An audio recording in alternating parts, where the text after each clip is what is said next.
Alright, these audio levels should be closer to use.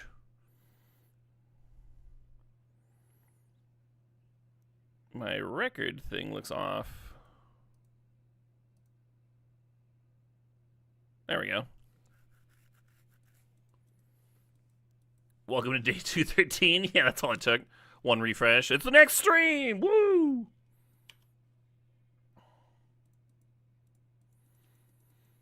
Has Ragavan ever connected ever? That's what I want to know. Has it just ever connected and won a game of Magic in 2025? Or is it just like a duress for their first lightning bolt? Sure.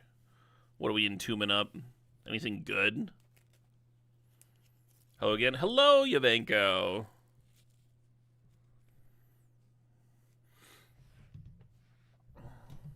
They got an Archon, huh? So what I'm gonna do here is pitchcast the Solitude and... oh, that doesn't fucking work. It's not in Exhume. What am I doing? Jumped the gun a little fast there. I was gonna explain how the Solitude was gonna come back, and then I realized I had my cards confused and immediately conceded. I was gonna be in a rough spot anyway, though. Like, sack the Ragavan and then lose the Solitude in the card. I would have, like, 3 lands versus their full grip. It was gonna be rough. Not too worried about that punt, as egregious as it was. So I'm gonna cut back on my burn removal. Let's have the Lion Sash in the path here. Can answer big things, can answer graveyards. These cards don't do those things. Actually, maybe I'll cut Clearing Conquer and leave the Chain Lightning in. Happens to the best of us? Well, yeah. It just happened to me.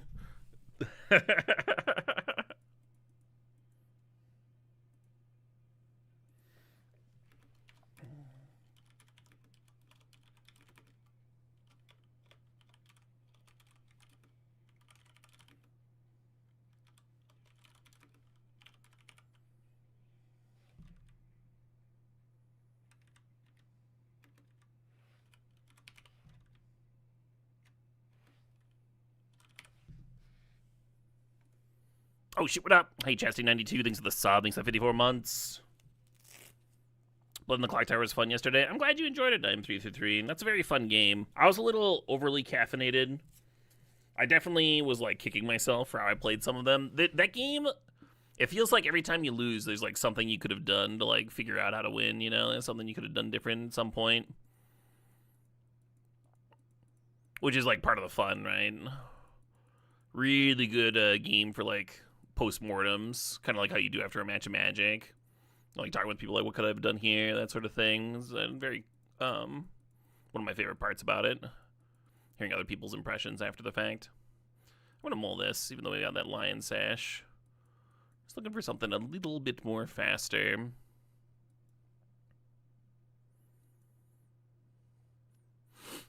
Probably super fucking wrong, huh?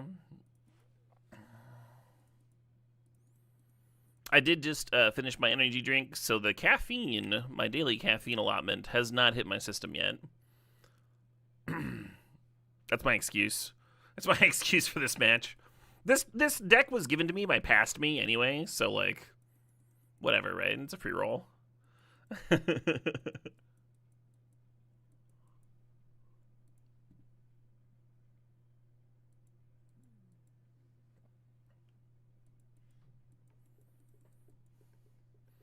Hawkins sounds so good. I listen to this band a lot, and I feel like I always feel like I should listen to them more. I was gonna ramp out a Jacked Rabbit on 2, but maybe I just play a Johnny Hum.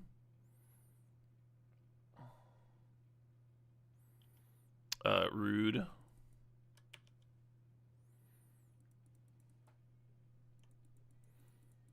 He lives again. That he do. That he do.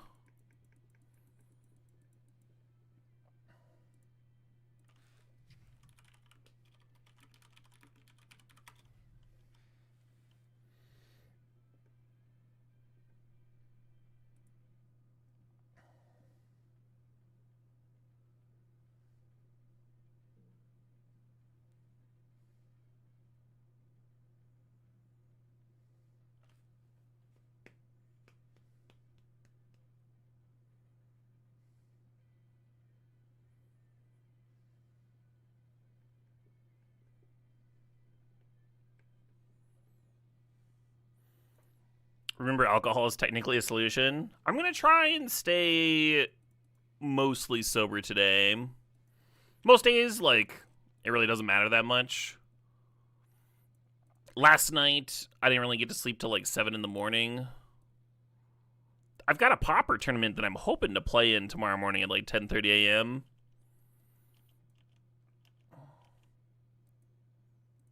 And I would like to be, well rested and stuff. Not hungover. Spent the hours putting my deck together and all that.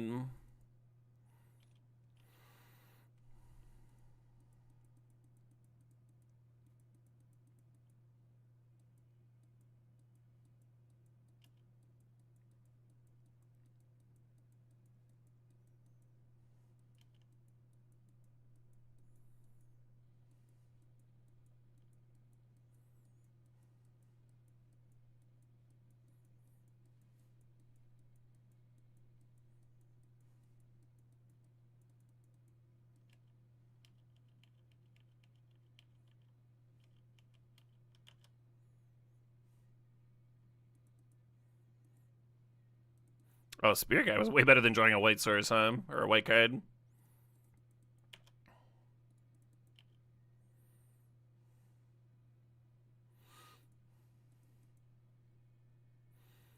So far, this feels like it's going better than if I'd kept that opener, right? I would have played my Graveyard Hate spell on turn 2. It would have gotten pushed.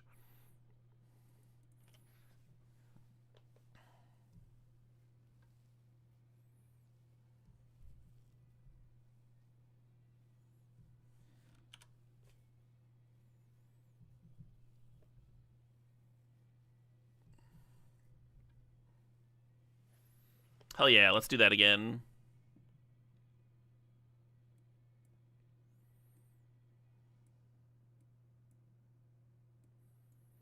Let's bring in Winds and cut Chain Lightning.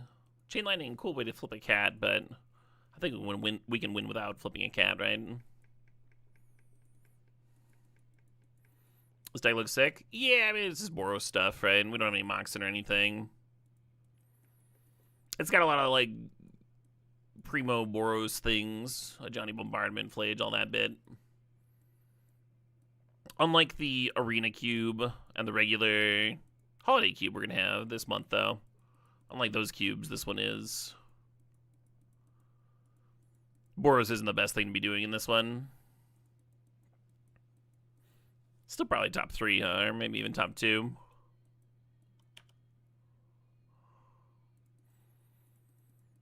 Fortunately for us, Reanimator's also not the best thing to be doing. Literal best. I think that's Thassa's Oracle combo. Okay, sweet. Yeah, I was right about Entomb for Archon and then Reanimate on 2 before I could get my Haterade down. So they got 2 Graveyard Hate pieces, and then Voice of Victory and Bombardment answer the Deep Cavern Bat, so they got some options.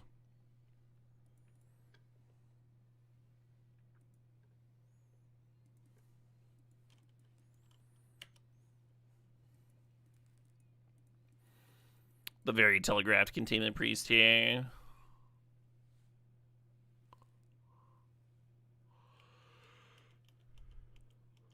A simple Boros Cube enjoyer. Nothing wrong with that. Nothing wrong with that. Besides, being scum of the earth and the clear villain in the Tale of Magic the Gathering right now. But then it comes down to, like, is villainy wrong? Who knows? It's all relative.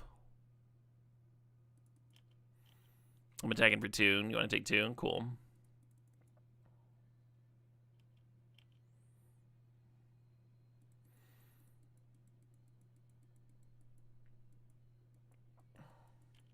Yeah, get your cards. You deserve it.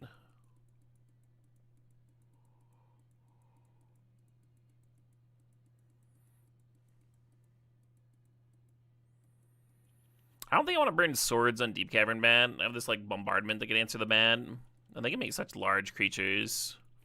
I think we're fine just letting it peck in for a little bit.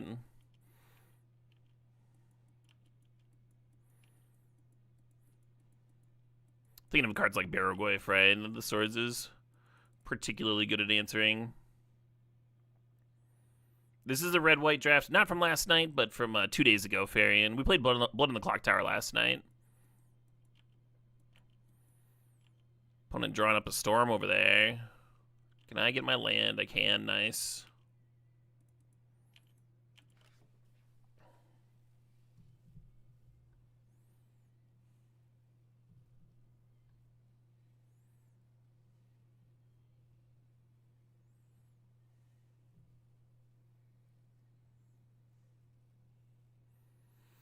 Yeah, next Thursday, we're going to be jamming Blood on the Clock Tower again. I'm going to spend like a half an hour before we start going over the rules and the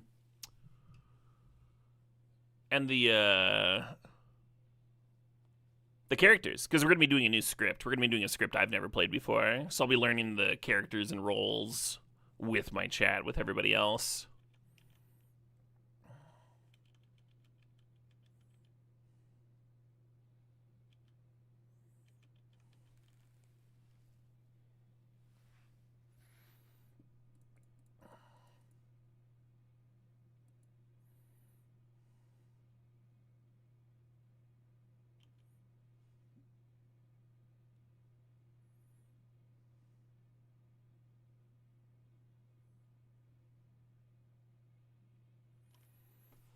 I would like to attack, please.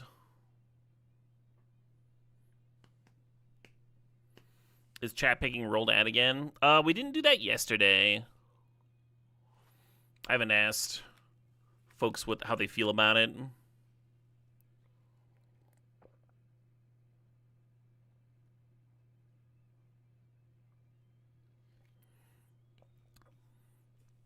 So we could ping them down to 1 right now. Wow, that's ballsy.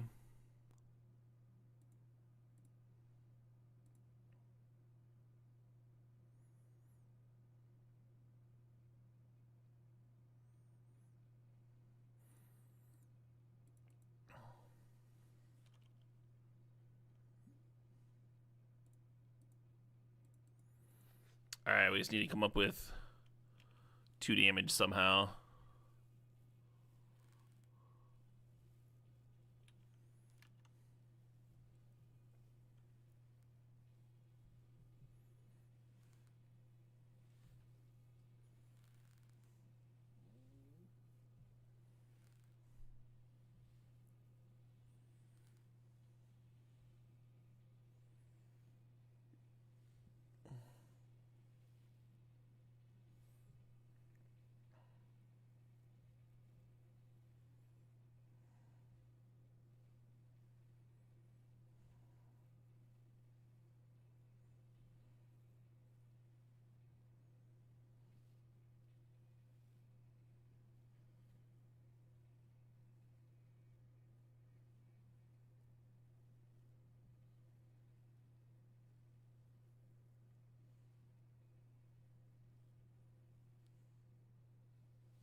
Yeah, you got it. You got a 3-2.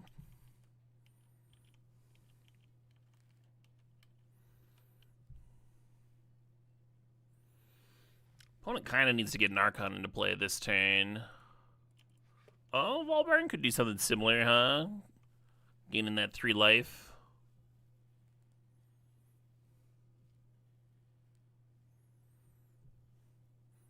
They have shown me Animate Dead, which would work here. But, like, Reanimate would not. Yeah, Persist is good. Sure. So go back up to 5. We gotta be a little careful, because more reanimation effects could potentially gain more life.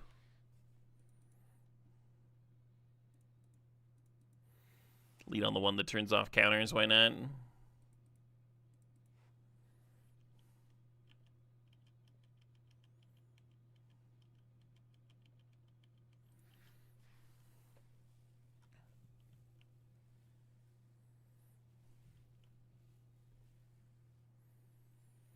There's some interesting things happening in this tune.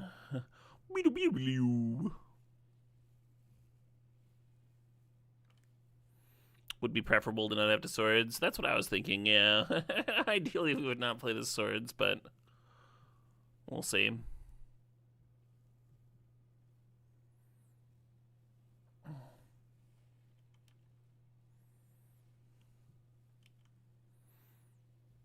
Just gonna let that resolve.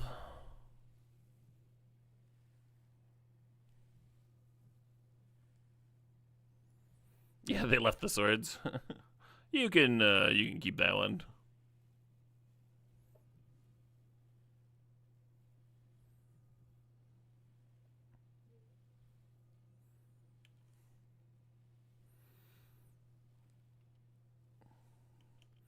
All right, so we need a creature off the top because the voice is 3, and then Lion Sash is another 1.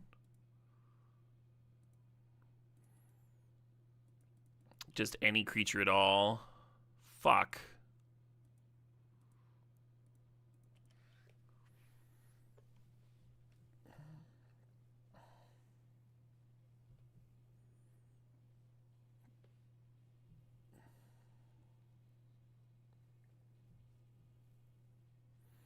I'm not really in a spot where I can shrink the Baragoi, so swordsing it does less damage. Oh, we can block sack. I could block with Lion Sash and then sack and give myself another turn here. I think that's the play.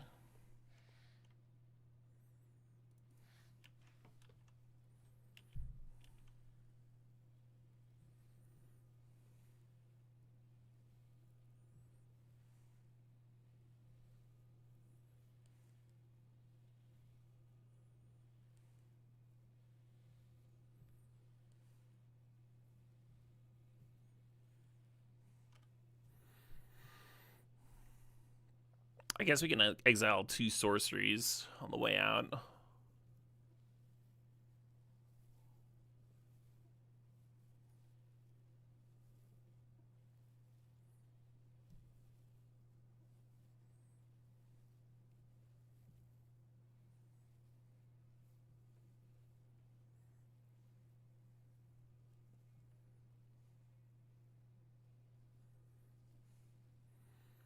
Finally, a cube stream you can enjoy as a powered gamer. You know at Lunabeam.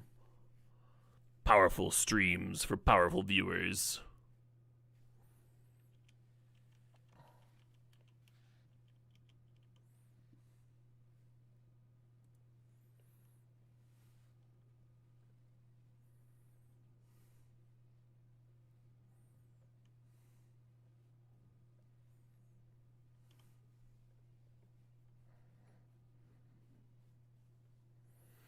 Yeah, they don't want to give me infinite time, but they don't want to leave themselves vulnerable either. Because a single token getting through would be good enough. Oh, interesting.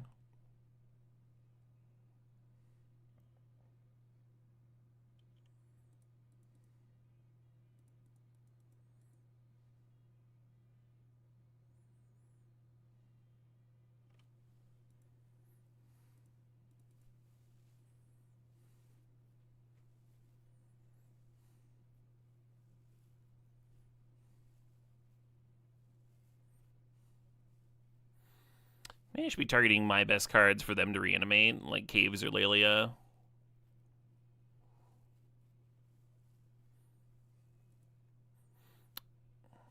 I was thinking, like, what would I want to draw if they played a draw 7, but...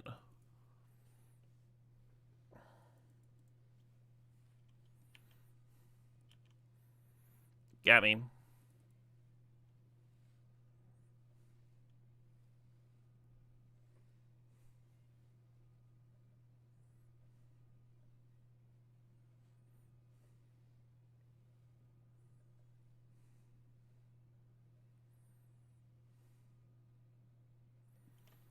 That's clever, huh? That's clever.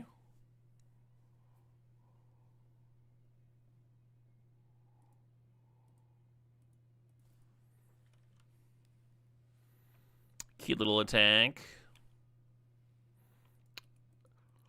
And I needed to swords that Volborn. What am I doing over here, huh?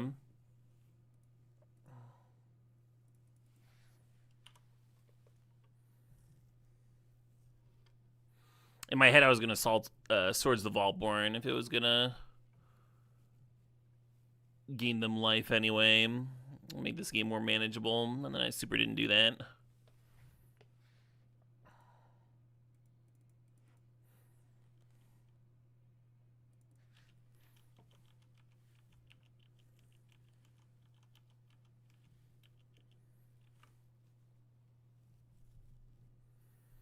Yeah, Harvester was not on my radar. It was a nice little attack on their part.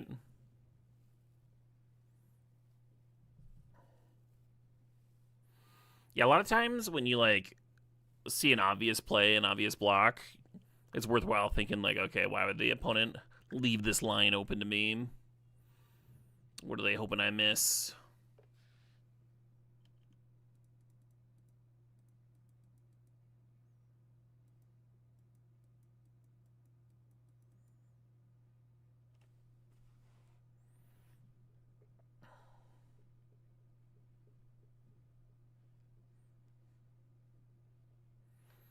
Punch Drunk really enjoyed watching the Blood on the Clock Tower stream yesterday. Social games like that are a fun watch. Hell yeah, Punch Drunk. Yeah, we're doing a more complicated script next week. And before around 6 p.m., I'll take about like half an hour to go over the characters and rules and stuff.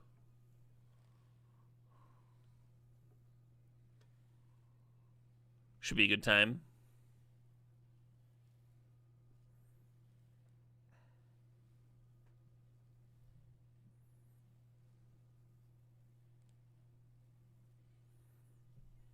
Yeah, I might need to like rip an Athari or something. Like, who knows what they've got in their hand? Yeah, plays, right? They wouldn't be tanking.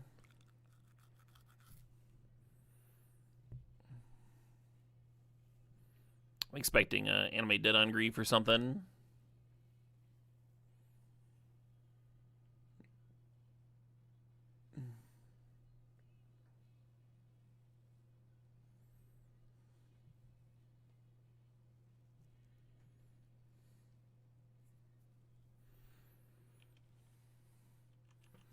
Yeah, I mean,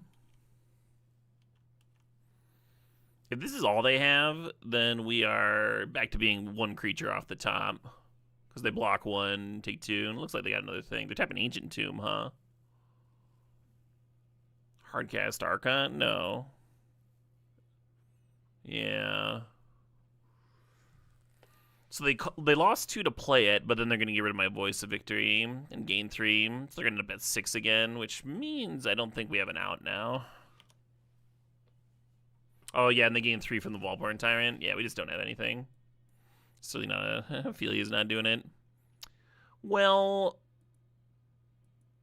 Fuddledicks. I want to draft again. Let's draft. Let's do one from scratch. If we won, then yeah, we'd play for the trophy, but I don't want to deal with past Caleb's rags. His garbage. His losing garbage. Come on, we can do better. We can do better.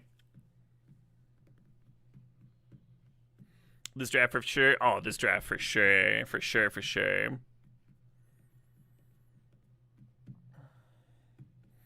I kind of feel like hell.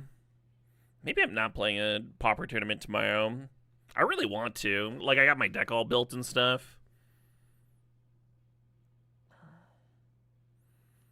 It looks like a really fun deck to play, too. Haven't played it at all, but it's, like, similar to other decks that I've jammed.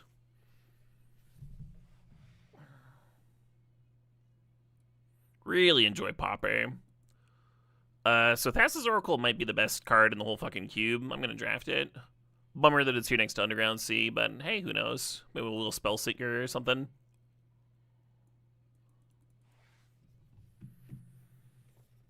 My win rate's certainly been the highest with Blue-Black. Got a few trophies off of that. Did you just come in time for Pauper Praise? You did. You did indeed. I guess I grabbed Consult. I think it's kind of shit in this cube. Maybe Shielded Zedix better. Or Bob. Maybe I just want a Bob. Bob a little awkward with Doomsday, but pretty good otherwise. The issue with Consult is, like, when are you casting this, right? If you're trying to win on turn 3, is this just anticipate? Like, fuck that, right? Yeah, fuck that. And an LGS Paladin, yeah. The last time we got like 30 some people, which for their first Pauper tournament is really good. So it'd be cool to show up and support the scene. I top 8'd with Mardu midrange, which is the Pauper deck that in the current meta I have the most experience with. And I was looking forward to trying out more decks. I put Blue Black Terror together.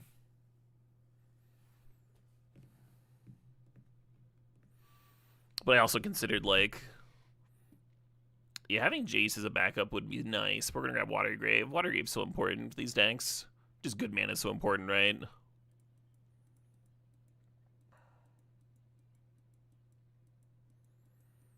Huh. Thinking about Necromancy as a backup plan. Kind of hate it. Thinking about Smuggler's Captor. Kind of hate that, too. I hate it all. I'll grab the damn Necromancy. At least you got that classic Pete Venters art, huh? Actually, I have an original Pete Venters on my wall. I'm going to grab Lotus Petal here over Strix, Occult Epiphany, and Overlord. And some nice churn in all those cards, but I'm going to lean towards the good mana, fast mana. Turn 1 this Bob, why not? You thought No Holds Barred ended on Wednesday? The old version, last year's version, ended on Wednesday. This is the new version. That's why we got cards like Wan Shi Tong in here.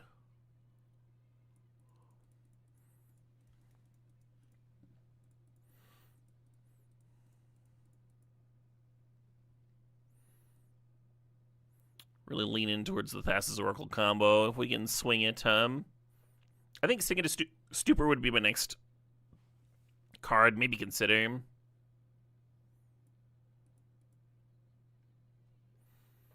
Which could be a good backup plan.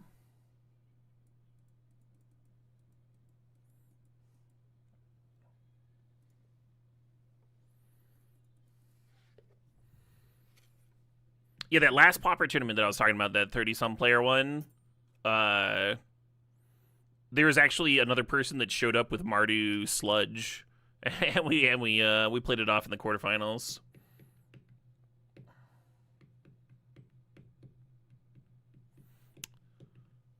Kind of a grindy matchup. It felt a lot like if your synthesizers hit or not. The Spellseeker did indeed wheel, as I thought it might. Love it. Cool thing about Spellseeker is it finds the other half of the Oracle combo. Oh wow, people just didn't even... Yeah, they all felt the same way I did about Consult, I guess. That's good though. It means like blue's like kind of open. The shitty blue cards are wheeling.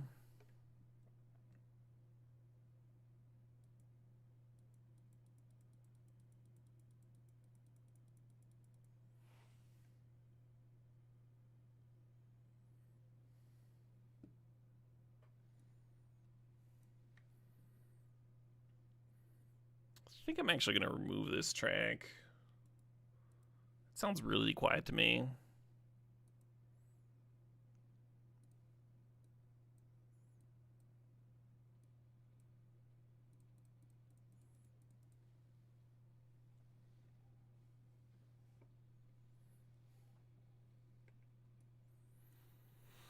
This could be a Time Vault combo. Naturally, we're going to open Time Vault in Pack 2, right? What else would we open?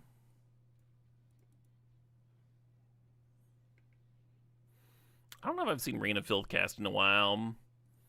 So something I don't really understand about this cube is they kind of admitted in the regular cube that Tendril Storm doesn't have a very high win rate. So what's it doing in the No Holds Barred cube? Why are they still trying to support Tendril Storm? If it's like a trap, if it's a negative win rate archetype, why are they just sucking up what could be like playable slots? Anyway, in this pack I like Manalink, Troll. I'm thinking about Barrogoyf. I don't think much of Time Twister. Time Twister, you really want to be like dumping your hand quickly, and we're kind of obviously not doing that, right? I'm just gonna grab that Baragwayf, I guess. Baragwayf wins games.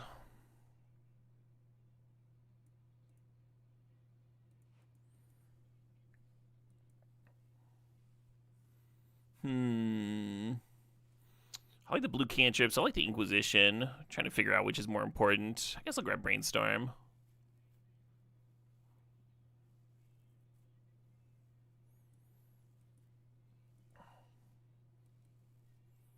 Speaking of the tendrils, yeah, see you soon, tendrils.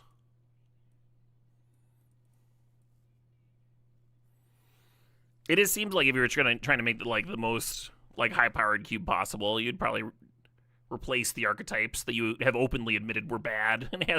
Like, what? That's just me, though. So there's Doomsday for the Oracle. We'd be passing on Lorien Reveal, which is a bit of a bummer. You could try and wheel it, but I'm not gonna risk it. It's kind of important to what we're doing here. Vamp Tutor, perfect. The Triumph would be solid too.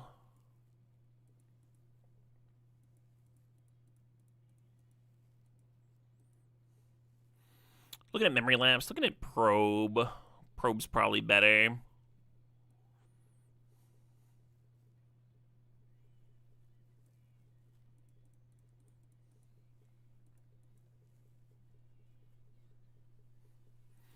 Narset's interesting. I'm gonna take the Strand.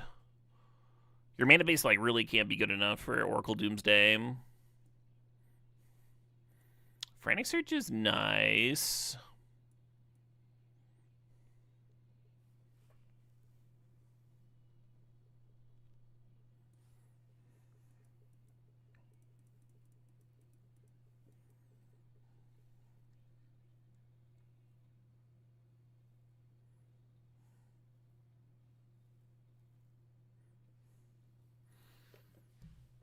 Right, Nandamunoy? Yeah, they cut out, it feels like over half of the Storm cards. And then they were like, but Storm's a trap. It's like, well, we cut all the bad Storm cards, and now it's not a playable archetype. We're just going to leave the bare bones in there to trick people. All right. Odd choice. You do you, I guess. Snuff Out is such a good card, and so very awkward with Doomsday. I guess I'll grab it anyway. I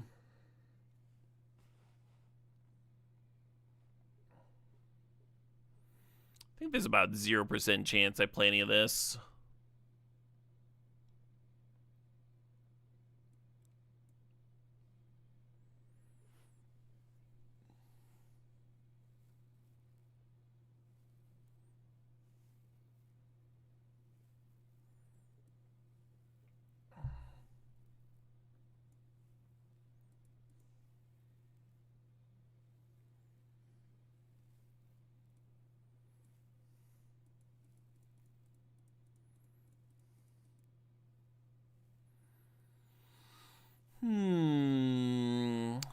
I almost like Converter.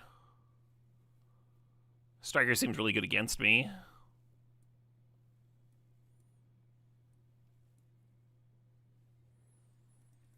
Did the old style Vintage Cube have a lot of Storm support? That's a good question. Ooh, a Mox Jet. I wonder if we could look that up.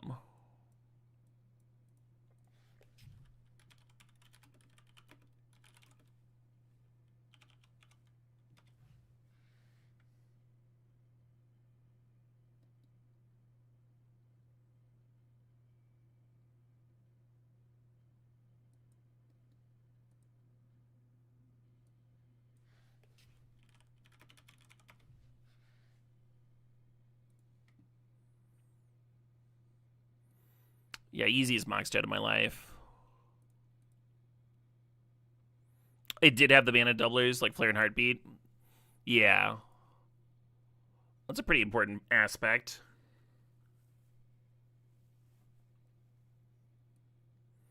Demonic Consultation was perhaps the card we were missing the most here. Now all we have to do is find a Thassa's Oracle. And we have Vamp Tutor, Wishclaw Talisman. And then the Spell Seeker can help us find the Consultation. It's all looking pretty good. Urborg's like uniquely good at casting Doomsday, but I'm gonna grab the Darkslake Shores. I care more about having blue, blue, black on 3 than I do about having triple black and a double blue. Because we're gonna be tutoring for consultation as often as possible. Doomsday's gonna be our backup plan. Little Thought Sneeze action. Oh, there's a starting town. Let's take the Thought Seize. Oh shit, what up? Hey, Slumbercat, thanks for the sub. Thanks for 15 months.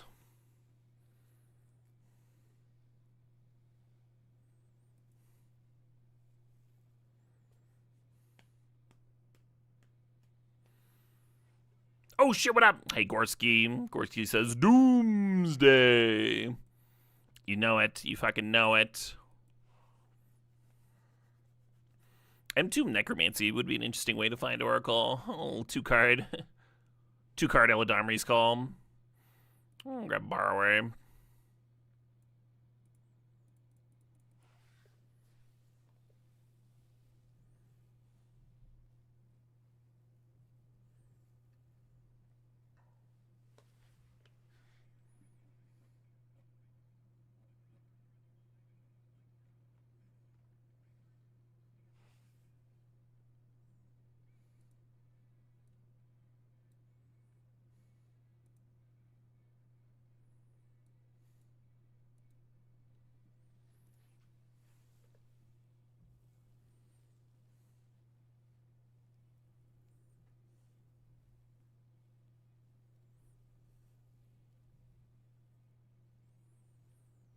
Imperial Seal. So typically I don't like having multiple 2 to the top card of your library cards in the same deck.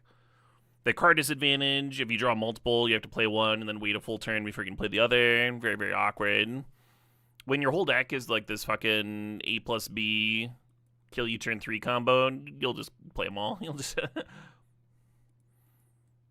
kind of like how Hulk Flash worked in Legacy when back in the day.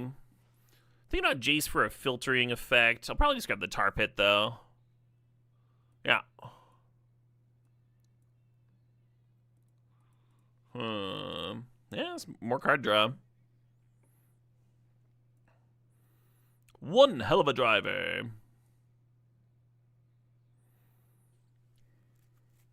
I mean, it looks like a good Snapcaster deck. It looks like a good Thunder Trap deck as well. Thunder Trap helping you find the consultation is kind of nice. Snapcaster giving your Duress and Thoughtseize a little bit more legs. Can also rebuy Demonic Consultation if they answer it. Or I could just take Odwara, huh? Have plenty of playables here.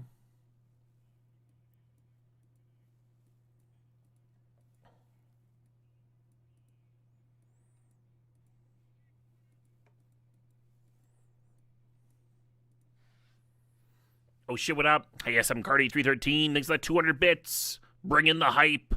Hell yeah.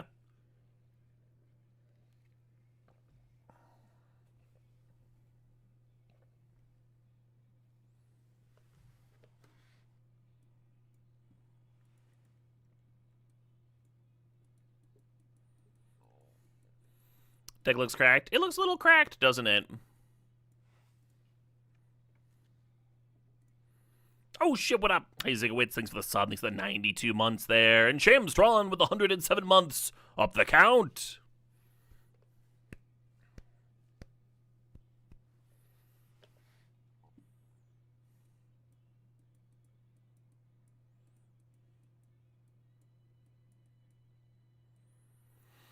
Could cut one more card. Could leave this as is.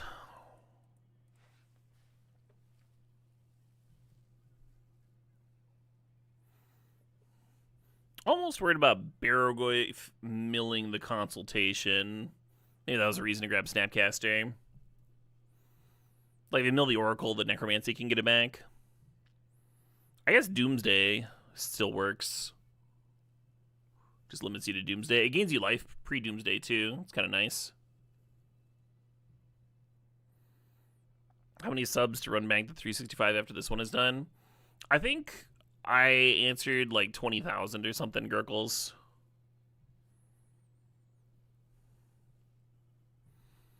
Maybe it was 40,000. I'd have to run the numbers. It's a lot. It's...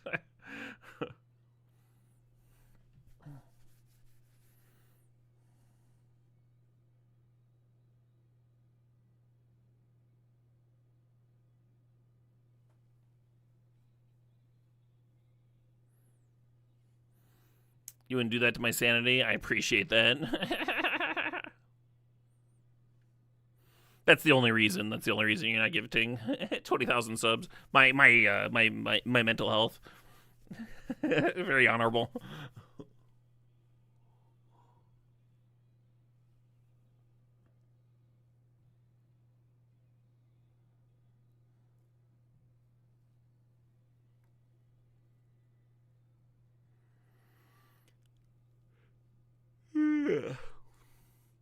Prendion. Well, I could cut Wan Shi or Jace on the top end. I could just leave this as is and run 16 lands plus a Lotus Petal.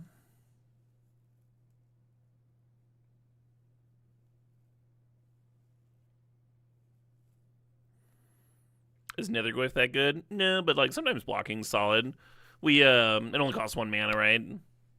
We have a lot of cards that pay life.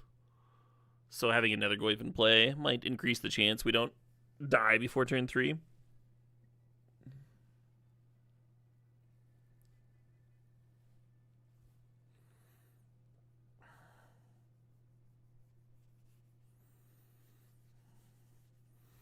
Yeah, I'm not high on the Consult the Star charts or the Wan Shi. I guess I'll cut Consult.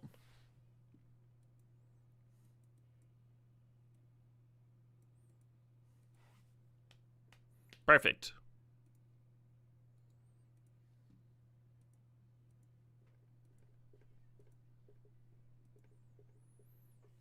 What's Necromancy for? It's for reanimating creatures from the graveyard. Usually at sorcery speed, but sometimes not.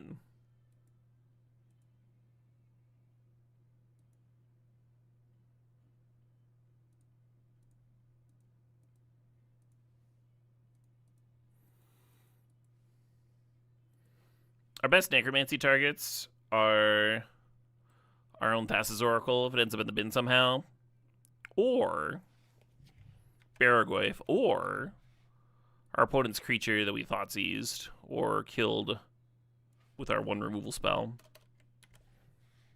It's a good card. Not one you should cut very often.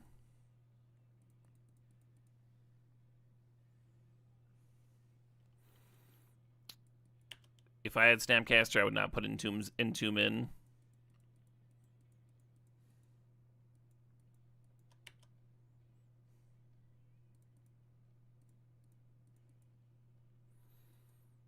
Show me what you got.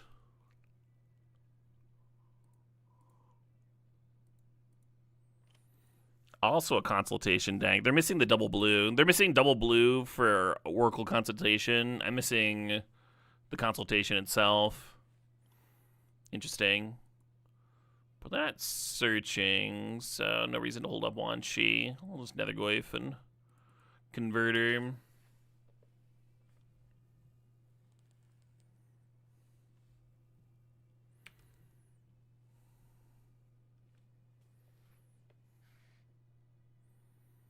So Bill was freshly drawn.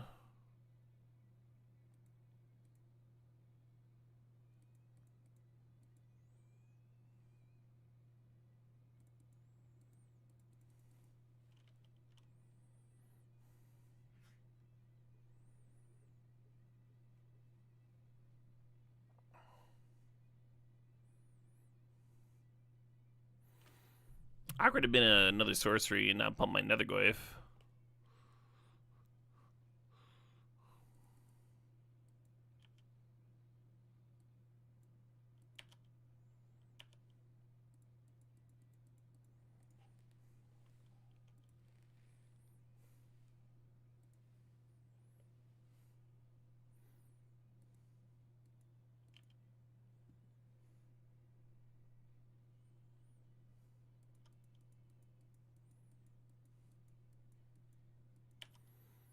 Still missing their blue mana. I wonder if they have a Black Lotus or something to fix for all their blue.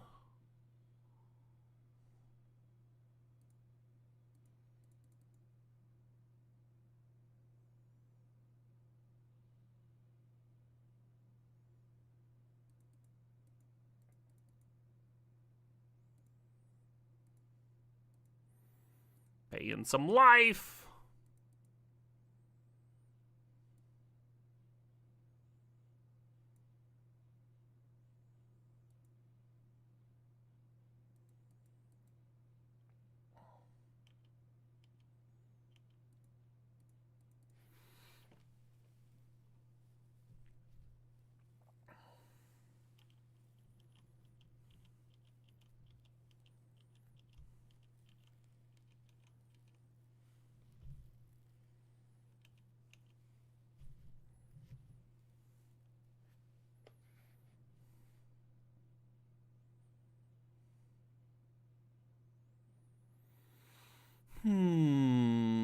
So if I take 4, then Doomsday puts me to 2, and then I block 2 creatures, and I'm dead on board. If I chump, then Doomsday puts me to 4, and then I can chump Bill and take 3 next turn.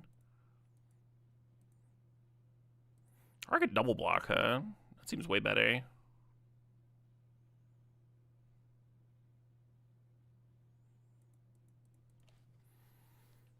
Because then I have a 3/4 to 2/2 blocking. They can only kill 1.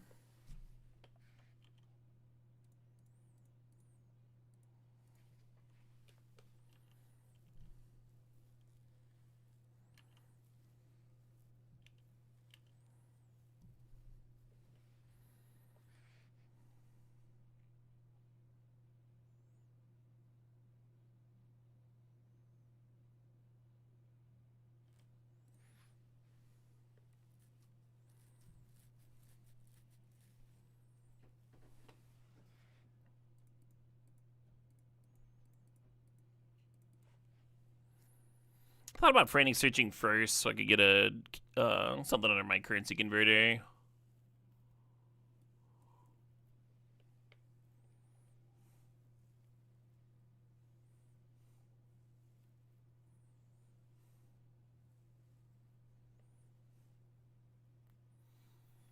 I think the easiest way for us to die here is them to demonic consultation for questing beast or natural order for it. Just a haste creature is the main concern.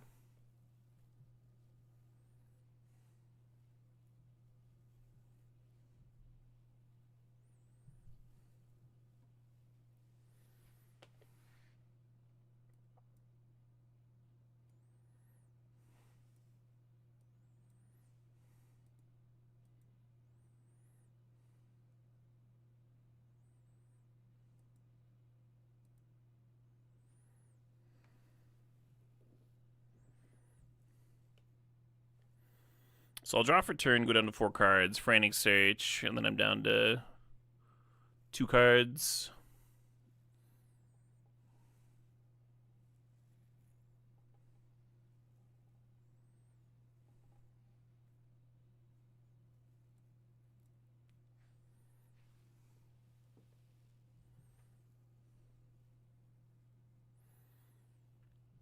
Could lead on Brainstorm, I guess.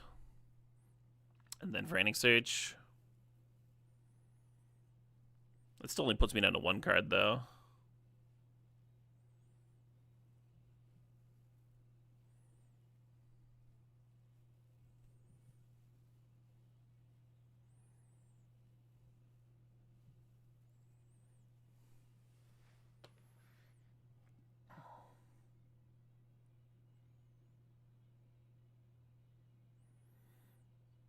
Yeah, I'm thinking about Probe, but would I want Probe and Night's Whispering?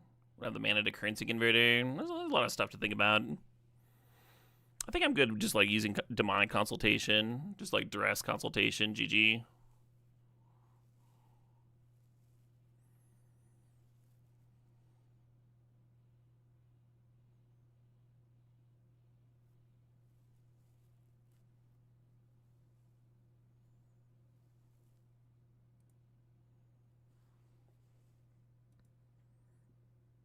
Oops, what did I just do?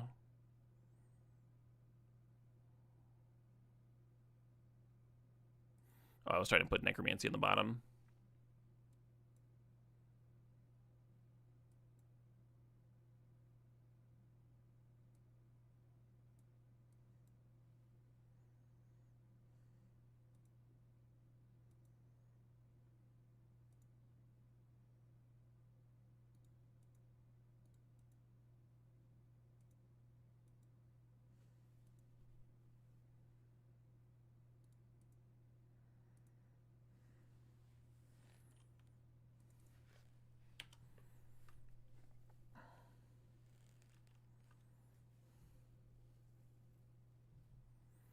Yeah, typically you make yourself resilient to removal. There's no reason not to. Oh, we can loop with Converter here. That's nice.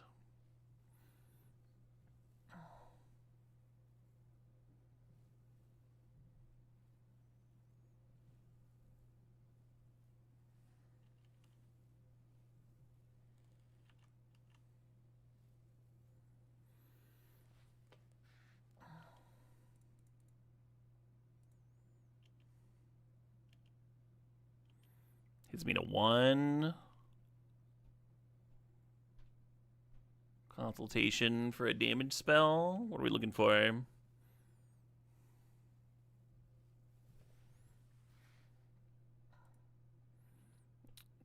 The named Bowmasters and found it. It's a bummer.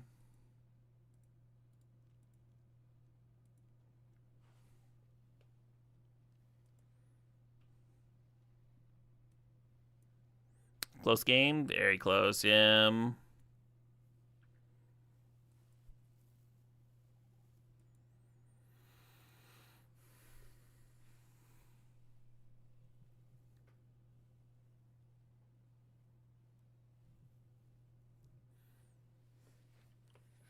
think if I'd frantic searched first, get the extra card underneath there. I don't know. Might have worked. The thing is, frantic search is such a good one to start off your chain with, of course.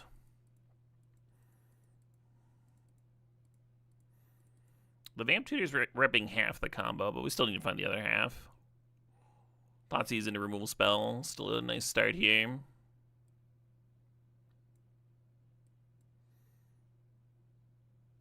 going to take their Once Upon a Time and leave them without much going on.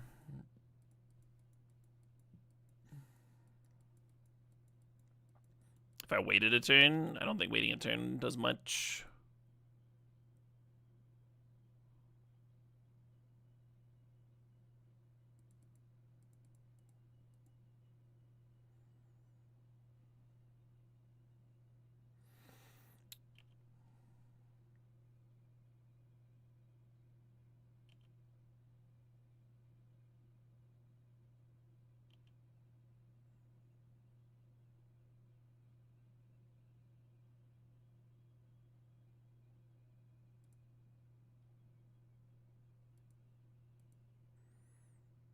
Oh, they named Forest. Sure.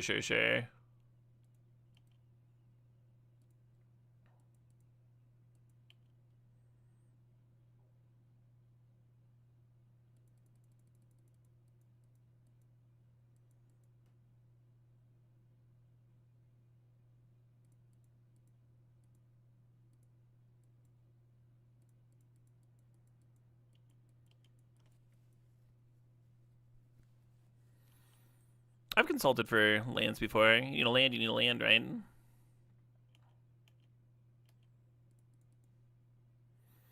Since we don't have either half of our 2-card combo, we're just going to tutor up our 1-card combo.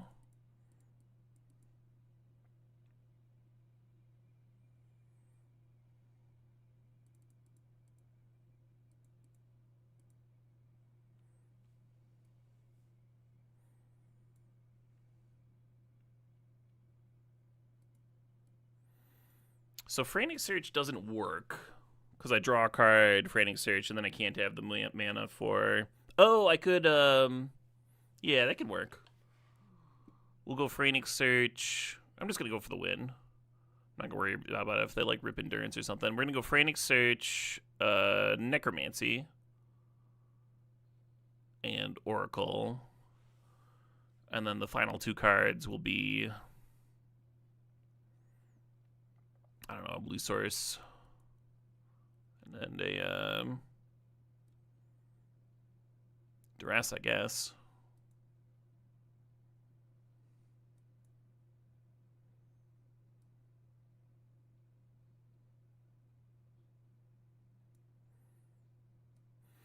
And we just need to be able to draw the Thassa's Oracle and the Necromancy with the Frantic Search. So we're going to go Island on bottom by duress.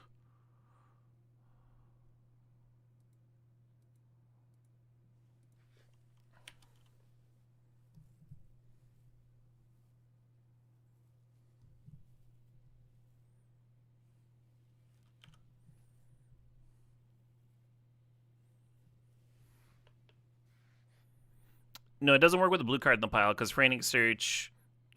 I have 2 cards in hand. Frantic Search is a -1 card.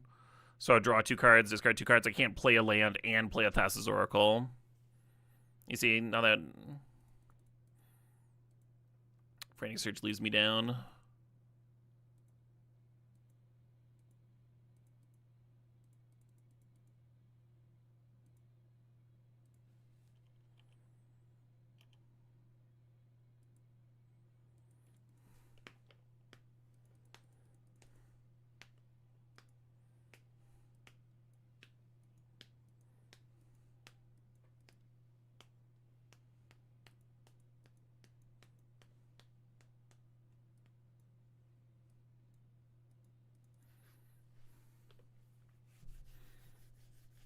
You remember being asked what Necromancy was for? A lot of those questions get answered if you watch the games.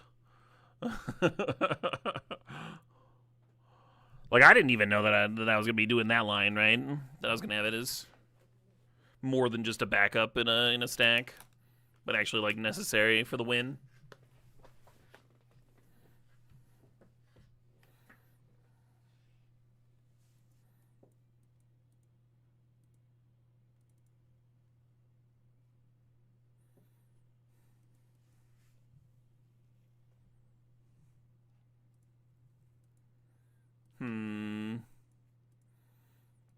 I guess I'll keep it on the draw here. Would I be up for a stip later? I certainly would be.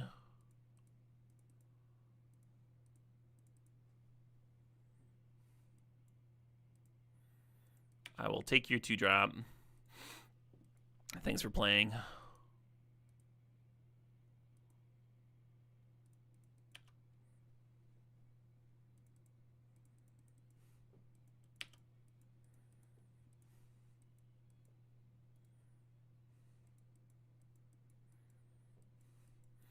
If I miss a land off the Bob trigger, do I want to vamp for 1 is the reason I set a stop there.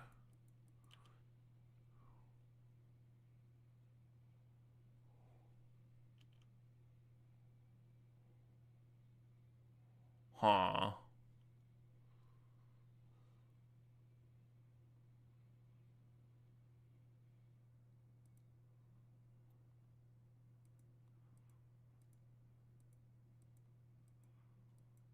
I'm just going to draw.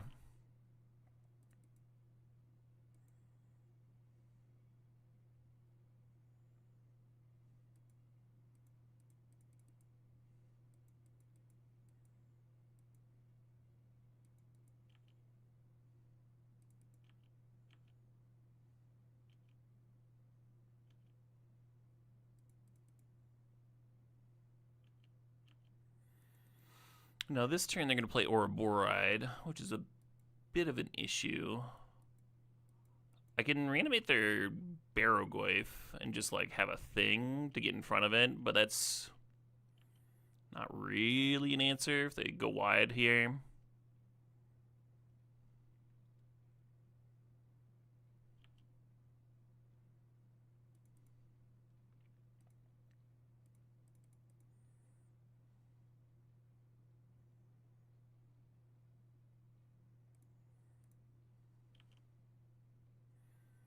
And it looks odd, but I'm going to get that Nis out of their hand, I guess. Should have dressed first.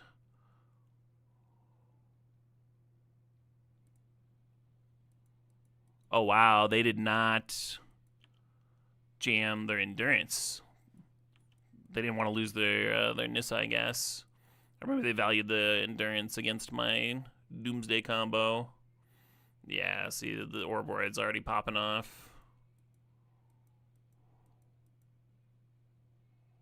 Yeah.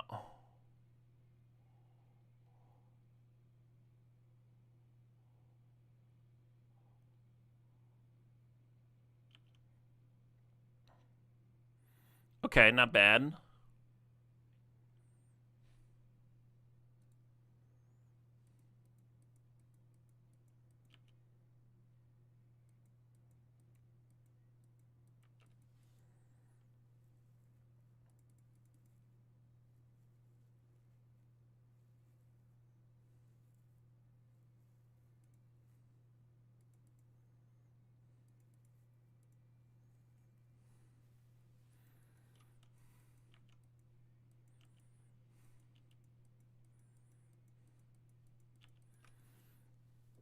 I still gotta keep stop for the Vamp Tutor. Vamp Tutor is so much better than Seal, huh?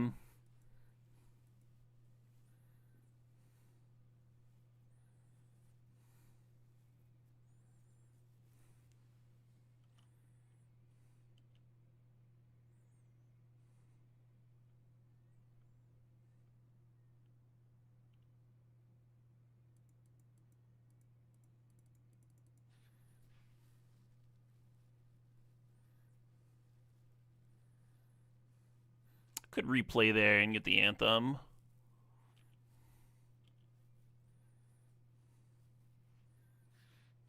Because you're still in their first main.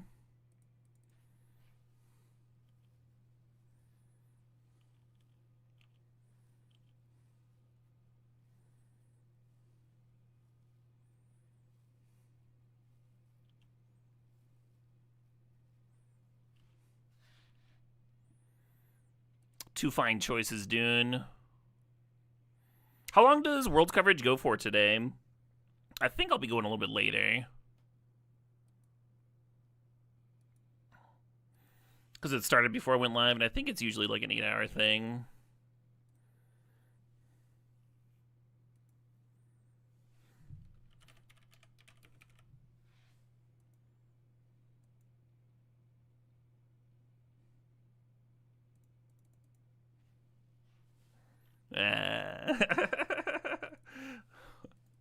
I don't know why that amuses me, naming Thassa's Oracle with consultation and then pausing.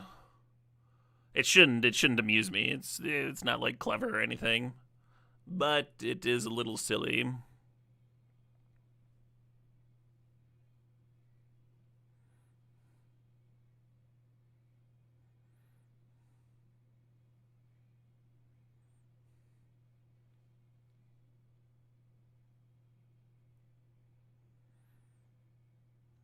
Could have discarded the Necro and cast the Oracle. You need 2 blue mana to cast an Oracle. Aqueduct Skiller. That was the whole discussion about like if I could have a blue source in the stack and an Oracle, right? That was the whole thing that you're commenting on.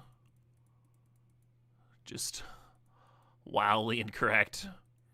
Hey Barbarian, thanks for the watch streak there. Glad you're still enjoying the streams.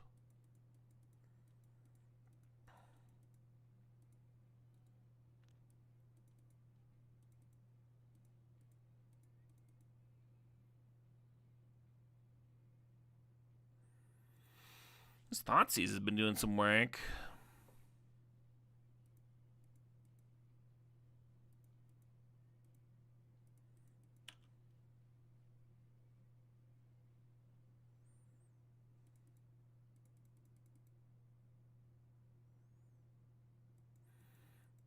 It'd be fun to like bottom an Oracle on a mulligan, get stash, and then consultation for it.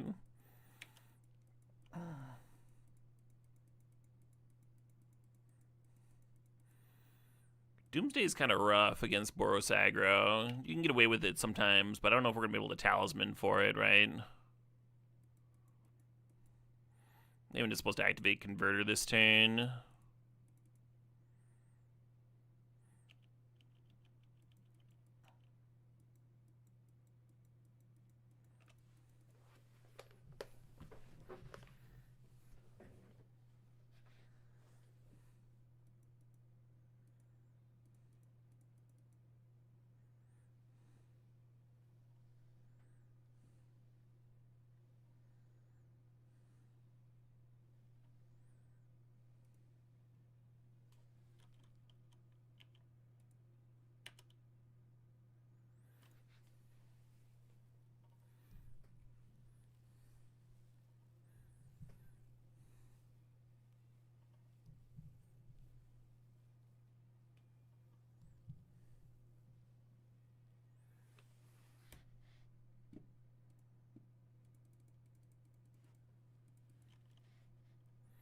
Gotta play it on my turn because of the Voice of Victory here.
Wow.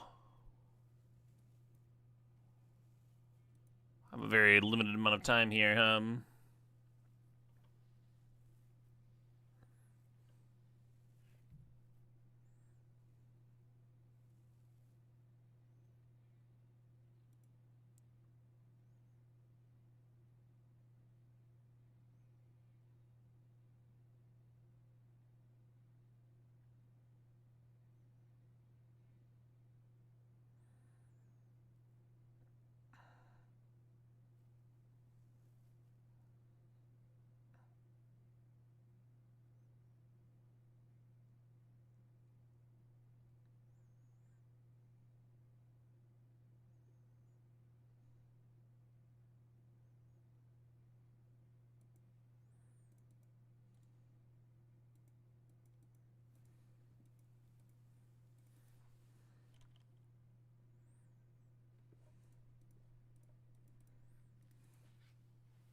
Switchclaw Talisman is not sorcery speed, it's just like only on your turn. So we're going to try and activate it on upkeep.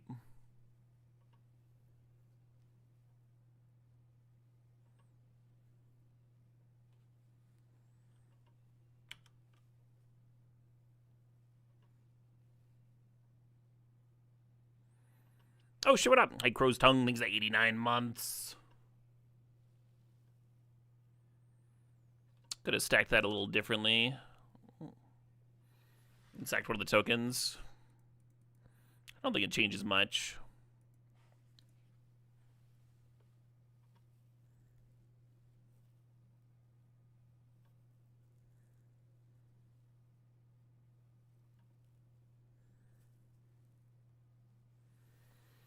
So we've got 5 mana available. Gonna be 6 with a land drop.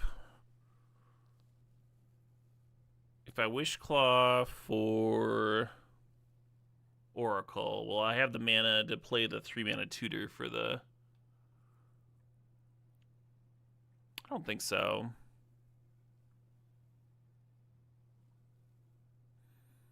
Maybe I should just grab the 1 mana card. I might end up YOLOing it.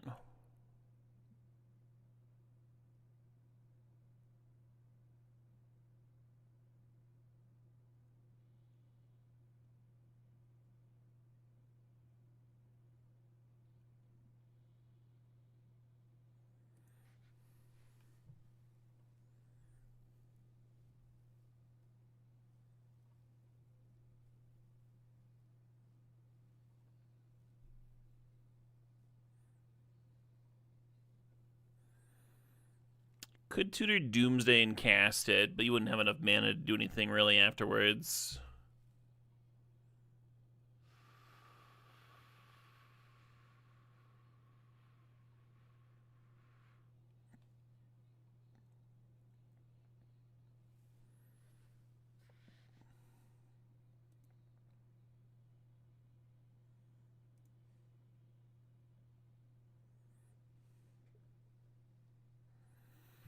Yeah, Spellseeker is too expensive for this turn. Just gonna grab Consultation, I guess.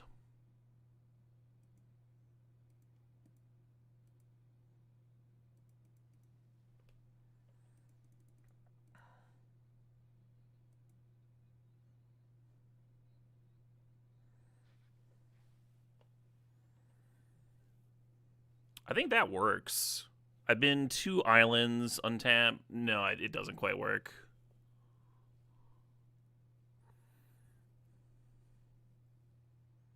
Yeah, no. I discard Island Probe, untap 3 lands, and I can Doomsday, and then I should have the mana to Consultation for Oracle too, because we're binning a land here, so the converter can spit out a treasure. So I should have 6 mana, right? Untap 3, that's 4. Land drop is 5. Treasure is 6. And I don't need to draw into the Doomsday pile because we'll just have the Oracle be the last card. This is a wild turn.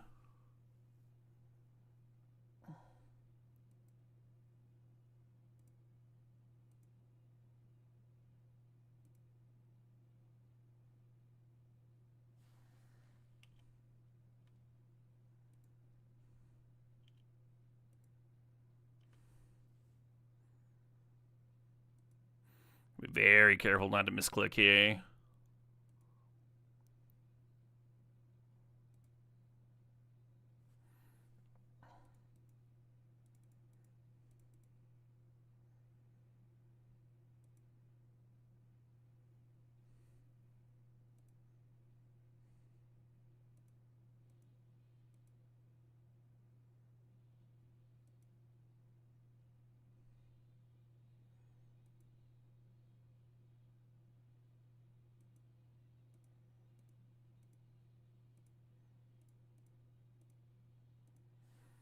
We're once again going to name Thassa's Oracle.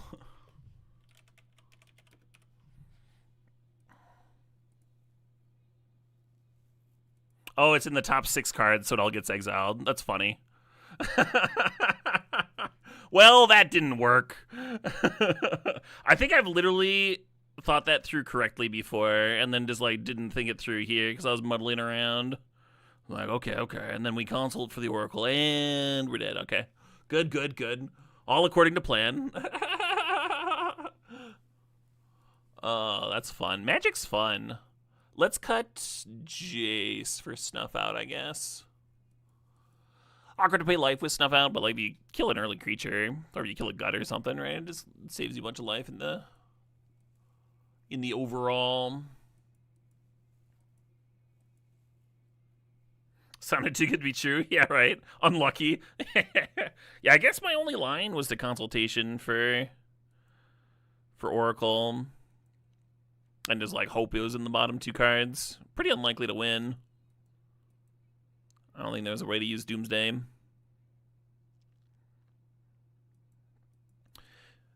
Yeah, if I couldn't prove to draw it 2 life. You couldn't prove to draw it 2 life. We also didn't have the mana to hardcast the probe, right? A couple more life, and I guess that works. Then you get to probe, draw the Thassa's Oracle, or, you know, redraw Frightening Search or whatever.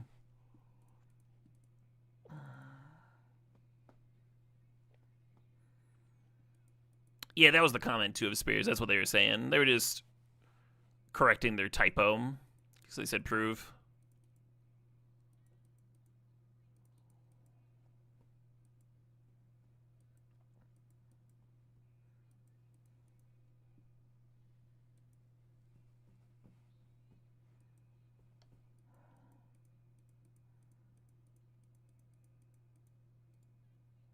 Pualis, we try to use they if we don't know. If we don't know someone's gender here.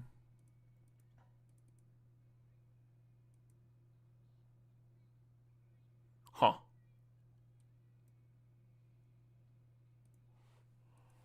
Well, that card's much scarier than the rest of the hand, I guess. Plunder can be a fast clock, but you can also, like, bounce the Plunder.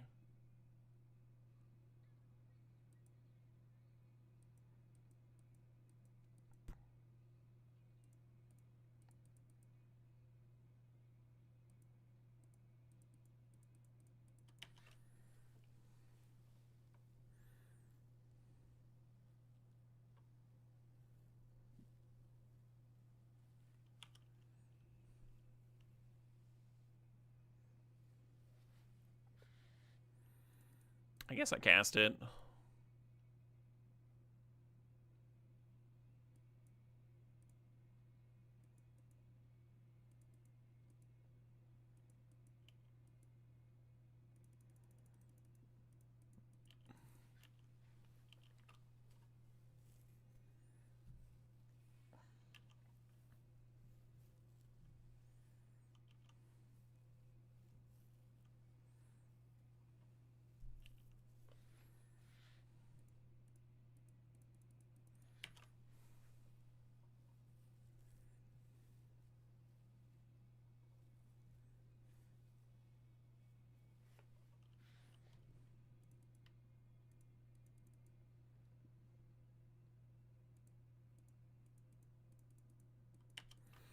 I assume they're going to path my Bob, but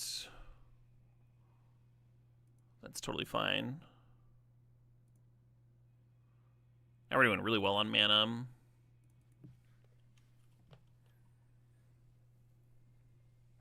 Just missing a Doomsday, huh?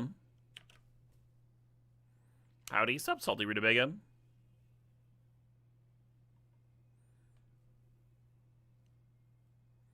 So this is a bummer. It does make me regret not leaving back the Nethergoyf, which I almost did. But we're not dead.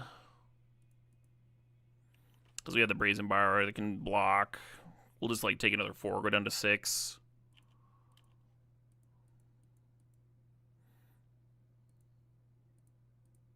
There's something to run out the Lotus Petal in case you need to crack it to make the Nethergoyf larger. Like they pointed a Lightning Bolt at it. But there's also something to holding on to spells when there's Brainstorm in your deck, right? And Frantic Search and such. Hold on to those dead cards.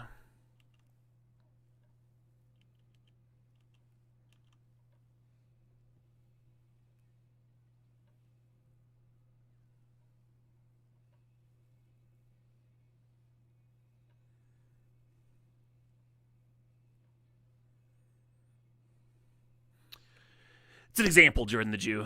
It's an example. Often I'll give a card name as an example of like a type of effect to play around, and it's a placeholder for like a lot of different card names without having to individually list them all off.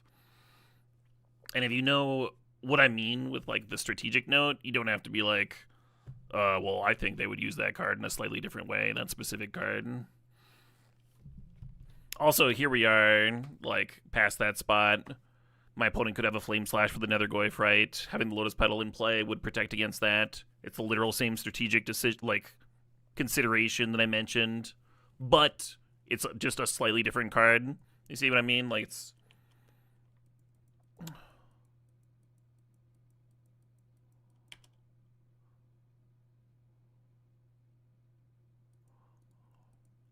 Bleh. Well, that was a bummer of a match. Both games started out okay with me, like, thought seizing and getting on board. The first game was very close because we actually had tutors in action and stuff. But game 2 there, we just really did nothing.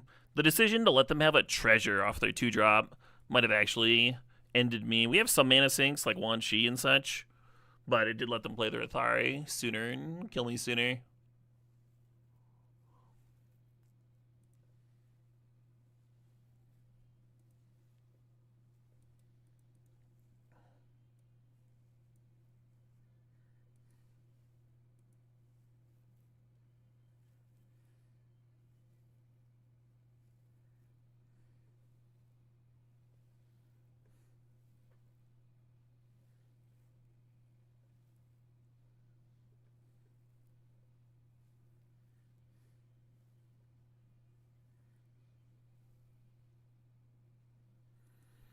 You never realized you could play Athari from the grave? Yeah. I'm kind of disappointed that Mutavault's not in the cube.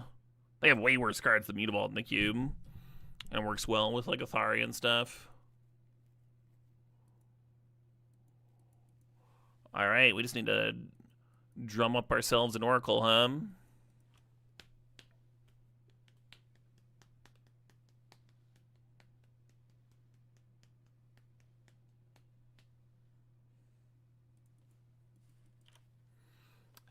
If we ripped Oracle next turn, literally be a turn 2 kill, huh?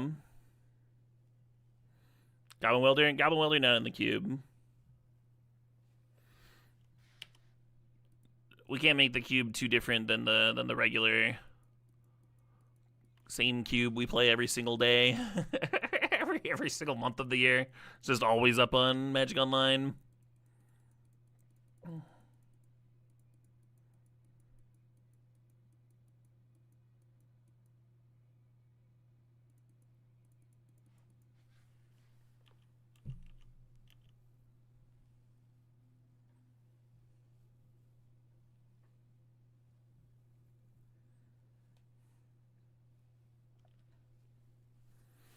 If they added Welder, they could also have like the they could actually support Soul Cauldron for like turn 2 kills and stuff. Like have Welder and Engineer.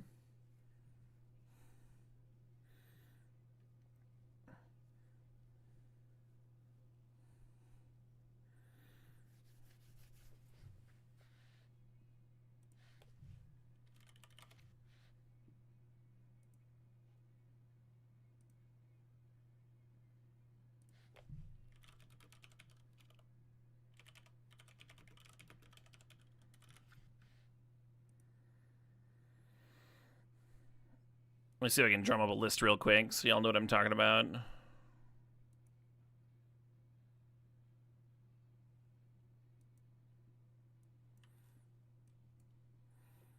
So in Legacy, the fast kill with Soul Cauldron and the Engineer Goblin Welder Shell is the Engineer for Phyrexian Devourer, which has the clause: if its power is 7 or greater, bury it. You remove the top card of your library from the game to put X1/1 counters on Phyrexian Devourer, where X is that card's casting cost. If you just put this under a Soul Cauldron, whatever card you target with the Soul Cauldron gets a 1/1 counter. And then you can just exile your library and it'll be infinitely large. Not infinitely, but like plenty large enough to kill somebody, right? Make it a 30/30, whatever.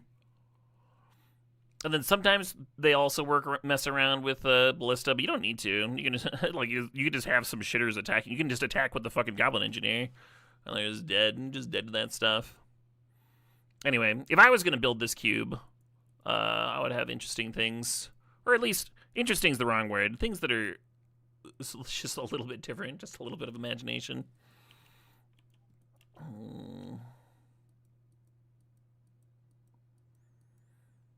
Wonder if I should be consultationing for Doomsday and just like play it on my turn 3 and go for the turn 4 kill. There's a bit of a risk. It could be my top 6 cards. I'm just gonna play it.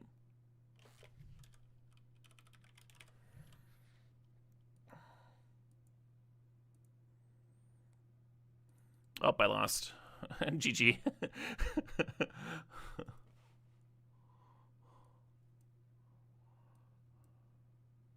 Yeah, that was either... It had the 1 in 5 chance of just, like, killing me.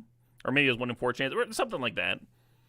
And then, otherwise, I think just playing Doomsday turn 3 on the play there had a very high win rate, right? Like up in the 90s somewhere. Could have waited, could have chilled, could have brainstormed and looked for the Oracle, of course. This is fun too. I think I'm gonna bring in Snuff Out again.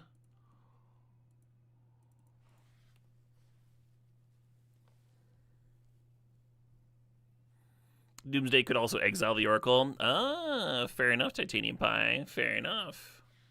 Yeah, my brain is just not quite there today. Maybe a bad time to be trying to cast Doomsday. The mold meme. I guess.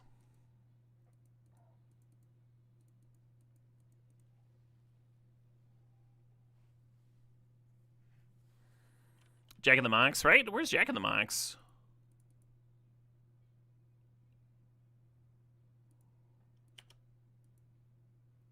Would have been cool if it had worked. Yeah, right. You could use that to describe a lot of things.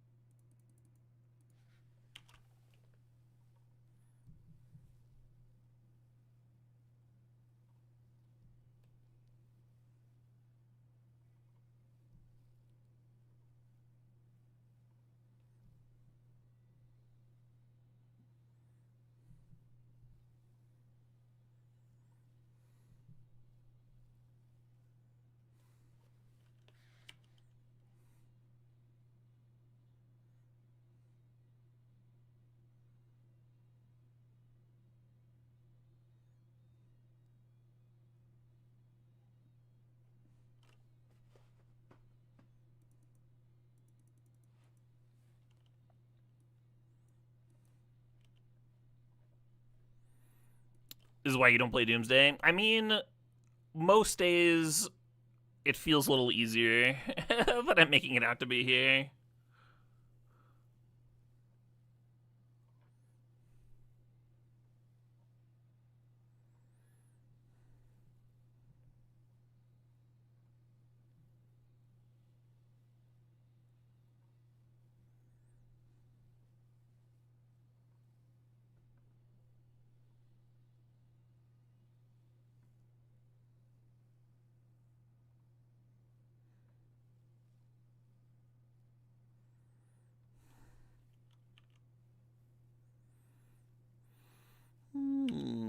You think this is a good hand?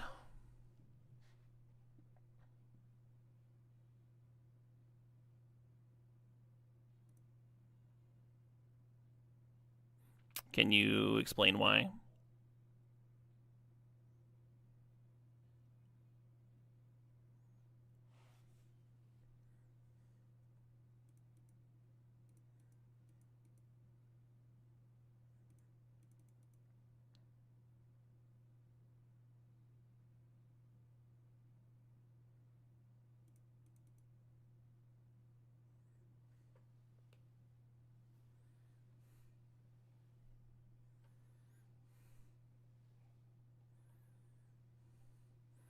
I'm gonna kill the Spellseeker and deny me a devotion. Alright, let's see if there's a Brim's Baron Midway Mobster in here.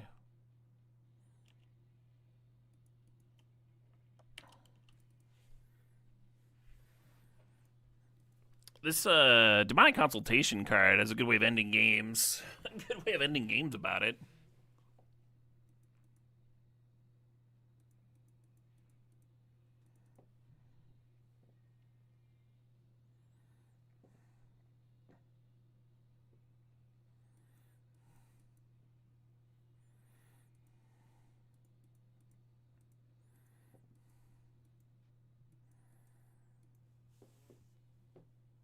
Currently missing our second blue source.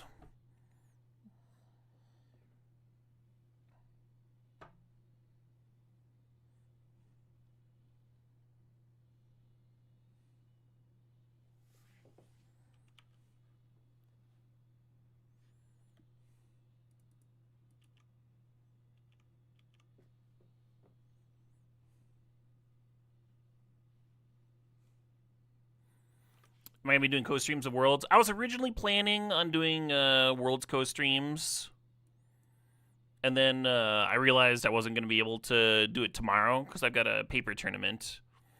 And so because I was only gonna be doing like 1 day in 3 or something, I was like, So my apologies. I did say I was planning on doing that. I wanted to, clearly.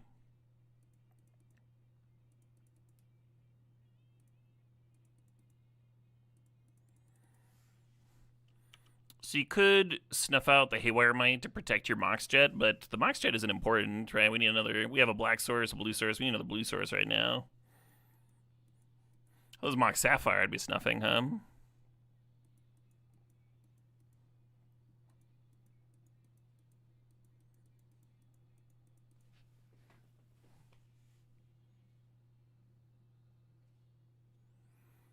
You'd be interested even if I just did a top 8 co-stream on Sunday? Okay. Noted. Yeah, I am interested in the standard format. I could see doing that.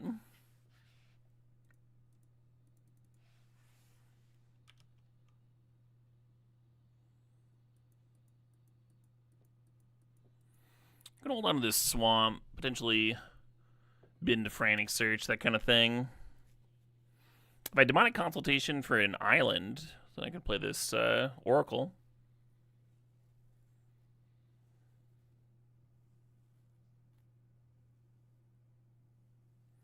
What am I planning on sleeving up? Oh, and Pauper.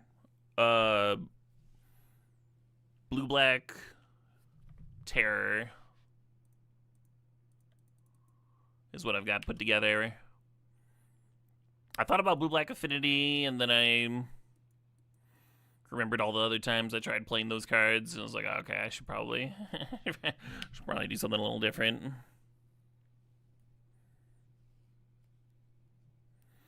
I think I should have let them exile the Baragwayf, actually, and then bounce. Do I think Blue Black Terror is better than Mono Blue? So I've played Mono Blue Terror a lot more, which makes it less interesting to me.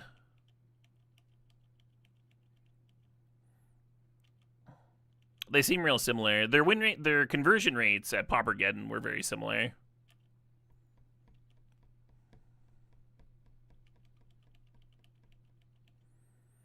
One cool thing about Blue Black is that you get to hardcast your Sneaky Snackers if you're doing the Sneaky Snacker thing. I like to test out that tech, so I'm jamming that.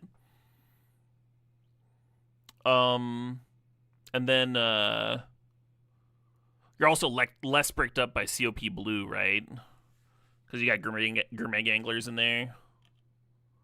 All right, Deck, I'm gonna need a... Hey, thank you. Thank you, Deck.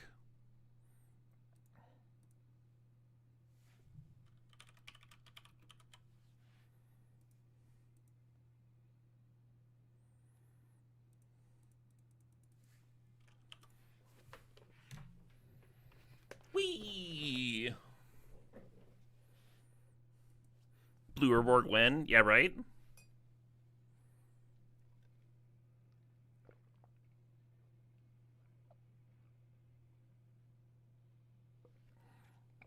Fun little league.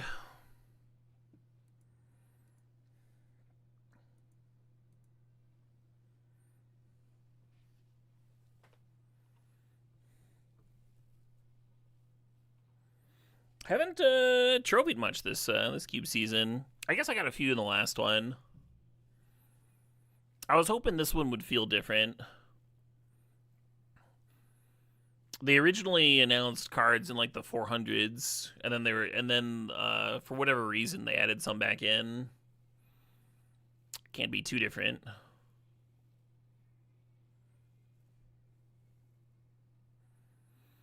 I think trimming this cube down to 360 cards, like if they were truly going for something fucked up. But even when they're like, power to the max, no holds barred, they're like, okay, but these are our holds. These are our restrictions.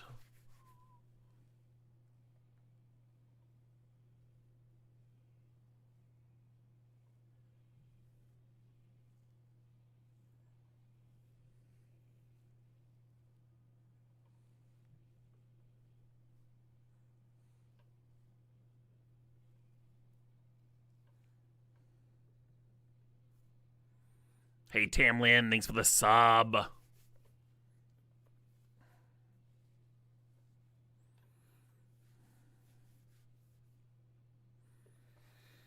Maybe I should draft that Badger Bolt Cub, huh? It's a fun one.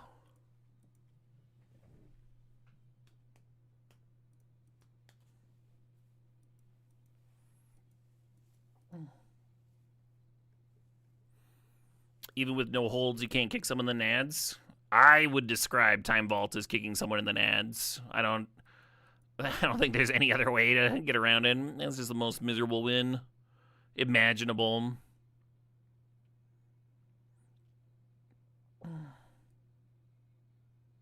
Non-game city.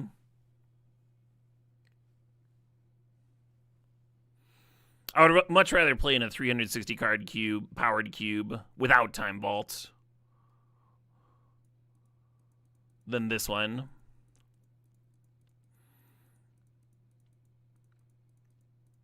So my contention is just that, like, if you are going to like make a miserable play experience for the sake of like having it be like the most like nut busty cube fuck your face shit ever, then why are you dipping your toe in, right? Why aren't you actually doing that?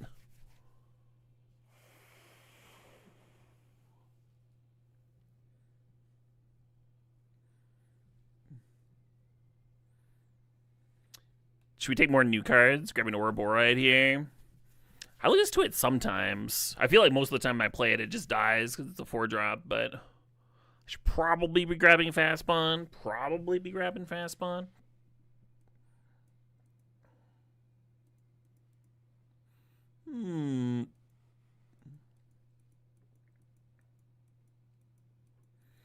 A Johnny, the best card here by a country mile. Not close.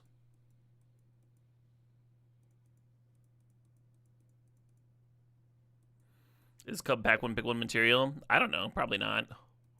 But I felt like playing with it. Mostly played it in Legacy so far.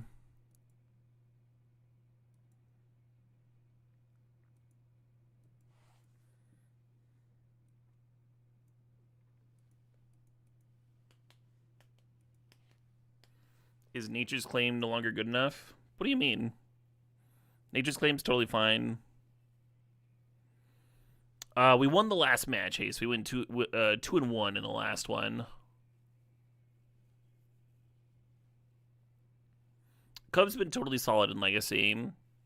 I would say at its best with Gaia's Cradle, just being a very cheap way to animate Gaia's Cradle and get some nice untaps in. But it also played well in like a mid-range deck I played it in.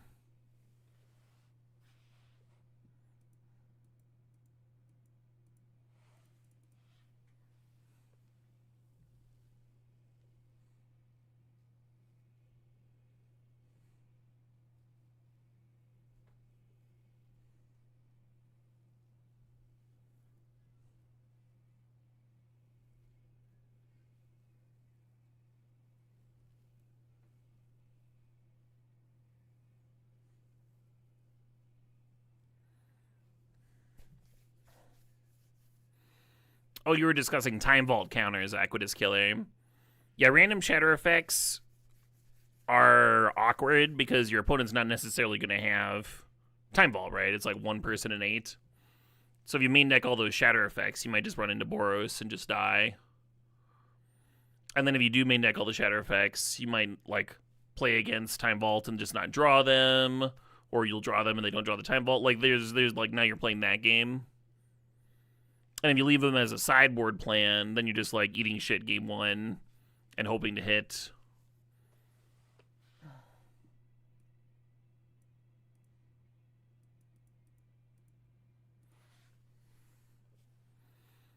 Hope they don't answer your answers.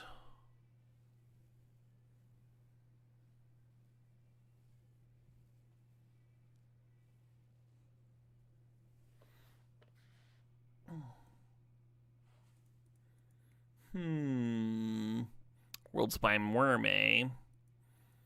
Do I want to attempt a natural order for World Spine Worm? I think no.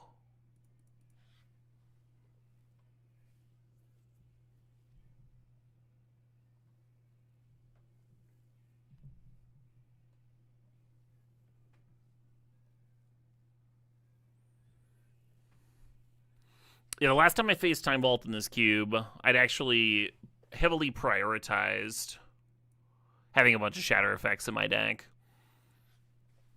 And then I like lost staring at the shatter effects in my hand that I like didn't have quite enough mana for while they popped off, while they went infinite.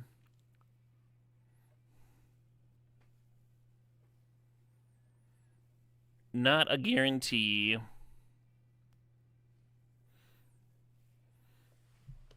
And green also sucks. So like if your best answers to Time Vault are in green, that's not going to help you out that often, because ideally you wouldn't be green very often. Ideally you would be doing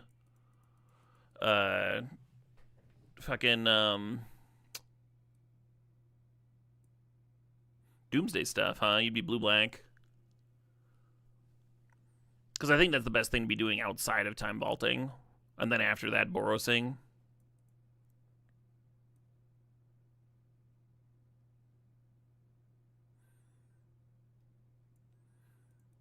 When they had Time Vault combo in the cube years and years ago, I was of the opinion that like people should just play more shatters. It's fine. It's totally fine. And that was wrong. Like laughably wrong.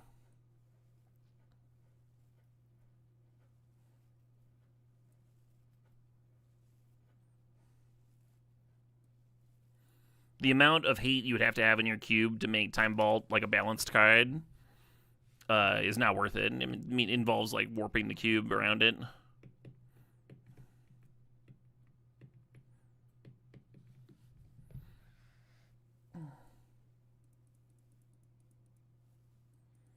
And still probably doesn't work, right?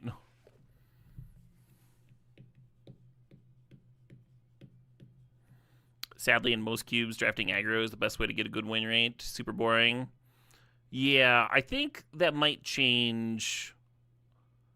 So, from my lens of like drafting a shitload of online cube, the frustrating thing about that is like we basically only have one cube curator.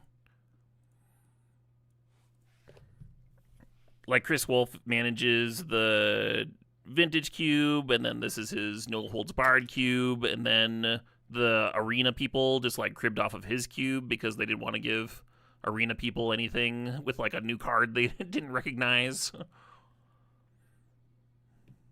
So it's really just like one person designing all of the cubes for everybody to crib off of, and they all look the same, and Boros is the best in all of them, and it just leads to a really miserable play experience if you like any variety whatsoever or a balanced cube environment. But what am I whining about, huh? I might get to draft a Mox Ruby. What am I fucking whining about? Get this whiner off the stage. That's what I say. Look at this guy. Once he got drafted fucking powered cube on this fine Friday afternoon, he has the nerve to complain. Let's get a Tireless Tracker here, I guess. Just the most boomer-ass green deck ever. Just beating in, maybe. Powering out, beating down.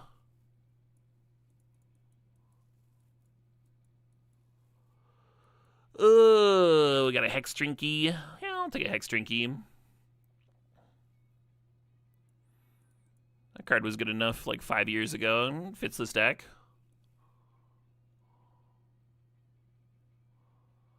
Might actually like that Tinker. Light blue splash here, maybe.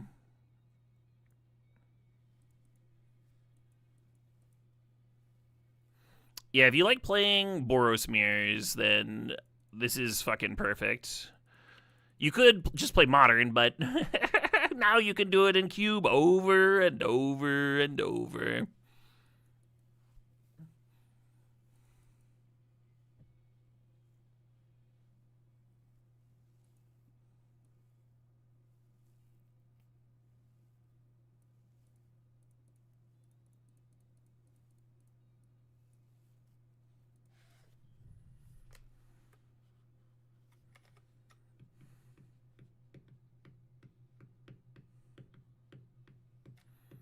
With power, sort of.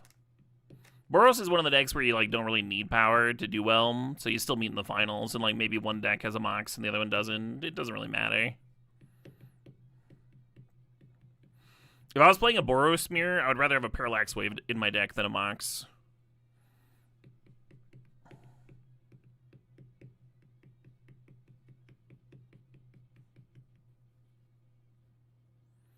I got this Tarn. Help out the Tinker Splash, huh? It's awkward that it's not a green fetch, because it's only going to have like 2 fetchables in the list. Could take Ether Spell Bomb. That'd be another thing to sack to Tinker. Meh.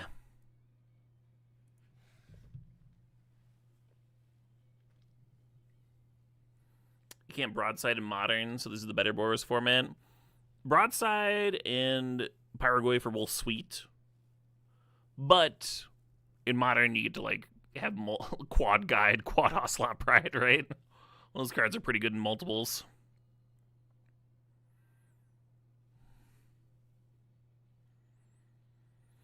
If you have a Vintage Cube Boros deck and you played it against the Modern Boros deck, I'm pretty sure Modern just beats the tar out of you if you play enough games to overcome natural variance, right?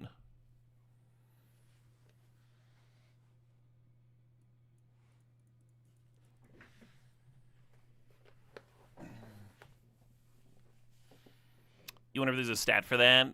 Win rate of P-Wave versus Power 9 Boros Mirrors? I assume that would be too narrow for like 17 lands to collate or whatever.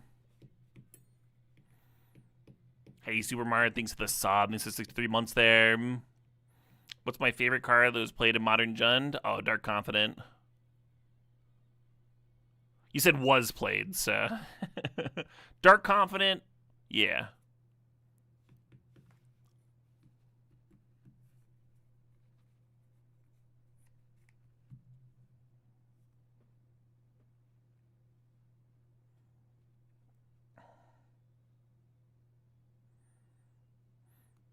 Kick Command is solid for sure. For sure.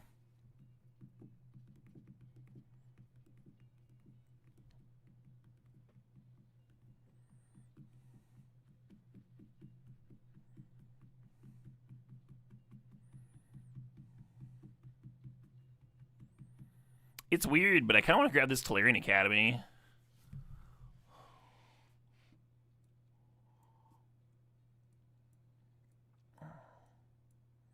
Awkward to pass some nice artifacts there. And Tireless Tracker spits out multiple, though, as does Karn. Could work out. Maybe I can be the Academy Cradle deck.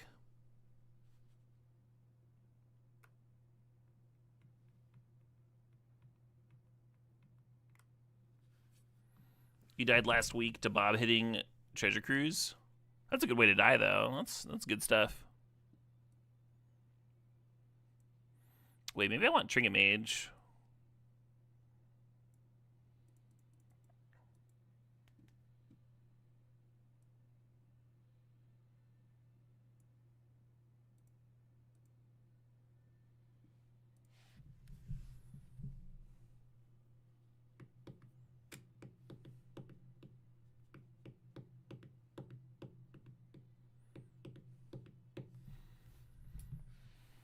So Citadel is a Tinker target. I'm tempted by this Haywire Might.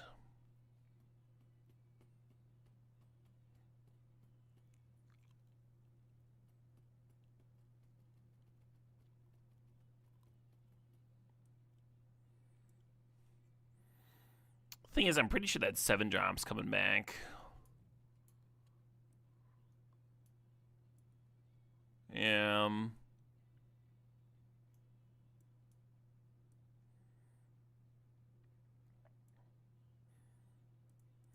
Assault Monolith could have popped out with Gadgeteer. Don't have a ton of uses for infinite mana. Metamorph is pretty sick. Just copy your Karn tokens, copy your Ouroboros. Probably not playing the Gadgeteer here.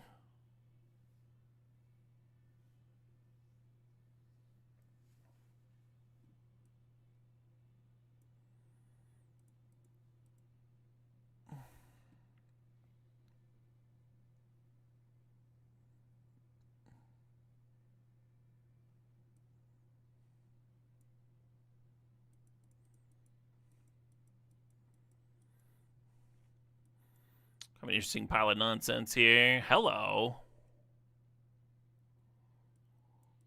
Currently no Time Vault combos, but this would be a good deck for the untappers, right? We have Grim Monolith too.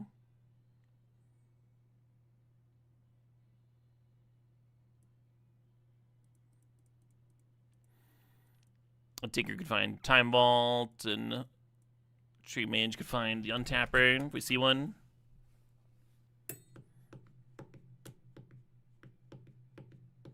Hunting. Hunting.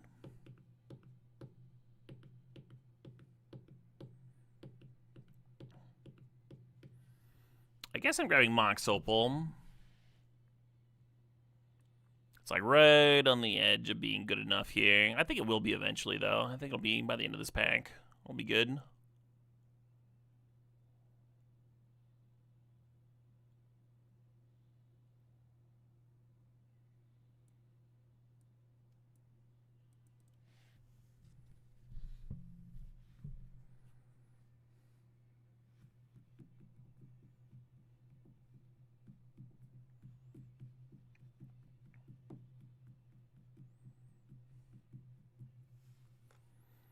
Is Force a low prio pick? Nope, Force is great.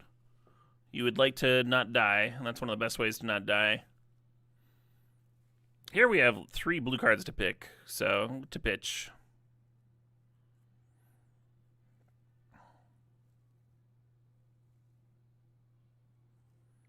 Not hoping to wheel it. I think some people like really just get off on the chance of wheeling something, and they'll do it even if they're risking a card that's like kind of good and important to their deck for a card that could just get cut because you don't need it at all. It's just you're gonna have too many playables anyway. But I could wheel it. I could that archetype's open. I could wheel the sweet Mox and take this card that I'll end up cutting because I don't need it. I could do it. You get that rush. You get that fucking high. Like, yes. Oh, put it in my veins. It'll be so clever.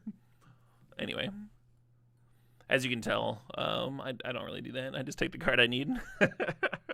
Big fan of taking the card you need. Even if you think there's a chance that you can wheel the Mox Opal. Like, at the end of a pack, there's so many boosters where people just, like, don't give a shit. They're like, I don't care about any of this, so I'm just going to grab whatever. This Opal, whatever. Who cares? There's people goofing. None of it really matters.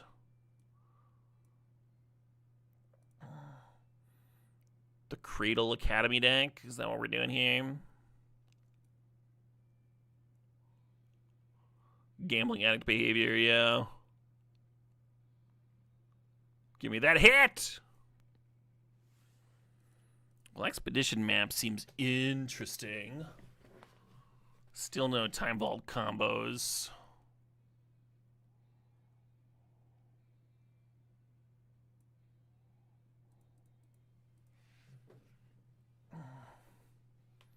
Hey, Time Vault combos. Yeah, you can use it as a tiebreaker, I am 3-3, exactly. If you're hemming and hawing, you're like, okay, well...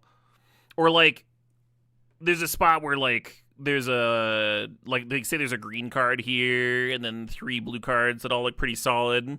You're like, okay, I'll take the green card. I'll at least get something back out of the out of the blue options, right?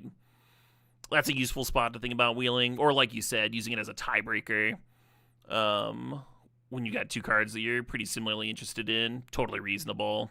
But you shouldn't be wheeling for wheeling's sake. And I think some people do. I think some people just really enjoy that.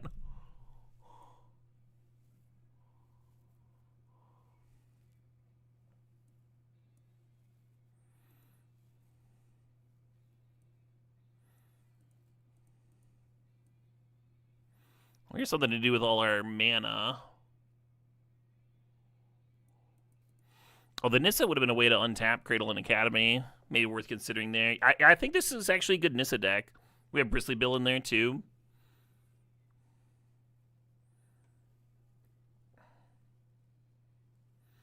So Blightsteel Colossus is yet another Tinker target. I think we're pretty good on Tinker targets. I'm going to grab Mycospawn. Hey, what's up, Ballista? There's a waterlogged grove I'm passing. That's alright. Alright, I don't want Zenith. I do want Chariot, maybe. Not going to main deck the Terra Sunday.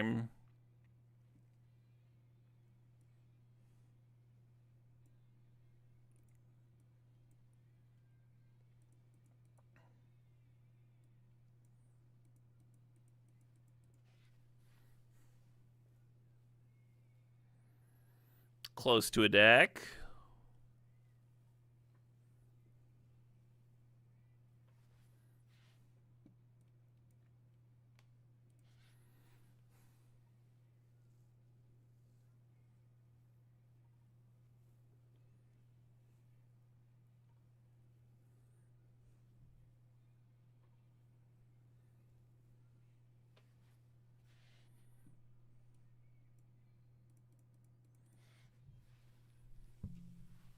Rate the deck from 1 to 10. I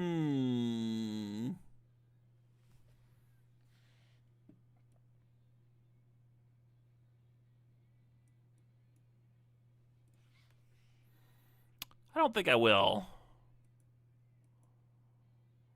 Seems a bit degrading to my deck. I think we're better than that as a society.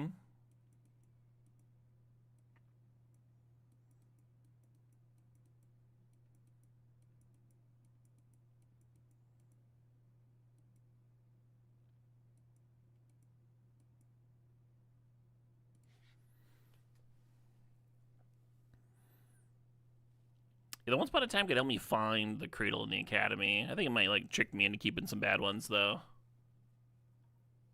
I'm gonna cut the Monstrosity, I think.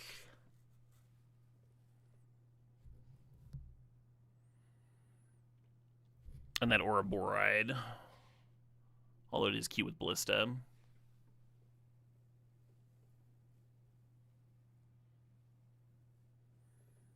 Yeah, we just don't have enough cards, Mark. Or I'm sorry, we have too many cards. So if you play the Brainstorm, you gotta like cut a card for it, and I didn't want to do that. I just took another sideboard card instead. The Brainstorm doesn't interact with Gaia's Cradle or Academy. You really want to minimize the number of cards in your deck that don't do that.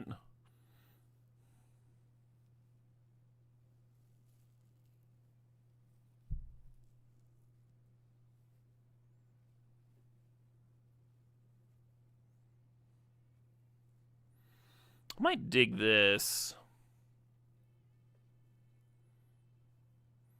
High mulligan rate with both Academy and Cradle in there. And like Mox Ruby in the land column. But we have a lot of mana sources in here. Monolith, Talisman, Mana Dorks. There's a chance we flood out if we play the regular number of lands.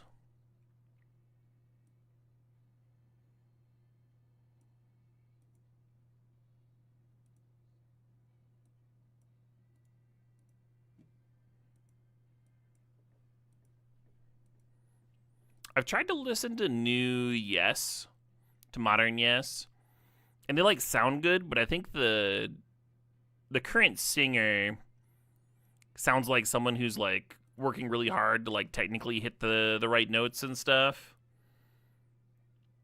And then because of that, they're like missing out on like the soul, the emotion, you know. It just doesn't land for me. I would rather have someone that sounds slightly different than the original singer, but the emotion came through.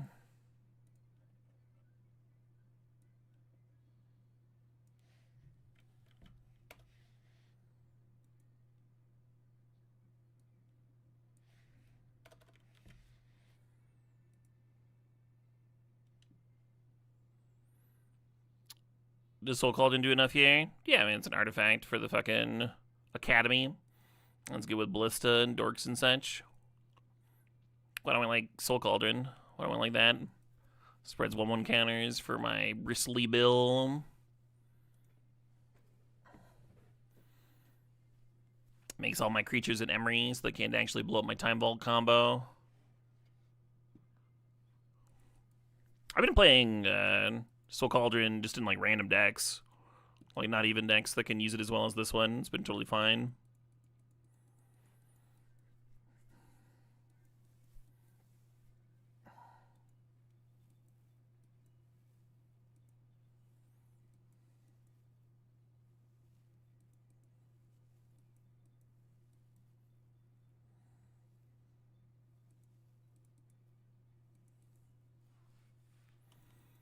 Terrible little opener here. Maybe should have gone to 5.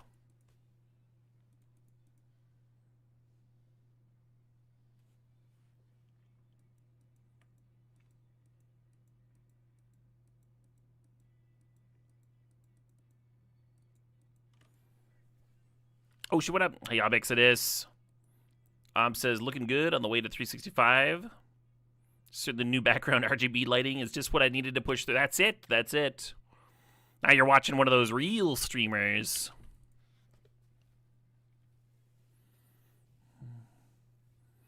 Someone called it bisexual lighting once.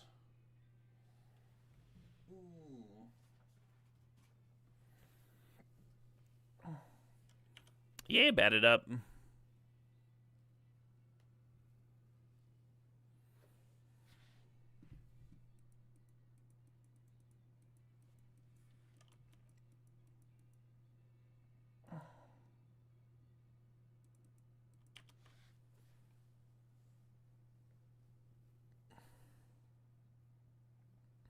I guess I'd map up Academy. Something to do.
Hmm.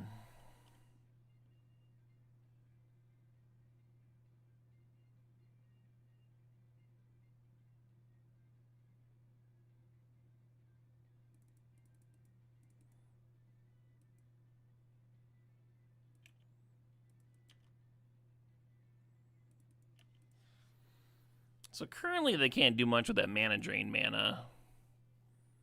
Still kind of banking on them not ripping a second black source for that Liliana.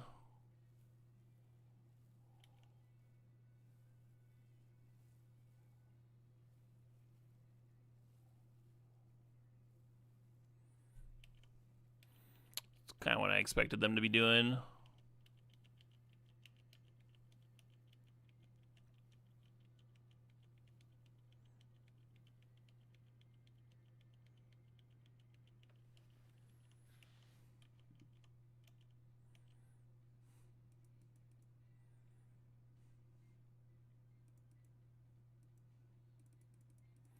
Yeah, Gaia's Cradle would have played a lot better than Academy here.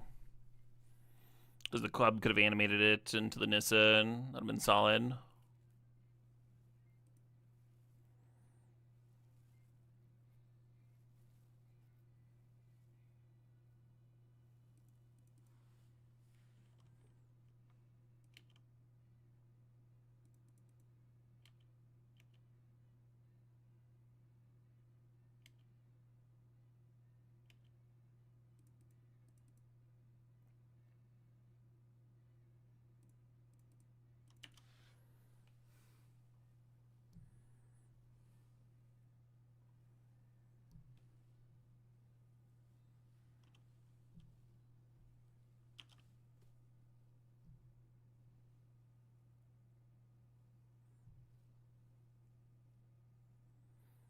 So if you don't block here, then the Nissa dies, which doesn't seem very good.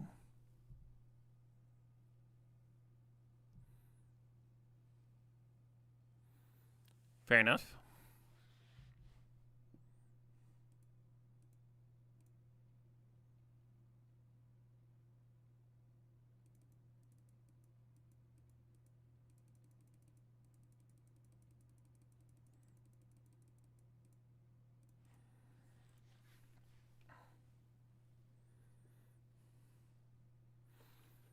But I was just drawing 4 cards and making a 9/9 flyer. I think the opponent was a little frustrated with their lack of black mana, huh?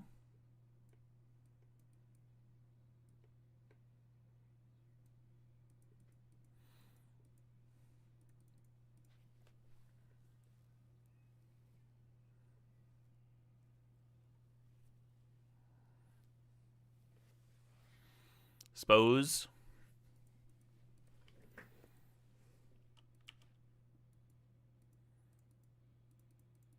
Pity we don't have a Saga. Yeah, I passed a Saga at one point. I was like, not really in a spot I could use it. Actually, maybe I'm thinking of the last deck. I think I'm thinking of the last deck.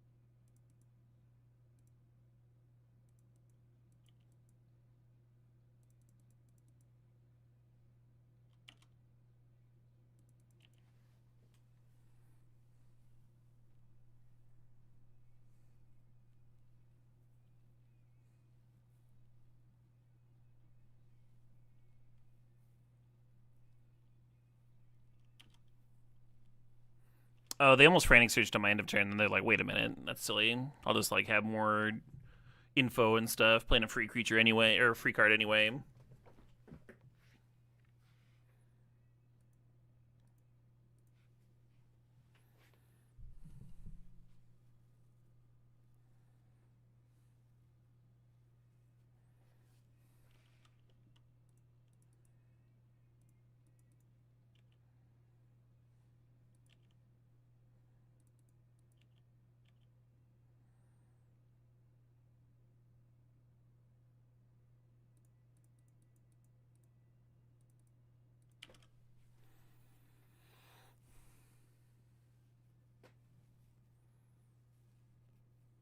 Kind of a fierce board.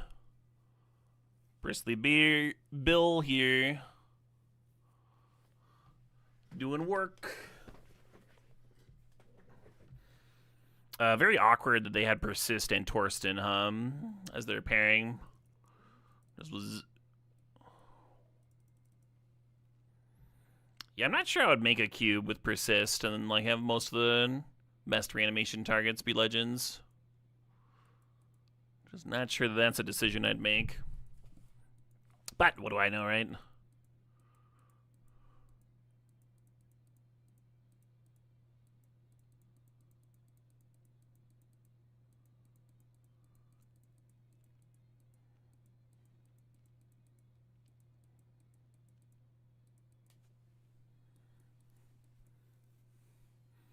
Yeah, the opener wasn't great. This was kind of like the risk.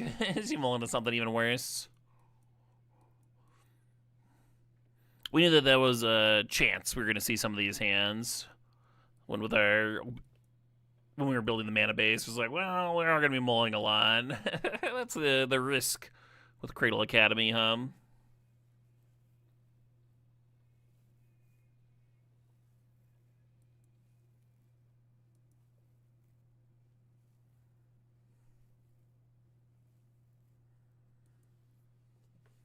Oh, I love that Simultanoka. First time.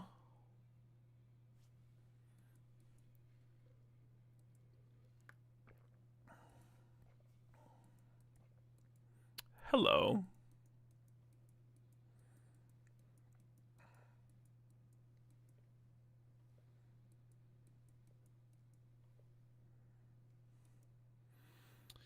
This is a very awkward hand to bin anything.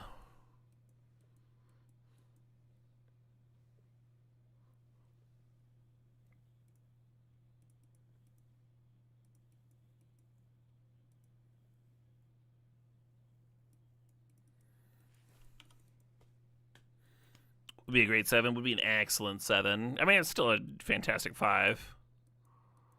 We'll see what the opponent does. Having the Emery in the draw just like gave you some resiliency. I wonder if you try to hold the Time Vaults, or we just run it out.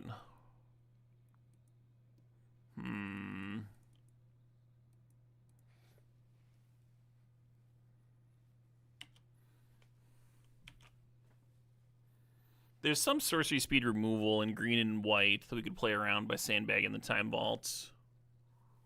So I'm gonna attempt that.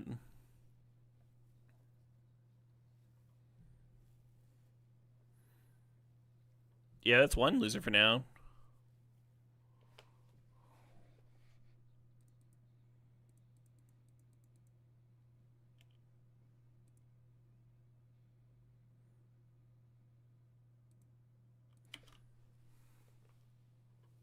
Yeah, there's just a lot. We don't have to list every sorcery speed removal spell in the cube. For the love of God.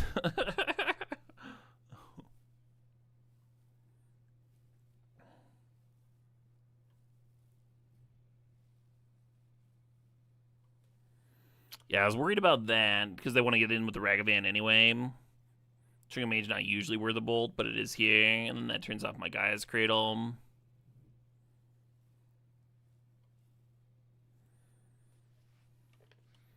Now we got to decide if we're going to play into a counter, which, I mean, I guess is what we're doing here.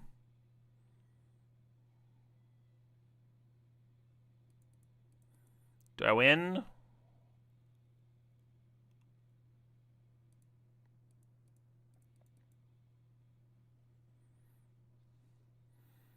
Looks like they got a thing. Just a braid. Oh. At least Besiji would have given me a land. I think now the plan is next turn, tinker up our 7-drop. Try and draw some cards.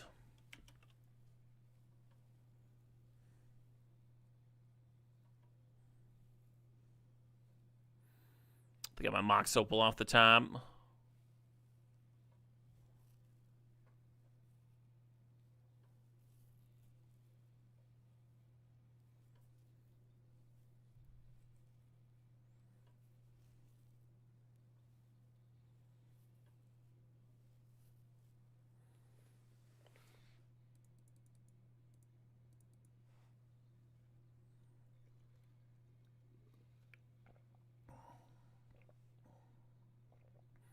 Possible I'm supposed to be grabbing Chariot and like, pile of mods.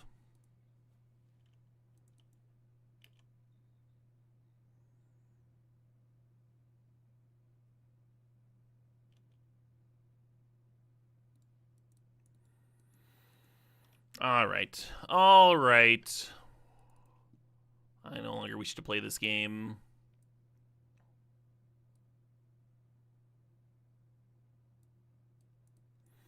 The awkward thing about cutting Endstone is that it's just like very castable in this deck, and Citadel is super not. I think I'm just gonna assume that we'll still be tinkering for Time Ball most of the time. We would indeed go to 10 at end step, yeah. The Hull Breacher was just stopping the draw aspect of the Endstone. So every time I did anything, they would get treasure. So the opponent would have had to come up with 5 more damage somewhere, which might have taken a while, but I kind of don't care.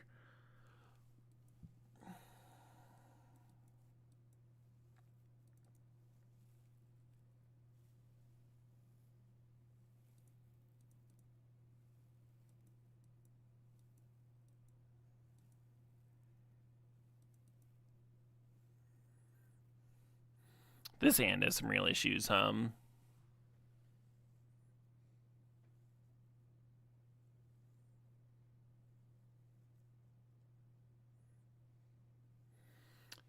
Yeah, my wife got me into this band in Cypherus. One of those things where, like, I'd heard them before and I, like, kind of dug them, but then when I heard them a lot more. We actually played them at our wedding.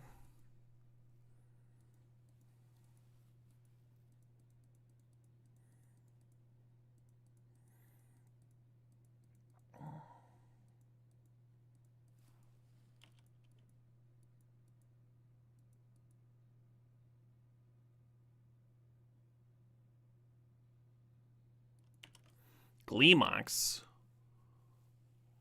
Pretty exciting. Yeah, this is kind of what I was worried my turn 2 would look like. Just nothing, not And now that when we do play creatures, then they're gonna have giant targets on them because they saw us miss a play here.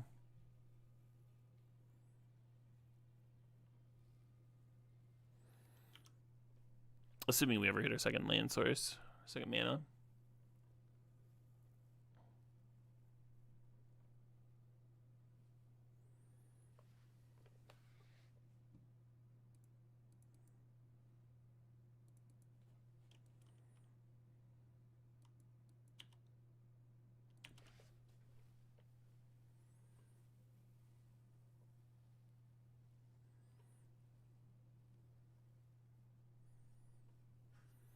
And now they're drawing cards, and we're doing nothing.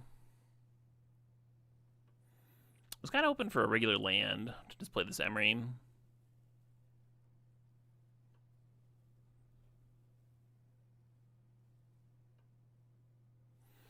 We can just scoop. We're not doing anything. Potentially bad keep there. Sometimes when you, like, mull to oblivion, you get, like, frustrated and you make bad keeps like that. You're just, like, sick of looking at fewer cards. Not gonna be too hard on myself. A very human emotion.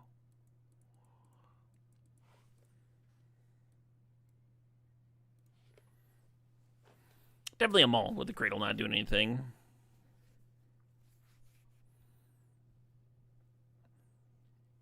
I kind of wish I knew how that first game would have played out if we could have kept 7 with the Emery to, like, rebuy the Time Ball combo. That Hull Breacher was such a dicking.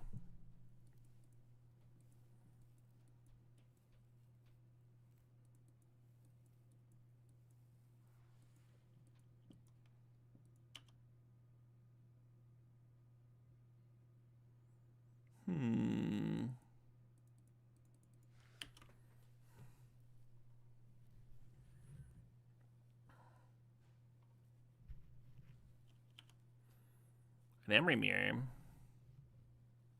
Wow, they milled some real nice ones too. So the Talisman sets up the win next turn. I kind of like playing the Soul Cauldron out, actually. There's still a chance that we just win next turn if we just draw a land. But this prevents them from getting their Emery value on.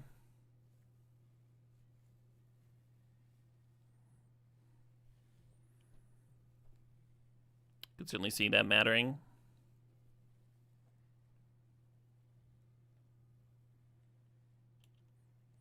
Sure.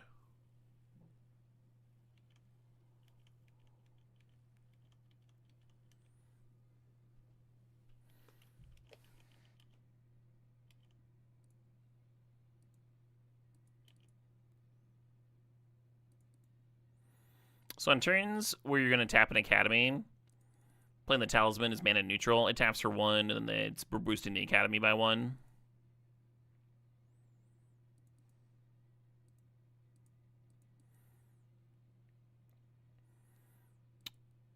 A meager turn 3 kill. A humble turn 3 kill.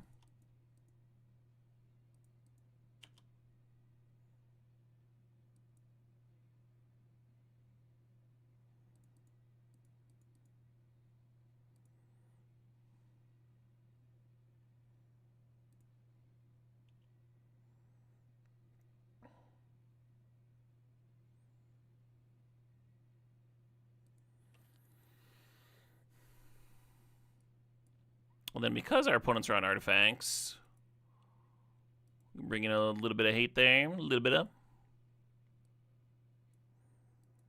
I think I'm going to cut Mycospawn.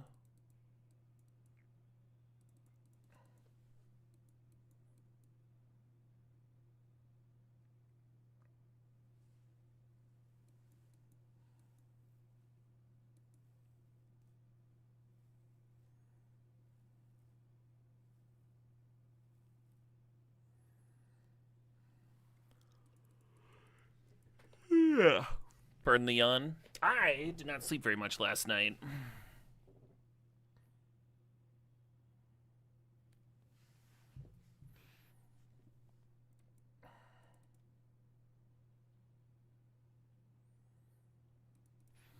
I started drinking these energy drinks that I know just like prevent me from getting any sleep. But they're so good, they're so tasty. And I feel so good when I drink them.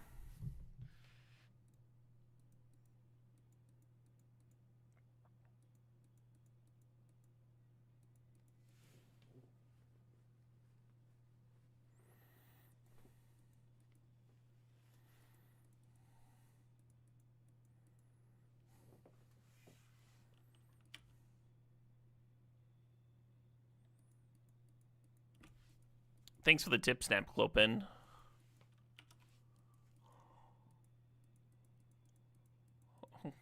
Very useful and requested.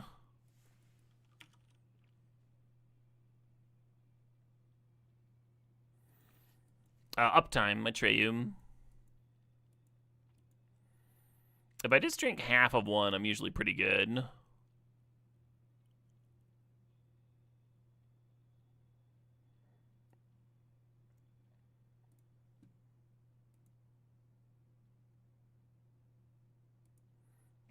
Today I'm not. Not yours specifically.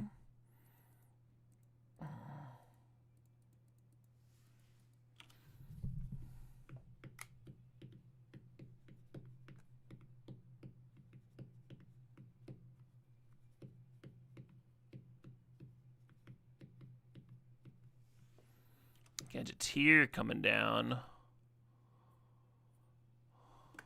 It's a little scary.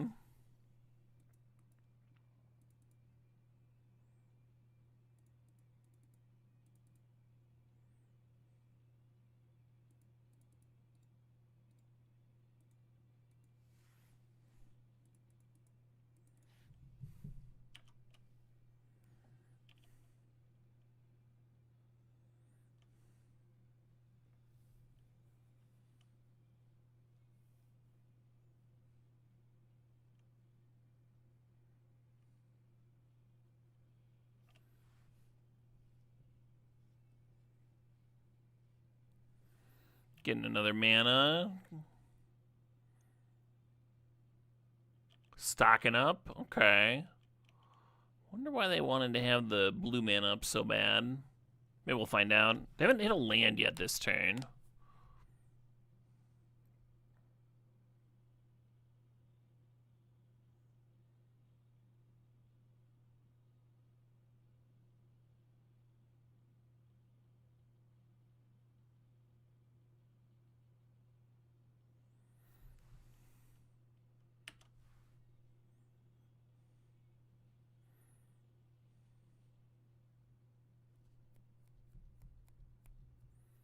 Toidle coming down. Nice. Yeah, I'm going to have to get something rolling pretty quickly here. I don't think Wan Shi Tong's going to do it.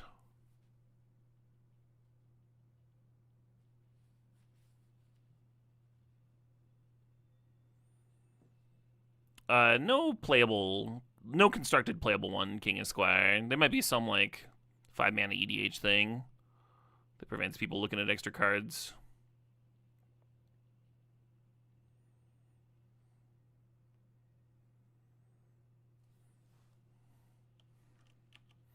Yeah, I kind of want a double block, but I guess I'll just take it.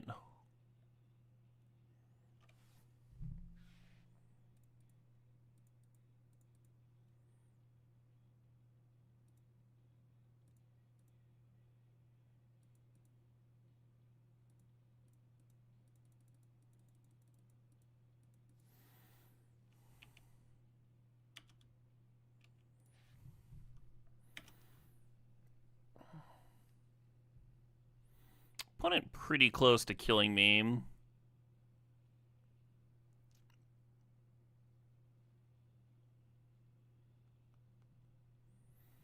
Two Toidles.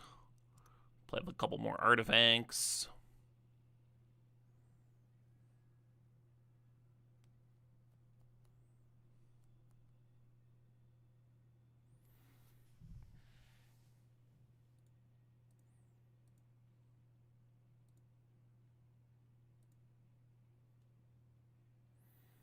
All right, game 3 on the play, right where we want them.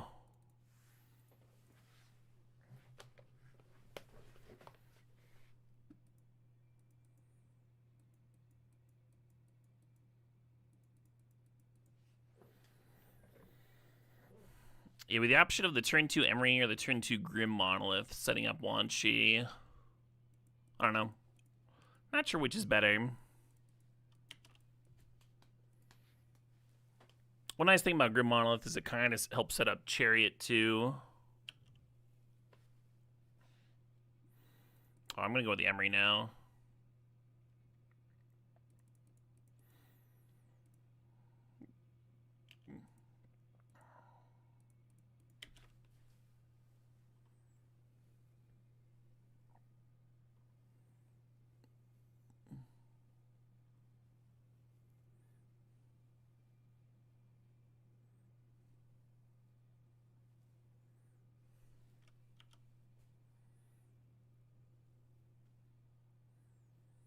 It'd be fitting if I got Time Vault comboed after beating them that way in game 1.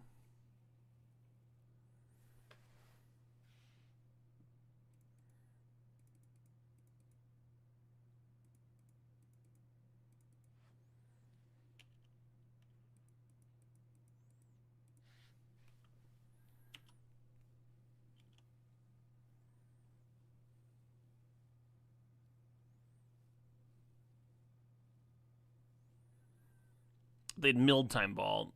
We could have played the Bliston too to kill their Emery. But I think this was better.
Well, the Emery should have served because I'm not going to use it here. I thought I was going to play the Wan Shi and Ballista, but I think I just want to max this.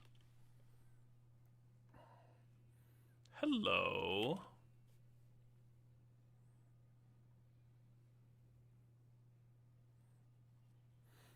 Chromatic Star and Emery is a draw engine.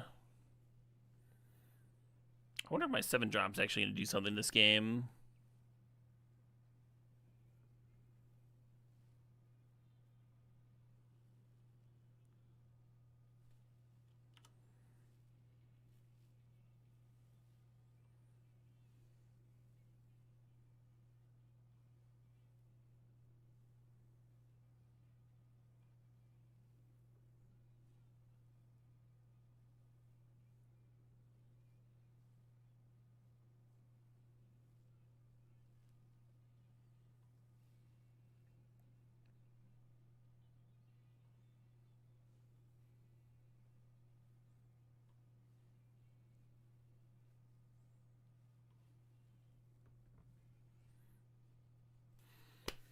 All right, Falkenheim.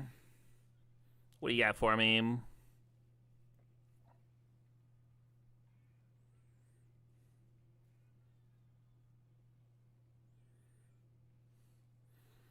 Appropriate.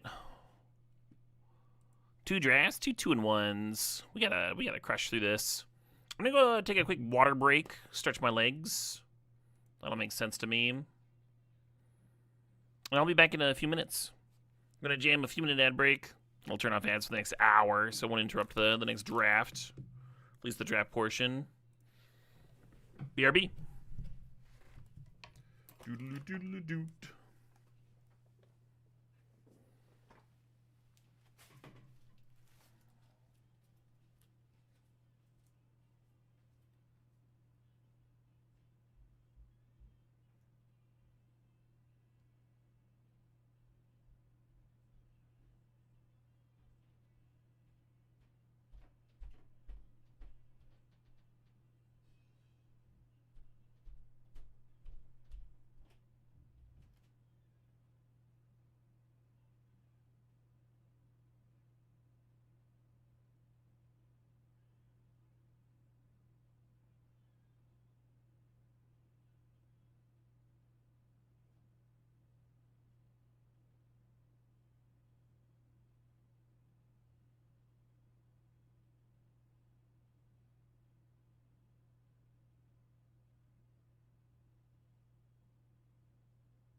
Oh, hey, some Battlesnake. Fun band.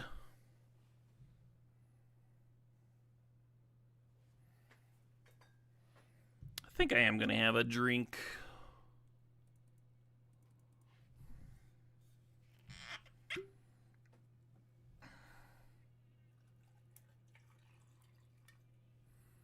Oh shit, what up? Hey Gargadon, thanks for the sub, the prime, the 62 months.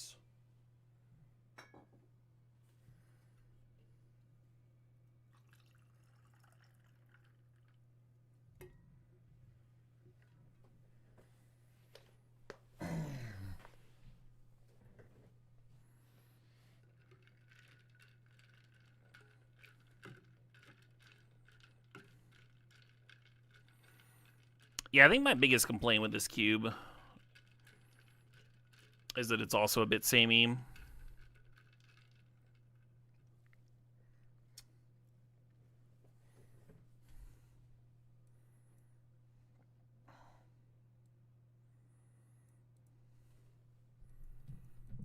It seems like a missed opportunity. There's like a lot of cool stuff included, right? Like Salvager's combo and a lot of different archetypes.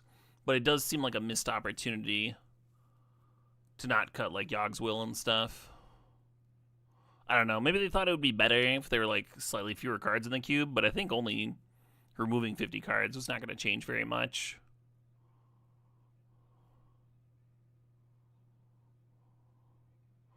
Maybe I'm just disappointed because I thought they originally announced a bigger change. Time Vault and Oracle are just boring. In terms of gameplay, they are not ideal. I guess I'll grab Vamp. Oh, Vamp action. So Chain of Smog is a nice black combo to pair with Vamp Tutor. I'm always tempted by Sneak Attack, though. Sneak Attack's pretty fun. But if you take the Chain of Smog, you're just, like, very well prepared for it early on. What do you think, chat? I mean, I wouldn't mind a Vamp Tutor in my Sneak Attack deck or my Chain of Smog deck. What do you folks think? I'm open. I'm open to either. Fable? I'm not drafting Fable.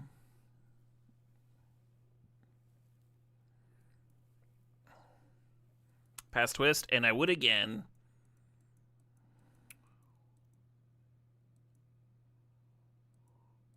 Which has been longer since I've done it. I don't know. I've done them both like semi-recently.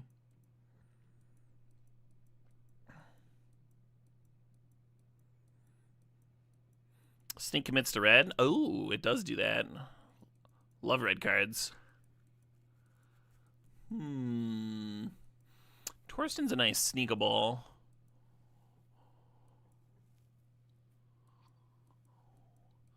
Might just grab Caracas.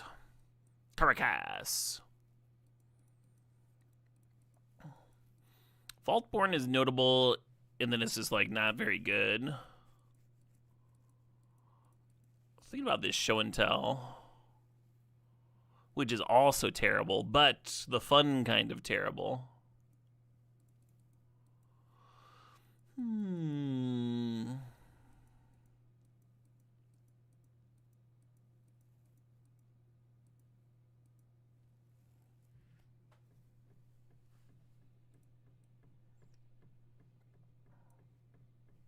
There we go. There we fucking go.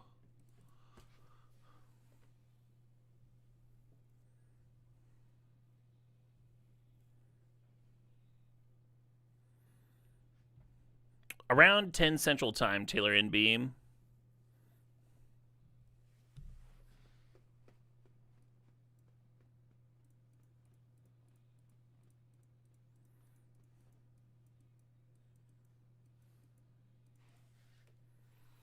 What did little Caleb bring to show and tell? I don't remember. You're like, what, like me as a child? What did I bring to show and tell? I think I brought like rocks from our road trips or something. Here's a hunk of amethyst. Look at it. Look at it.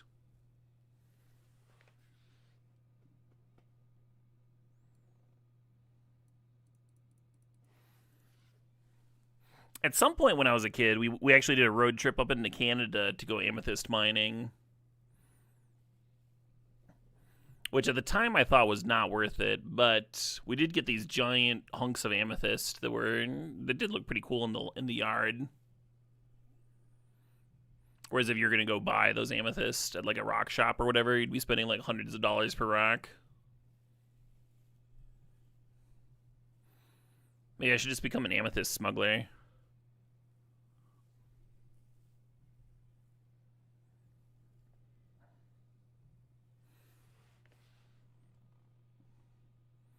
The loot tree is tempting. I'm gonna grab Voltaic Key, just in case we see that time vault nonsense. My parents did not get roped into an amethyst timeshare, no. I have some pretty solid memories of that trip. It was kind of a lot of work for a vacation. Like literally mining rocks. It was kind of fun. I would say it was kind of fun too. Because like you're hunting for shiny rocks and in areas where like you know they're gonna be there.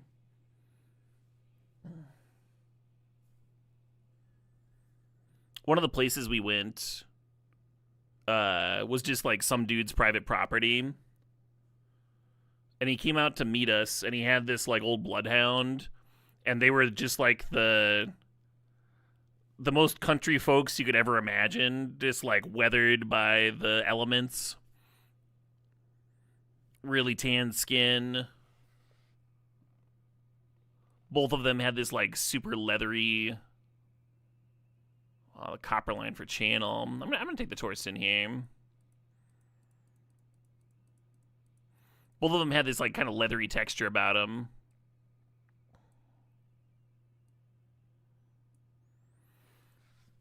And there were these swarms of mosquitoes. Like you couldn't see. Like it looked like there was fog because there were so many mosquitoes. Like you couldn't actually see the tree line clearly because there'd be like these like dark blobs everywhere. So many fucking mosquitoes. Most mosquitoes I've seen in my life. And they just like ignored the old man and his dog. They were like, that's not food. We know that's not food. Their skin's too tough. They're resistant.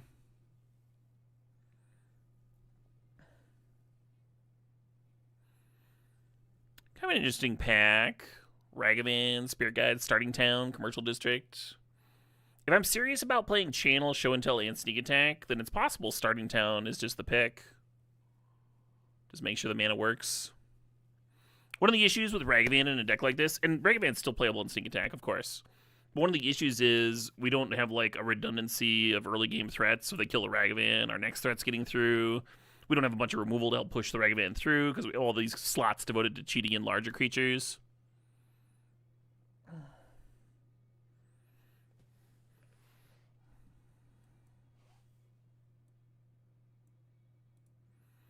Little Grizzlebees, little Thundering Falls, maybe. Little City Traders, maybe. I'll grab Grizzlebrand. A little Ancient Tomb action.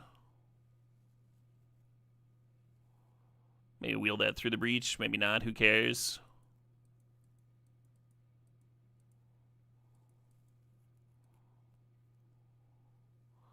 I think I dig Breeding Pool over Delta. Delta's not fetching much right now.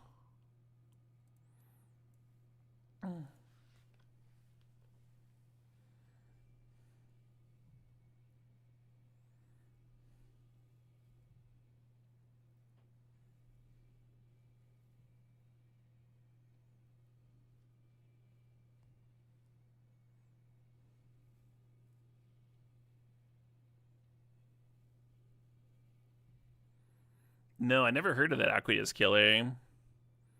Literally got caught because the mosquitoes wouldn't leave him alone. That's wild.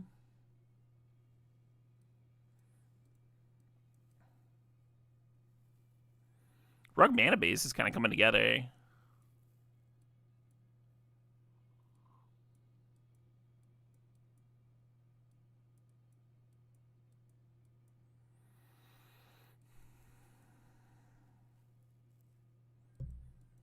Yeah, we probably needed another color in here.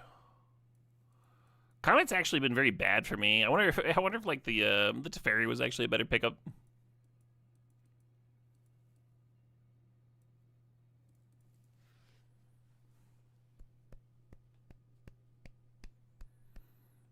Is there a ranking system in how players are paired up? Nope, just it tries to pair you based on record first. So if you're 0-1,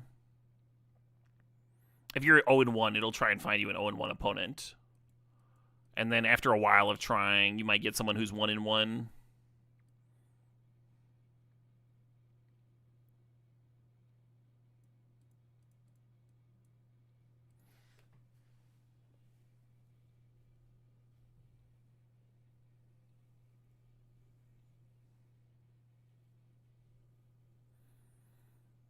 They try to pair losers with other losers, yeah.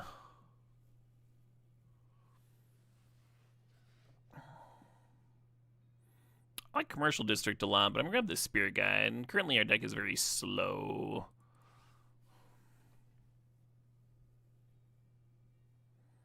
Wow, Tater Chimp. Losers get paired with other losers, just like Tinder. Oh my god. I think Tinder has like, and social media in general has just become like the default way of meeting folks. I know it used to have that stigma of people who couldn't, like go out to a bar and socialize or whatever to meet people. But these days, as everyone's get more and more online, people have less and less time. It becomes more and more normalized.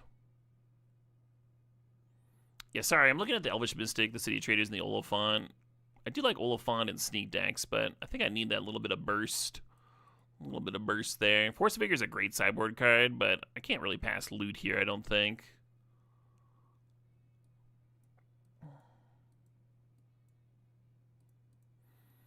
Now watch me fucking complain about getting time vaulted and whining that I don't have a Force of Vigor in the sideboard, huh?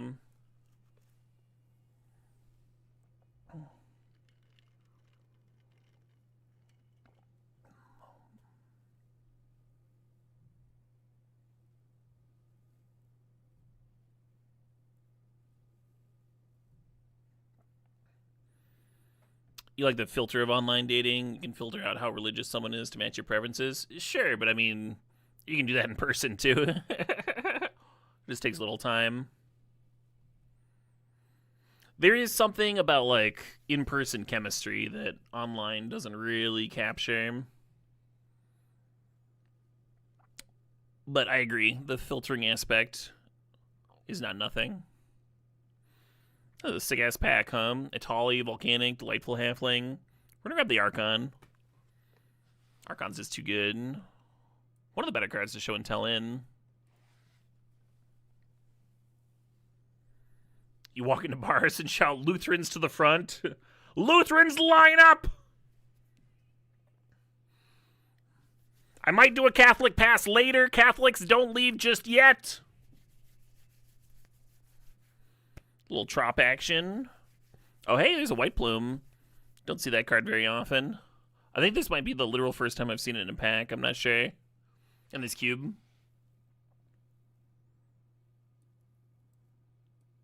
How's our mana base doing? We got nine cards towards it. Thinking about the trop. Also thinking about just like grabbing another dork for the mana base. Lotus Petal, nice. We have like no filtering. We have no card draw. It's just like, here's our things. Do our things, win. Really low on playables. Probably just gonna have to play some of this shit, huh?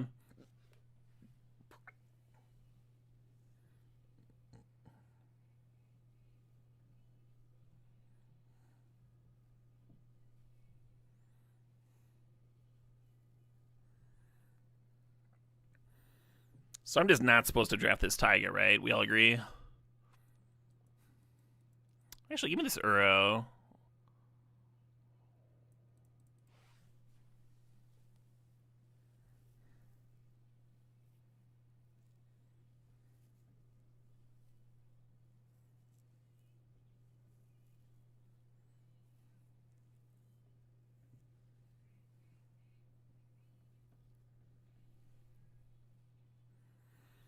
Yeah, how would you meet travel fanatics in the wild? Maybe go to like hiking meetups. It's kind of a specific form of travel, though.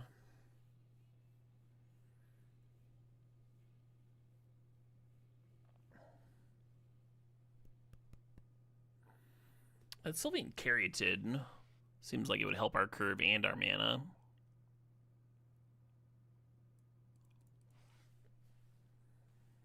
You met your wife in a youth hostel in a country neither of you lived in? Nice. Yeah, meeting someone actually traveling makes sense. Hostel's probably great for that, huh?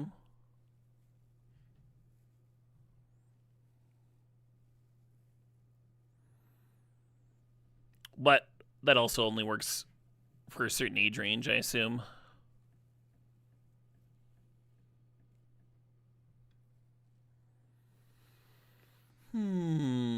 I guess.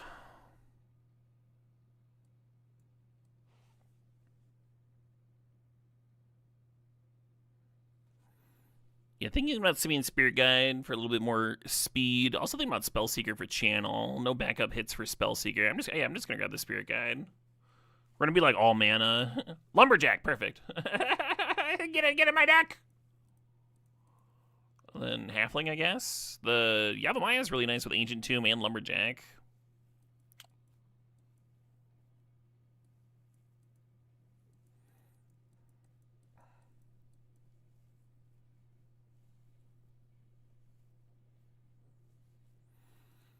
You met your wife sometime in 2028?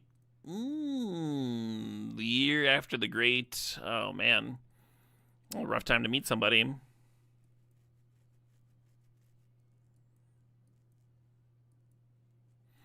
But I'm glad you all will be making that work, despite all the radiation.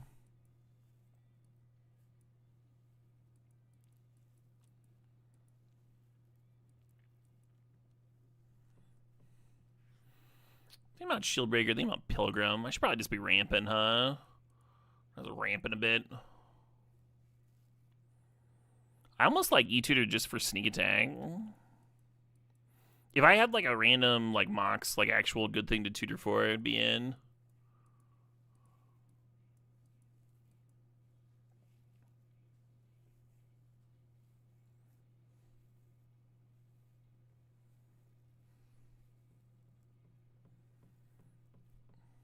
Yeah, welcome Filipino.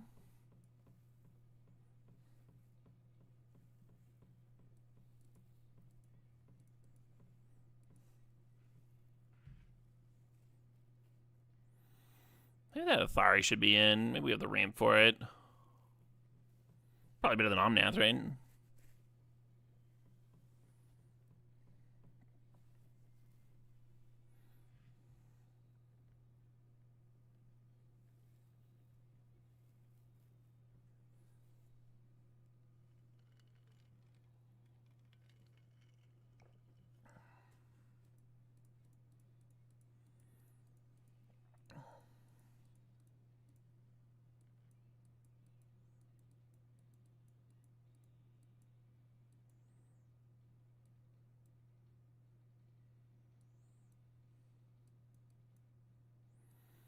All right, chat.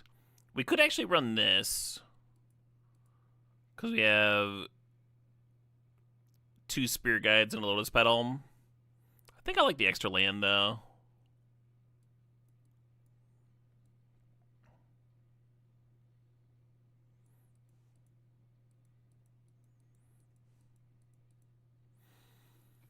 Could see cutting Chariot.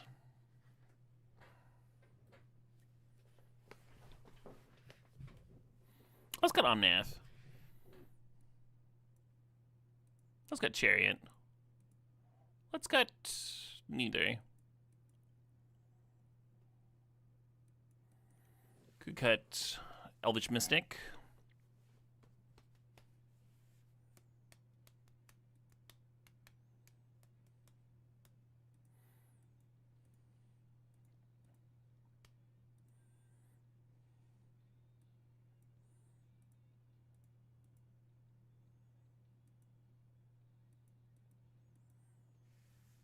Wait, there's no mountain? Ridiculous. What are they trying to do to me? Oh, they added a swamp. Did I cut the wrong thing? I thought I cut it, but I guess I didn't.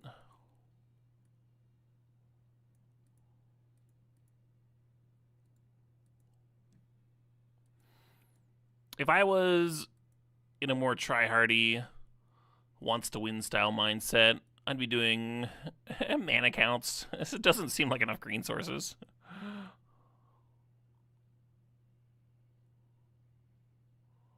Yeah, this is super not. Who do I have extra of? Oh, planes.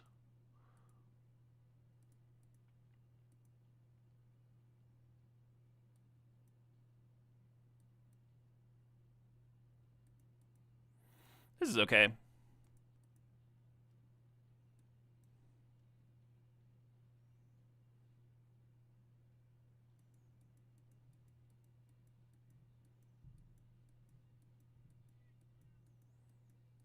Oh shit, what up? Hey, Spawn. Thanks for $4.20.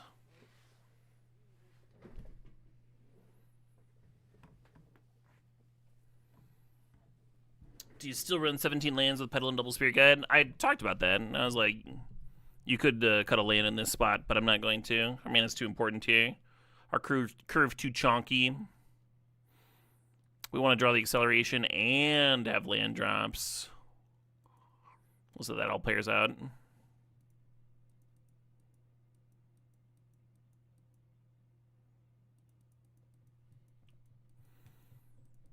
Hand does nothing without red. Yeah, this is lead on Karakas. In case I do rip a red Spirit Guide and can turn to Athari or Bloodbraid.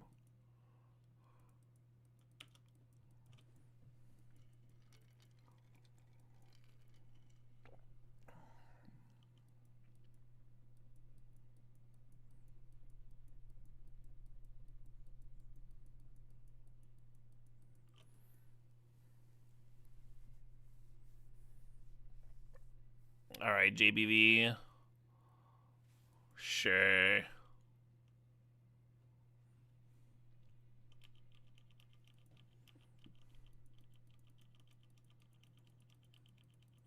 They got my channel. That's alright.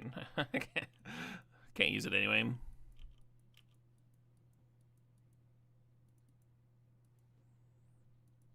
Awkward timing on this starting town, huh? Last turn, then this turn we would be fucking doing something, but now we're just not doing something.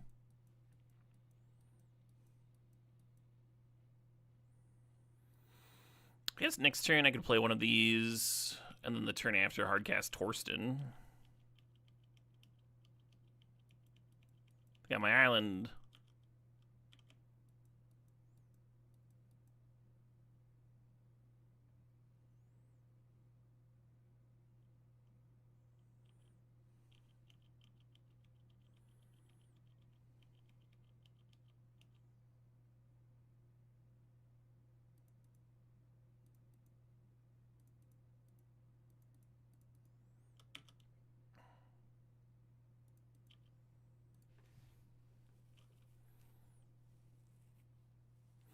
Maybe you're supposed to Bloodbraid so you can have the Karakas up to protect Athari. Meh. What's up with the day count? The day count keeps track of the days.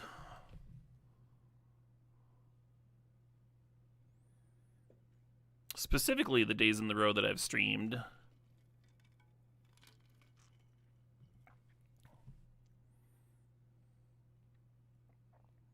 Some people think it's impressive to stream 212 days in a row, but I'm pretty humble. I don't bring it up too often.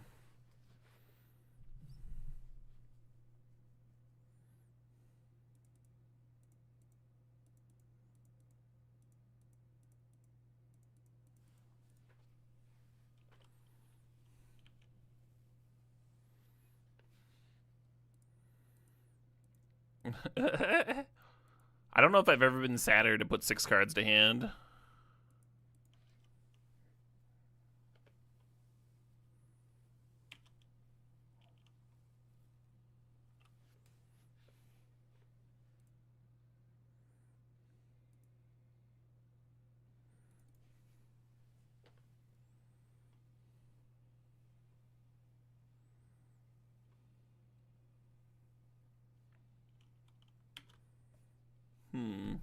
Yeah, that does seem pretty good. Yeah.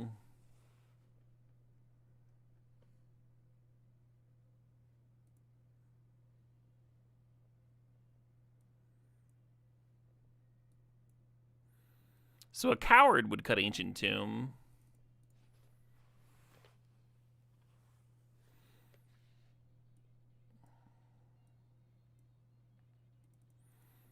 Get Omnath in there for a little bit of life. Chariot's also solid, though. Just a pile of bods.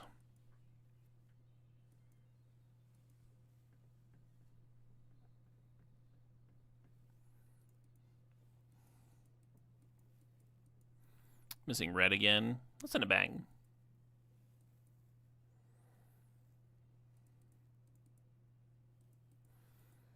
Y'all excited to show and tell that Uro into play?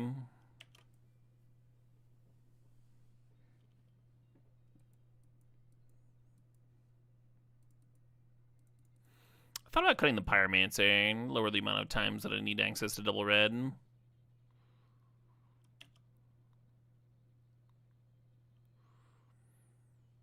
Quite a zesty little curve the opponent's got going on, huh?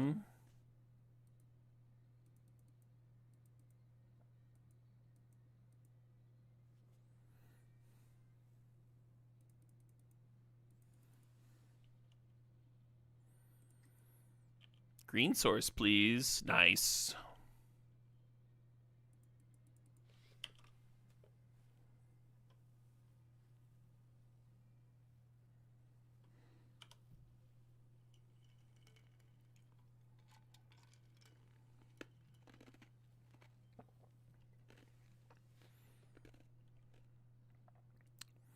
Let's get Spawn's song request.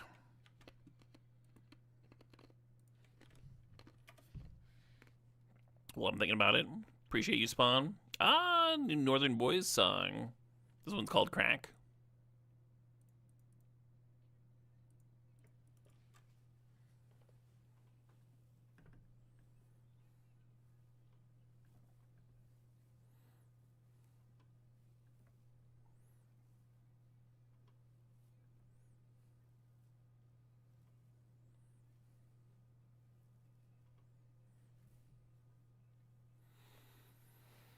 Pretty fucking dead.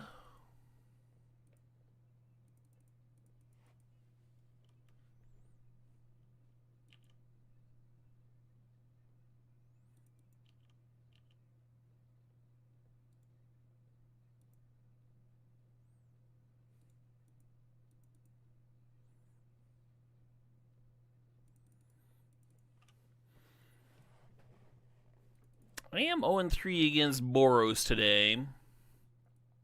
I think one of those times I had a good matchup. The other two, I was just, like, clearly outclassed.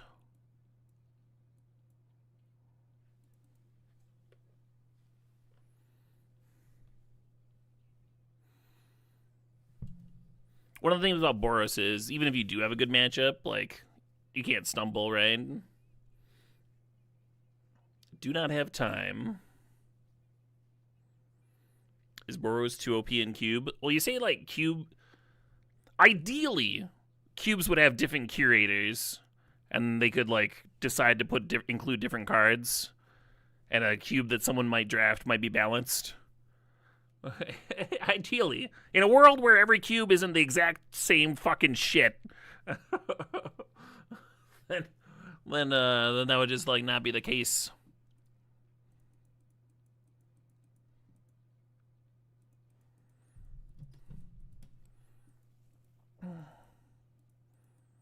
I don't think a turn 1 show and tell has a very high win rate, but it's here, right? It's here.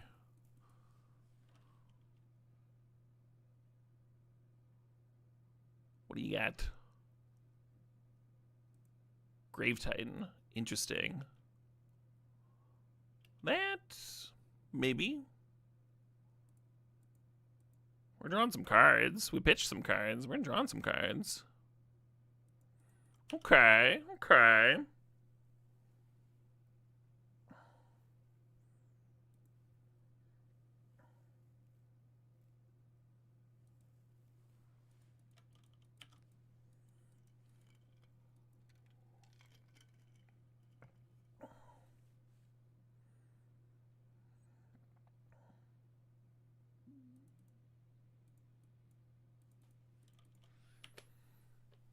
Kind of takes us a while to get there with our mana base.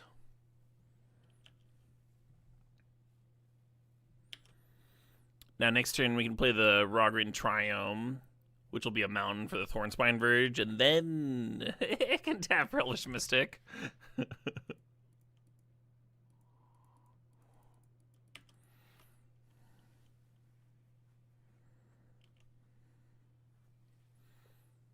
This mana base is like the Rube Goldberg machine. Play your tapped land to turn on the Verge for this other land. And then you can play your mana base.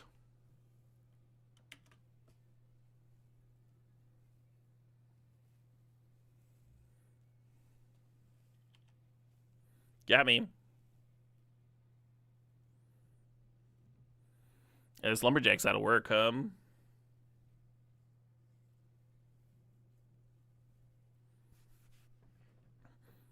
Yes, if cube is different than literally every other cube, people do have to learn it as a limited environment. They might have to read a card. Huge downside, insurmountable downside. Learning anything ever. I don't know why anyone would ever bother. I'm not sure why they create new limited formats, to be honest. Like, why don't they just keep Avatar Draft as the only limited format for all time, and then nobody ever has to learn new cards? We can just draft Avatar constantly. There's no downside.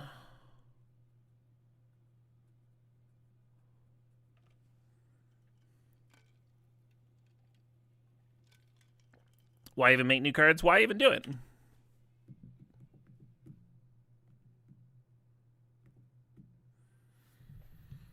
The hero token serve kind of makes me feel like they just want to equip it to something else. Oh shit, what up? Hey, Ming Pack, thanks for the sub. Thanks for 15 months there. Spider-Man only draft? Yeah, now we're cooking. Now we're cooking. BRB gonna play some pre-modern. Pre-modern's sweet.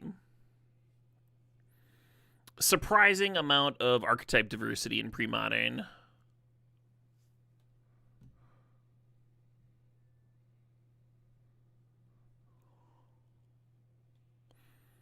Been thinking about doing a pre-modern stream. We just had some like big tournaments with sweet decks posted and stuff. I think I should. This next week, I think I'm gonna do some pre-modern, do some Pauper. Get me back into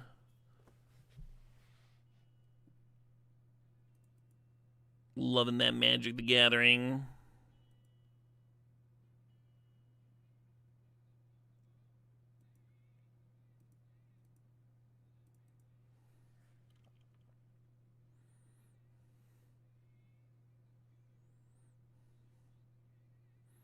So it'd be embarrassing Mana Leak. Mana Drain, okay.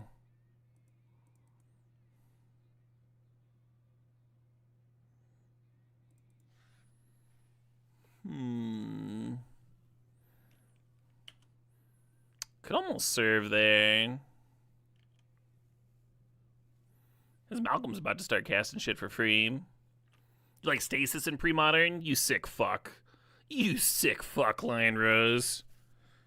Stasis is sweet. It is like the meanest thing you can do to a person, but undeniably sweet.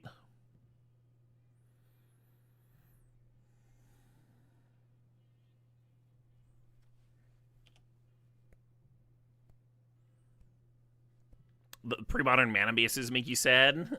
That's part of the charm. Crack my fetch, get a basic, let's go.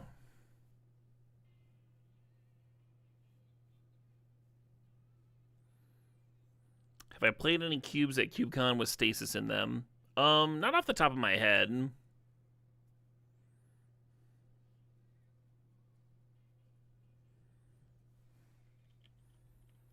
Difficult card to truly support in Cube. Because even if you get like all of the pieces, you're still like only going to have the Stasis some amount of the time. When you build around it in Constructed, you can put 4 in your deck. So even though it's a 60 card deck, you're still going to find the Stasis more often than your 1 of in your 40 card deck. Helm, huh? We're helming.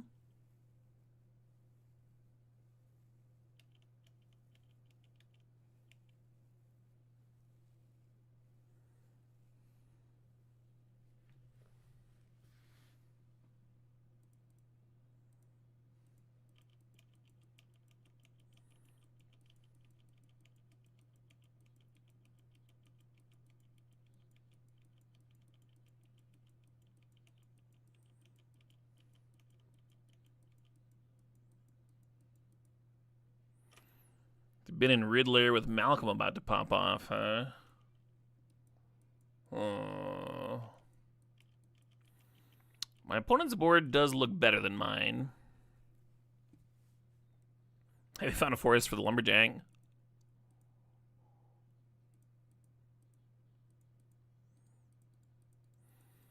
Guess there's no real reason to shock myself here.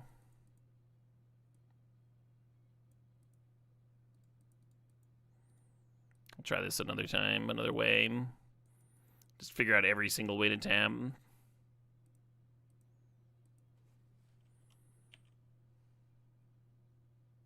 Yes, more mana.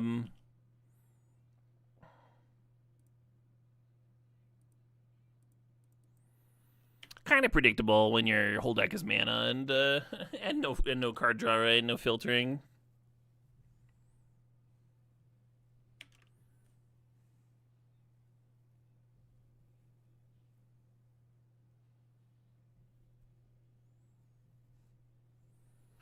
Just explaining, Ender. Just explaining.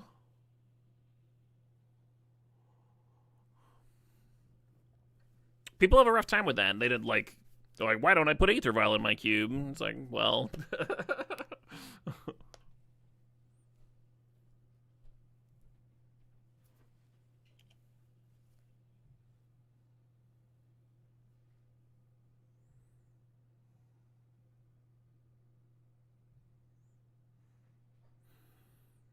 I mean, I could literally hardcast Emrakul.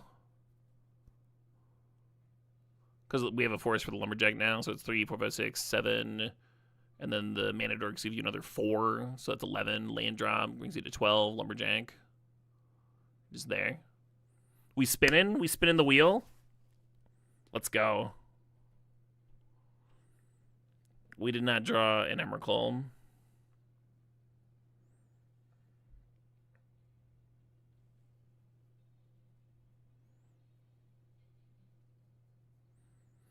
Not our best 7. No, not our worst. I mean, at least we have this Uro.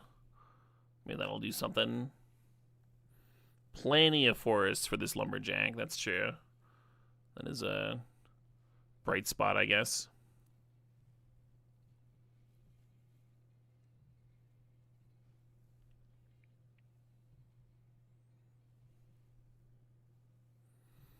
I think Torsten was probably supposed to serve last turn when we blood braided. Oh, wow. All right, buy things.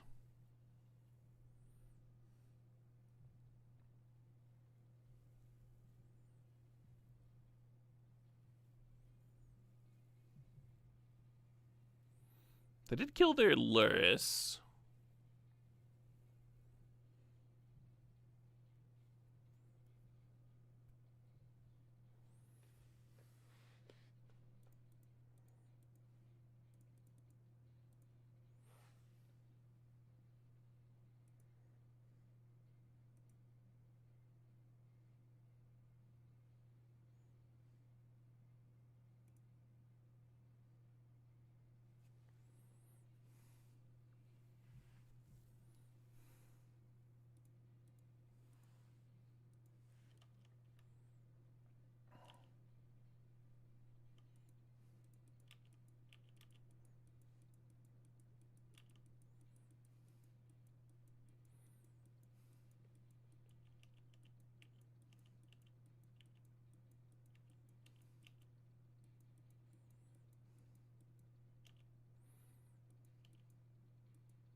So this Caracas is very hype.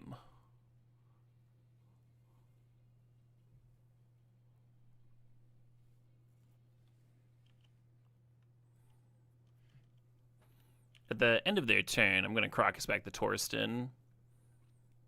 And then sneak attack it out, I think. Opponent does have a lot of mana.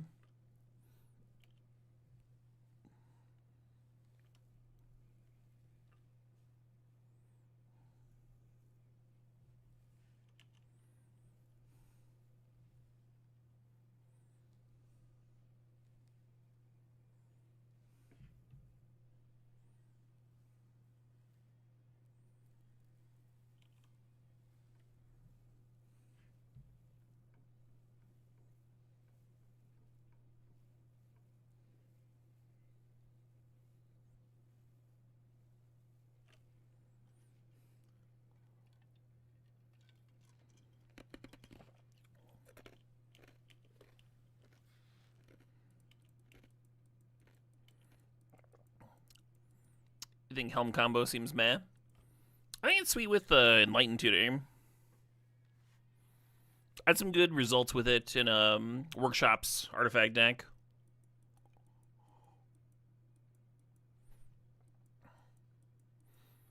I don't really know why it would be meh.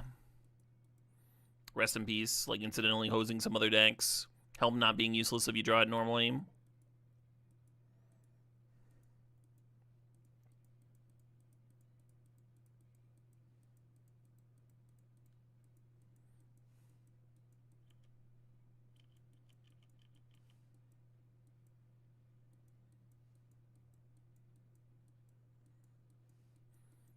Interesting. I've been tempted to try and Shinobi me, like just like serve there. I guess I don't know that I have an Emrakul in my deck. Cube for the Cube Gods. You know it, Darksomeness. And a turn, I'm gonna bounce my thing.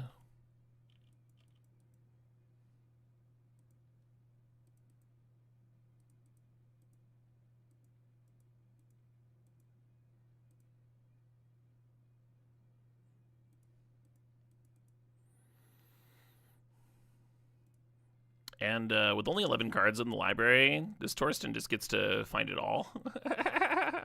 Actually, maybe we should leave the lands in. Yeah, like, just get the creatures. I was like rethinking that, like, right, 11 cards, right.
Well, they're cracking Helm.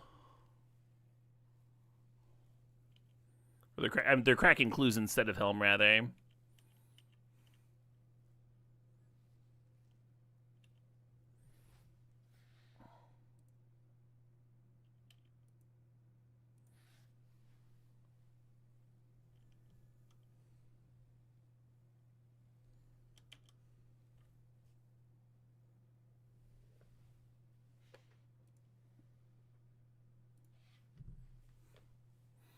If they'd helmed me, they would have hit a Griselbrand.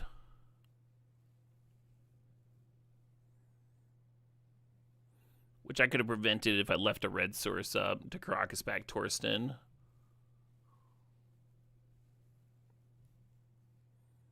But it's funny that they kind of had a line to live a turn. Jump Emrakul here.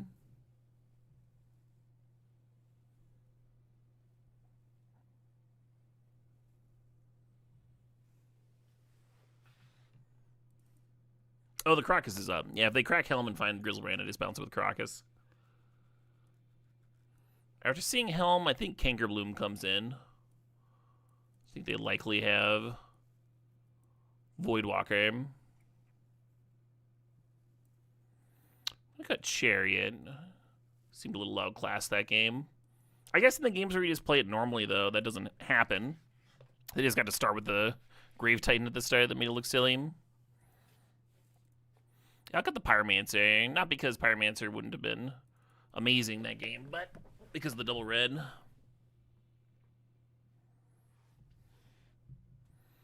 feel like the opponent had some turns to push an advantage. What specifically do you think they should have done? Can only play the cards you're given, right? The one thing I might have changed from my side that they did is not cast the draw 7, right? They had filtering, they were a little ahead, I was flooding out.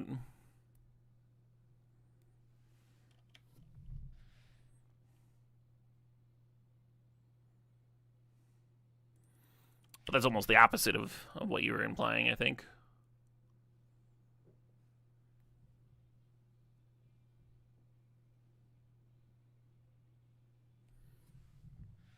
Anyone seen the game Across the Obelisk?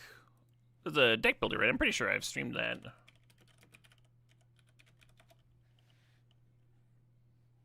Yep. Yeah, it's solid.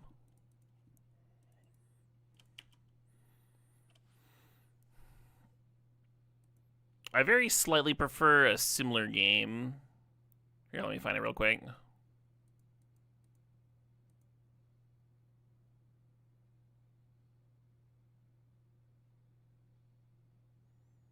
Knock on the Coffin Lid.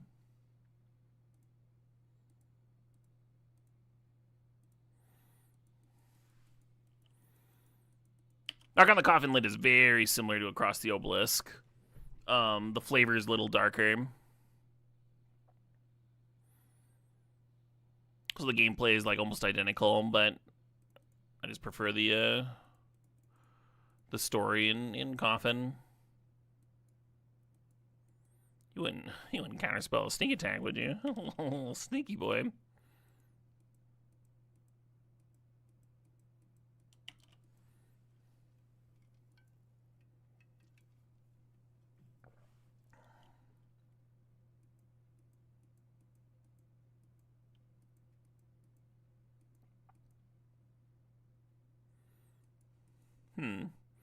New plan, I guess.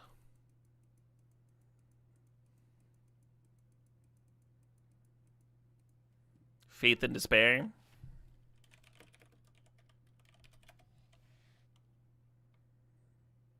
That's a deck builder.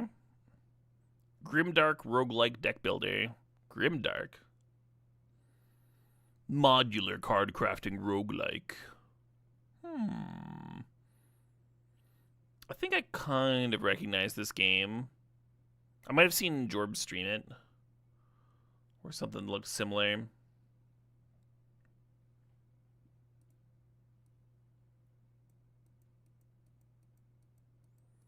I do like me some Eldritch vibes. Just gotta roll really high with Comet. Yeah, it's hard. They're over there gaining life and stuff.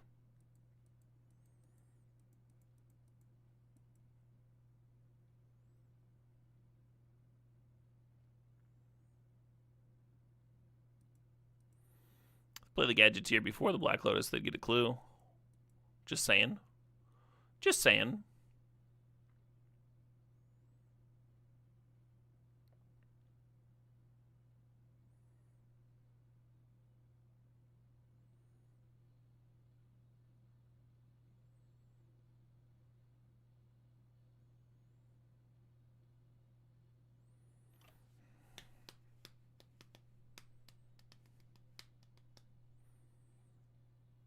All right, who of y'all think Comet's gonna win this one for us?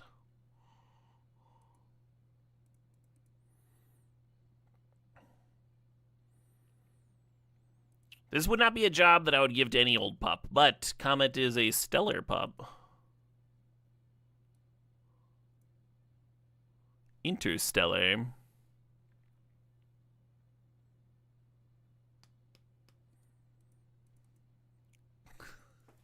Fucking dog. Not even resolving.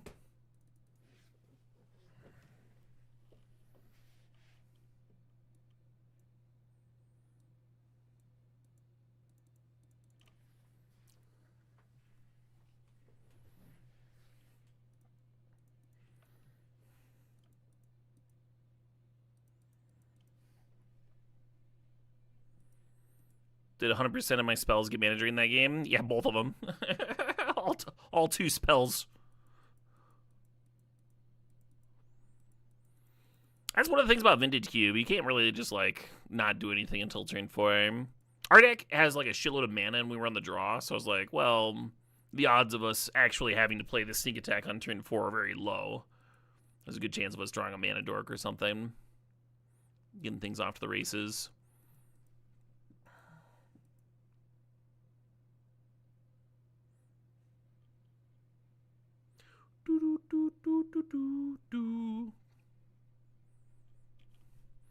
And he never did that again.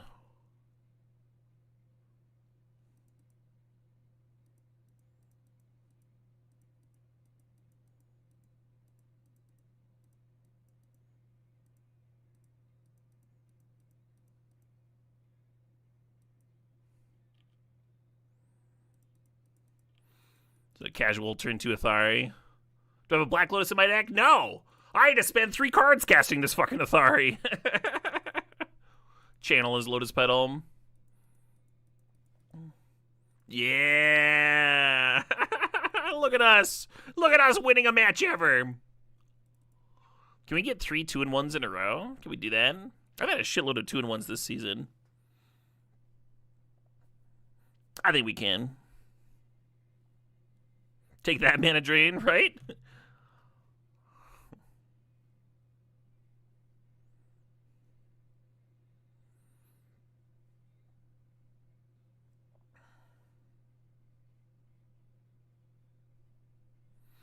Some years back I went to Germany to a desert fest there, a stoner rock festival, and one of my draws was this band actually.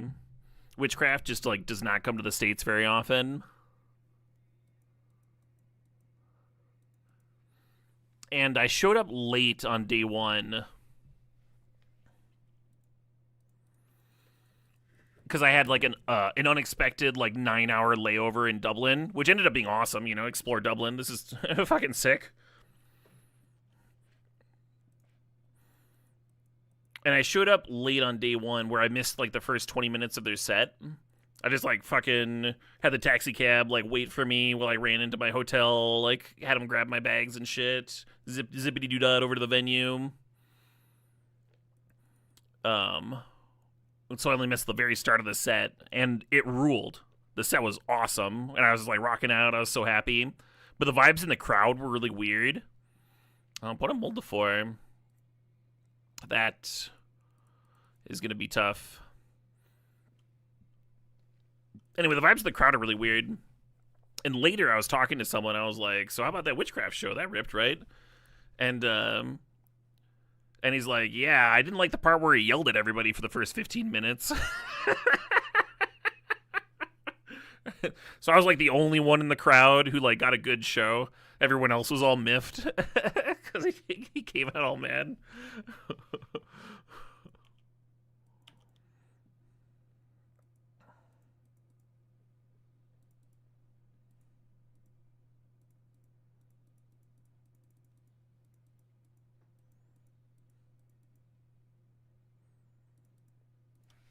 I shall kill your Glimmerlands, critter.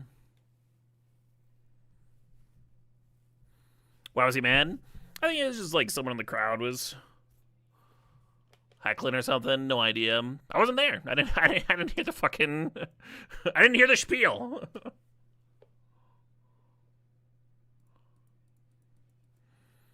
Got a little something worth show and telling in over here. Was it in German? No, a lot of a lot of the bands spoken different languages. I think English was the most common. I think a lot of times when people are touring through, hey, some sixes. I think a lot of times when people are touring through Europe and playing festivals and stuff, they'll like default to English. I can't remember if they were German bands that spoke in Germany and spoken German. I don't think so. There were like a lot of like Grease bands there and stuff. They all spoke in English. There's a festival. We're planning on honeymooning in Romania this next summer when I'm done with the 365, and we're hitting up a festival there. And I was looking at the VODs from last year. This is like their third year doing it or something. And I was watching the old last year's fest. And it seemed like the performers were speaking in English for the most part, in between sets when they're doing crowd work and stuff.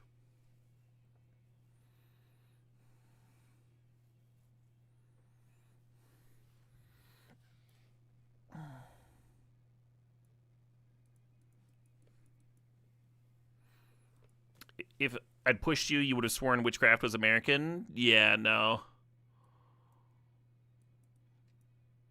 He does have that. He does have like a sort of.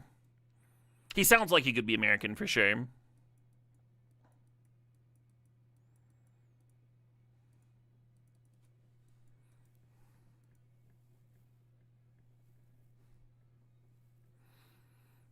Yeah, English being the language of the internet.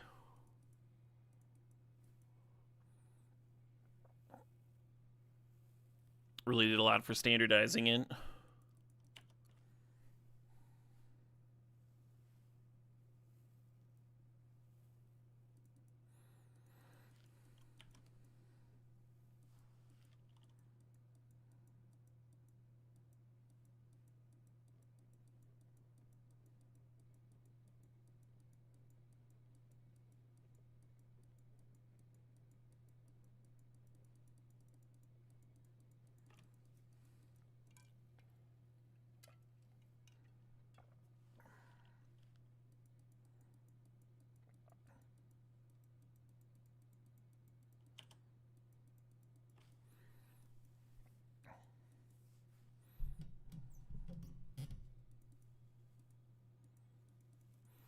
Yeah, I was looking into whether I would have to.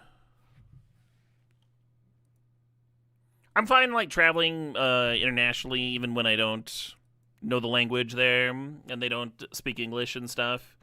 It's pretty easy these days because like your phone can be a translator for you. Ooh.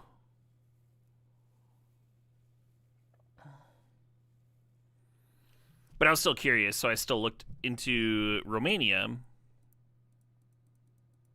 And apparently most of the youth there knows English pretty well.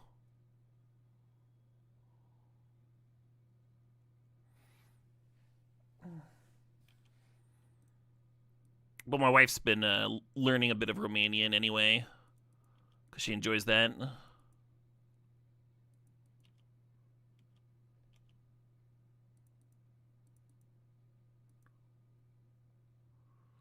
Huh.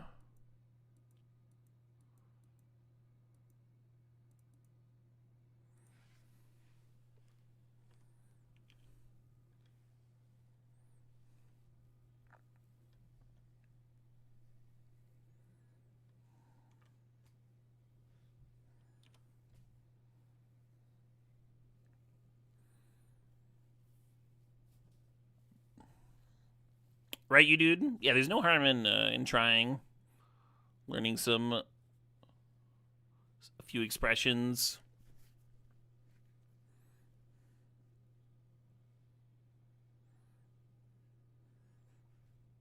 You don't get much Euro Stoner Doom. I don't know if that's true. It does depend on the country.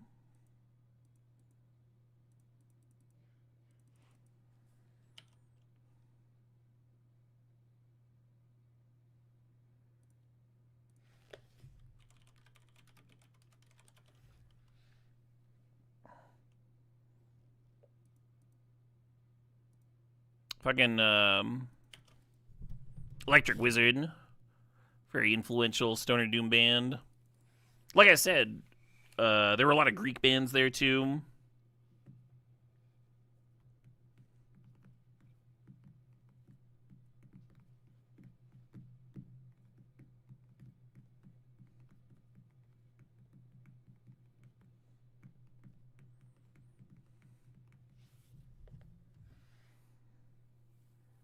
Hey, happy Friday to you too, CJ.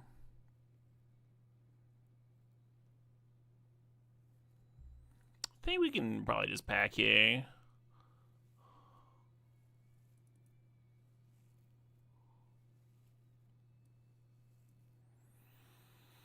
Yeah, I thought I had a chance when they show and told in a 2-2 and I had a Grizzlebrand, but apparently I was wrong.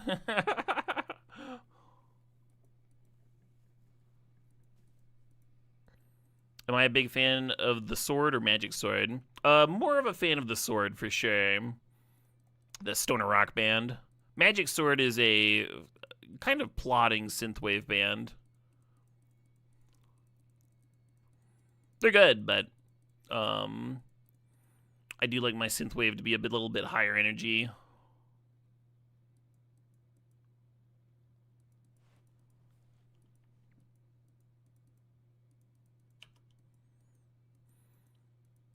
Magic Sword, of course, touring with Dance with the Dead again, who I'm a huge fan of. Probably going to catch them when they come through Madison.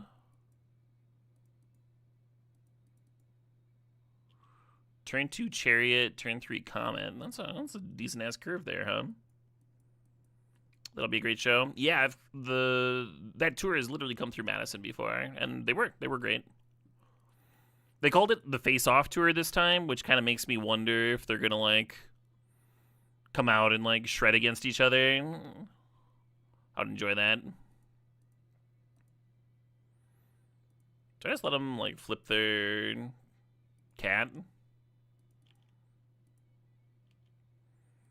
Yeah, I think I will if they want to. They block, flip their cat. Next turn I clear the cat. Who cares?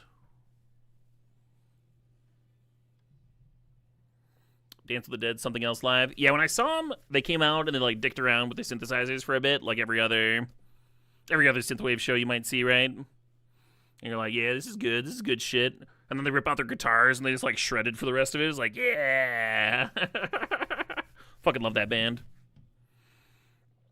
I also got to talk to the lead guitarist for a bit and pick his ear about what some of his favorite tours were that he did and stuff. Apparently they had opened for Dragon Force at some point, and that was just like his dream.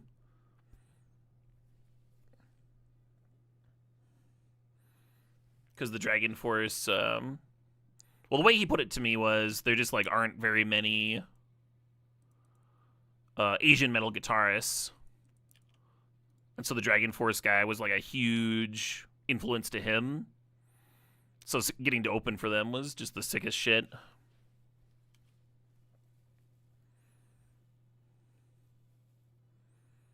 Hashtag representation matters, right?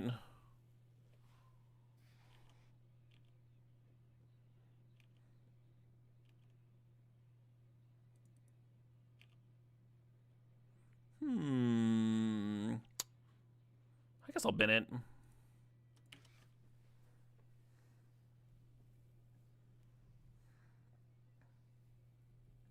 Herman Lee seems super nice. Very cool that he was streaming for a bit, too. Maybe he still is. I haven't checked in a while.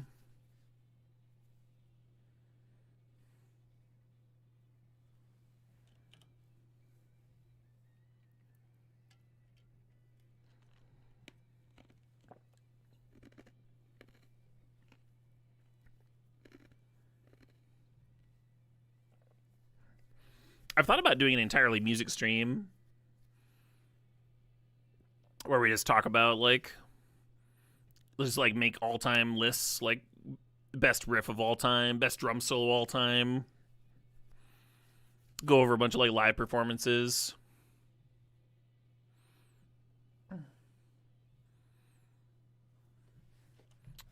Could be a nice variety stream idea at some point.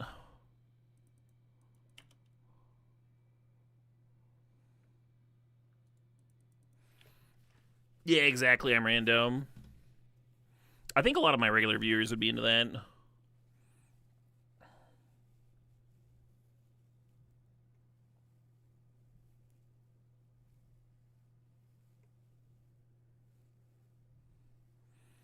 Be more request heavy. Yeah, I mean, if you're making like top X lists where you try to nail down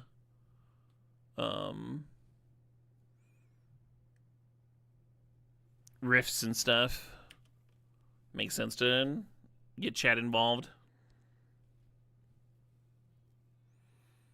So the blocker on board, they're taking 8 damage here. I wonder if they clamp. No clamp.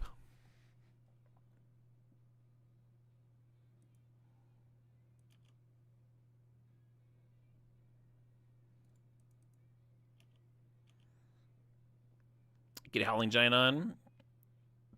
Could probably get one of them on.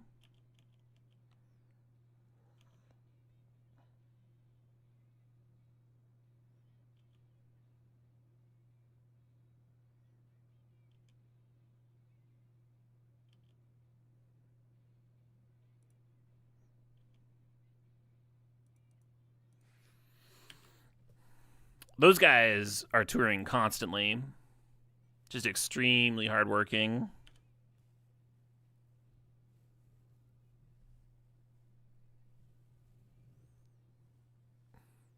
I like how they've answered my comment. They've answered my chariot, and it's like, all right, can I beat the fucking trash pile of cats and squirrels? Can I beat this ragtag ass fucking petting zoo army?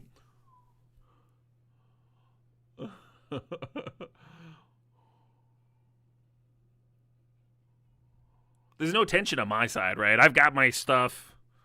It's like, can you beat this? All right. Good luck.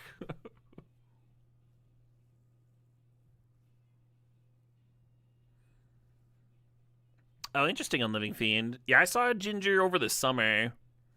I think they were touring with Bloodywood. Or no, Baby Metal was touring with Bloodywood. Bloodywood. Hey, we won.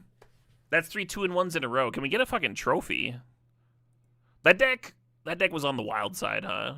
I enjoy those decks, though. Those are like fucking all-in sneak attack decks. They're very fun for me, even if they're like not that good. I still really enjoy them. It's just like peak Magic. I think you can probably tell I'm having more fun now than I was in that last draft. Just some pure nonsense.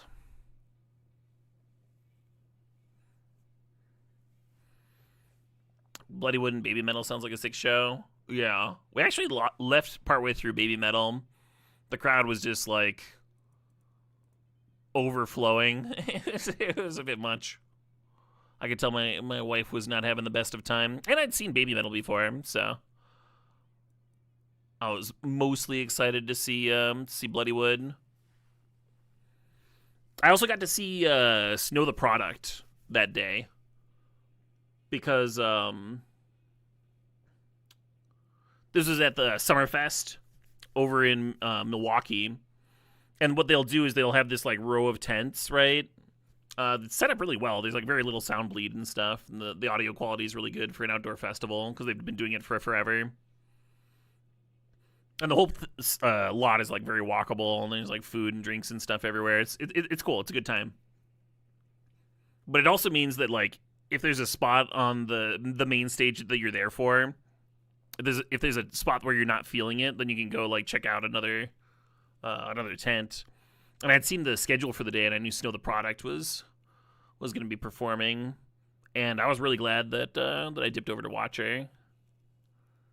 She had a fantastic live show.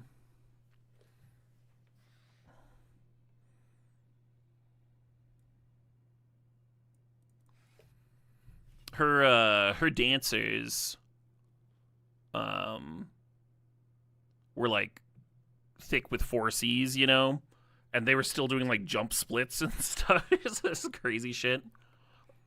And Snow did a great job of like getting the crowd involved.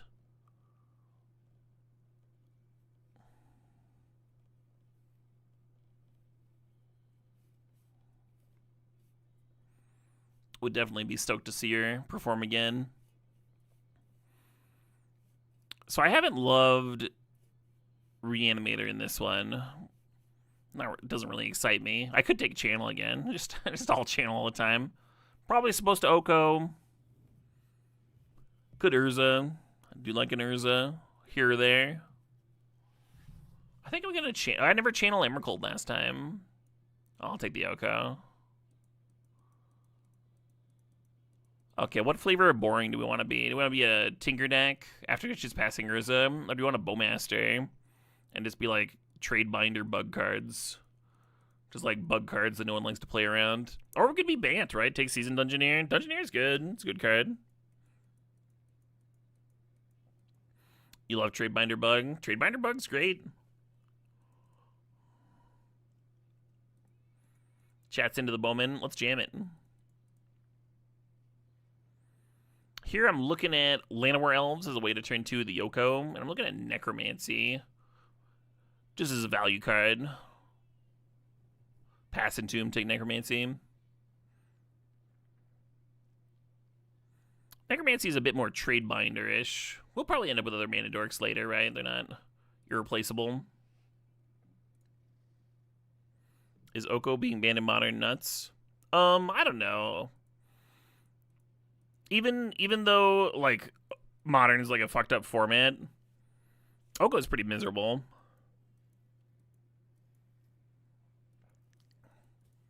Oh, should we fucking Shinobi? Let's Shinobi it up.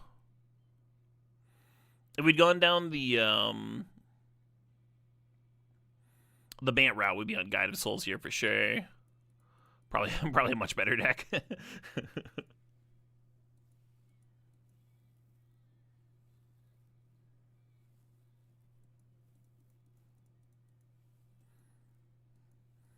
Have I heard Coroner's new album? The fuck is Coroner?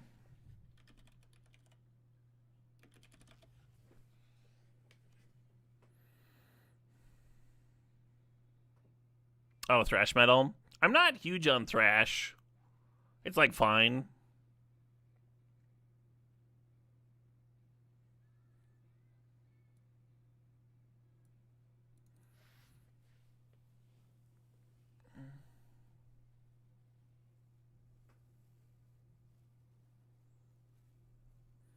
So Twister makes sense with Bowmaster, so I'm going to draft it.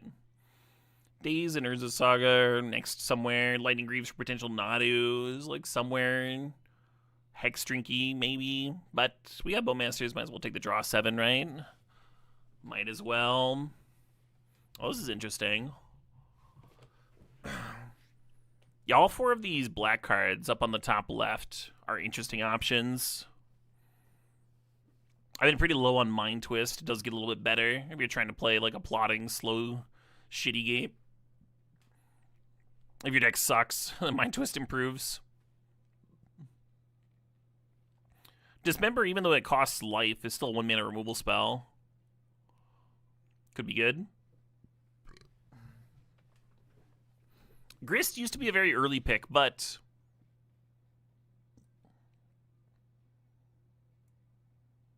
our 3-drops are clumped, and it's not as good as it used to be.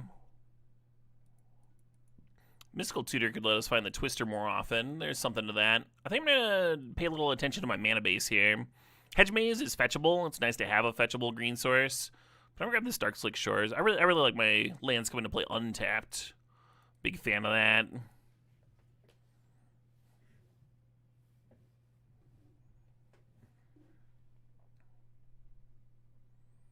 Interesting. We're going to have Barrogoyf.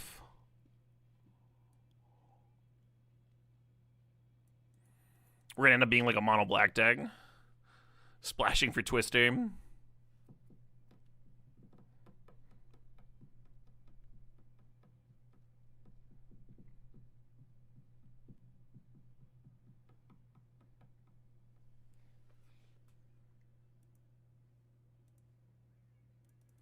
Trade Binder's open. Trade Binder's always open.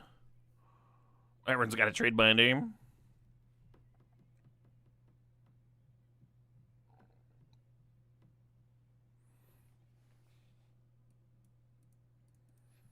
Can we smog it up? Smog it down. Let me begin.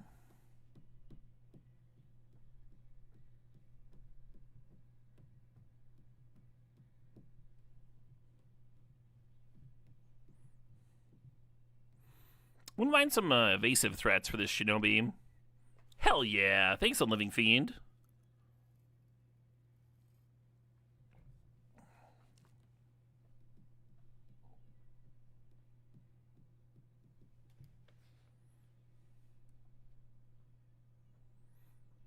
More 3-mana cards. More.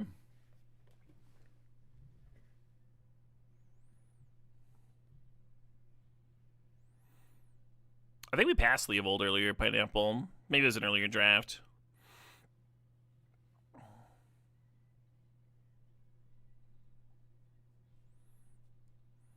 We could turn to it maybe off of Mana Dork. Often referred to as the Big Lebowski.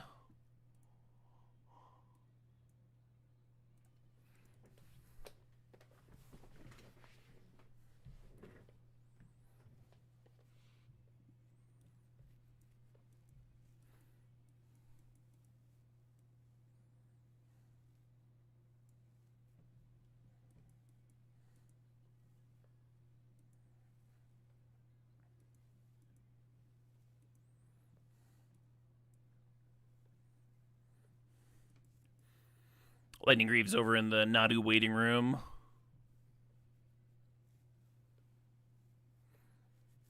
Main thing the deck needs right now is either like early game interaction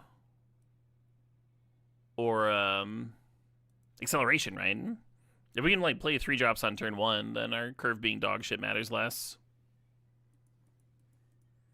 Frog, you say? Well, it's not a Mox, but I'll take it.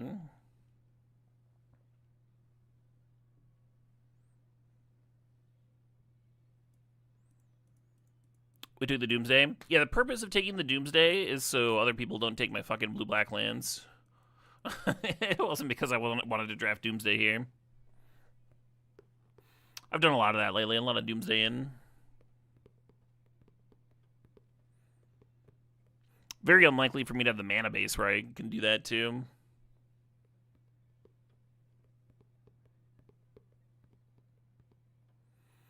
Looking at the Sunken Ruins and the Bloodstained Mire.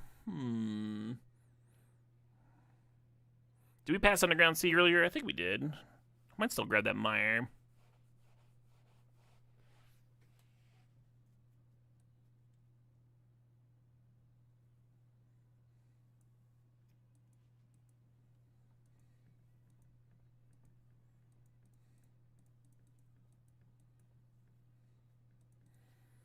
If I got Lotus Pack 3, would I play the Salvagers? Probably not. Love me a Salvagers, but the mana base is already looking pretty iffy. Which Raffine's Tower could help with. It does involve passing this Baleful Strix, which is a pretty good thing to do on turn 2. Yeah, the Strix and Shinobi synergy is there too. I'm gonna grab the Strix.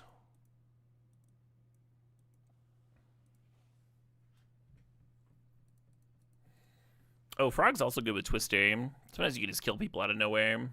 Bin my hand, Twister, bin the next hand. There's the Leovold. I'm gonna grab the Blooming Marsh. Hopefully that one comes back to us, huh? Should do. Should do. Hey, the Code Daddy, thanks for the sod, thanks for the 19 months there. What holds are we not barring? We've been barring a lot of holds. We haven't exactly been living up to the cube's name. I guess I like Voidwalker over Pierce. Suppose.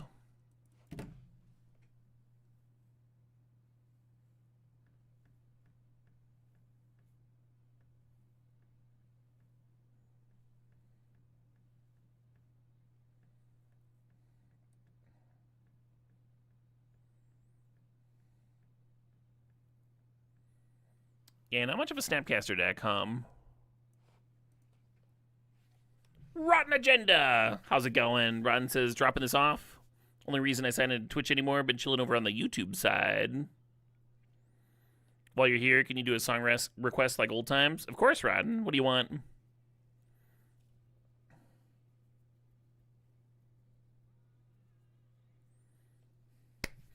I got you, baby.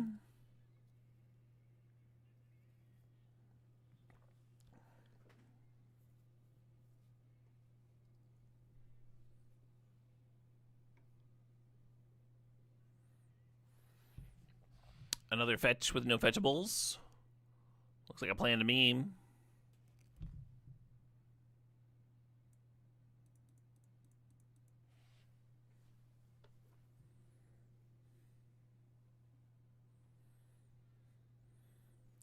Waterlogged is technically fixing. I guess I want that.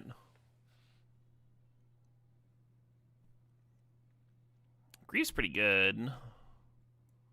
Some of that early interaction that we're missing. But I do need to cast my spells. Oh, I need this Sedgemoor Witch, don't I? For that Smog combo.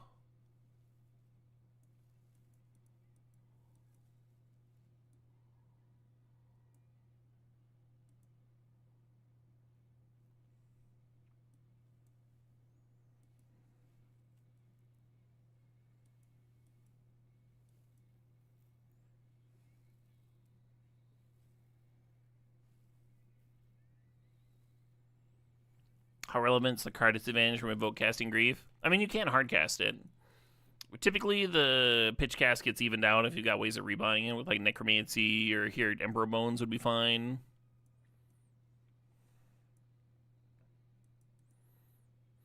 But it really depends on what you're doing, right? Like if you're making sure that your Oko resolves, then it's very worth pitching an extra card.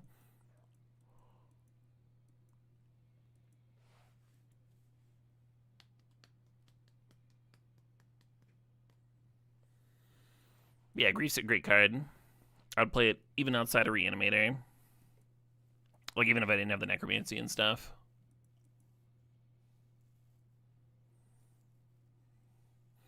Grief him on turn 2. Flash and Bowmasters, untap Twister. The card disadvantage just doesn't matter at all, right? And just making sure your stuff gets to do the thing. I see it, Rotten Agenda. I'll get you real quick, like.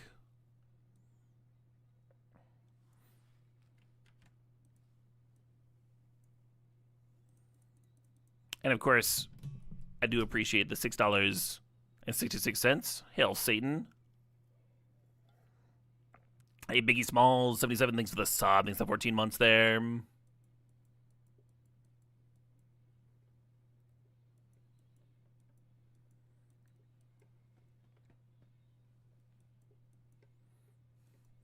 Hail Santa.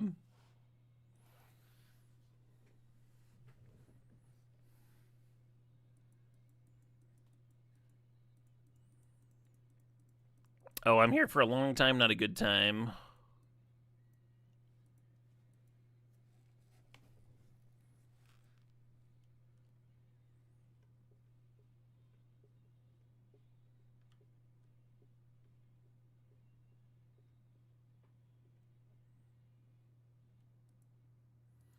All right. Let's fire this puppy up. Leather Lung, Dirty Mangy Dog. That's a hell of a album cover. Yep. Knew exactly what this band was going to sound like.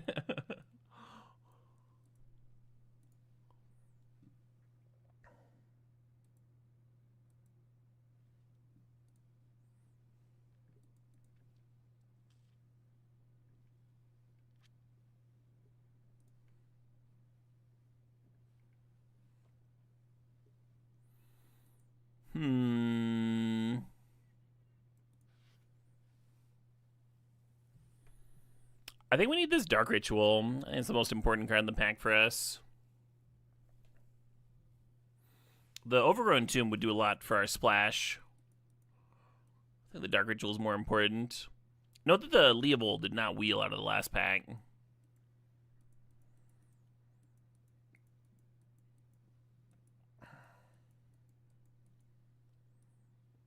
Very good chance I don't play this halfling.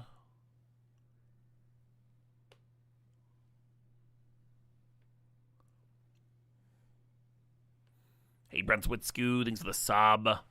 You're channeling some acceleration. Maybe that's why we got a Delighted Halfling here. And Dark Ritual, huh? It's some kind of acceleration. It's not premium, but it's some kind of.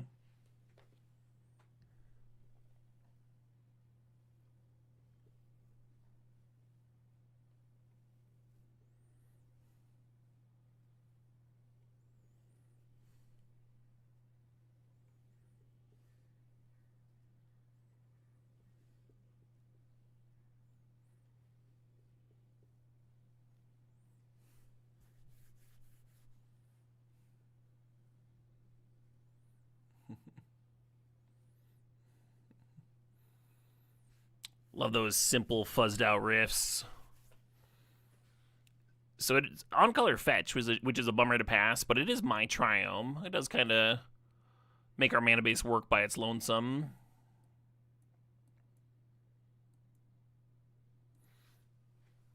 Both of my existing fetches can grab it.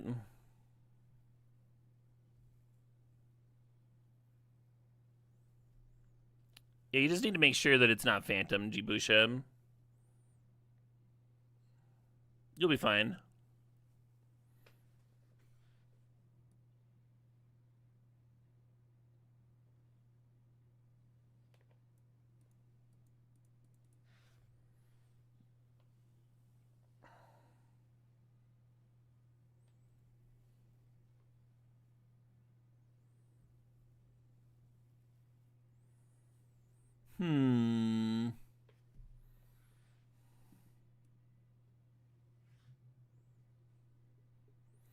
You don't want Edict here.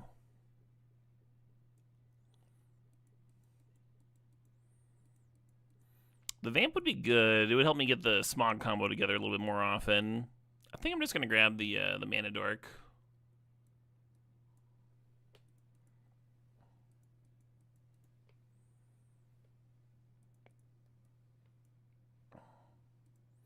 And again.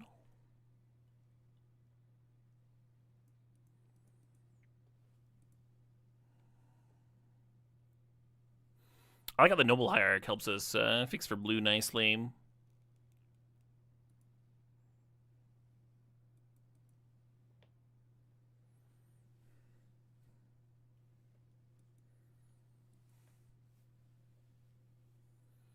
It ended up playing more forests in here than I was expecting.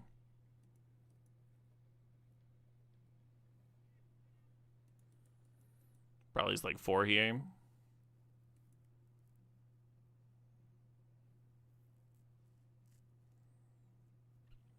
Thinking about Once Upon a Time. I think I'm gonna grab Damn for the sideboard. Just another random removal spell. Oh, that's a sick one. Leather Lung, Dirty Danger Dog.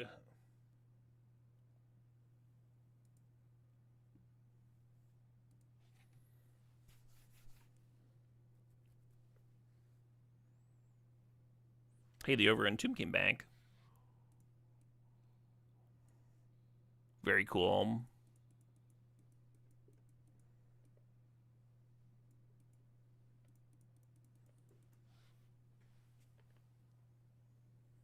They do have Helm combo in here. Have I Helm Rest in Peace yet? I helmed, I had an Artifact Workshop deck the other day that helmed somebody.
Hmm.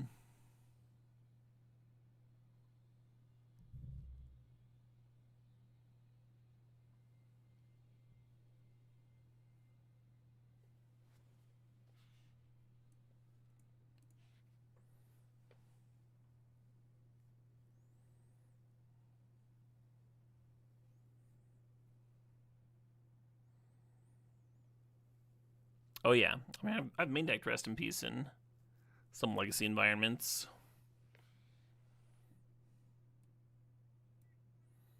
Oh shit! Hey Brunswick, thanks for the $6.90. Nice. All right, how are we doing on mana here? 1, 2, 3, 4, 5, 6, 7. I'd like more. I think 8's a good number. And then for black here, I want at least 10. This is 13. We can shave one. And then blue, I think I want like 7-ish. We got 1, 2, 3, 4, 5, 6, 7. Perfect. A little minor tweaking.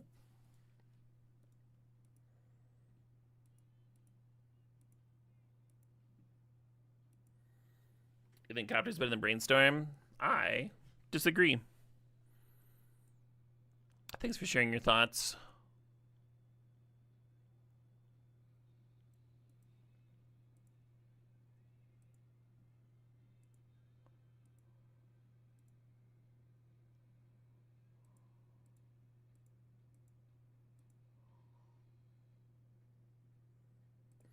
Throw the neck in the old overlay here real quick.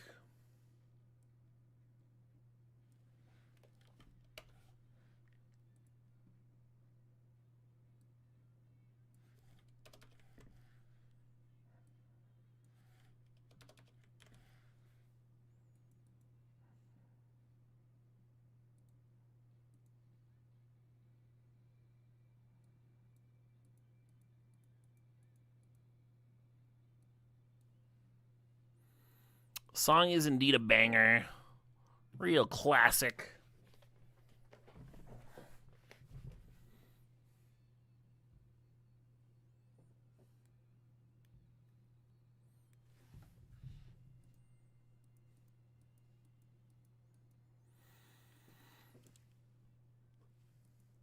Got kind of the wrong half of all of our combos here.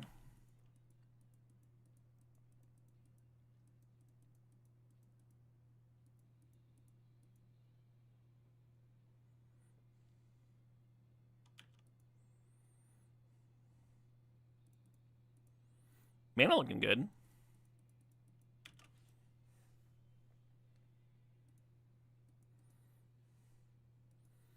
Stack your trigger, no legal targets. Alright. I guess I understand why you couldn't do that. There's E-Tutor and a Black Lotus. Love that. I think E-Tutor is like an underrated card in Powered Cube. For like exactly this reason, right? They have twice as many Black Lotus hands. Not actually twice as many, but more, you know.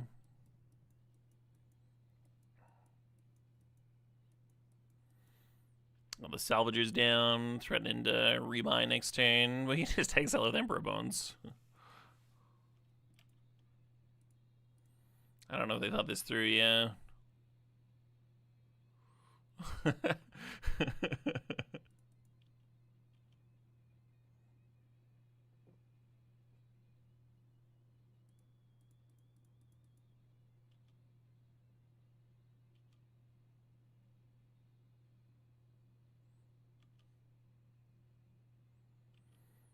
It really feels like they just never read Emperor Bones.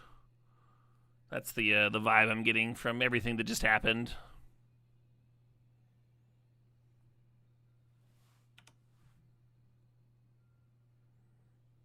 Yeah, not a peasant of Bones, right? Not a squire of Bones. This is the Emperor of Bones. Needs a coffee, right? At the start of the stream, I was making some plays very similar to that. And the caffeine just wasn't in me. Killed myself with the demonic consultation multiple times and over one draft. I think we still went 2-1.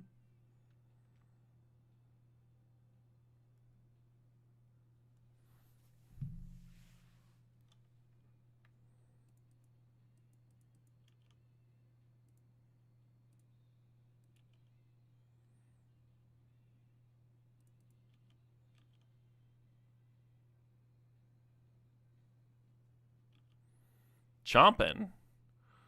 Chorping.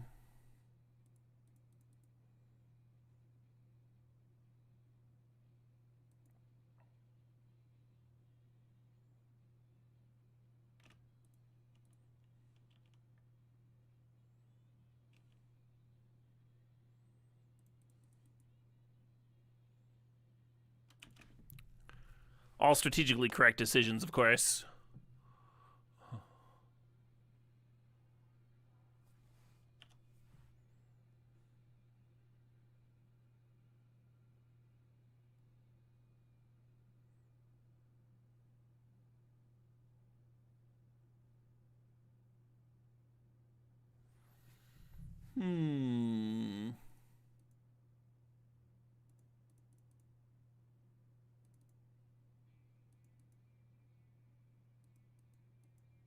Yeah, I guess.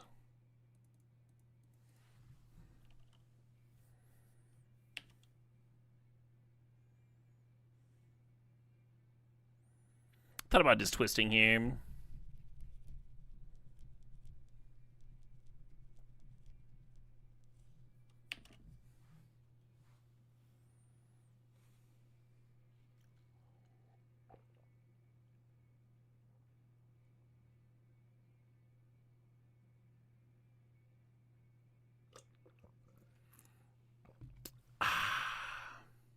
Water's so fucking good. You ever had water before? My god.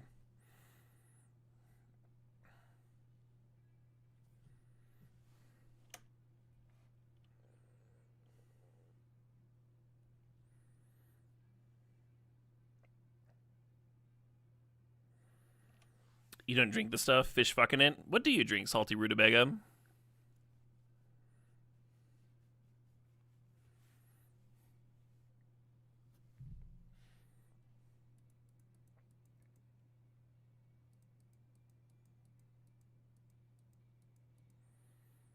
You're partaking in some spicy water. Love it.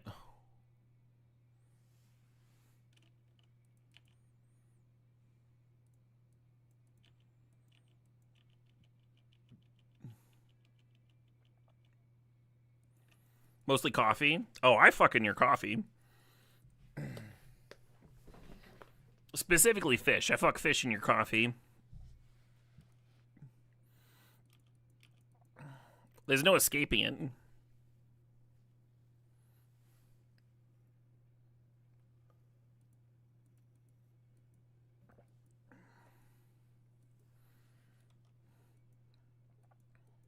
Is that a service you provide? You could describe it that way.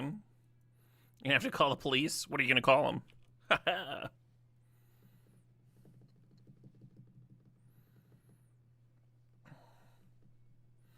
Hello, police? I didn't order this coffee with extra cream! Sir, this is an emergency line.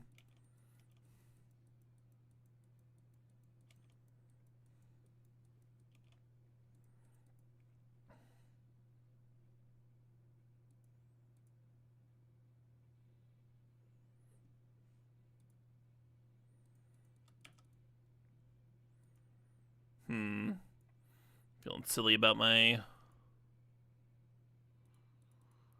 cracking of the fetch now, maybe. Ooh, here we go.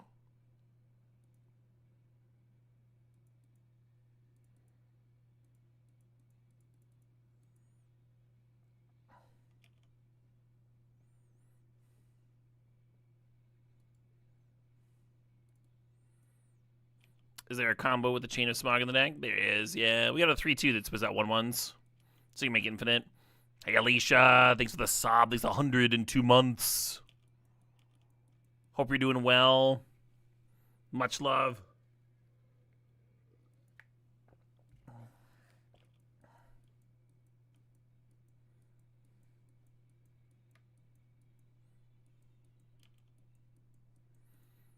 Could have Bowmasters it in response. I think there's a world where they tap top and then rip a sweeper, though, and clean up my board. So I didn't think it was worth.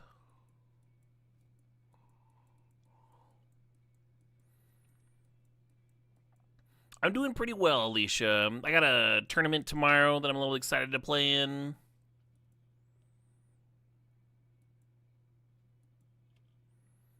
brainstorming? We are brainstorming.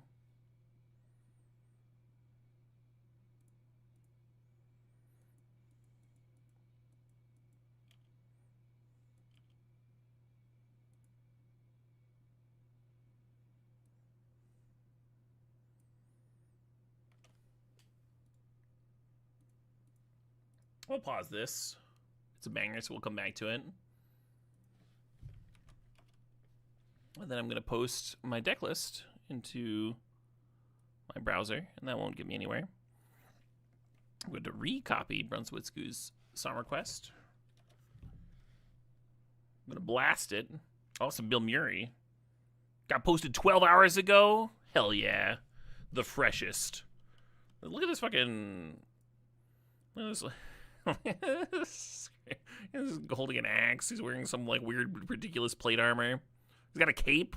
Okay. We got like a car. He's just like the memest fucking guy ever. Built on a case of memes and cranking his damn hog, you know? That's Bill Murray. Probably, I think, my favorite live show of the year. I saw him very early on in the year, and I was like, oh man, this is going to be such a good year. This is just the start. And that was it. That was the peak.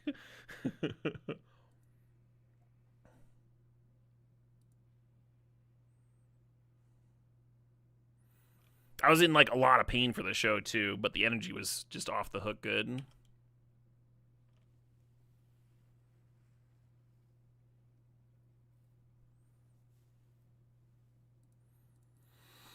All right, is this good?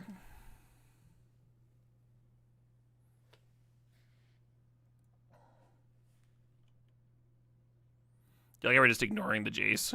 It's like, yeah, you got a Jace, it's fine. But you did.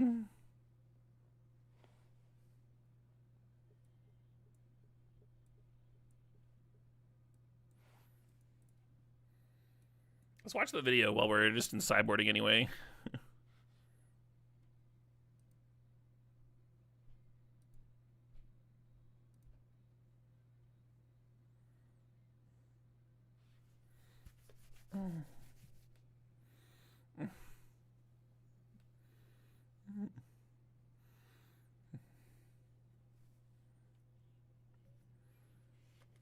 Now this is sideboarding, I tell you. I studied the blade energy. Yeah.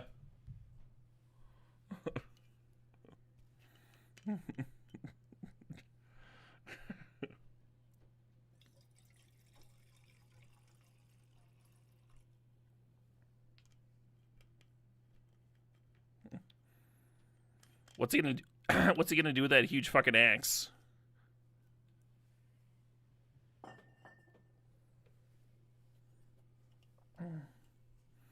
She may have gotten the house, but I still have my car and my armor. Everything you need. Reminds me of, I was reading this interview with a guy who, like, literally got divorced because of his Cybertruck. It, like, had become too much of his personality. He like, dropped $300K or whatever they cost on it without telling his wife, and she was like, this is a huge expense. Why didn't you tell me about it in this? And he was like, for the memes. And she's like, I'm leaving you.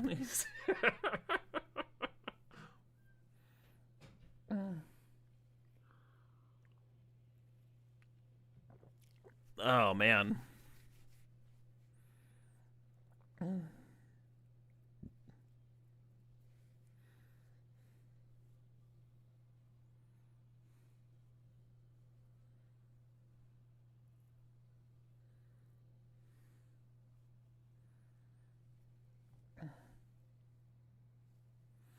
Some nice riffage. I like it when he stares at the camera all intense. That's fun. A fun music video.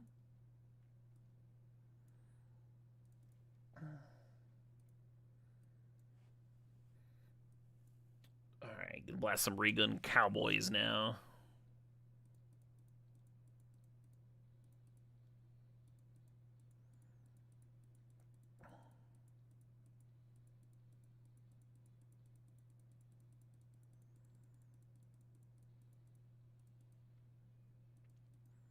Here we go. You can unearth Grist, right? Let's just do this.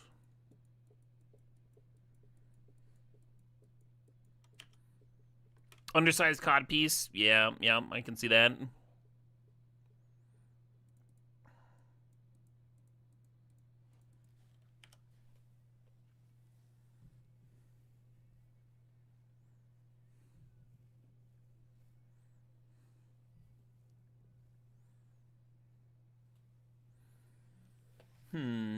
Okay.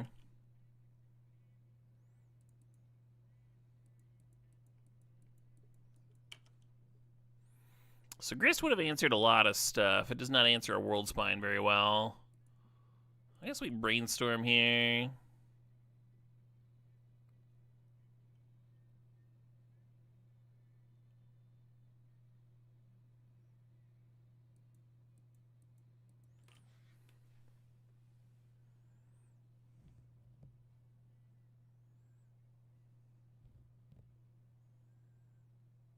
They have one card.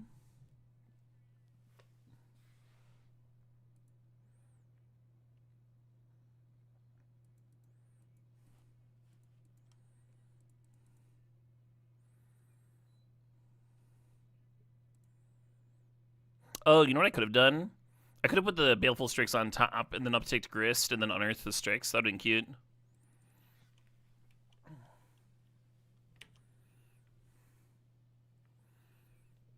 So I assume they're going to leave my Grist alone and smack me for 15.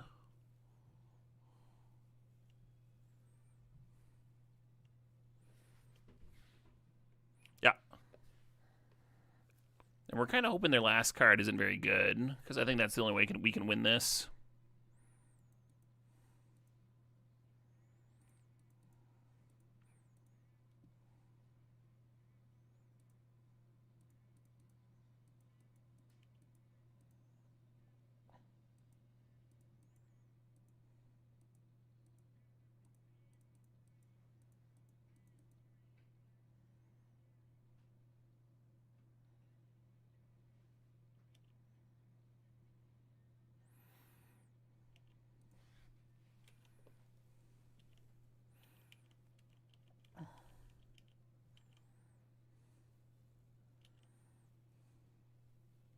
Because we had to play the Necromancy as an instant, we have to sack it. We get 3/5/5s. So we can fade a removal spell here. We might be alright. Kind of cute. Oh, they got a thing. Sure, actually.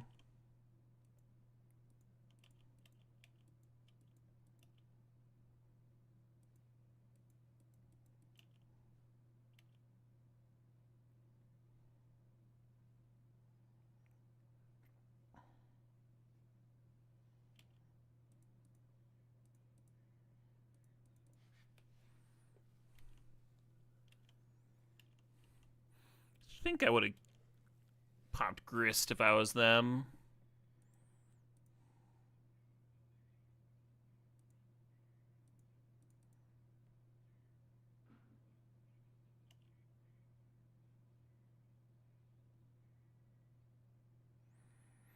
I thought I was going to have to cash in my Grist to answer this worm, but I'm going to have the Unearth for it anyway. I think we're just supposed to Bit of Triumph.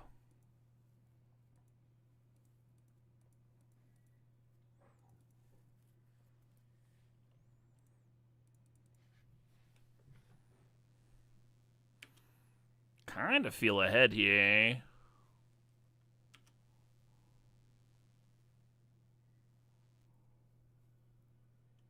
Hell yeah. Hell yeah. So I'm sure there's like a large segment of folks that would have also like found the line with Necromancy and won this game.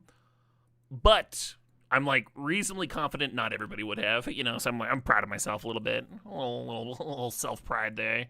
It's a fun line. Kill your fucking worm. That was a 15-15. I had a Grist.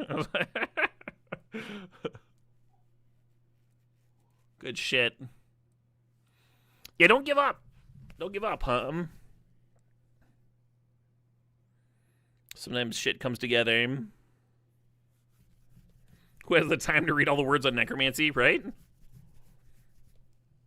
Why'd they scoop? Because we had Grist going. They didn't have any attacks, and they had nothing. We had stuff. They went from being so high, like, can't lose, to, like, now I have nothing.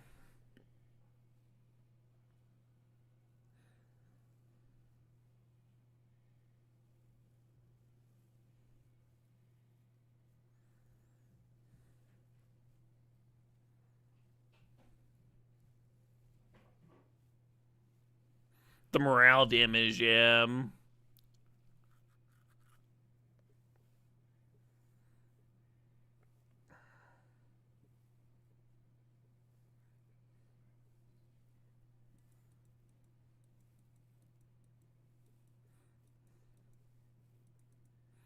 Lutri, the spellcaster, has entered the companion zone.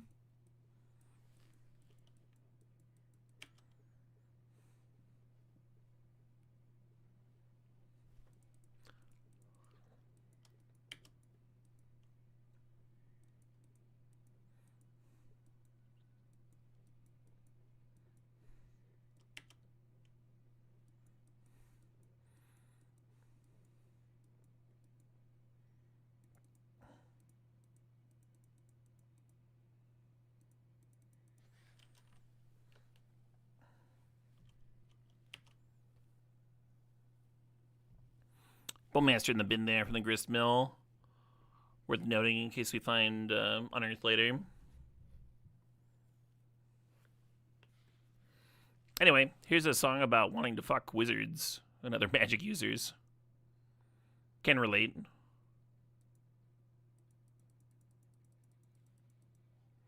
Broadside. That's an excellent card. That's an excellent fucking card. Like inside the treasure, pop the insect, pop the grist, pop everything.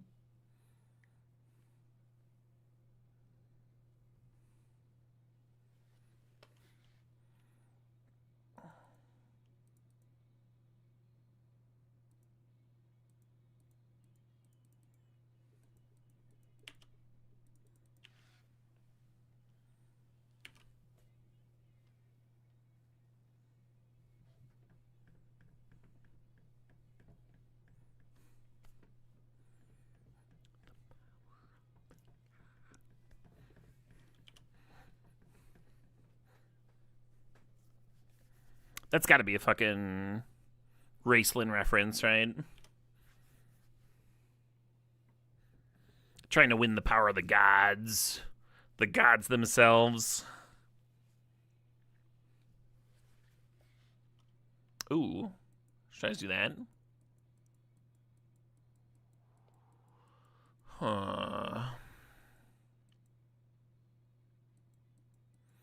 The thing is, if I like Oko and make the Hierarch a 3/3, if they just kill the Hierarch, they have exactly enough to clear the Oko. So I think I do just Toxic here. There's something to wait another turn, maybe. Maybe get more gas.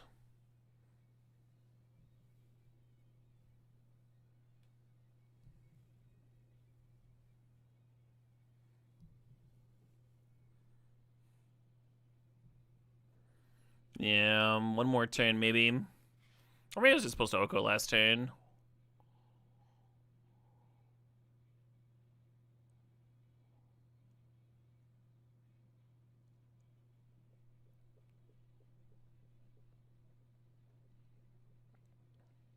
Well, I got the cutter down.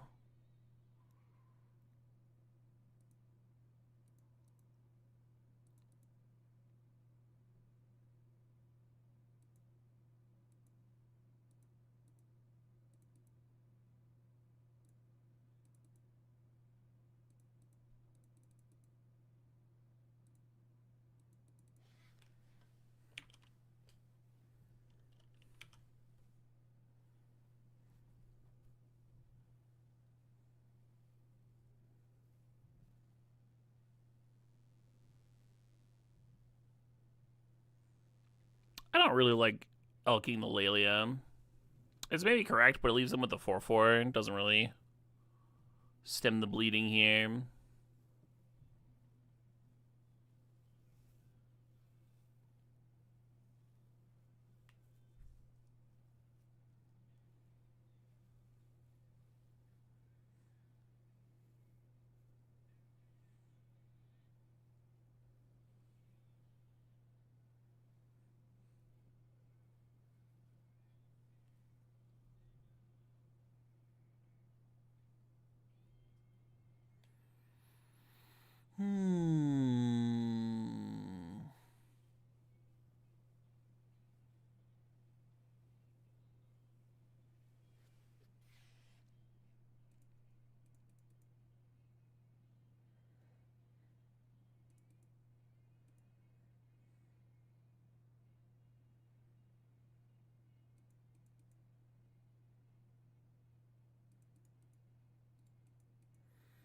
I could chain their hand. The issue is it's hard for me to see a line where we win this thing where I don't chain combo, so I'm just going to pass.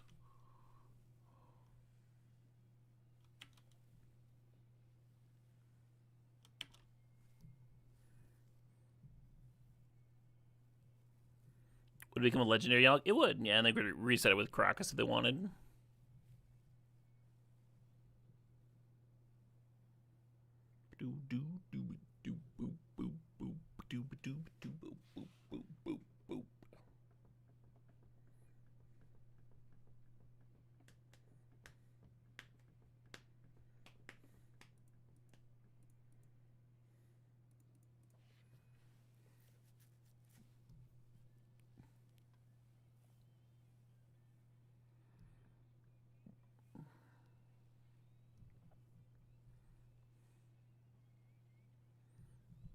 Oh, I probably would have done that pre-combat and killed the food.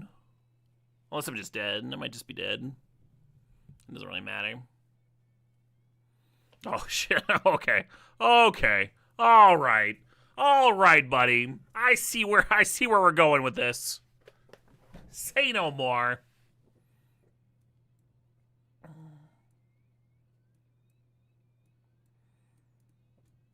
Couple more removal spells, and then I'll cut Shinobi and Terra Sunder, and then I'll cut one of the maybe maybe I'll this one.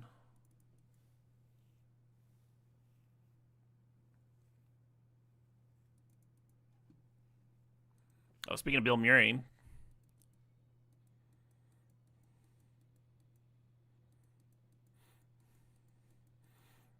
Yeah, when I saw them, it was like a sold out show, but like everyone was still like super friendly and stuff, even though we were all packed together. And they came out blasting this one, and the crowd just like erupted, like just like this fucking sea of bodies jumping and screaming, singing along, you know. Very fun. The crowd energy matters so much, I think, for live music.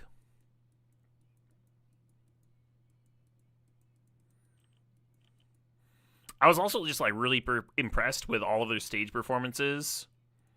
It really felt like a band made up of like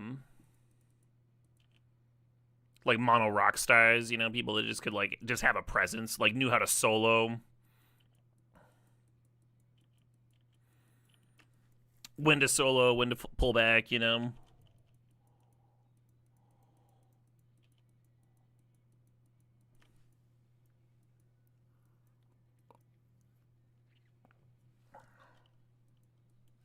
Oh, definitely not for everybody. Digitech Wire. I wouldn't let that bother you.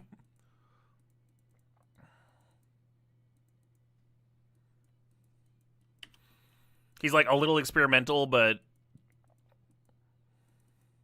too poppy for like most fans of experimental music to really dig, so.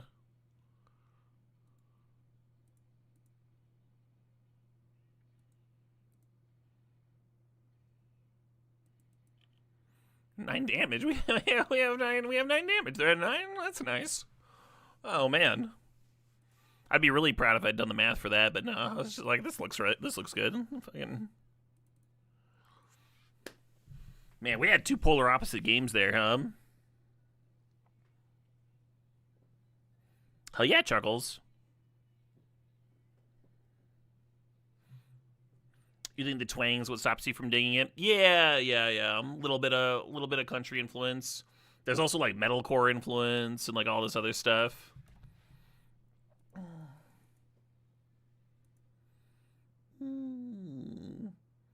I really like his track with um there's like a pan flute breakdown. I'm a sucker for a pan flute breakdown.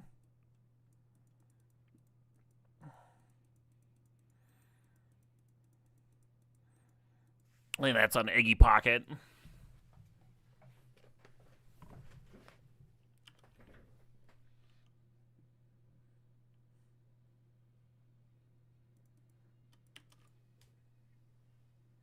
Oh shit, what up? Hey, Pi118, thanks for the sub. Thanks for the 49 months.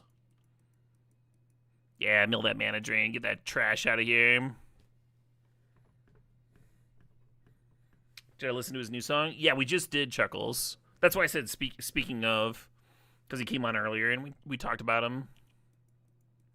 Someone song requested his newest.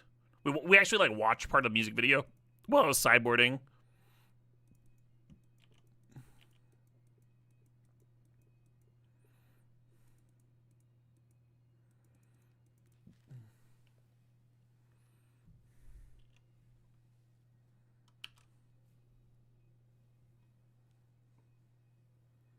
Hell yeah, Brunswitzku. That sounds like a blast.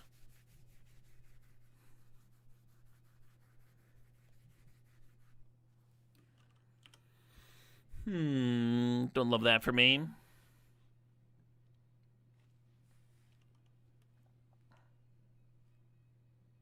No, I'm not gonna copy it. Silly Moto. I don't have a fucking double redden.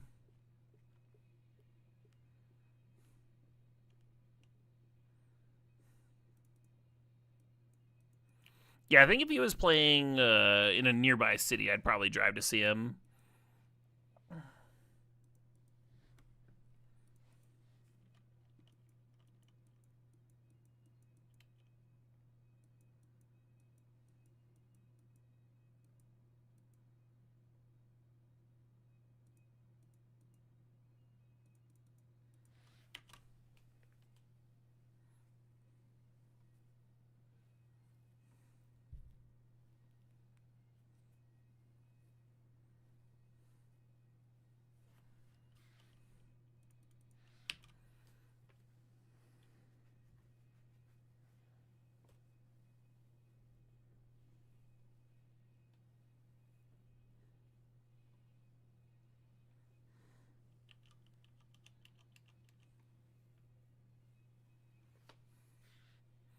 I think I'm just gonna protect my life total here.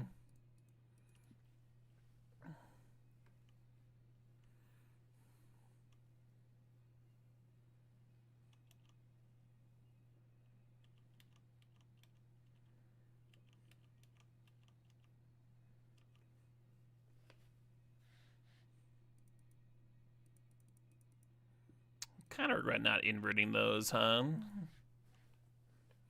Those removal spells.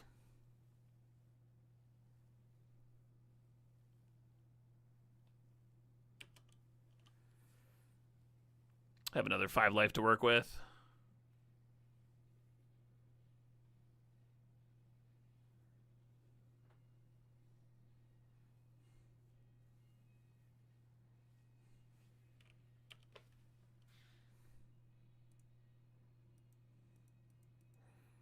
So this might be horrendous because they showed me Brazen Bar earlier, but oh well. I'm still gonna do it because I'm terrible at magic.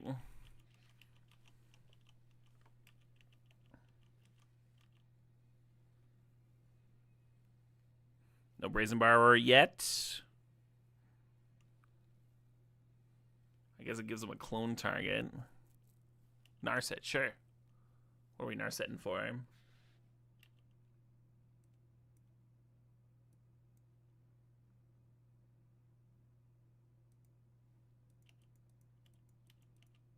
One per turn, right?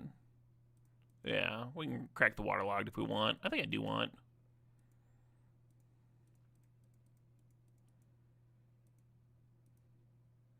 Found a fractured identity. That is unfortunate. If we kill the Narset, we're actually dead on board. No, we're dead on board either way. They fractured the Pyrogoyf and they put the cutter on it. We have 4 lands. All right, you got it. You got it. It's fine. it's fine. Yeah.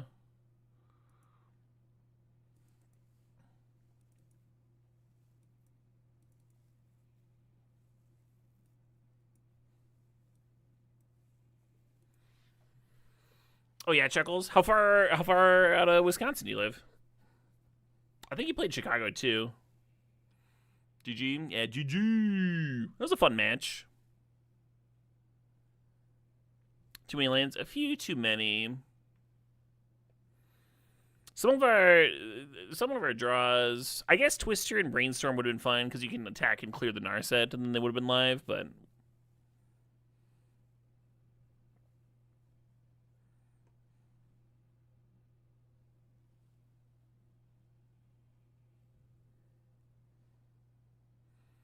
how many mods does this channel have?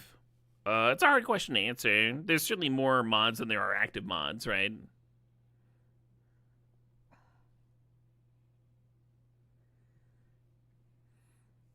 But usually I moderate people that, like, you know, care about the chat, so.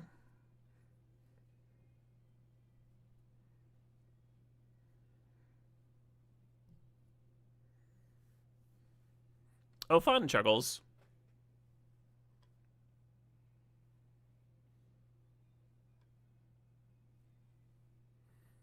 Are there more mods than non-mods? Of course.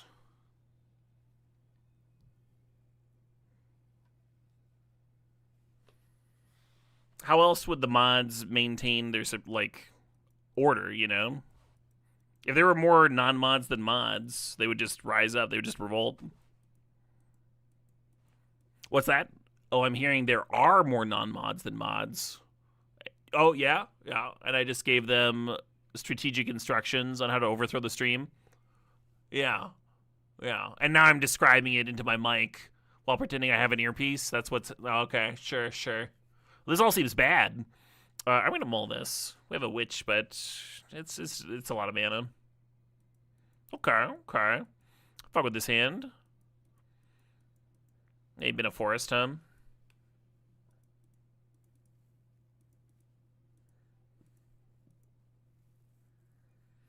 Side Norn is the mod to make sure the bear doesn't eat the chat. No, Ben, no!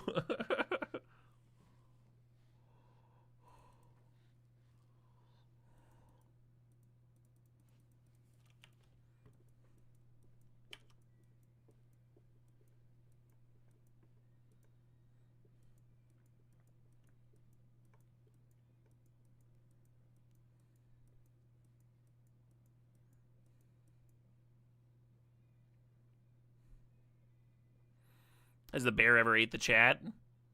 I try not to ask questions about the bear's personal life. We keep a respectful professional relationship. Terra Sunder for this saga would be a sick rip. Blue Source for the Shinobi would also be a sick rip. There's a lot of sick rips.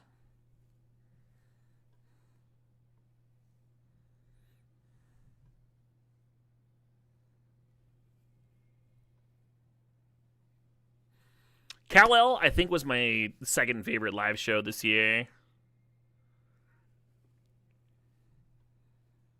Small venue, X-Ray Arcade in Minnesota. Just like a venue with great vibes.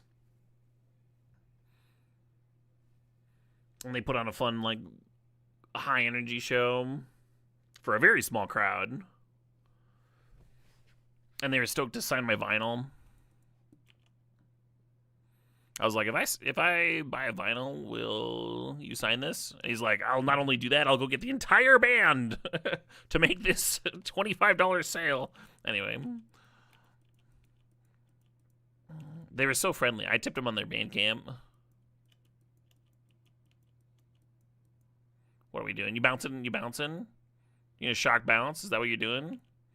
lose 2 life to fucking save 3 life? There's no way that's what they're doing. Or that's 4 life, I guess. Yeah, this is actual healing salve of a spell bomb. Sure. I'm gonna recast it. Your turn.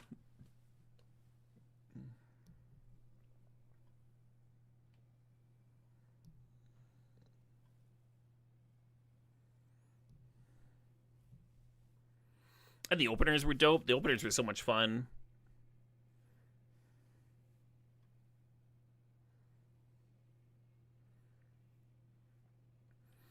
And then we saw Omnium Gatherum and Aether Realm like a week after that. And that was my wife's favorite live show of the year.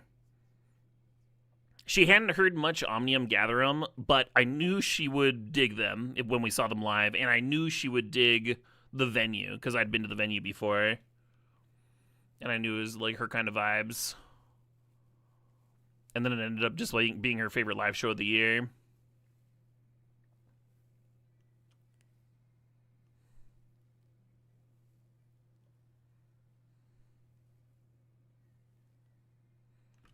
We saw a lot of sick shows this year.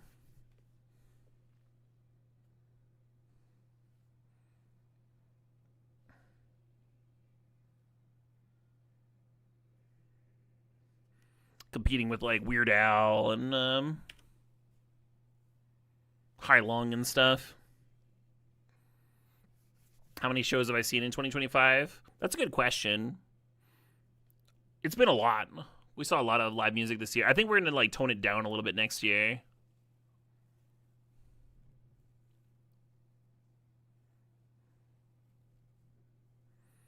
Find that perfect balance.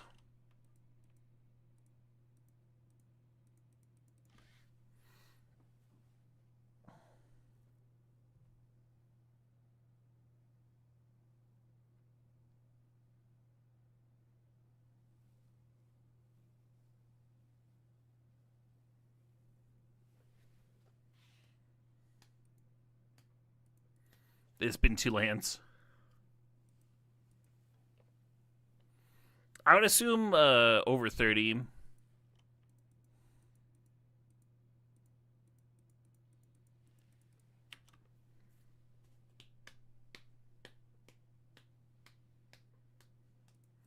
Oh, I can actually fucking... 1 second.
All right, I have my 2025 Arbor Day Foundation map that we leave pinned to the fridge.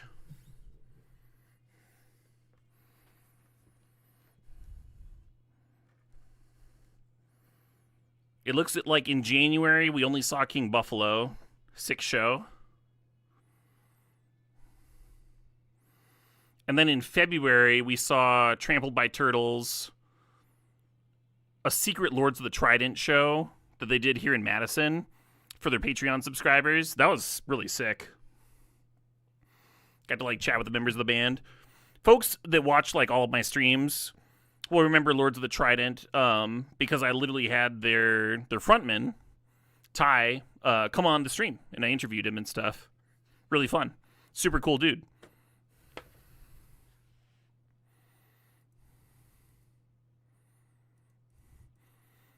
And he also streams.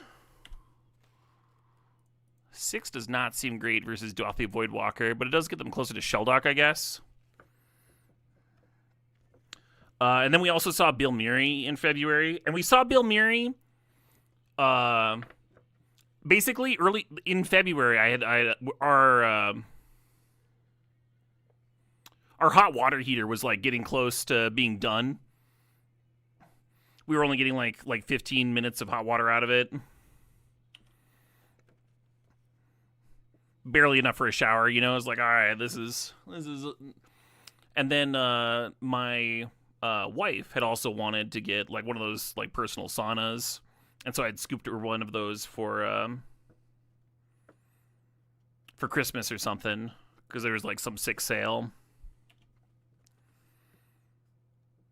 And so I was like, while we replace the hot water heater, we can put in nice flooring in the laundry room, and then we can put the sauna in there. Because the floor in that room was like the only unfinished part of the basement. It was super gross. There's like old gum. It was just like bare concrete, and like it was all black and sticky. It was miserable, right? And so we tiled the floor, and then because we were tiling the floor while the hot water heater was out, we just straight up did not have a hot water heater for like 4 days or whatnot. So in the middle of that, I rented a hotel room. This was like this is like the most convincing I'd ever have to do with my wife for anything. Usually we're like very close to the same page on everything. But she was like, 5 days without hot water? You fucking, you know, like she was not really keen on that idea.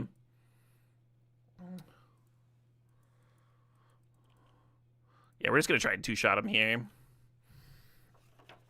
So I rented a hotel room downtown Madison. We did like a mini staycation. We were all fucking sore from like laying tile. Really like serious work. Like my back, I was in miserable pain. But we got a hot shower at the hotel, and then we just like walked across the street to the venue and saw Bill Murray. I was like wearing my back brace and everything. And yeah, that show fucking ripped. In March, we had tickets for Korpiklani, but she's a CPA. It was mid-tax season. It didn't work out. We actually missed that. And then in April, early April, we missed The Faint for the same reason. I ended up seeing Strawberry Girls by myself and had a blast. I got their set list and everything. Had a really good time.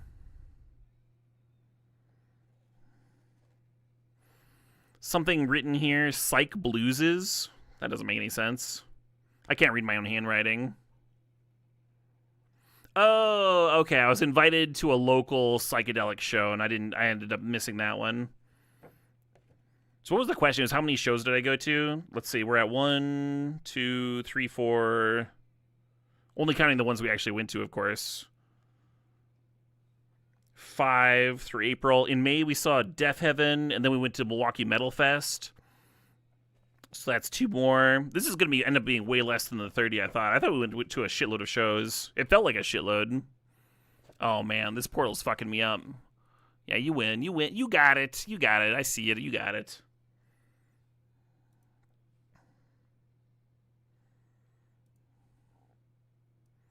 Let's get this Skydiver in here. And Liberator. And I think I like Shieldred's Edict in case they get a fast turtle.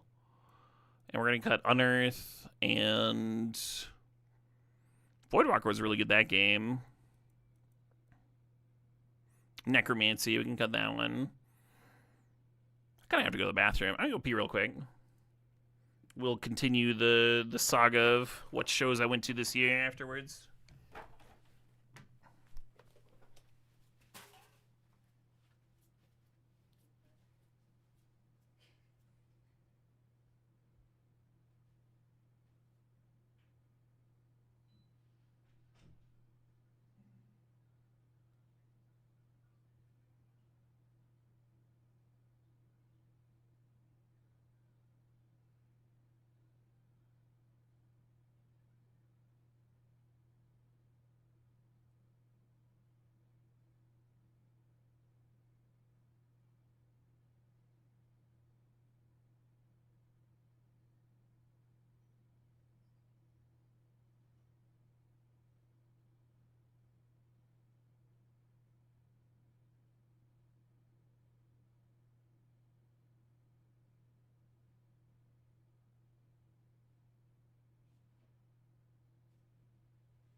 All right.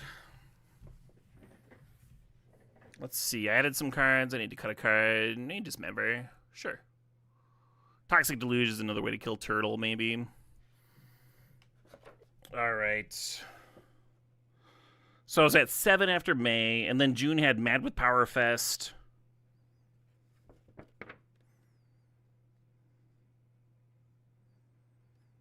Oh, I was like, driverist. What band is this? I had a driver's test. I got my license in June, and then there's the Cube Barbecue.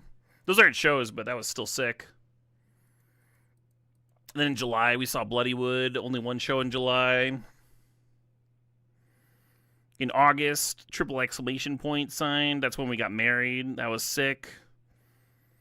And then I did a charity cheese cube in August. It says that we didn't have a live show, but I don't think that's right. I'm pretty sure we saw somebody.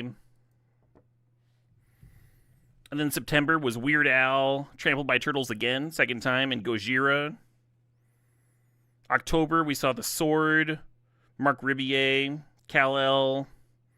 We had tickets for Yob, but we missed Yob. That's one reason I think we're going to just, like, not push ourselves as hard this year and do a few less shows. There was, like, 3 different shows we had tickets for that we ended up missing. We're going to be catching Yob this upcoming summer, though, because they're playing Fire in the Mountains. That's going to be a very sick festival. Really looking forward to that. And then, yeah, Aether Realm in November, and then our only show in December is next Friday, and that's Acid Bath and High on Fire, which I'm pretty stoked about. Never thought I was going to get to see Acid Bath live. You want to fire up a stip? Fire it up, IM333. You got it.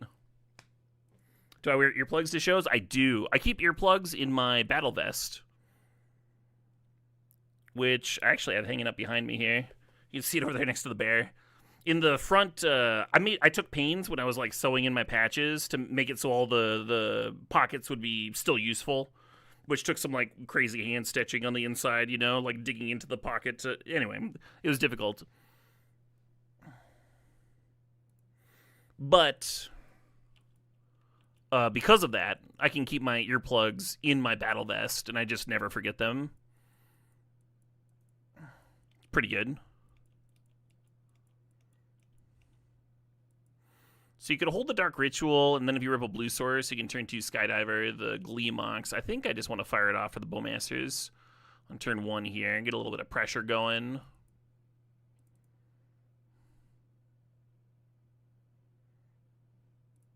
Yeah, the earplugs they have these days are really nice, like musician quality.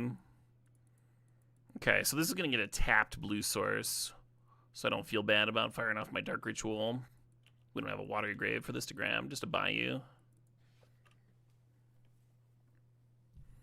Ooh, very fun, Prof.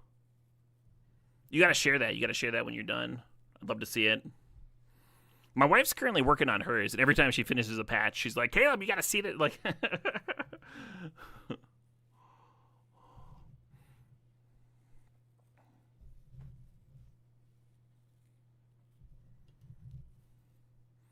yeah, I remember when I finished mine, I posted it in the Reddit.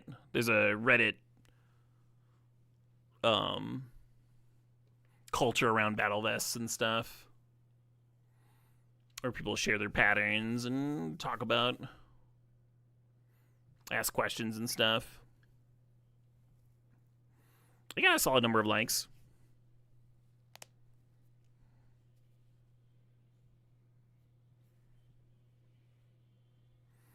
It's all anchored around a Neurosis back patch they bought when they toured with Sleep a few years ago. Very sick.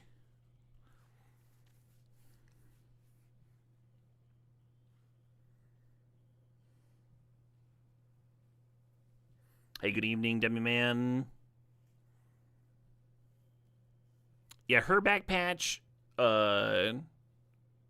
she couldn't find a Dordida back patch, so she, like, she cut up a shirt to get the horror album. Well, this seems bad for me. I guess if they get Portal and hit the Bowmaster, then the Emperor can eat the Bowmaster, and the Portal won't have anything to scoop up. We'll see what they do. Turtle, sure.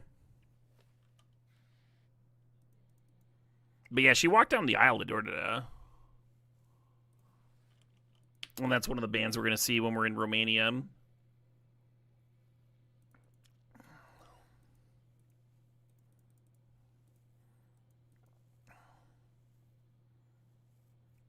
Pretty cool. One of the first bands I showed her when we first started dating.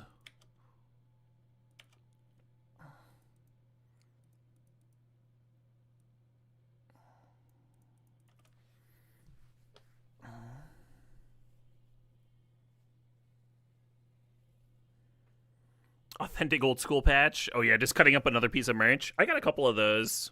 My Howling Giant patch, I like cut up from a hat.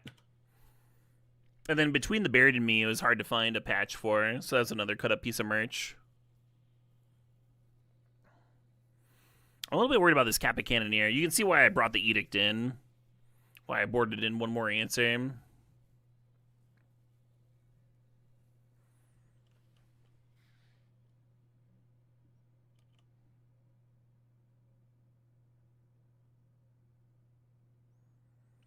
Got an interesting decision here.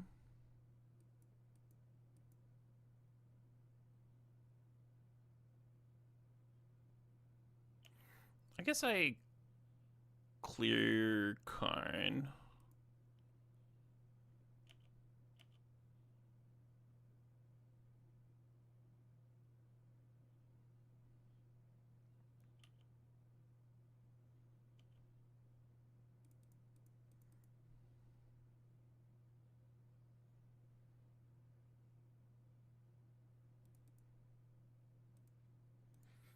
Oh, I love that, Prof.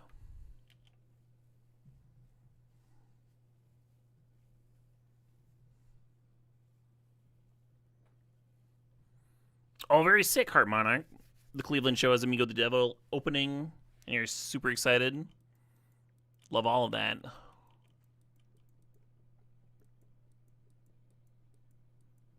Gleemox is pretty sick. Yeah. Yeah, this cube has Gleemox. The Arena cube has a booster tutor.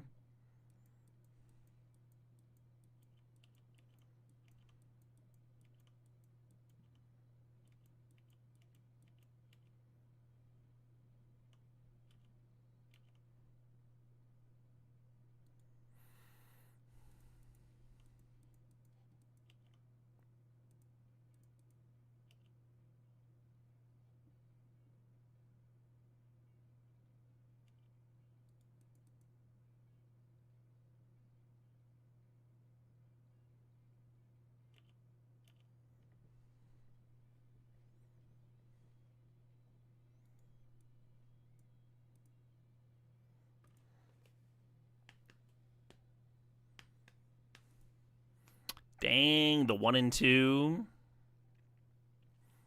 Bug Trade Binder, not where it's at. Not where it's at here. Very cool and Living Fiend. I'm not huge on them, but I do get it. I get the hype. And, like, I'm stoked you're stoked. Live music is so cool. When you're just, like, surrounded by other people that are just, like, really into the band you're there for. And you just feed off that fucking... that vibe. And then you get to feel the music in a way that you don't just, like, listening to it. Vibrate through your bones. What's the stip? That's right, we had a stip, right? IM333 says, oops, all combos. What's the bad in the overlay? Thanks for the reminder, and thank you, IM333, for the donation. Help me keep the old lights on here.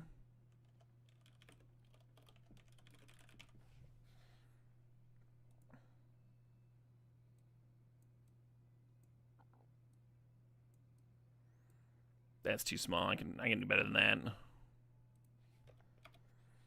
Yeah.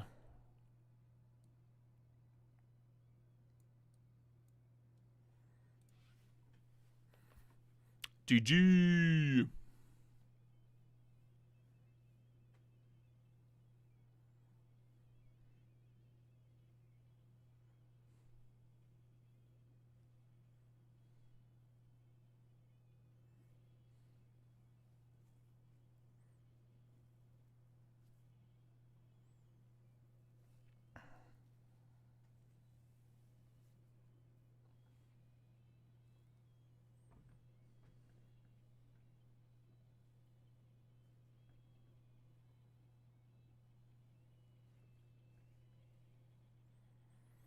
Wow, I didn't hear about that. That's brutal.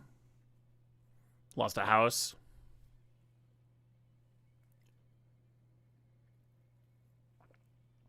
Real talented folk, huh? A lot of nice emotion in his delivery. All right, oops, all combos. There is a recall here. Not a combo in itself. But could help facilitate them, huh? Help me draw into the combos. When to wield the E-Tutor. E-Tutor can help you put some stuff together.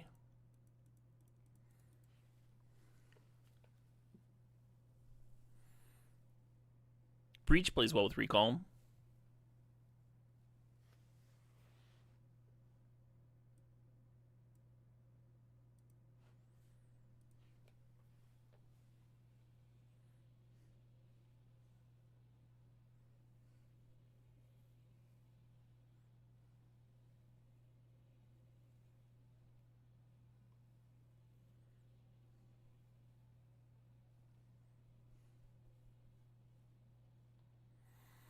Waiting for next booster. Who are we drafting with?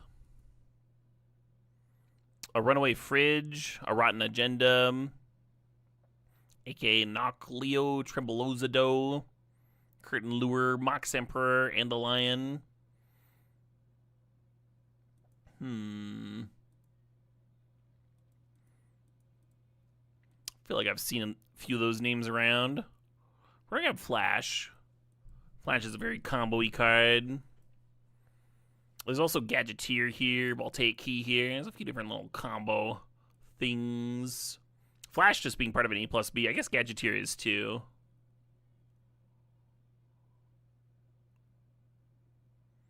Yeah, Sneak Attack's combo, right? Yeah. Show and tell and all that.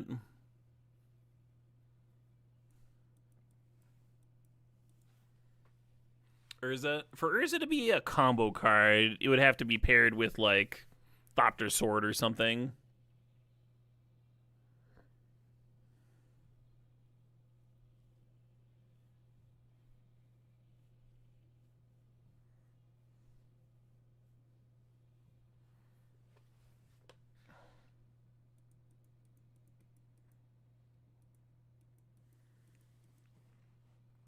I think Dark Depths is a fun little combo piece to throw into basically any old deck.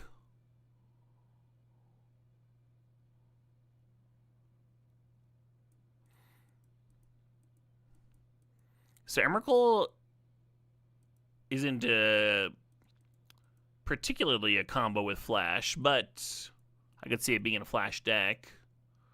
For example, one of my favorite combo decks I've drafted over the past year, I was flashing in Atali, and I was using Brainstorm to set up Emrakul as the hit. That was sick. That was just like the sickest fucking draft. And it worked like every time. Is through the breach of the cube? It is, yeah. For some reason.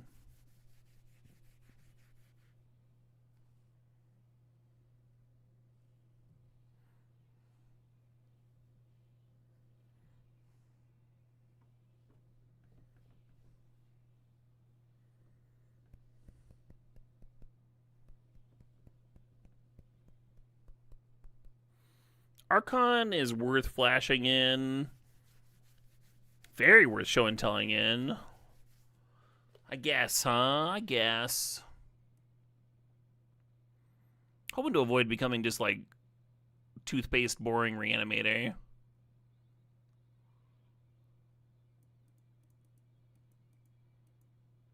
There's a Witherbloom Apprentice, which could open up another combo. Does require adding some more colors, of course.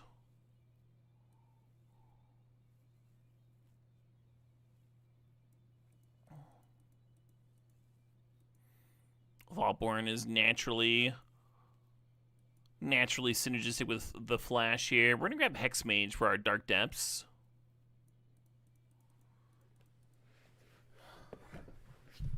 How many combos do we think we're gonna fit in? Get an Oath of Druids. Gonna be oathing into Witherbloom Apprentice.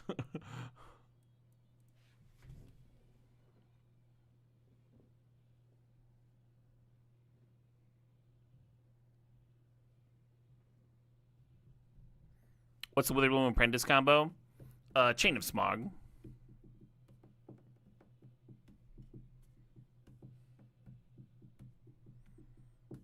Yeah, it's not really a combo though, Mark. It's like a one-card engine.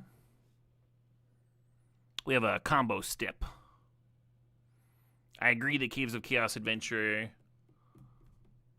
is a good card. Oh, you're saying it's good with the Flash. Interesting. A little brainstorm action here. Hopefully try and keep it to bug colors. But a very different bug deck than last time. Anyway, here's a track about snorting whiskey. And drinking cocaine.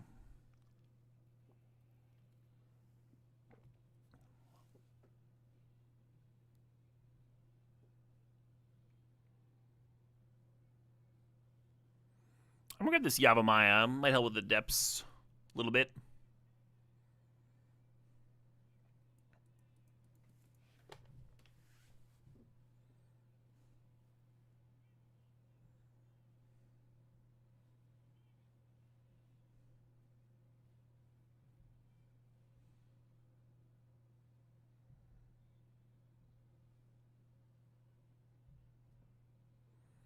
I think it's a 6-star. We got that Recall. I think it could be a good Oath deck.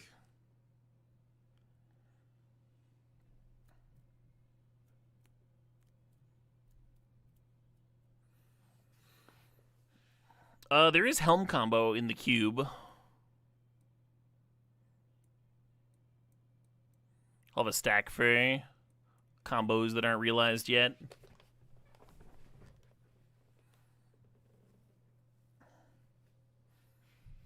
Have any of the Avatar cards been worth it on raw power level? I've liked Aang, the Flashbird. And the Badger, of course.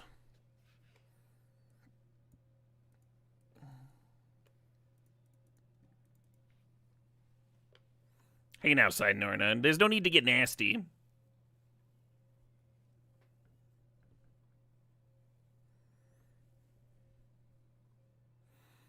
Yeah, it's a bummer to pass Mox Diamond. But the Atrax is, like, one of the better Flash hits and Oath hits, right? I think that's just the name of the game here.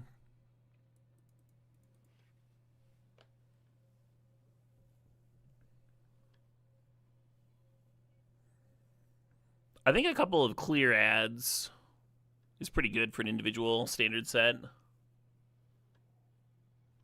Personally. Oh, we just passed Thassa's Oracle. What are the odds that that one comes back? Pretty much 0, right? The Demonic Consultation here.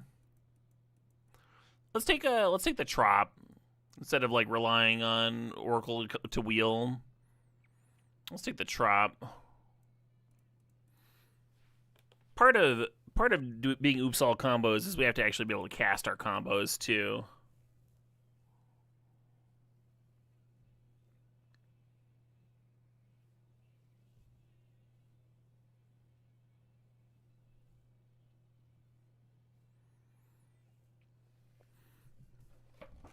Did I ever answer the number of shows I went to last year? This last year? I think it was 15.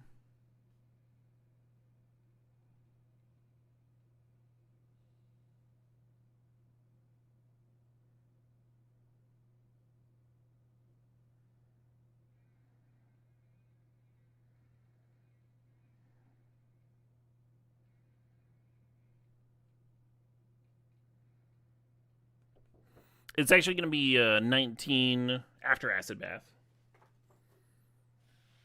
So not the 30 that I predicted, but more than 15 at least.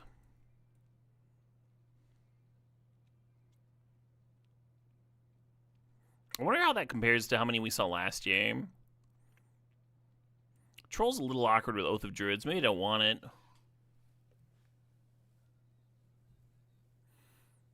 Stormchaser's talent is interesting because it doesn't interfere with Oath. And then it rebuys Recall and Flash. Top could be a nice filter card, too. Let's take Top. I'm feeling this Lotus Petal.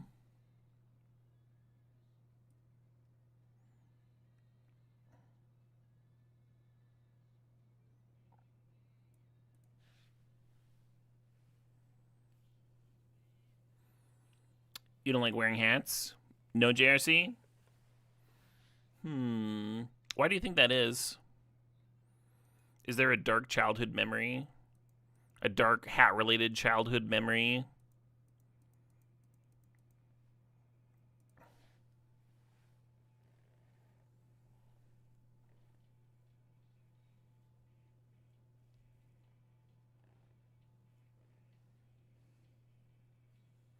A hat killed your mother. Yeah.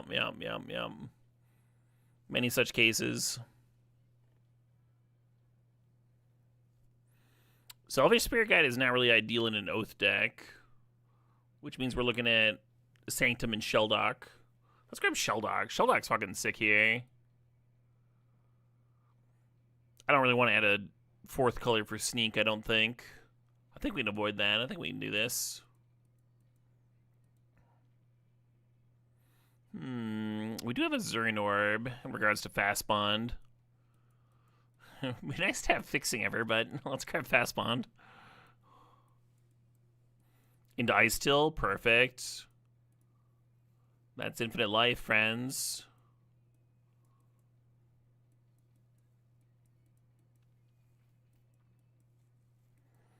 Torsten works with Flash, sort of. I wonder if Torsten's better than Xander's Lounge. Let's grab Xander's.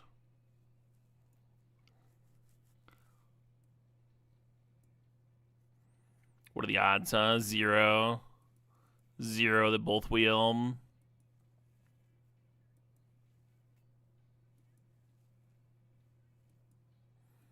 A long pause. I think people are more excited about Consult. That would be a wild combo wheel. I thought there was like no chance the Oracle came back.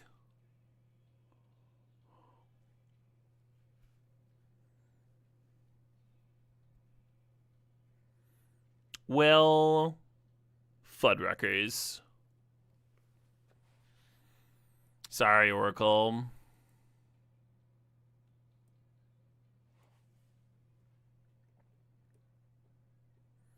I guess Titania works with Zurin Orb, huh?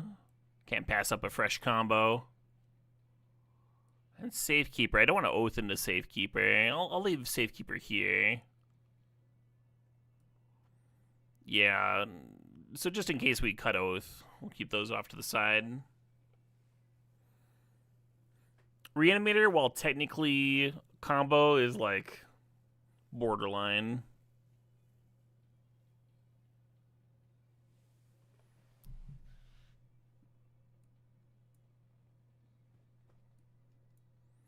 Exploration, more of an engine card than a combo card. It's not letting me go infinite with Zurin Orb, right?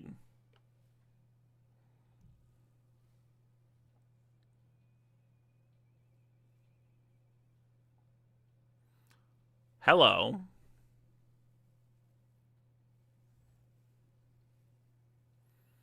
Yeah, I don't think I can pass Time Walk. I don't think I have it in me.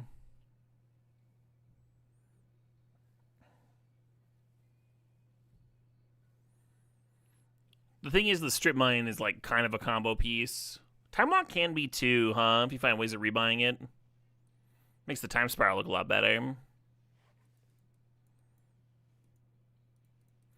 Oh shit, what up? Hey, Moloch, thanks for the sob, the 6 months. You're stoked to watch me daily on YouTube. Thanks for all the great content. Hey, thanks for supporting Oak. You the real MVP.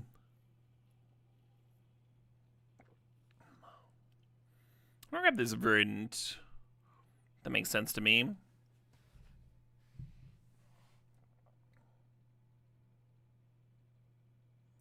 I got a YouTube? You better believe I got a YouTube. What kind of streamer would I be? YouTubeless. We do have a draw 7 for Narset. I guess we do that. Bit of a combo. There's a Crucible. Add some redundancy to that. The Infinite Life combo.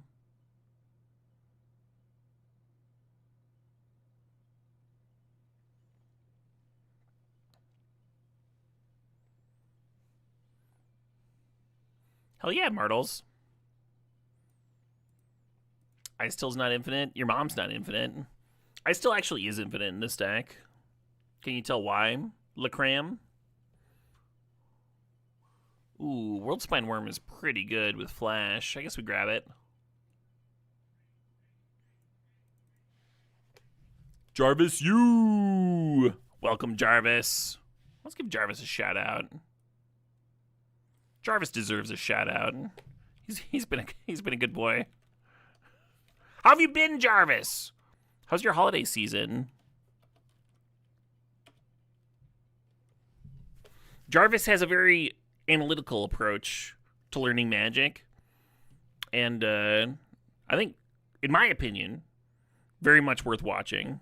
Very much worth follow, a subscribe, all that jazz. You should check him out. You watched all 7 rounds of Worlds? Nice. Yeah, I was thinking I was going to do that, and then I found out I was going to be busy tomorrow, so I decided not to. So I just been jamming Cube all day.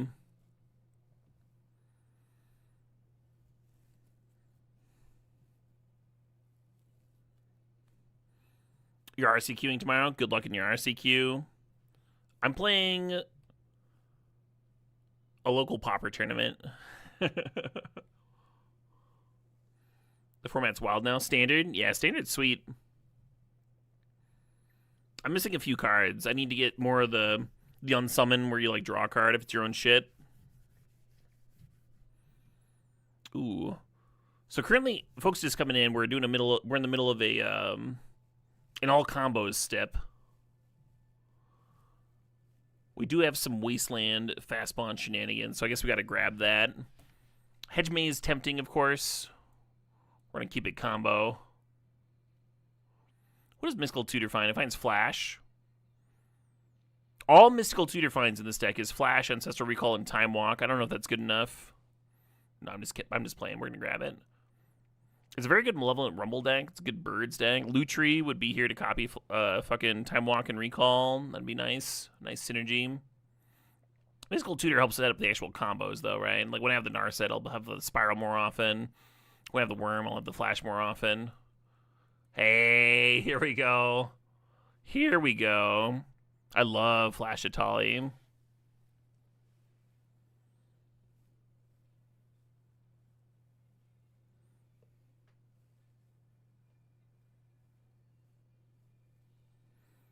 Jeweled Amulet. Jeweled Amulet fits into the artifact decks. It's pretty good.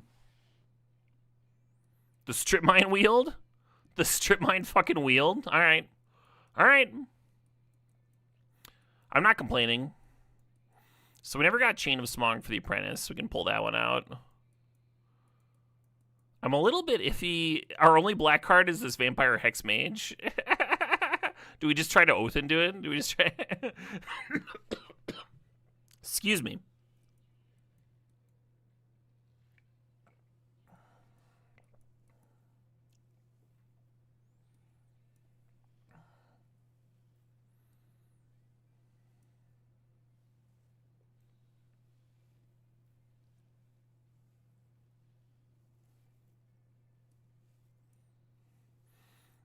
Could Emmy disrupt the combo with Ice Till?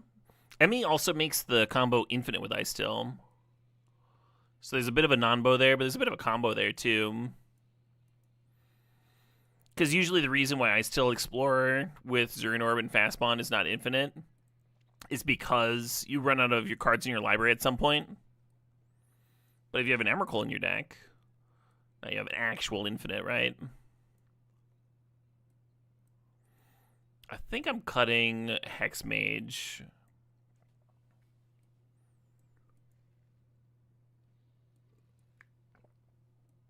I don't know if that makes me a coward.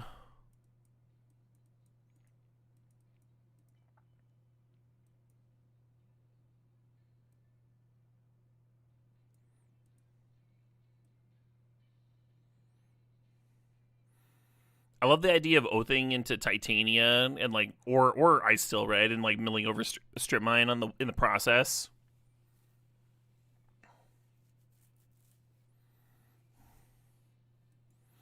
Yeah, our only non-combo cards are draw spells, right? Brainstorm, Ancestral Recalls, things that facilitate the comboing.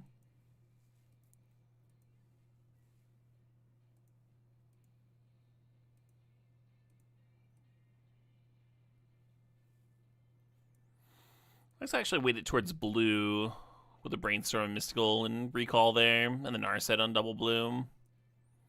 Yavimaya giving you double green by itself. So there's a lot of lands here, but we are a fast spawn deck, so that's totally fine.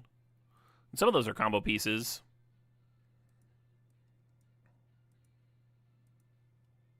I have a mountain in there. Oh, thank you. Chat looking out. Let's see. I weighted it towards blue, right? I'll throw another forest in. I'm going to upload the version with a mountain, though, just to confuse new people. And because this way I don't have to do any more clicks. Throw in the old overlay. This deck is sick. Hey, thank you. I hope it turns out well. Hopefully we get some good games. The Mystical Tutor really added a lot in terms of consistency, Too bad the Hex Mage wasn't a little bit more free with the Dark Depths combo.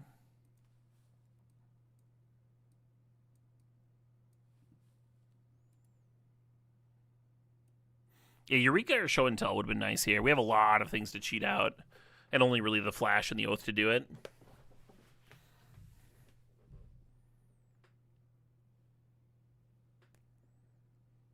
We do have Brainstorm to set up the Atali hit. We can Brainstorm, put an Emrakul on top, flash in Atali, get the extra turn. Exactly the type of pile you were hoping for. Hell yeah, I'm 333. Fucking cheers. Eureka is not in. Because they're cowards! What kind of combo am I? The same combo I am every day. Extra large. I've actually gained a shitload of weight lately. Been having issues. Some mental, some just like sleeping, just like a lot of different stuff. So I picked up some bad habits. I need to get into a spot where I'm just like always cooking like 100% of my own food.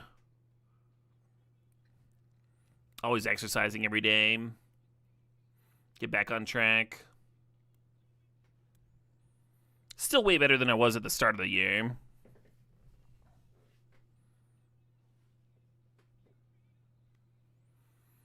Basically, I started this year at 315. At one point, I was down into the 250s, and now I'm in the 270s. And I knew immediately as I hit the 270s. Because, like, the positions I sleep in change. When I hit, like, a specific line of fatness, I know when I'm, like, exactly 274 pounds or something.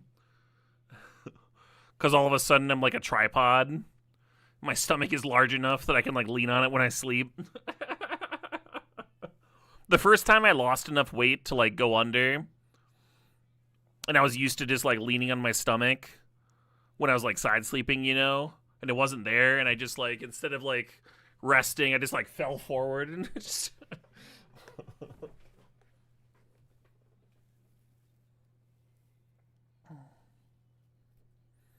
My bounce back's reasonable. Pretty normal stuff, yeah. But most of it's been, like, I don't know, overeating as opposed to, like, specific diet stuff.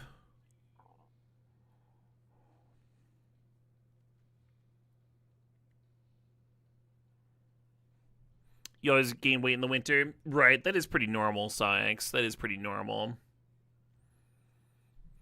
Part of it's just, like, too much fast food, but that's also part of it, too. Getting out less. I mean, this summer... I don't know if I can find the video. Oh, am I even in the queue? I'm just, like, fucking pause talking about how fat I am. Just not even. I'm like, why? What's taking so long?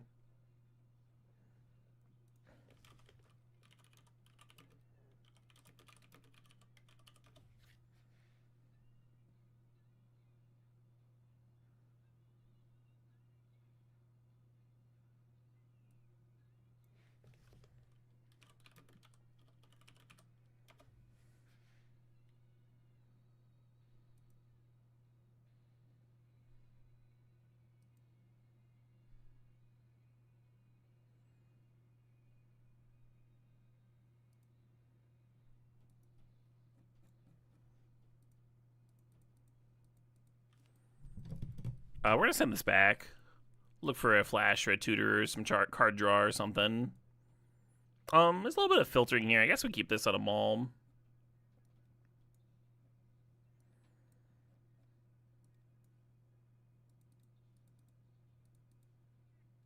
Oh shit, what up? Hey Jupiter, thanks for the sub. You just wanted to say you love the YouTube streams. You can watch that one at work without buffering, etc. Hell yeah, Jupiter. I'm glad you've been enjoying it. Yeah, not a ton of viewers, but like the people that are using that, now that I started streaming on YouTube as well, I've been really appreciating it. And it's like, now that I've got it set up, it's like super free. Just click that button. In my ideal world, I would have the YouTube chat on screen as well. I haven't figured out how to do that yet. We'll get there probably one of these days. Everything always takes longer than I think it will.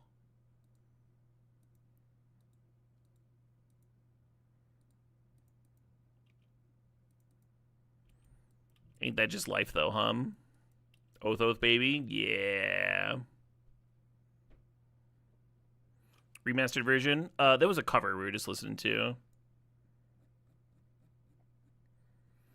Hey, how many months ago was March? Does anyone know?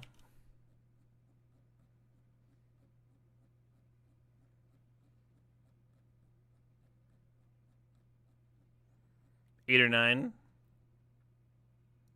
Like 30? We got like 10 different answers. At least 3.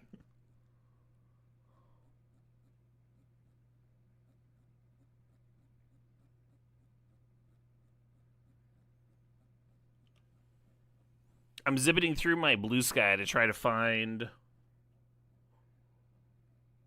the video of the fucking wood chips.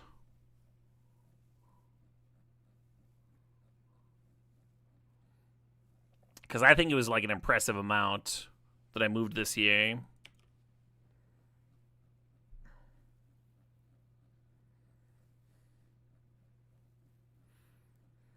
And then I threw my back out, like, for like almost a full month. I couldn't really do anything.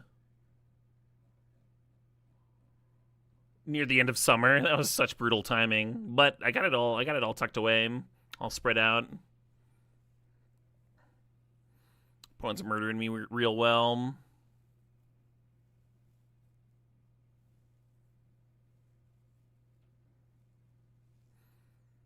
Oh, hey, I posted a haiku 8 months ago. Spray painted in shed, feeling woozy, lightheaded, running power tools.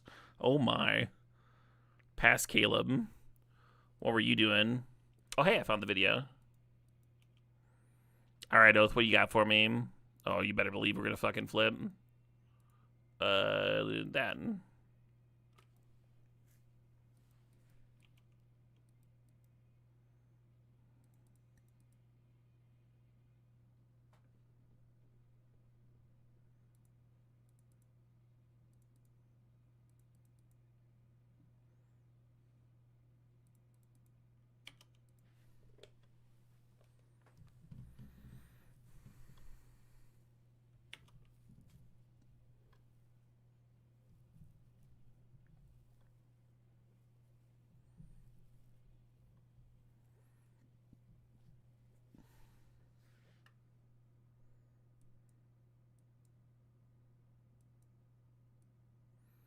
High on Fire, gonna get to see them next month.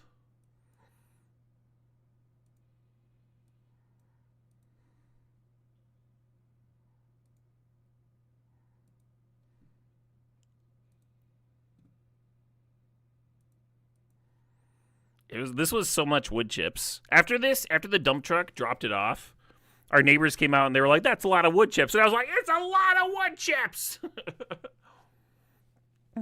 My wife was very hesitant about all of this. When I finally finished it up, when I finally like moved it all to all the garden plots and pathways and when I finally like got it all moved, the first thing I said to her was, "I can't wait to see what kind of wood chips we get next year. Like what trees they use." This was mostly filler for raised beds, and then like created some pathways in between my like regular garden beds.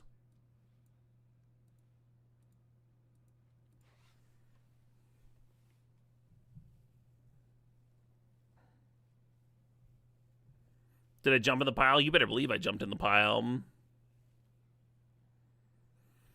But yeah, there's a chip drop service. It's just called Chip Drop.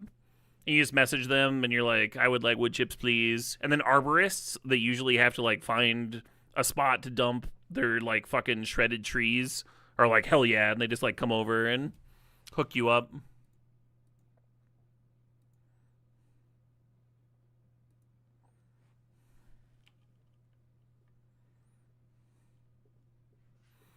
I assume they're sagging their voice of victory and then getting their own oath trigger. First come, first serve. Yeah, I mean, it's like whatever is more convenient for the arborist. I meant to top to high. Oh, hold on. I didn't even know the flash was there. Amazing. Let's see if we can find a time walk,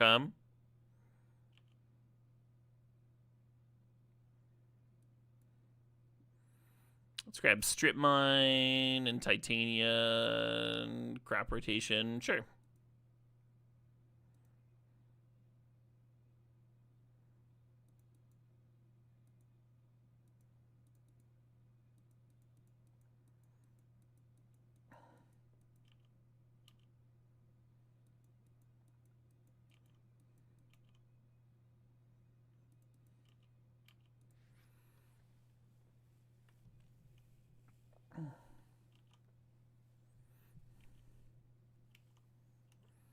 But yeah, I mostly just said I didn't want like black walnut because I was planning on using it as filler for raised beds. I built like 4 large raised beds. They're all about like 4 feet tall. Basically, so I could like grow stuff in the early season before rabbits get super like while the rabbits are super hungry, you know. And that worked out really well.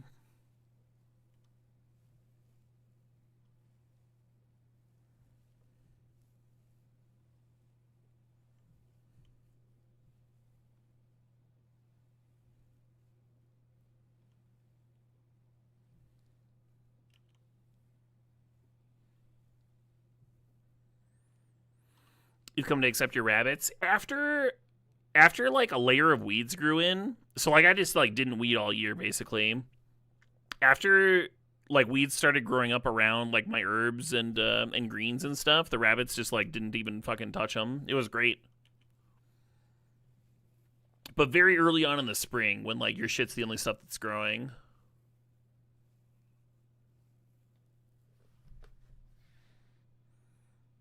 Nice Martles. Love that.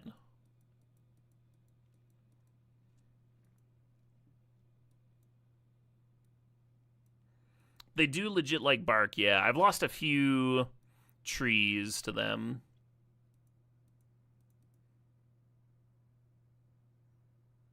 Like when they were tiny saplings. Hmm.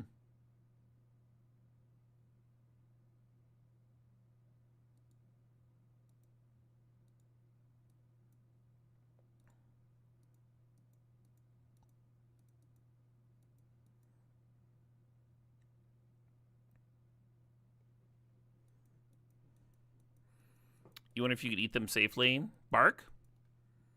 There's a little bit in bark that's edible for humans because there's like some carbohydrates in there. The inner bark has a very like soft thing. If you get like outside, like basically in between the tree and the outside layer, there's like a very thin, and you could like boil it. You can make like a tea out of it and get a little bit of carbs and sugar, you know, some nutrition.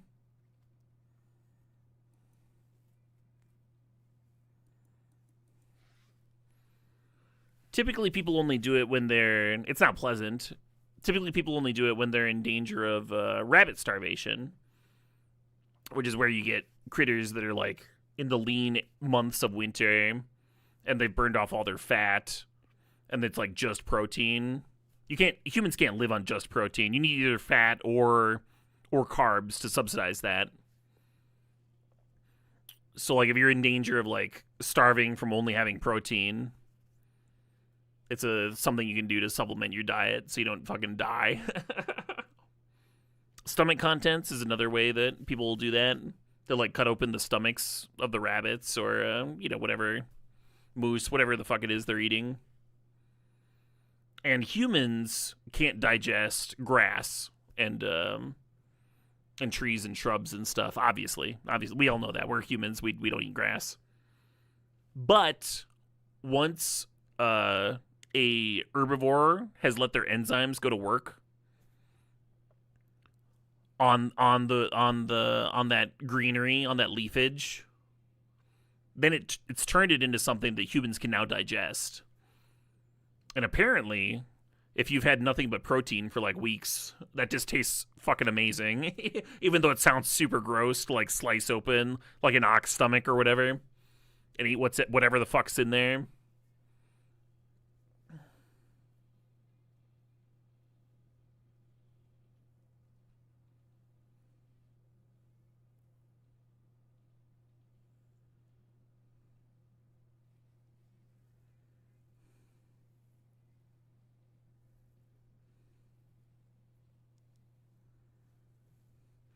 What are we drinking tonight? I've had a little bit of Woldersheim bourbon. Is what I've been sipping on. Wisconsin straight bourbon whiskey. It's not the smoothest bourbon, but it does have a lot of nice flavor. I've liked this Woldersheim distillery. I kind of want to. How close is that to me, actually? This summer we toured Driftless Glen and had a really good time. I bet my wife would.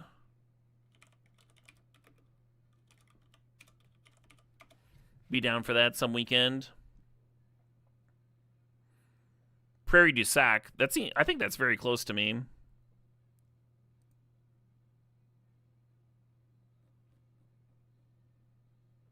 Oh yeah. Oh yeah. Yeah, it's just there in Suck City, which is a real city. What's my opponent waiting on? I'm like trying to draw a card. They're like, I don't.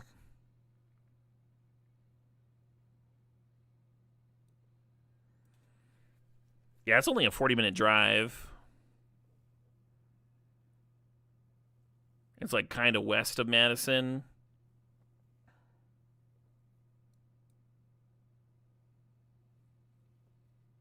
I mean, we'd probably time it on a trip up to Devil's Lake anyway. It was like kind of on the way.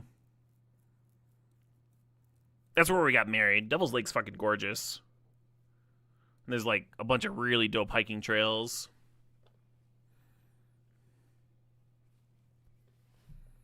Hell yeah, Cravian. Huh, I guess the opponent was just busy. Or something.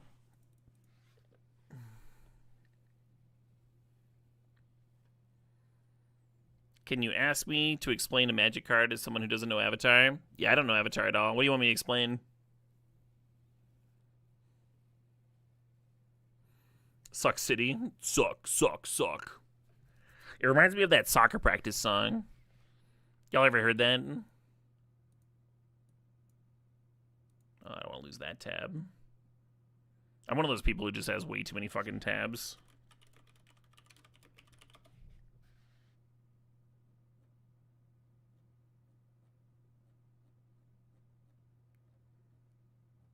Wow, how did I not fucking immediately find that? I just searched for soccer practice song and did not get there. It's on my troll playlist.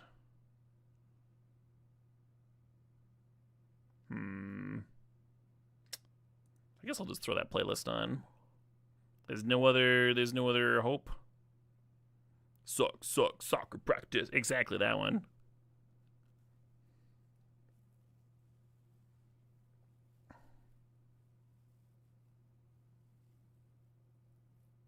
All right, where's my troll playlist? Here we are. I guess I can keep this.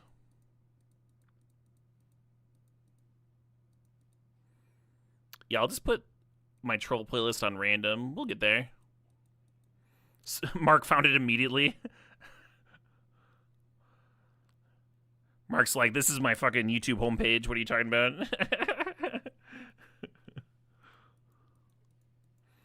Does my troll playlist have Roxanne, but it's just rocks? You know it. You fucking know it.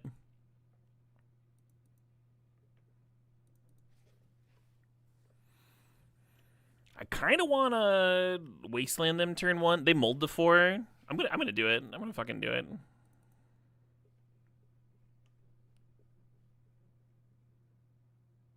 Or I'll grab Strip Mine, because we have ways of rebuying it, right?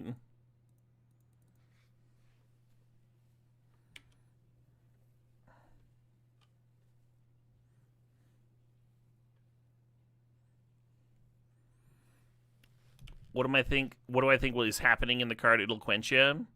I assume some quenching is happening. Like of the thirst variety.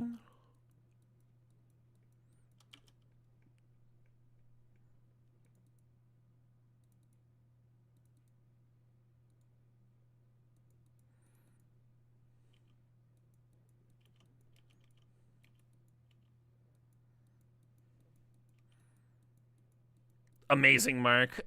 Amazing. Why didn't I fucking think of that? That very obviously narrows it down.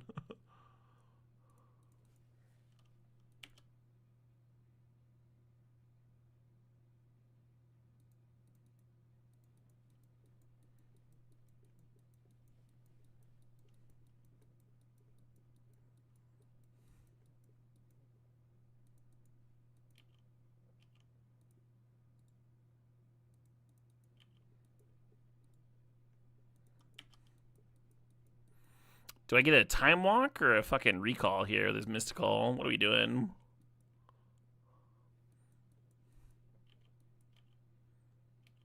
I'm gonna get recall.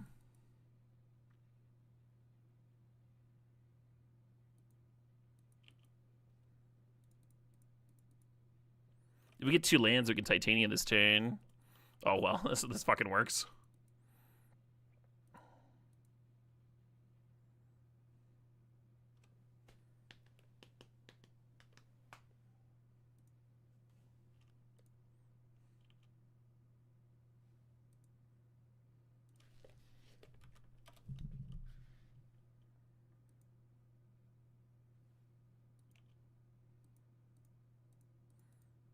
What y'all know about soccer practice?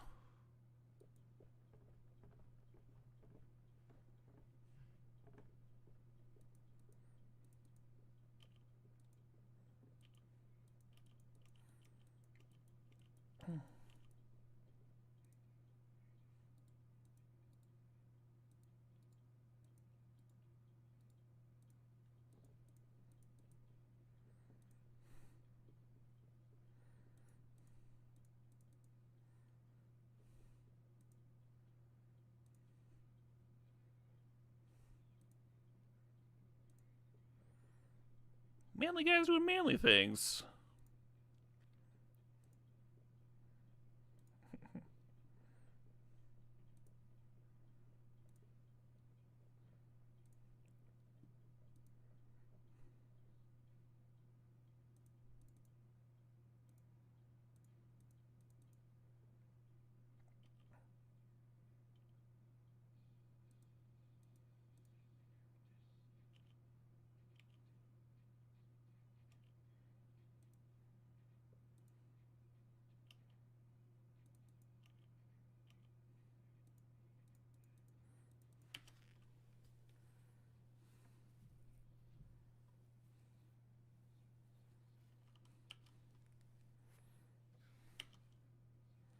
Have we comboed? Are you not entertained?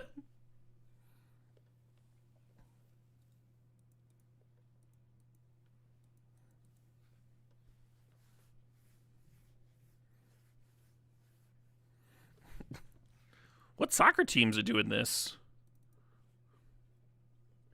Combination. We combobbled.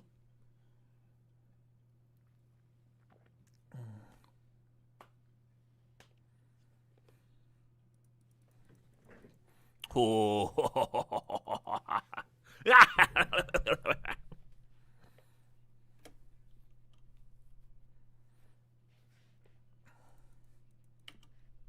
I'm on the play. The question is, do we flash in Archon or Atali? I think Atali. I think Atali.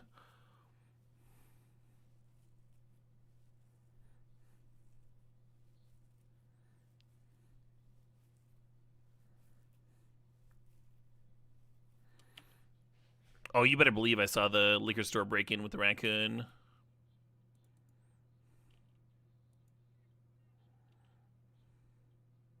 We found a Zurian orb and a badger mole cub. I don't know about all this.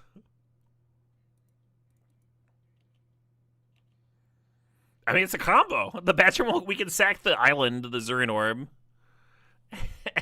and get it back. Endo Jackson, thanks for 27 months. Pure magic goodness. You fucking know it. Was I the raccoon? I was, yeah. I trained that raccoon. Is Cube for Charity going down this year? It is, Endo Jackson. I announced this in the Discord, but I'm not doing it this year. Last year was very hard for me. Without John, I was missing him a lot more than I thought I was going to. And it's been like kind of a stressful year with the 365 going on and stuff. I did the I did a charity drive the other month where we basically had 5 days and we were all working individually. And so we there was still like it was still like a trophy race, but there wasn't that like pressure for like doing well for your team and stuff. That kind of just let people, you know, go at their own pace and whatnot. It seemed a lot healthier. I don't know.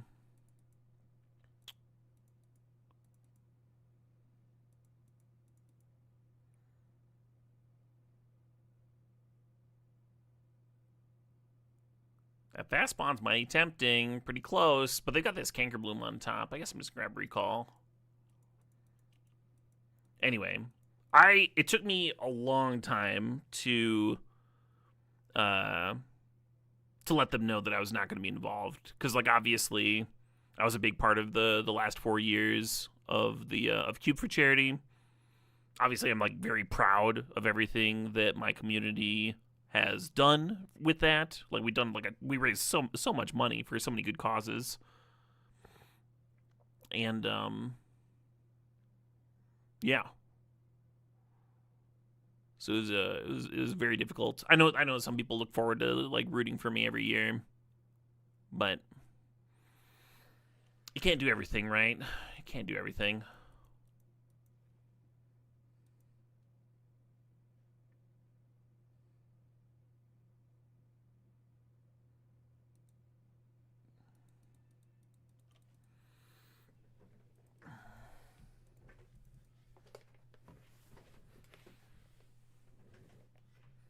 Anyway, here's a song about getting your dick stuck in a Mexican Coke.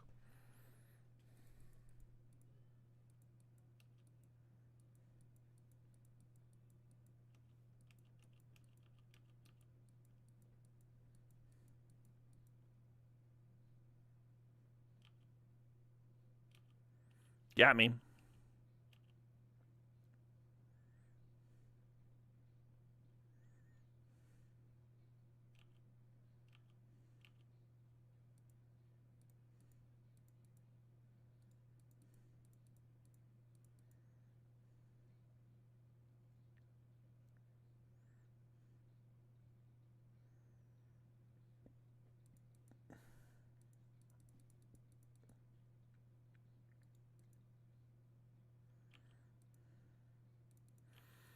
Overpaying for Crucible. I could have played Ice Till here. I just missed a mana.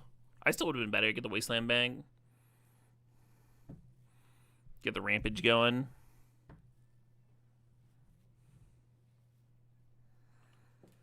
You loved the Blood in the Clock Tower stream last night? Hell yeah, crispy taters. Next week, next Thursday, we're going to be doing a more complicated script. We've been doing the beginner script for Blood in the Clock Tower, and it's been like a lot of fun, but I am looking forward to doing a new one. And the half an hour before we start, so like around 6 p.m. next Thursday, I'm going to be going over the new characters, because I don't know them. I haven't played with most of them.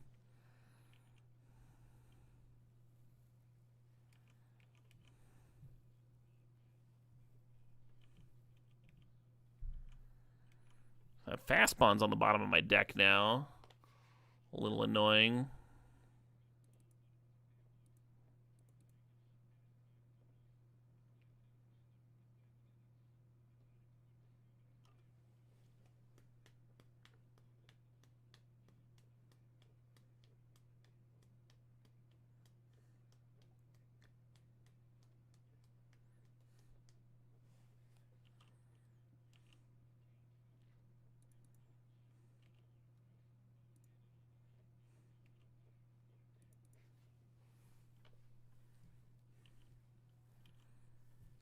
Leave some blockers up, why not? Why not?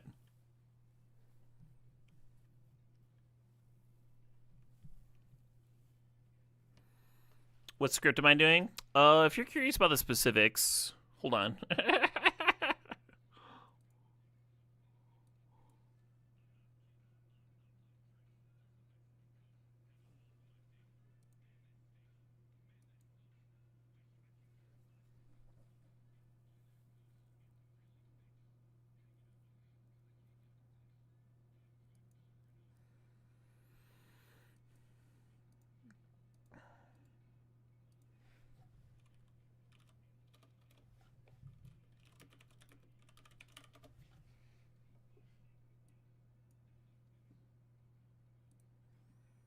Okay, so I pulled it up. It looks like a it looks like it's a I don't know what script it's like based on or what it's closest to, but I think it's a personalized script. It's called Our Town, Xenomancer. It's got Xenomancer, Djinn, Noble, Seamstress, Clockmaker, Slayer, Village Idiot, Fisherman, Fortune Teller, Cannibal, Monk, Amnesiac, Savant, Farmer, Night Watchman. I've played with Amnesiac before, actually, even though I'm like fairly new to the game. Amnesiac's pretty fun. You don't know what your ability is, and each day you get a guess as to what your ability does, and the game runner is like hotter or colder, you know, and so you figure out what your ability does each time. Fun little mechanic. Yeah, and then Savant, Farmer, Night Watchman. The Outsiders are Lunatic, Klutz, Recluse, Mutant.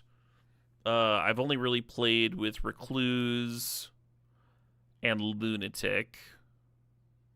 No, I've played with Mutant before. I haven't played with Klutz before. The minions are Godfather, Witch, Marionette, Goblin. I think of those I've only played with Marionette. And then the demon availables are Imp, Kozli, and Fangu. So it should be much more complicated than the scripts we've been running.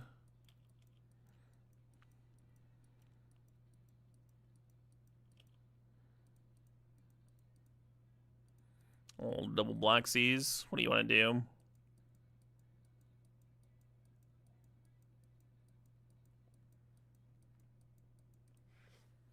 Did J-Bro quit streaming? In a way.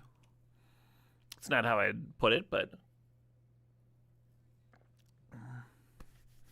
I saw his widow at CubeCon this year, and I was having like a real rough time, but she showed up to like say hi to folks and stuff, and she looked like she was doing really well, and like a lot of my stress was just being like really nervous about how they all were doing, because he had like 4 kids, you know.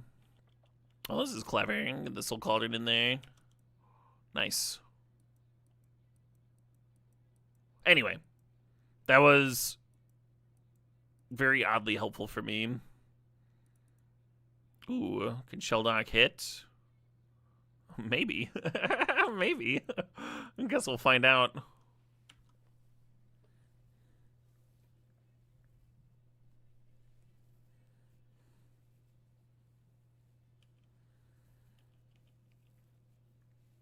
You're glad to hear that for her, right, Real Milkman? The last time I'd seen her was at her was at the funeral, and uh, obviously that was a very emotional time.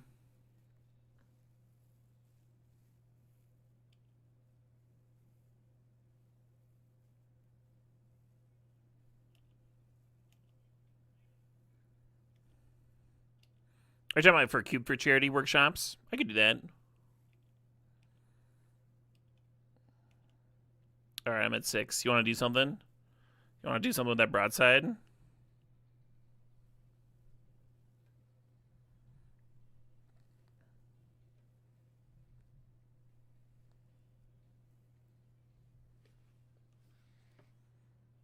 They're hitting me for 5 damage, right? Sure. Would you like to sack your broadside to Goblin Bombardment? You would not? Okay. I just thought you might.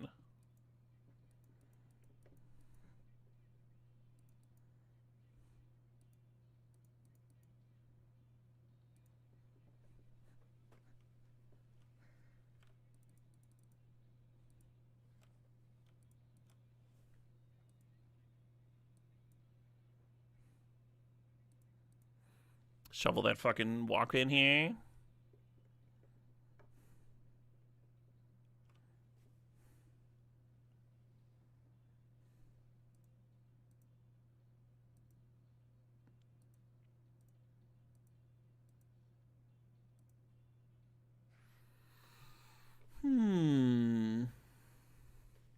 I think they're just fucking dead. That's what I fucking think.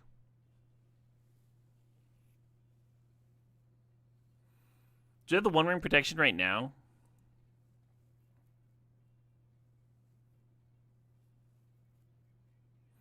Yeah, they have the protection. Shit. Well, they're not literally dead here then.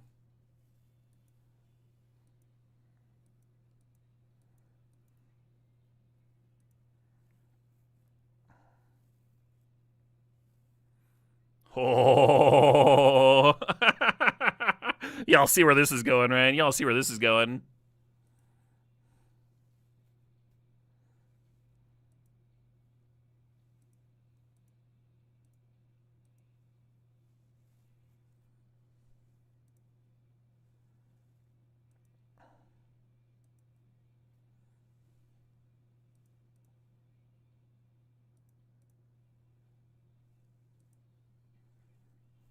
So we can't deal them damage, but we can annihilate them for 6.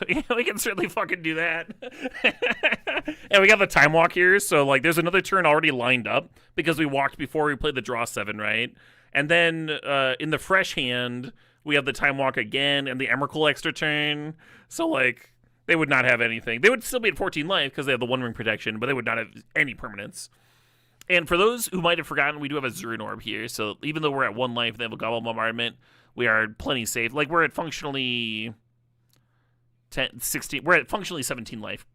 So, not bad. That was a sick fucking turn. That was a fucking combo ass turn right there. That's what that was. Oh man, that was good shit. I think flashing in Atali to flip over an Emrakul that you've set up with Brainstorm is the most satisfying thing to do in Magic. I used to think it was Memory Jar and Upheaval. I think it's changed. I think that's my new favorite thing to do in Cube. Is to fucking flash in an Atali when you have an Emrakul that you know is on top. That's just like extremely satisfying. It's like the right combination of like feasible, but like still takes some finagling.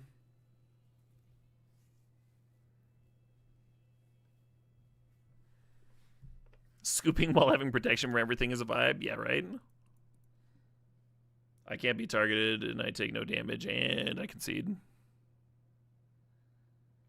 I'm not going to play this one. I'm going to play this one. Classic.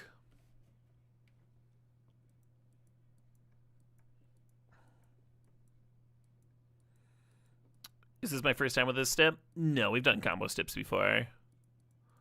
I remember I did one once, like back in the day, where it was a combo step, but I literally didn't find any payoffs. So I was winning my games by like using like playing all these draw sevens and stuff and like fast mana and then like powering out like Kiki Jiki plus Avalanche Riders as my way to like close out the game.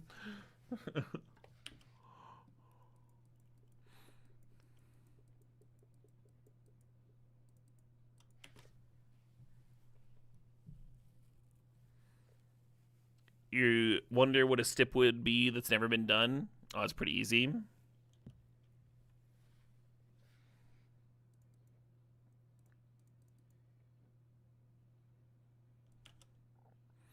Draft 10 time walks.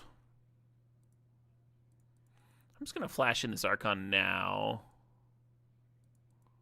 Make them discard a card while they only have 3 cards in hand. They did some serious mulling on the play here.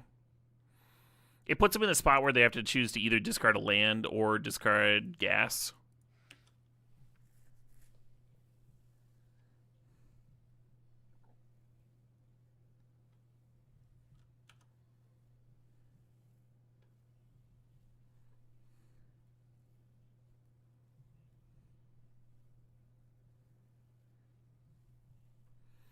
Broadside cometh, sure.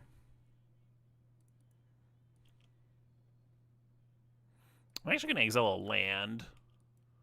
We're going to reset that next turn.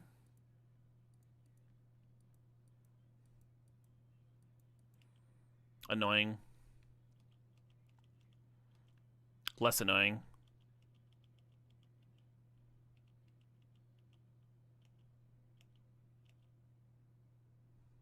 Ooh.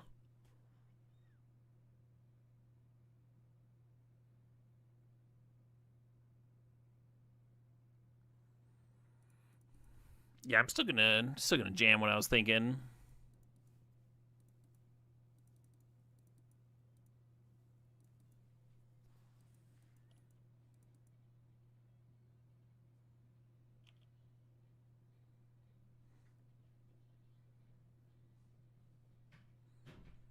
You ever wondering what my driving music is? Like,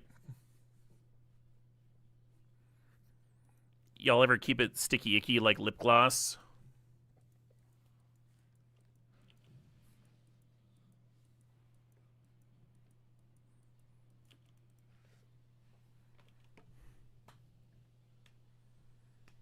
Not dog. No, you thought it was gonna be that easy? No, we're not doing that.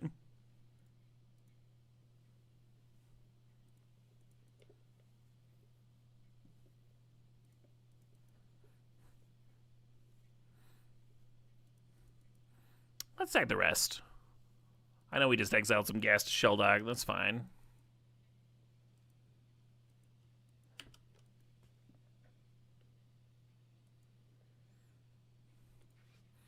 We were talking about J-Bro earlier.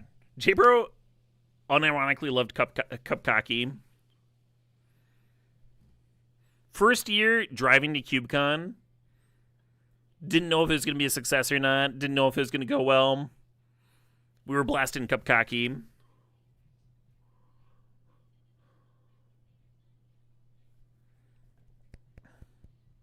I think he really liked that Spider-Man song.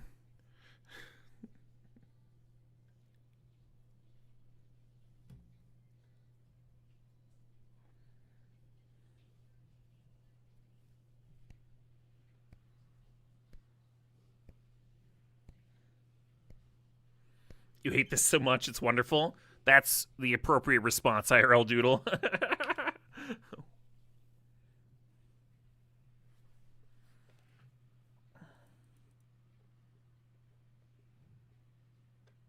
Yeah, I mean.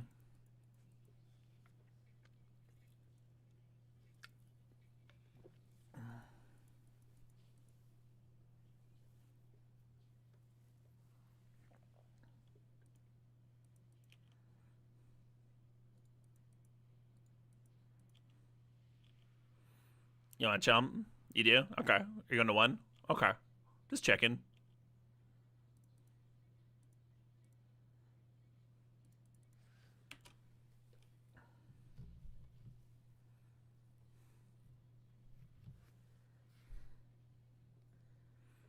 What's my favorite limited format and constructed deck I played this year? My favorite limited format I played this year was Neo. They had like a win a box thing on Arena for it. Love it. Assuming you don't count Cube. I played some sweet-ass cubes at CubeCon. My favorite constructed deck is harder. Really hard.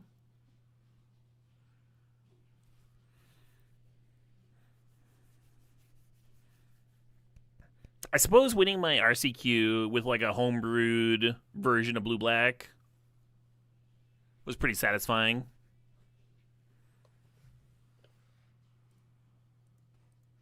Was my favorite cube at CubeCon. There's a good ass opener. There's a mono red cube from Milwaukee, from Mana Vault Milwaukee that I really enjoy. I've drafted it like 4 different times and gotten different decks each time. Oh, this is way too quiet.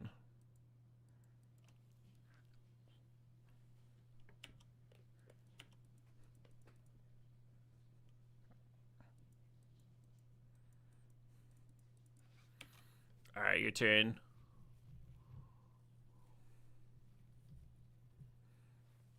Yeah, that's fine.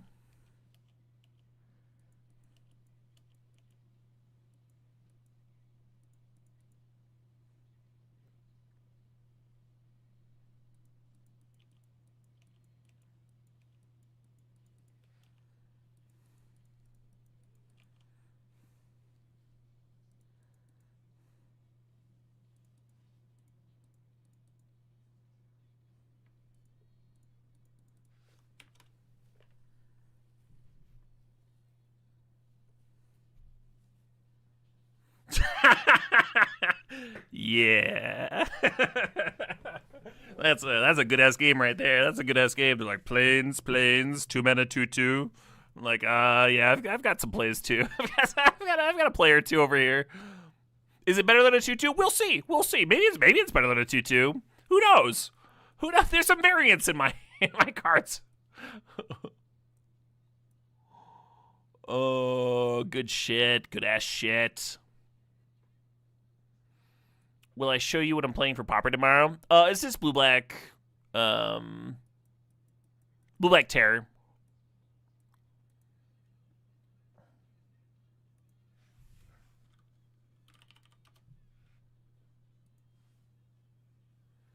Are you familiar with the archetype? It's not like a off-meta thing. This isn't my exact list, but it's pretty close. Like, I'm playing quad attachments to get back Sneaky Snackers. I'm only on 1 Ice Tunnel. I'm playing more cast downs than this. I'm not playing Force Spike. Stuff like that. My fangs are in the sideboard. Sideboard's pretty close.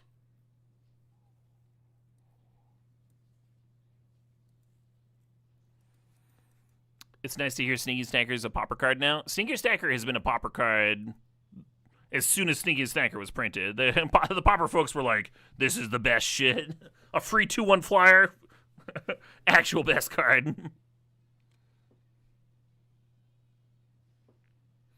Been very fun watching this deck. This combo pile. Hell yeah. Too bad Mystical Tutor can't find Fast Bond for me, huh? We're going to keep, and we're just going to draw Fast Bond. How about that? How about all that?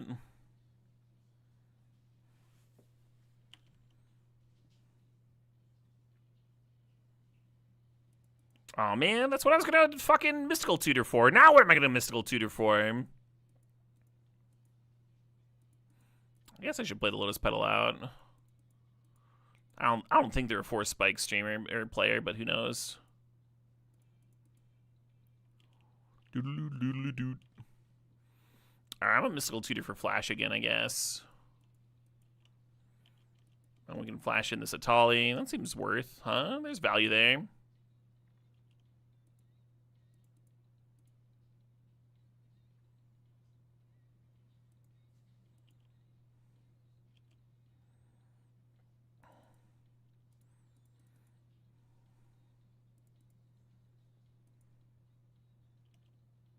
What do we got? We got a crop rotation.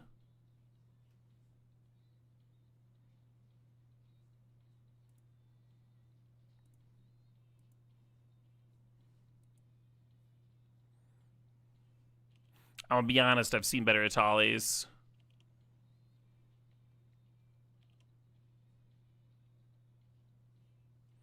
Do you shell dock or do you strip mine?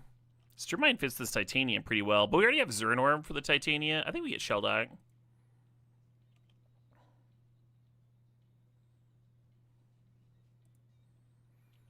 So that shell dock aisle hit's not even that good.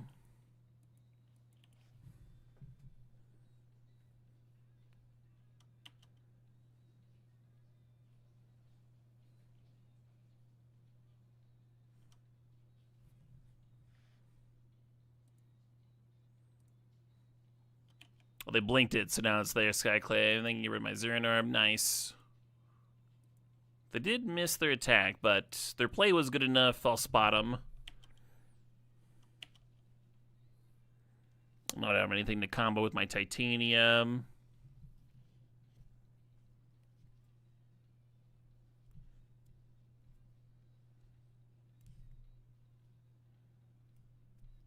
This is a good touch of the spirit. Clever little play on the opponent's part.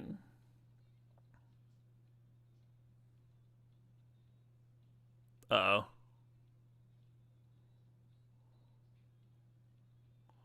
Okay, let's see them do that with Comet again. Maybe we're okay.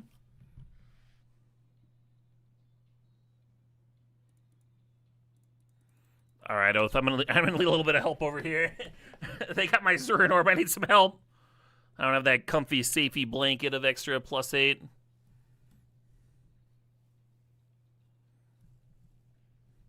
Yeah, this Comet has not been rolling well. They've been rolling like me.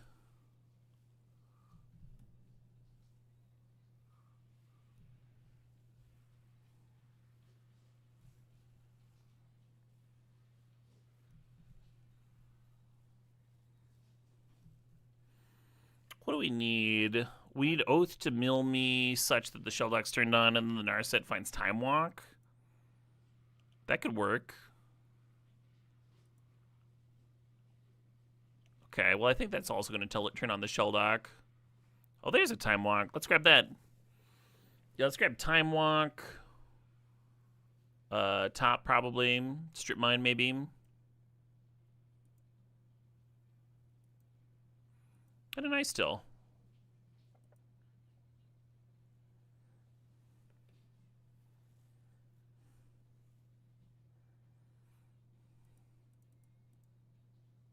They saw my stack of cards and they were like, "Nope, absolutely not, abso-fucking-lutely not." My goddamn dog just fucking fail flipped 2 times in a row, and that's the Atraxa hit. No, this game's over. Fuck this table. Fuck this game. Fuck this cube. I'm outie. Oh my god, beautiful, beautiful stuff. The 3060? The 3060? That's right! On a stip, no less. I mean, the stip was draft broken fucking... some broken fucking combos, you know, which is pretty good with this cube, but worked out well. Worked out well, huh?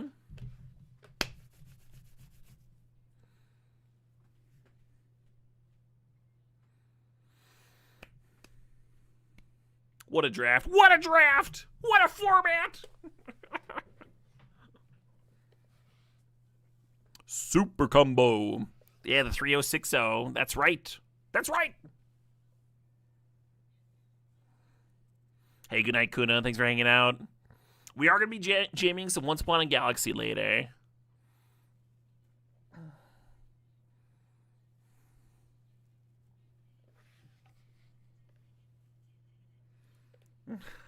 I don't remember this track at all, but it's incredible.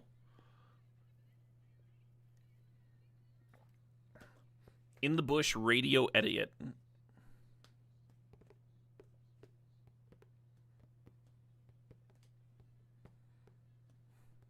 This track kind of rips.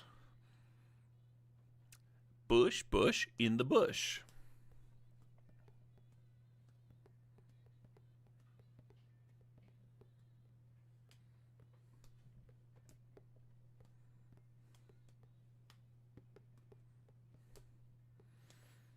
A real disco song? Yeah, real-ish. It's got like 450k views.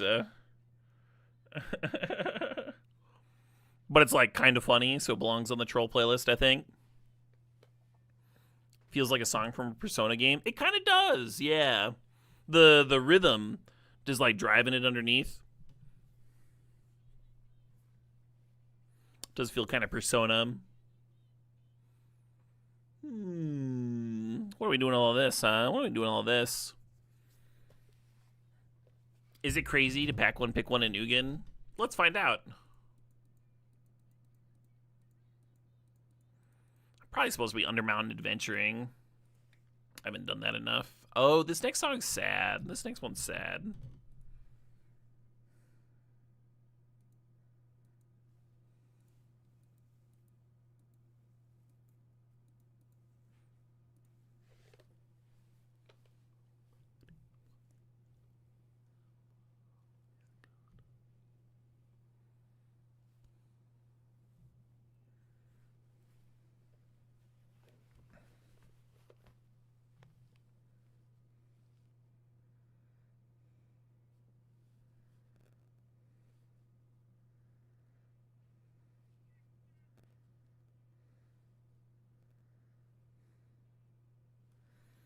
Flashlight going.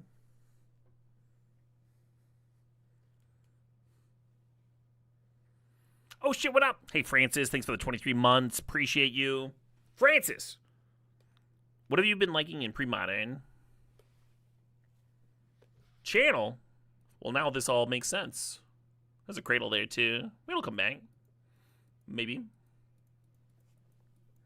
You're feeling the playlist? Hell yeah.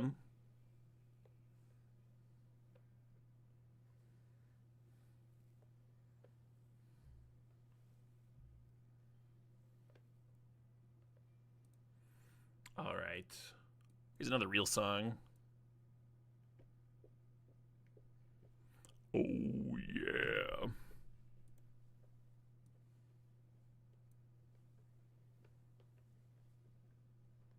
They're so expressive.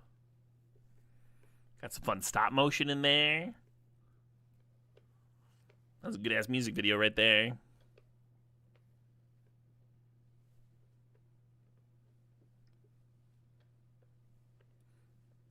Chicka. We outgoing. Good monstrosity. Keep it monogreen. Let's metamorph, actually. Metamorph on adventure is kind of a real thing. If you're initiativing. Spellseeker finds the channel. How real that is. Real good time. Now we're blue-green after passing Oko. Perfect.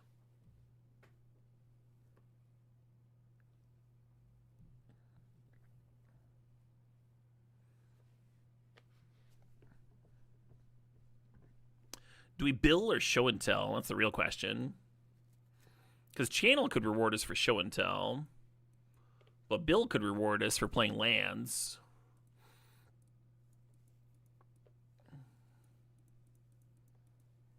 Hey, Hawk Soust. Thanks for the sub. Thanks for the 26 months there. Appreciate you. You're getting errors trying to tip via Stream Elements. I'm fucking sorry. Obviously, I don't have any control over the shitty programs I have to use.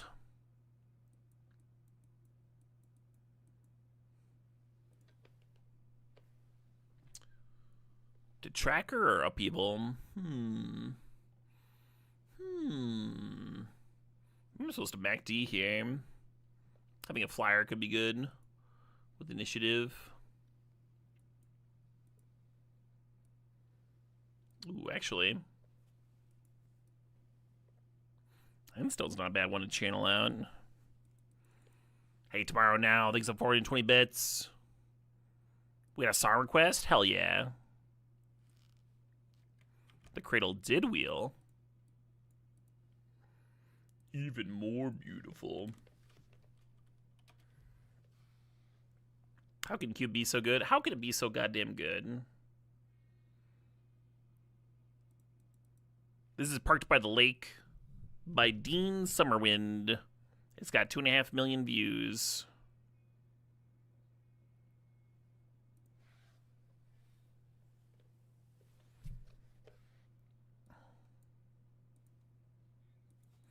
Did Oops All Combos trophy? Oops All Combos managed to trophy extremely easily. Just the easiest fucking fuck trophy of my life.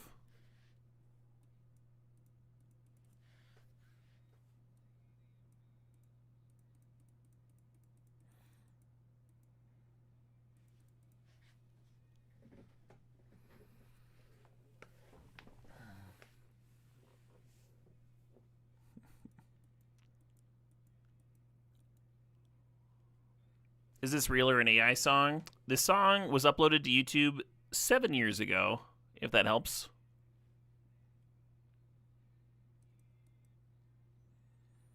Feels like a Nadu deck, doesn't it? With my bristly bill. Bristle all over the place.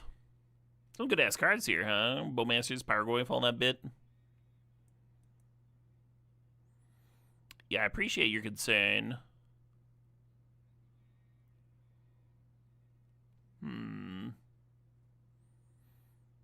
It's fucked. We're like full of like good blue-green cards, and I'm like, I think it's Karakas. I just take this.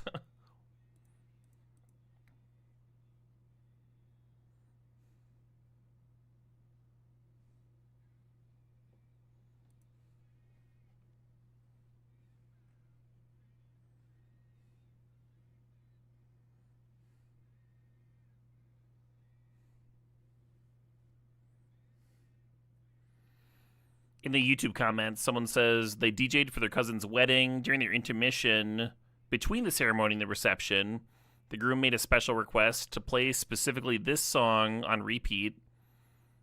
The intermission was an hour and a half long. The venue has a small pavilion. And the attendees had no shelter from the lifelong damage this song would provide.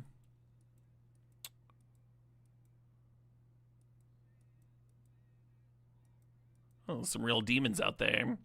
So Cub would help with Nadu, Trop would help with everything, and Flash is going to combo with that fucking 15-15 we passed earlier. I think it was this pack. Hopefully it was this pack, otherwise this was a really bad pick. Chariot's fine, yeah.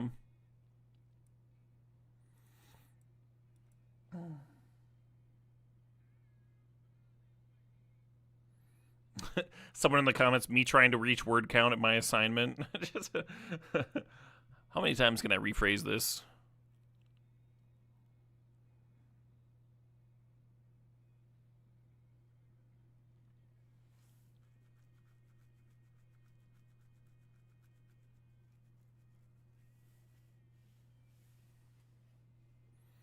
I'll sign a fight. Let's grab Caretaker. Let's get another initiative critter up in this. Hey, Red Briar, thanks for the sub. Thanks for the 65 months. In your YouTube recap, I was the top channel. Fuck yeah, Red Briar. That fucking rules.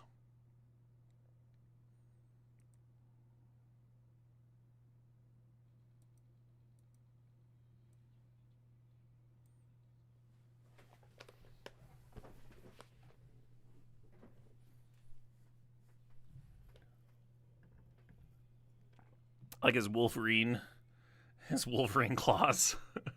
So cool.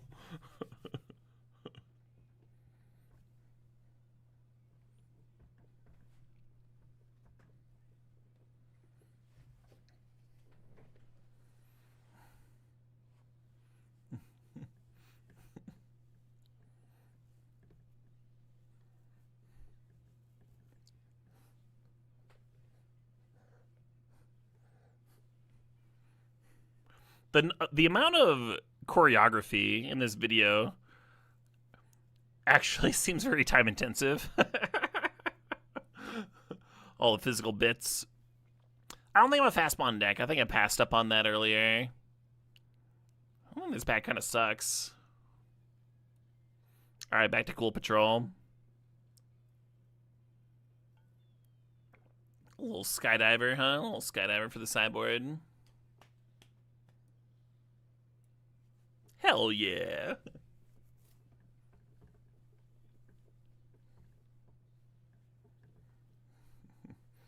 God, that kid's so cool.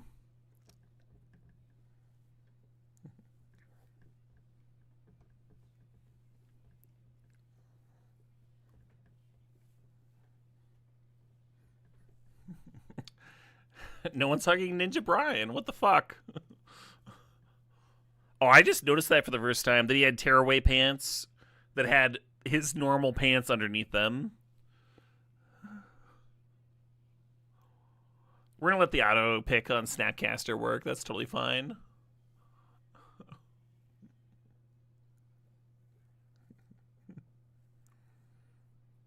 Every song needs a cool break. Breakdancing? Hell yeah. Why not? Just some extremely talented dancers in the middle there. I guess I'll grab Triumph. Sure. I feel like the 15-15 Worm is not coming back for me, and then Flash was a mispick. Ooh, Cub came back, though. Cub came back. That's alright. That's okay.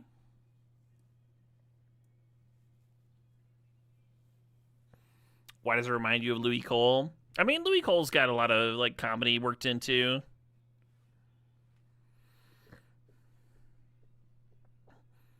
This is one of their more over-the-top videos. I could see it, like, comparing it to, like, Government Knows, which also has, like, that over-the-top vibe.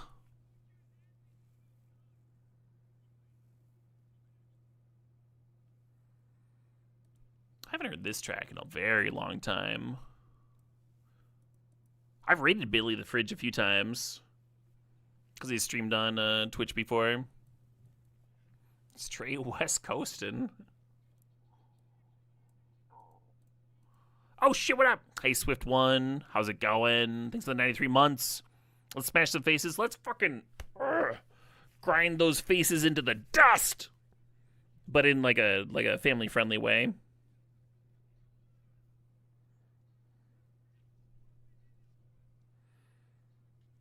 We're not channeling out to Portal, are we? I'm gonna take this Ancient Tomb.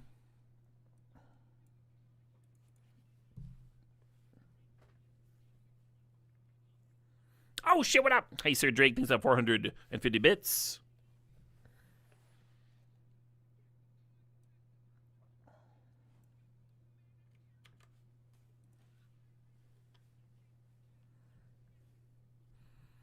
In the video, that's a Chris Rush signed lightning bolt he's firing off.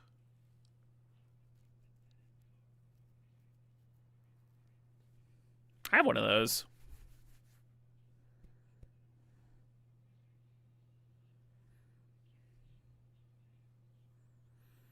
Emrakul? Alright, now this channel fucking makes sense.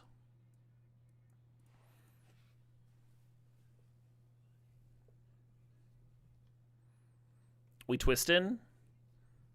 We twisting it up? I'm gonna take Nissa, actually. Nissa would probably wheel, but I really like it with Gaia's Cradle.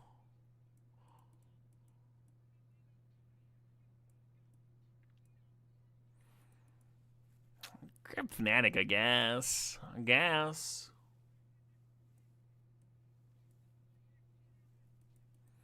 Oh shit, what up? Cheese Missile, thanks for the sub, thanks for 20 months there. A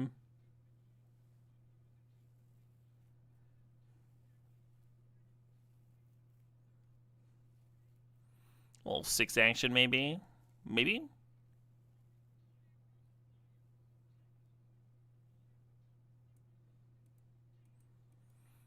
If we grab Titanium, we'd be on Zurinor. I think I'm gonna grab this Palantir, just because it's... I should probably grab the Pest Infestation, but Palantir is the funniest with Emrakul in the deck, so... Not gonna overthink it.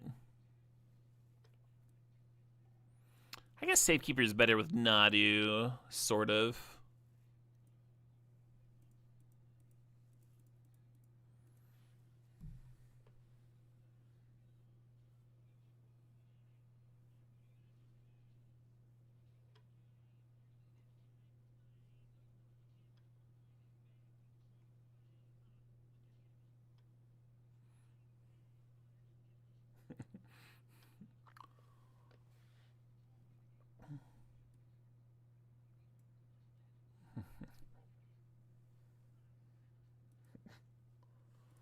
Oh, Billy.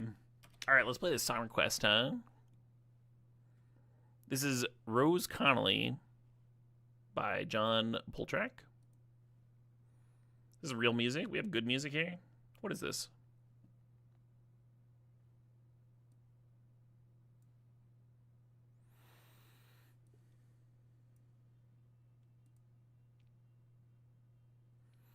Soul Cauldron and Terra Sunder both make sense. Channel Portal good? It's pretty good. We already have a couple things to channel into, though, which is kind of the sweet spot. We don't have ways of tutoring for the channel besides the Spell Seeker, so we have like 2 things to channel into and 2 channel effects. I think that's a fine balance.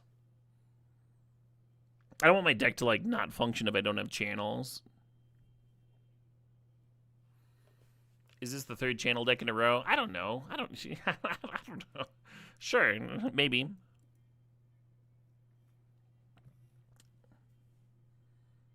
Some good old-time banjo. Oh, no, this is a fiddle, guitar, and an upright bass.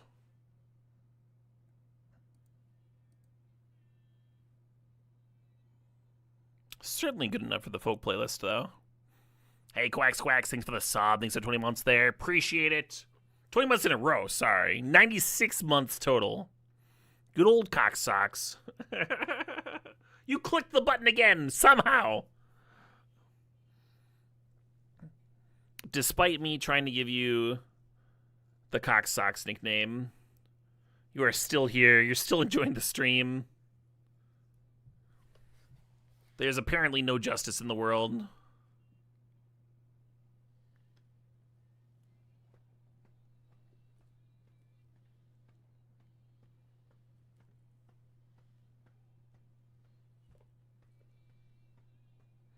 The only nickname that's stuck? Hell yeah.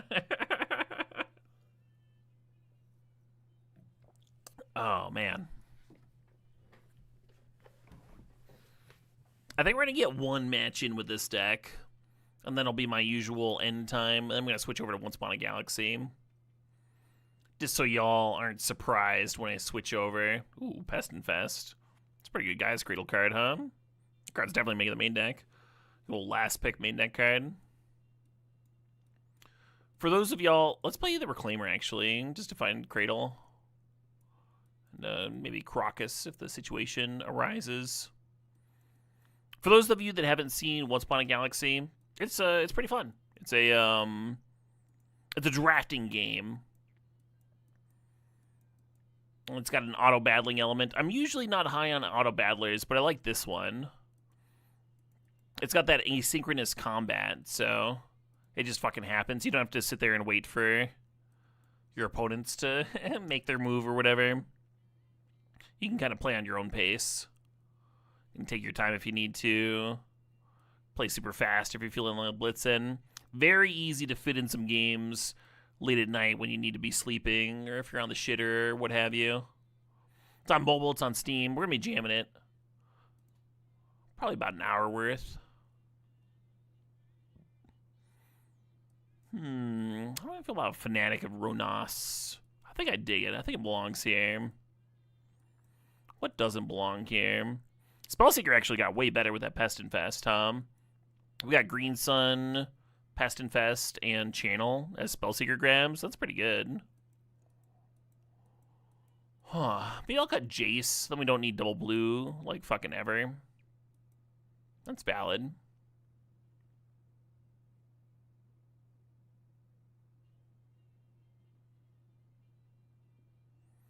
Yeah, that's some good-ass fiddling right there.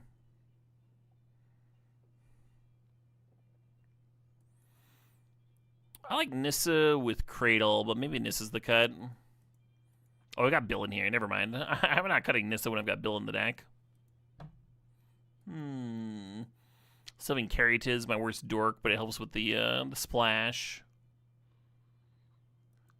Chariot's cuttable, but it's really good with Cradle and really good with, like, solid with Nadu, right? And gives you a Nadu trigger. And I'm supposed to cut Spirit Guide. I can see doing that.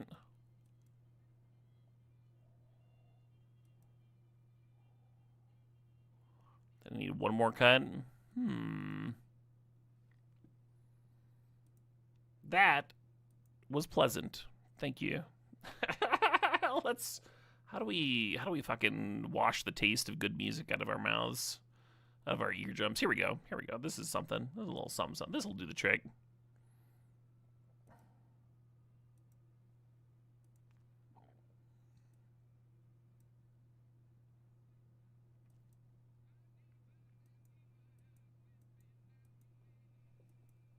I'm gonna cut 6. Fuck 6.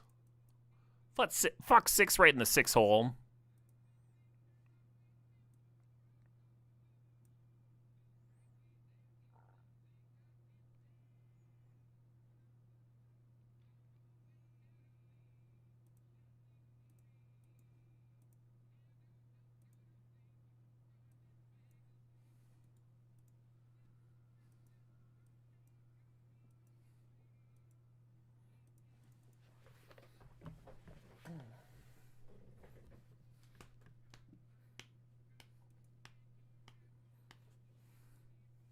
I once asked Pepper Coyote, the musician who made this song, if it was cool to blast it on stream. And I asked him on Twitter in all caps. And for some reason, that was like one of my most seen Twitter comments. Because a bunch of my viewers are just like reacting.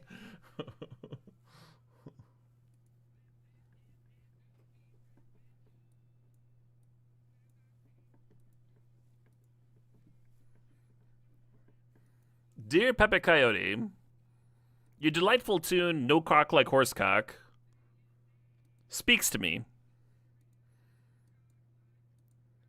I would like to blast it on my Twitch stream. Is that fine with you?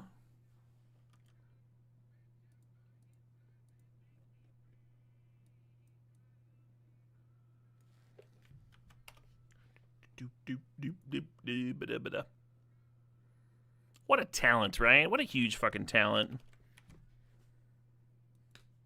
Did he respond? Of course he responded. He was like, yeah, go nuts.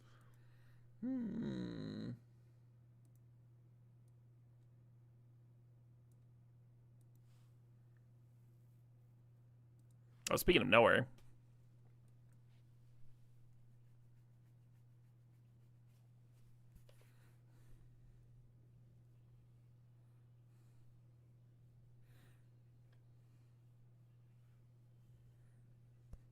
Oh, excellently timed to redeem their pockets. Oh, that was good.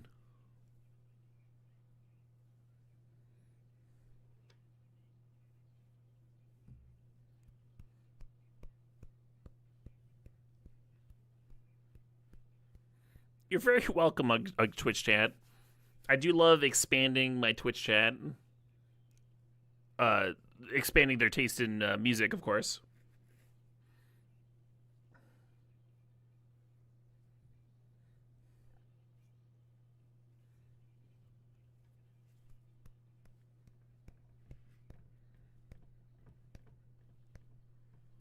Hell yeah, Unholy Diver. I would love to catch them live. I've seen a few videos of them just like performing, and it seems great.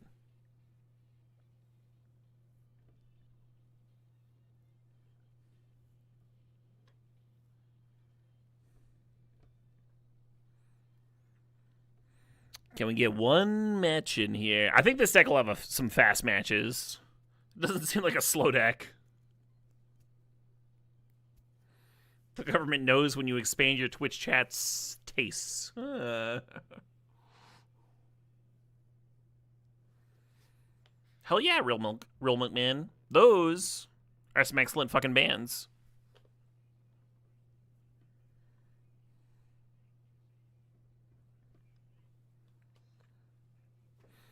Yeah, if you're listing Haken, I assume you're like into other prog bands and stuff.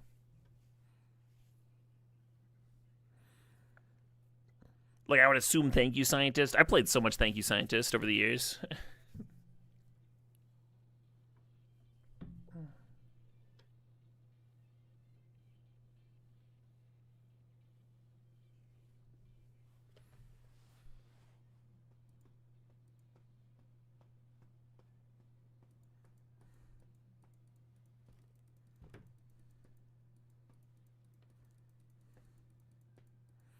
Yeah!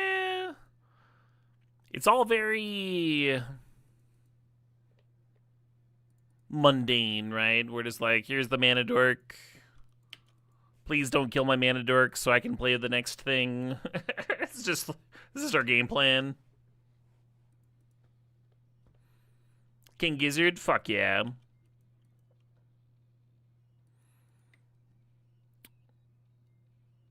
What an unreal talent,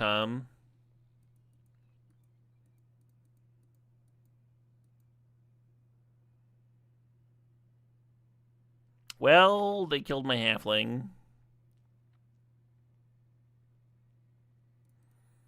Okay. We'll just draw the mana source for the turn 3 Palantir, and then I'll set up lane number 4. Obviously, I don't want to activate Reclaimer and go get Cradle here. The risk of it just dying and not having a good Cradle. Your best pickup from this channel was the sword? Hell yeah. The first time I heard the sword, it was a song request, actually. It was literally how heavy... I think it was How Heavy the Sax. Yeah, it was How Heavy the Sax. Anyway, here's a song about a unicorn, which, as we all know, is wholesome. Unicorns are wholesome.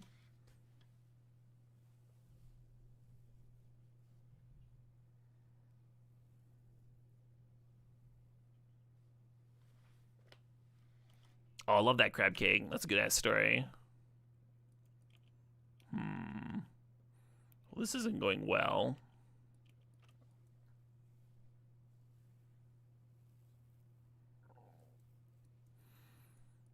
King Gizzard, the first time I heard King Gizzard was off of Gabby's channel, actually.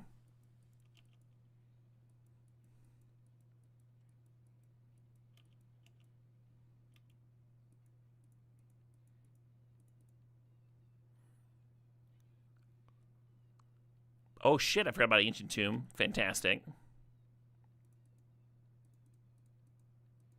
That's so much better.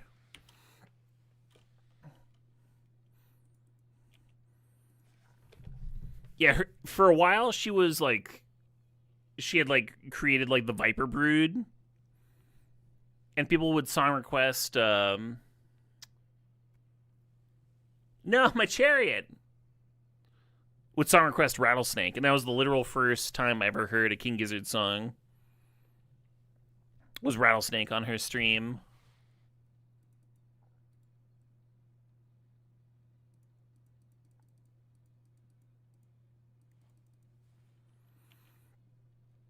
And I was like, I had like the normal reaction where I was like, oh, this is kind of repetitive, but sure.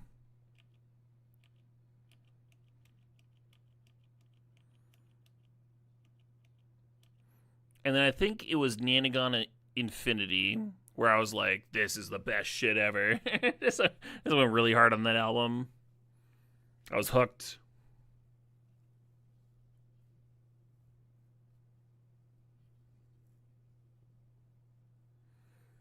Yes. The Gosh is my dick long unicorn. Let's go. Right on, brave steed, right on. I think we're in a spot where we can tutor up Cradle.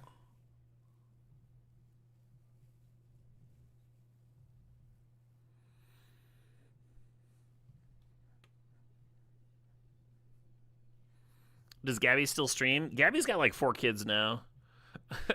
She does not stream. I would love it if she did, though.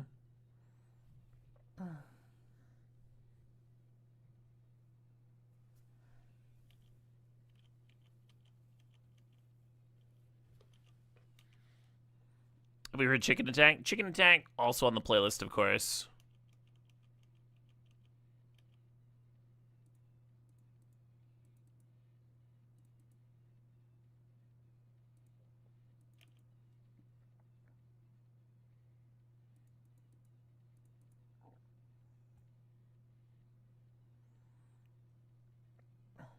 Y'all ever just wanted to play everything? Y'all ever just not tap any blue mana and then wonder why you can't cast your blue spells?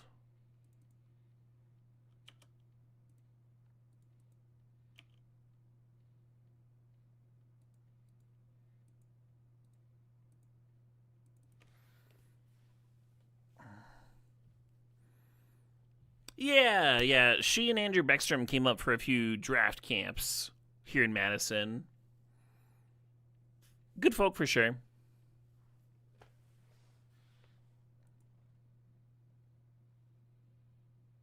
Hey, Supply Troll.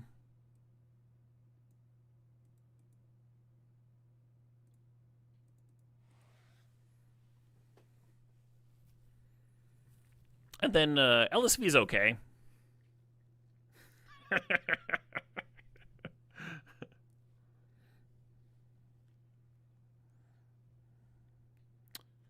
We need a fucking channel here. No, LSV is one of the best bosses I ever had. It was very cool as an aspiring Magic the Gathering writer to get a note from him when he was the editor at Channel Fireball, and like, hey, this article's really good. And it's like, fuck yeah. Doesn't matter what's in the comments now.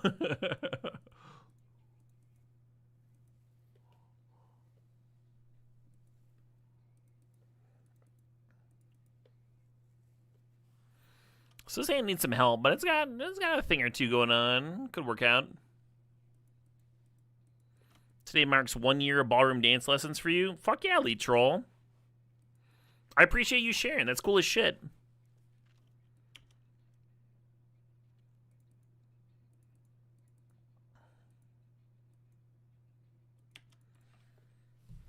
I will always be rooting for you, Elite Troll. Like, kind of regardless of what you're doing.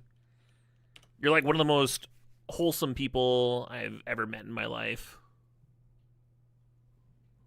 I think we're gonna have to Pest Infest one of these two cards, huh? Man of All Voltaic Key. That seems like a problem right there.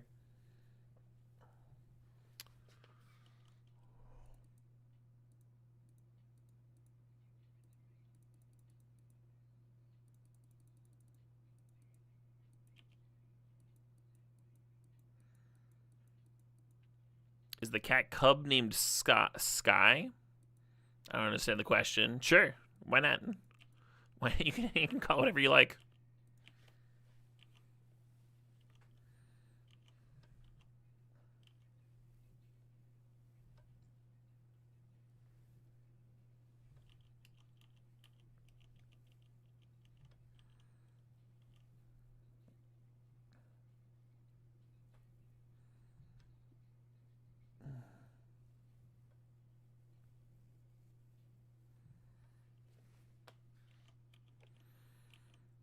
I think we just played Nadu here, huh?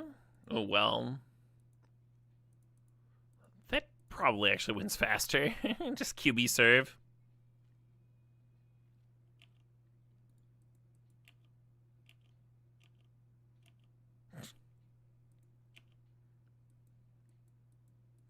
I'm getting the impression that I was good at Pest Infest. Oh, I got some mana to work with now.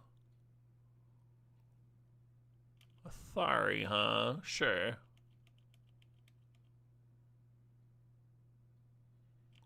Ooh, Are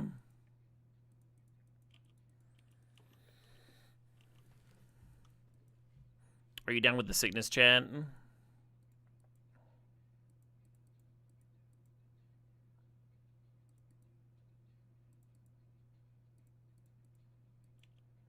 They're at 15. I don't think we can kill them from here. Should I try, though? Should I just, like, try?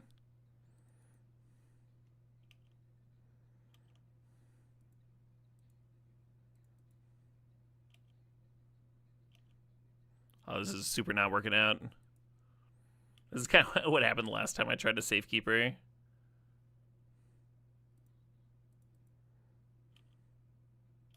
Wow, no lands. Okay, that's fine. I didn't want any lands anyway. It's your turn. Just felt like sacking all my lands and drawing 4 cards. Your turn. Let's skip this. Let's play some Ben Folds.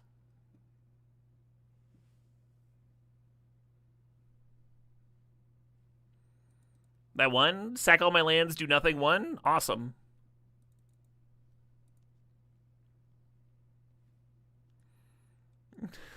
Sack all my lands, do nothing, your turn. Win! Yeah, woo!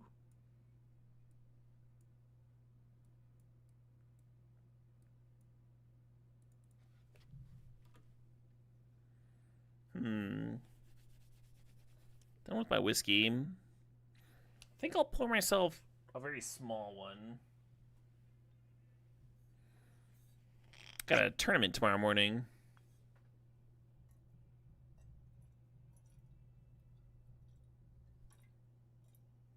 And I think if tournament is going to go well,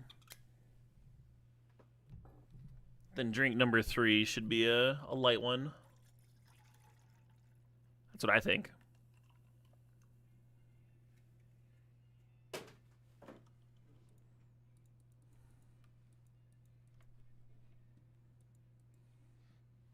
Getting myself your turn, yeah. GG.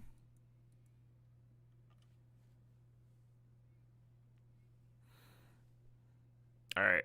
Here's one that none of y'all have heard before.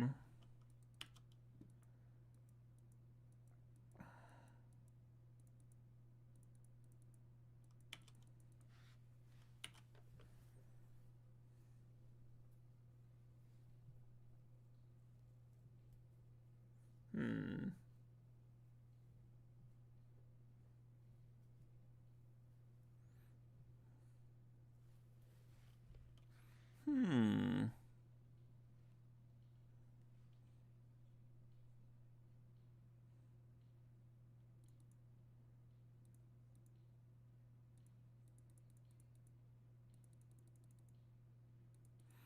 This actually might be worse than just going like, oh, that doesn't work.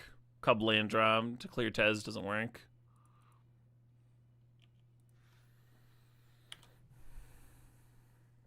Because it's only turn 2 here.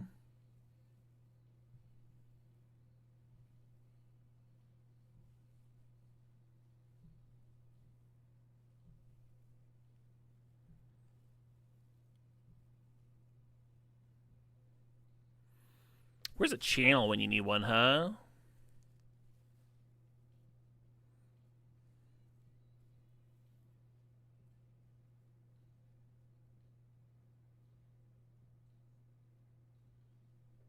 Ow!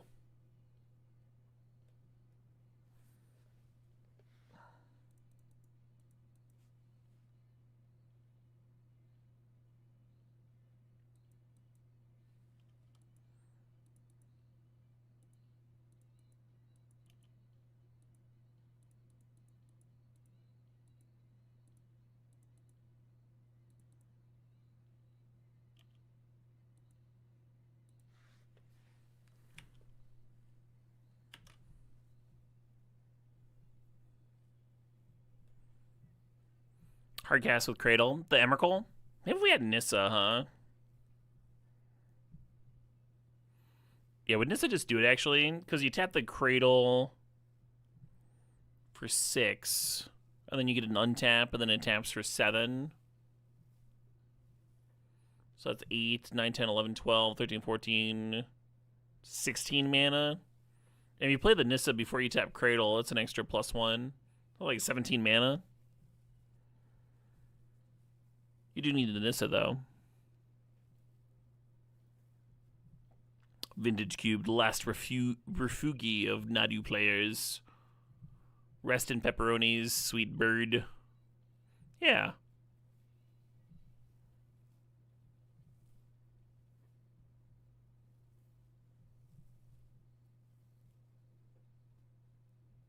Freaky Ghost Bed is an excellent line. You're not wrong. Let's get some water in this beverage, too. Water is healthy, and therefore every alcoholic beverage that includes some water is healthy.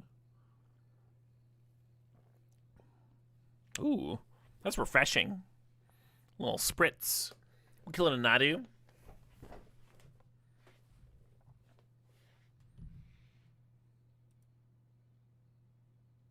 Oh, they're killing the Cub. Interesting.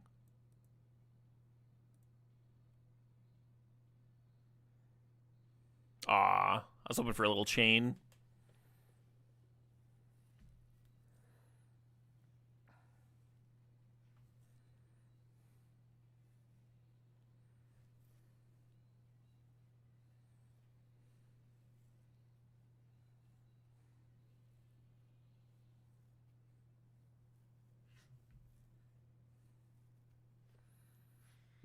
Alright, play this Yavimaya. So everyone's lane gets annoying.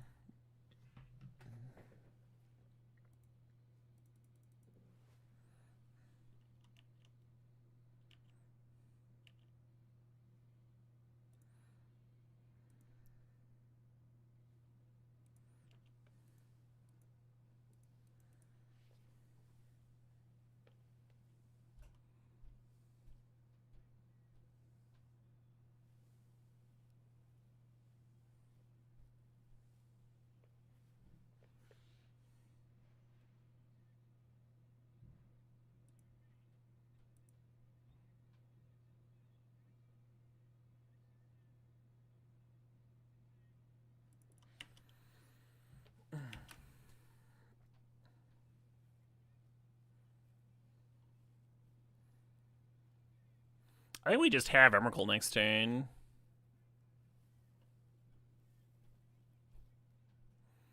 Does my wife ever say I play too much Xbox?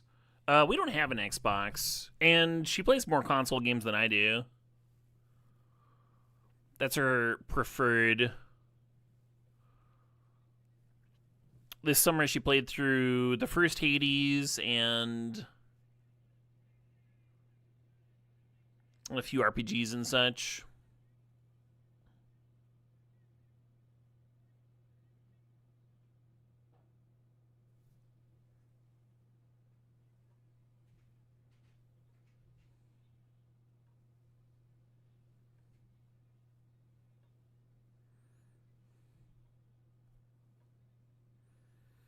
I think the only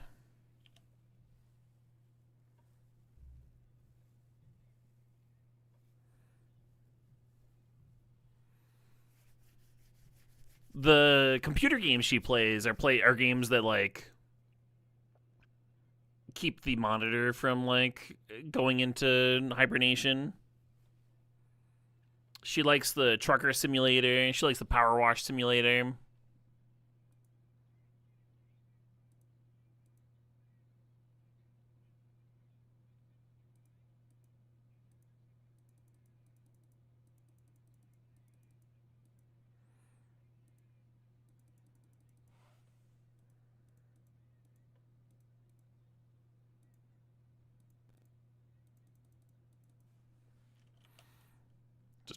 Wait, this is turn 5?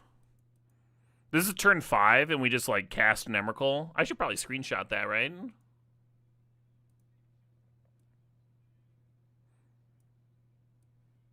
Oh, let's put an obnoxious pen around it.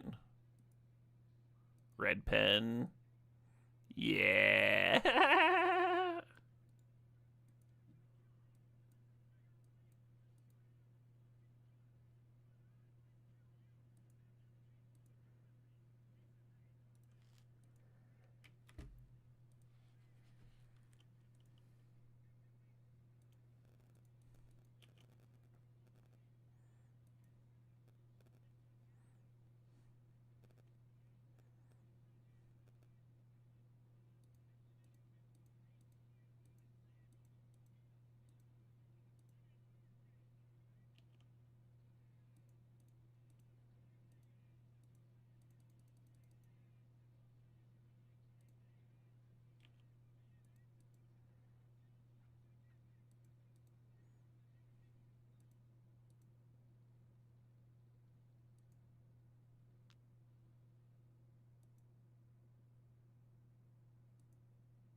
Oh, very fun, you dude. Thoughts on the new Carpenter Brut single? Haven't heard it yet.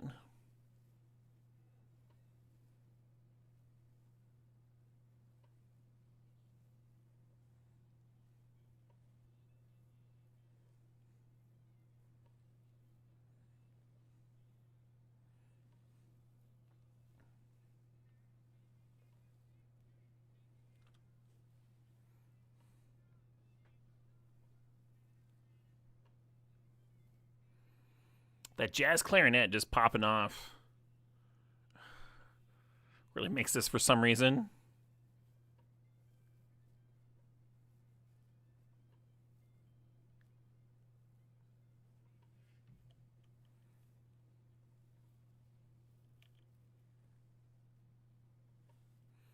How would you like to block?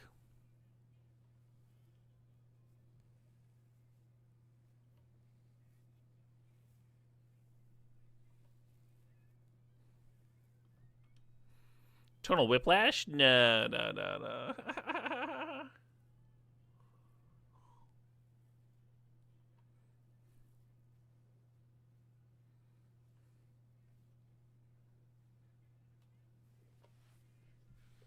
Got it going now.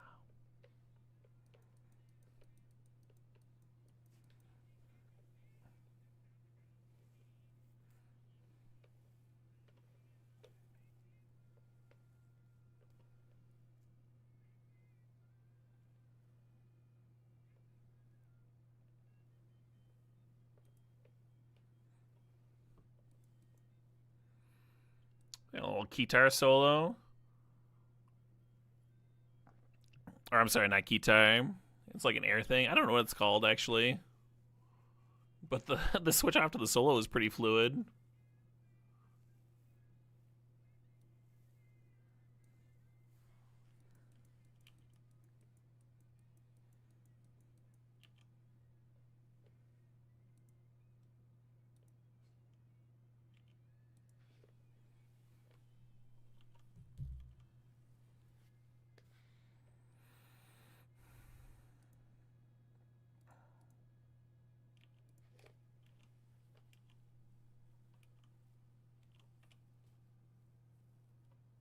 Alright, your turn.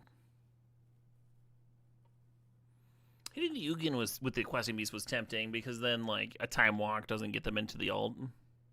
Dude's got pipes. Dude's got pipes. Anyway, what do y'all know about the gates?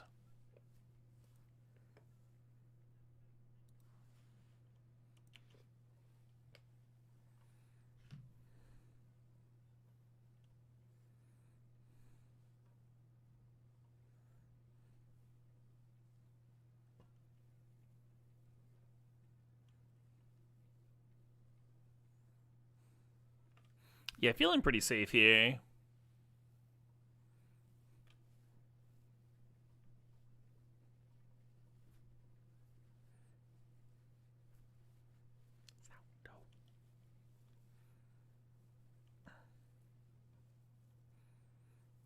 The game has ended. Caleb D wins.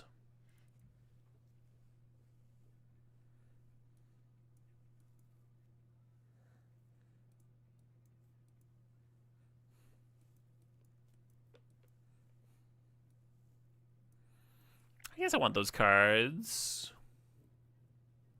I we just cast the Emrakul. That was like turn 5. What was that? Let's get Ugin. Maybe. Yeah. Just cut the fucking channel, right? Who needs it?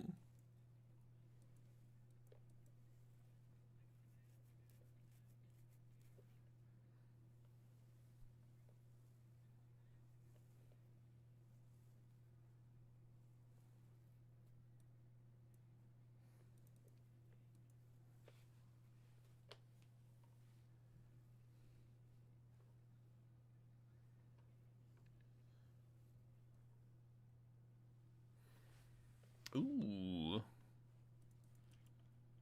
A mulligan.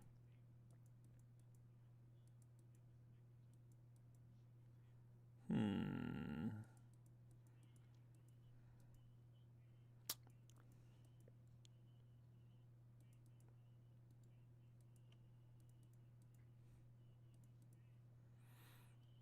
little mold of 5 here. I think we're gonna go like turn 2 Green Sun for a dork. Play QB on 3. It's a line. Mana Crypt, huh? Grim Monolith, huh? Expedition Map, Academy, sure, sure. Let's go next.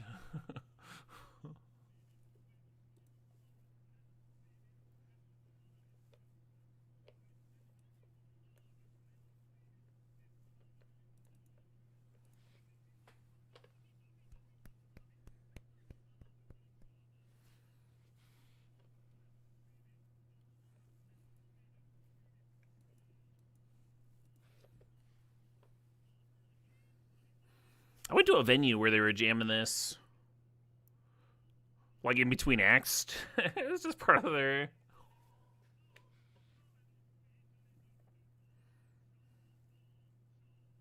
That's some good ass scatting right there.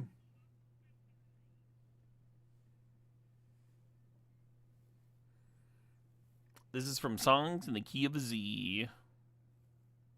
That should be Taylor.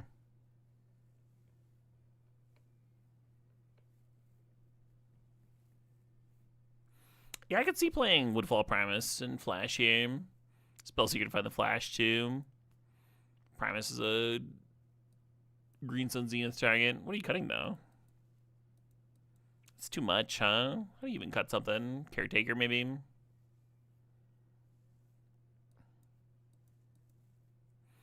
And then just like submit it at 41. Perfect.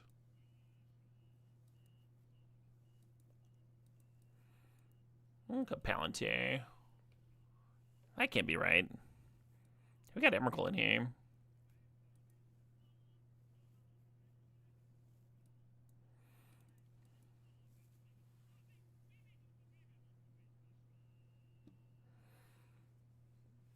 Alright, time for some real music, huh? Something serious.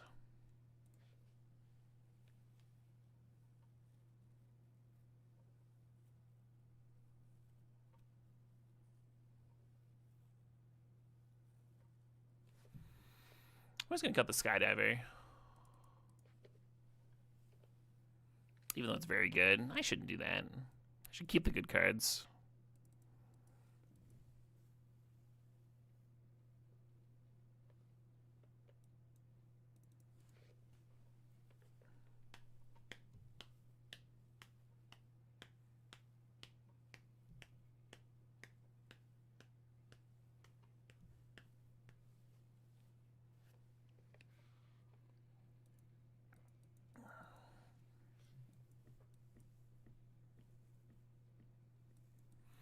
Ooh, a mulligan.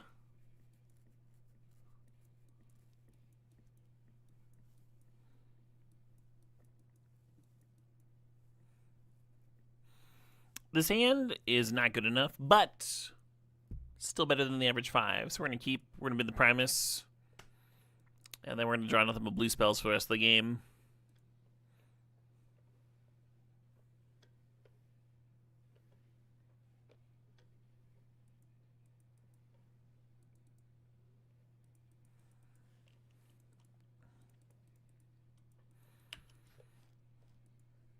I found a Reddit thread where they were like, where's the next Trollhagen album? You know, where do these guys go? And a member of the band responded, and they were like, we appreciate that y'all would like to hear more, but we are adults now.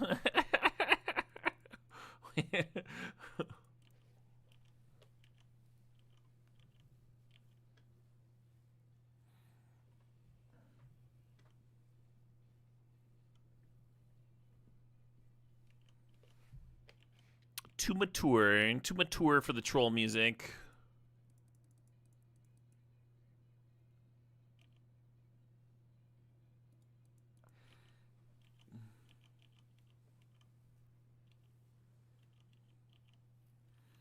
This is a real clock. What are they gonna do? Play a sweeper on me? Man about to be sweepered.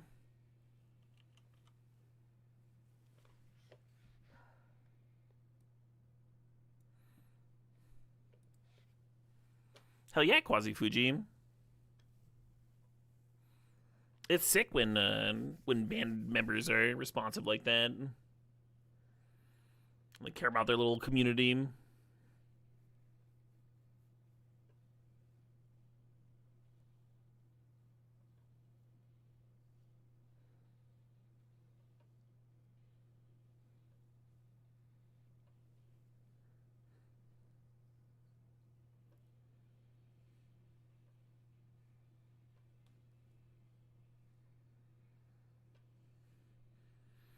I think they're very good. Like, unironically. Like, I really do enjoy them. I have them on my meme playlist, but, wow. Anyway, here's Wonderwall. Do you want to hear your band?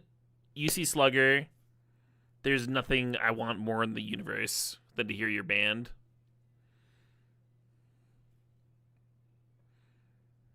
So like, Caleb, you could end world hunger or listen to UC Slugger's band. I'd be like, fuck the kids. Fuck the starving. UC Slugger's band's gonna be cool as shit. Give me a link.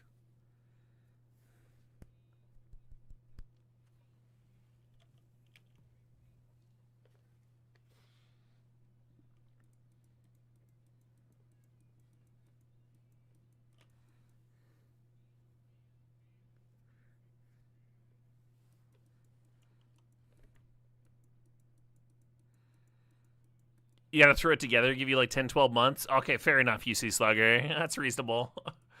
You better get back to me, though. I've called you out officially. And it better be good. Got a lot riding on this.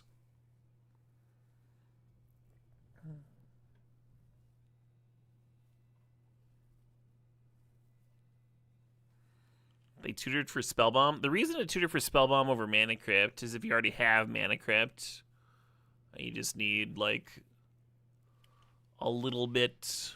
Okay.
Neil is a fucking national treasure. Didn't Spellbomb Beast? Well, it just would have strip mined me, MIDI. I just would have sacked a forest. To the Safekeeper here. I am surprised they didn't, like, draw a card, though. Maybe they really need the something. Now they're drawing a card.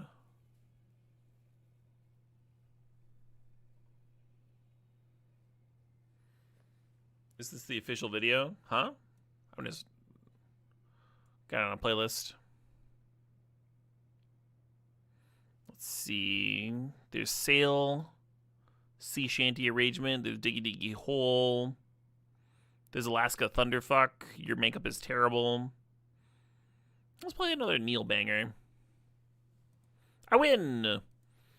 Alright, friends. I know that we're 2-0, but I did promise, folks. I did promise the people that we'd be switching over to Once Upon a Galaxy, and we're going to fire that puppy up.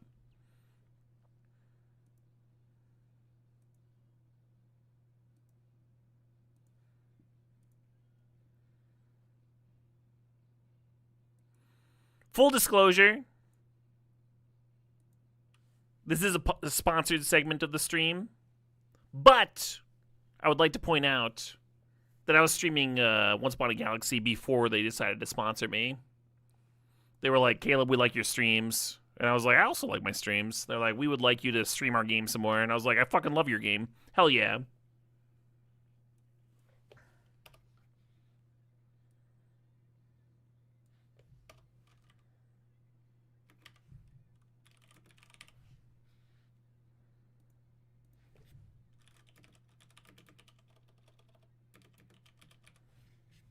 Anyway, it's a drafting game if you enjoy drafting. It's on Steam, it's on mobile.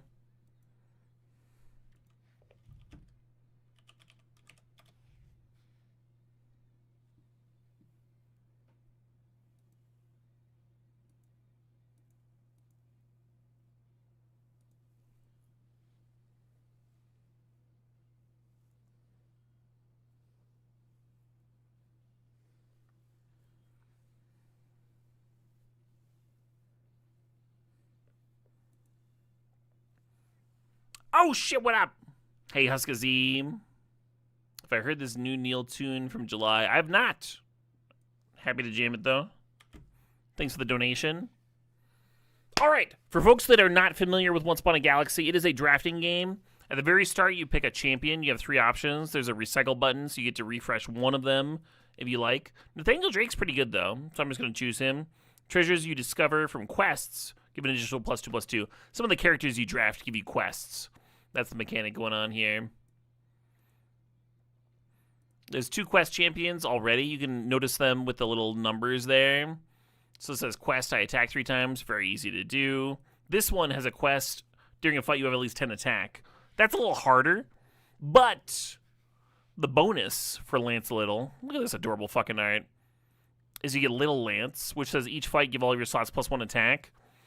That combined with my base ability, which is treasures you get from quests give +2/+2, means all of these slots that you see, these 5 slots here the champions go into, they'll get pumped every single fucking turn, and that's pretty good. So I'm going to try and do that. Nesting Scrub File pumps that first slot. We're trying to get the first slot power up to 10. Makes sense, right? Makes sense. So we lost the first fight. Opponent had slightly larger critters. Totally fine. Nothing wrong with that. Yeah. Buff my critters a little bit. Still lose the second fight. Perfect, perfect. Just what we wanted to do here. Keep on losing. So we could Presence of Gaia the Lance Little. Get closer to that 10 attack. I think I'm going to grab Cowardly Lion. Get that 5th slot filled. I do like grabbing a Navi earlier. She's got to recruit, repair a cracked heart. I don't have a cracked heart, so that doesn't... The hearts are your ability, your health bar right there. And when you lose a fight by less than a couple of critters, if the fight is close, you only lose half a heart. If the fight is not closed, if you get rocked, you could lose a whole heart. So her ability isn't useful to me here because I'm missing a full heart. I don't have a half heart. But when you golden her, you get an additional. Worth thinking about.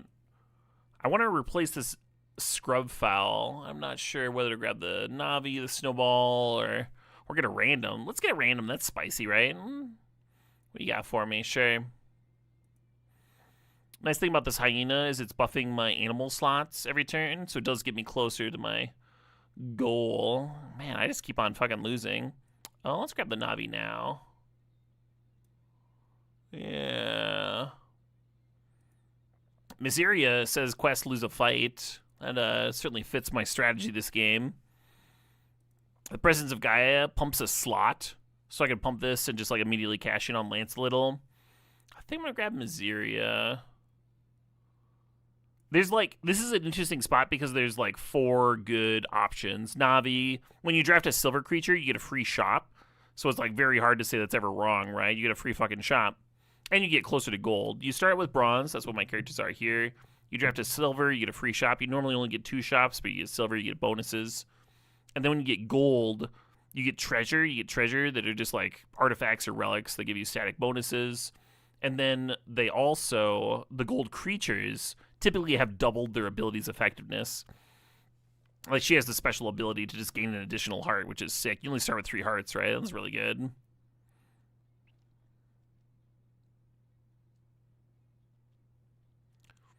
Anyway, I'm going to grab Miseria here. That seems doable. Losing. Just losing. I can do that. No problem. And then the Constellation price. Normally this is +4/+4, but my champion ability gives quests an additional +2/+2. Let's fucking go. And then the Lance Little's already cashed in, right? Already up to 10. Free spell, or the silver, give me a free shop. Found me a gold. Hell yeah, let's go. So Encyclopedia Spiltanica is a treasure that every spell you've cast counts towards Treasure Hoard. I don't have any Treasure Hoard companions now, but it could be good very later. Heartseeker Bow counts with Hunt champions. I don't have any Hunt characters. Pretty easy to get some. I'm going to grab Royal Invitation. Your first shop always has 3 characters of your shop's rarity. This is just going to be good all game. And it's good now. Could replace this puck. Just grab a dragon. Range is pretty good.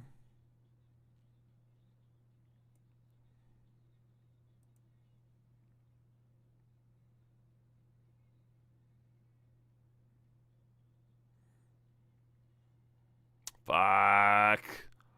This is a good spot to stop losing. With only one heart remaining, it's a really good spot to just stop losing. Mama Bear pumps my animals. I have 3 animals. Reasonable. Sure. And if you ever see a champion that you don't want in your build, you can draft off to the side here. It's like a little trash can, but you still get the recruit ability. So this one's not amazing. You give your shot +1/+1 for the rest of the game. It can be. It's like pretty easy to buff and make amazing, but it's not amazing currently. Anyway, we're just gonna trash it. Okay, and I think we're finally gonna win a fight here. My Cowardly Lion says he's got to survive combat a bunch of times. He did once there, not the worst. Papa Bear, that's what I'm looking for. Each fight, give your animals slots +4/+4. We have 4 animals. One that's already doing that, but at a shittier way. So we're going to throw him here, because that's the only non-animal in my build is that dragon. And I think I'm going to snag this little minor upgrade. Does the copy Constellation Prize get the Captain buff? It does, yep. When you copy Constellation Prize, you get an exact copy of it. So the base says +4/+4. Copy also says +4/+4. Not bad, huh? Well, that's not the worst. Yeah, I guess I'll do that minor upgrade. Maybe I'll do this. True Love's Kiss. So True Love's Kiss is one of the better spells in the game. Transform a character into a random character 1 rarity higher. The scary part is you could script your build.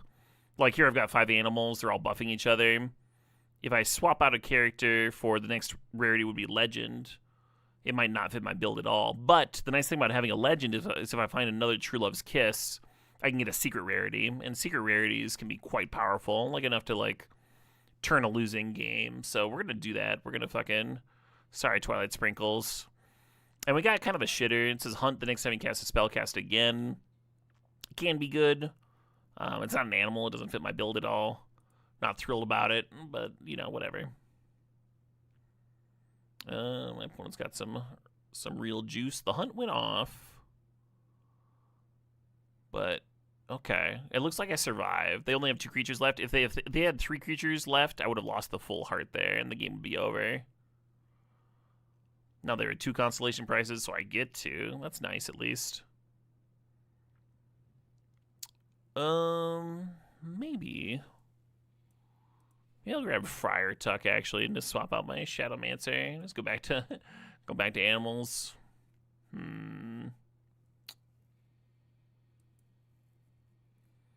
Yeah, not loving my odds. Candy is just like a secondary mechanic. There's characters that scale off of it. I don't currently have any. It's still nice to scale it because like there's spells that scale off of it. The candy counter is up here. Right now it's at 2. So a thing that said would normally be like +1/+1 will now say +3/+3. That's all it means. It's pretty intuitive. Fire it off. Put the 2 to 4. Sure. And I think I'm actually going to win this fight and ideally get some... Yeah, the Lion's finally cashing in. Let's go. And when you have half a health and you win a fight, you get to go back up to full. I love me a Dwarven card, but we're going to Prized Pig here. Yeah, everything's a mage. 3 Rappers full is quite good. So is Jabberwocky is the issue. I think I'm going to 3 Rappers full. The main reason is I've got this Friar Tuck here, and it says when you cast your second spell each turn, get a bonus shop. So you typically only get 2 shops, which means if I want to trigger Friar Tuck for the bonus shop, I just got to like cash in a spell right now. I know this is a good one. Jabberwocky's nice though. He's got a really nice ability.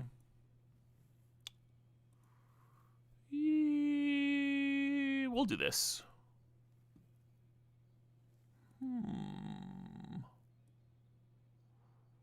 Yeah.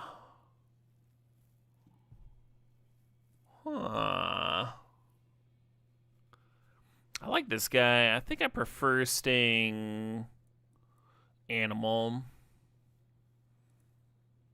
Kind of hate this guy. I don't know how good greed is here. I guess we'll see. Mediocre. Yeah, we're just dead. This Genie of the Lamp, the opponent's got like an actual build with real things going on. This Genie of the Lamp is too large for me, so I'm dead. GG. 4th place. That's 4th place out of 6, so not ideal. You really want to end up in the top 3. Friday the Clown is a new champion. Recruit the character with the lowest attack of the shop 3 times to get a common treasure. Very fun, actually.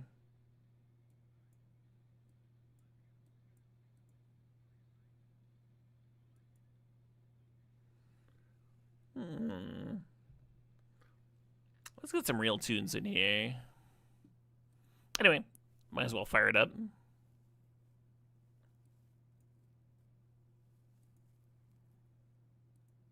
At least 4th isn't losing jewels. It is where I'm at, actually, Diabor. I lost rating from that. I need to get 2nd.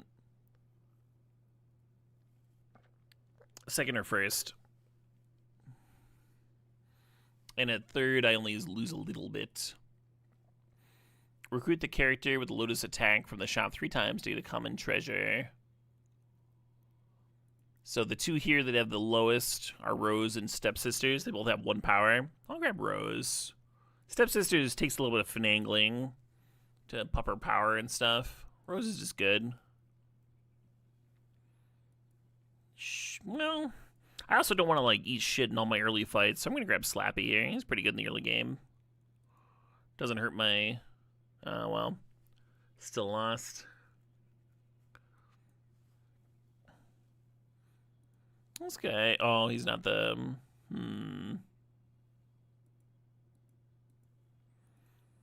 I'll trigger it. I'll get the wind-up toy. He's fine.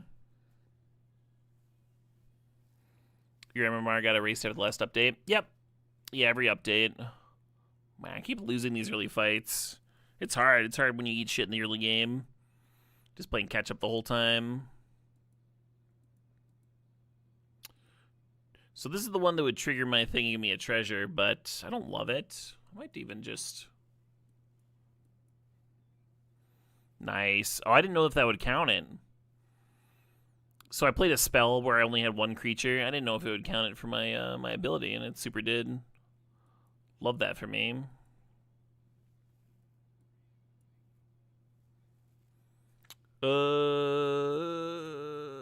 This, I guess. Sure.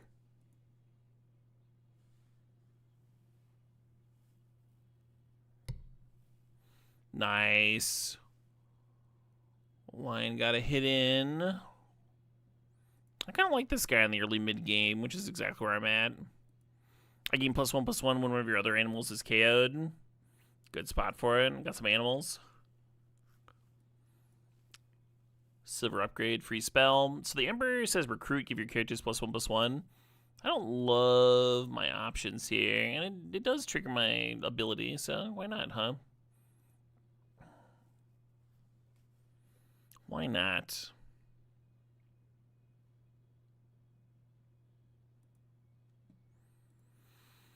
This guy's not going to trigger my ability, but he's going to be a guy that plays well with the rest of what I got going on. The Ship Inspector is not an animal, but plays well with my slot buffing, so I'm going to grab him. Give me a free treasure. Quest, have each of your slots buffed. My hyena's here, been buffing everything. This is my only slot that's not unbuffed. If you ever want to check a slot, you can just like click and grab, right? To check. Well, this is the only empty one. So we'll see that quest pop. Nice, love it.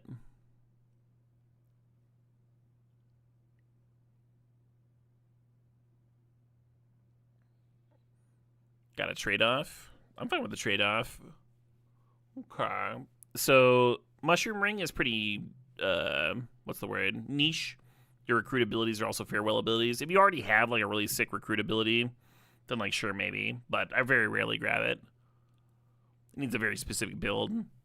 Gravity Well is great to get early. Each fight, give your characters +1/+1, then improve this by +1/+1. Plays really well with other artifacts that pump your treasure abilities. because then it scales super fast, and also very good to grab early. It's pretty early. It's early enough for it. Frequent Flyer card is also good early. Well, it's kind of just always good. Whenever you discover an uncommon or higher treasure, get a common treasure. So one way to like roll the late game is just like have engines where you just got like constant treasures coming in, so your shit's just getting like more buffed. I'm gonna grab the Gravity Well because it'll give me that immediate boost. Kind of don't love any of this. I'm actually gonna cast the spell and just buff my Lion a little bit, increase the chances he gets to cash in next turn. Hey, a rare. Love this card, but I'm gonna cash in my rare, see what kind of stupid treasure I get. This one's animal based, so I'm just gonna grab it. It's not amazing, but whatever. Doesn't have to be amazing.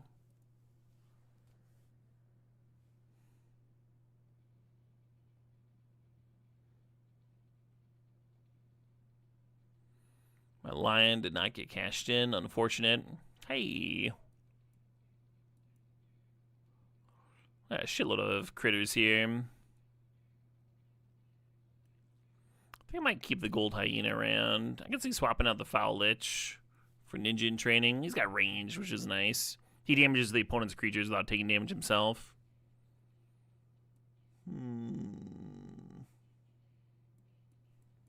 Yeah, let's do that.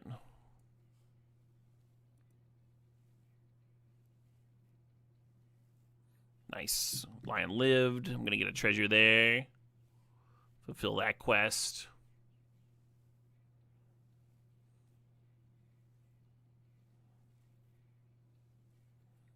Yay.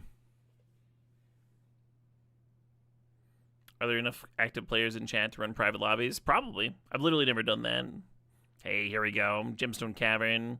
When you buff a slot, give an additional +2/+2. Love that for me. Because my Hyenas here are already buffing slots. One of the things that I really dig about this game is that you don't have to organize people or or like wait on your opponent or anything. One of my favorite parts. If y'all want to jam a private lobby, go nuts.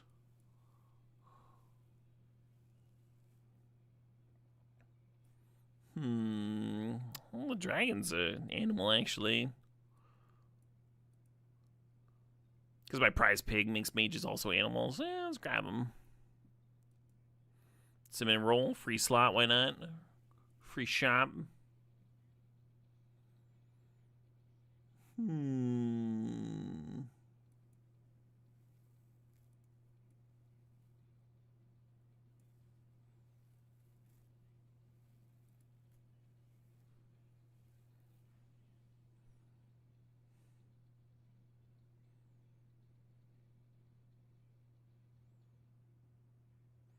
So close to trading, So close. A little cinnamon roll action. A cinnamon roll's nice. Free shop, and then it upgrades your candy. Hey, how you doing? How you doing, legendary animal thing? Okay, let's swap out the parrot here. Looks like we have 4 opponents left. This opponent is noteworthy because they are much better than me. They're crushing, just absolutely destroying him. Gonna be hard to top them, even if we get things rolling.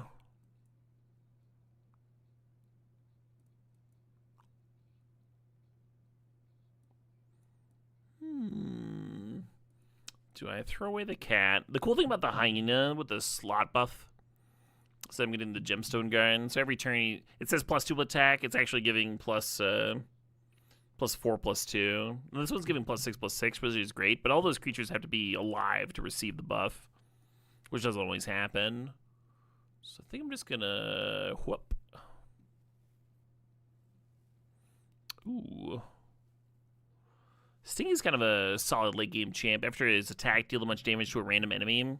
So you can like leave it over here. And whoever you put in the right slot's going to get attacked most often. Maybe I will throw away my hyena here.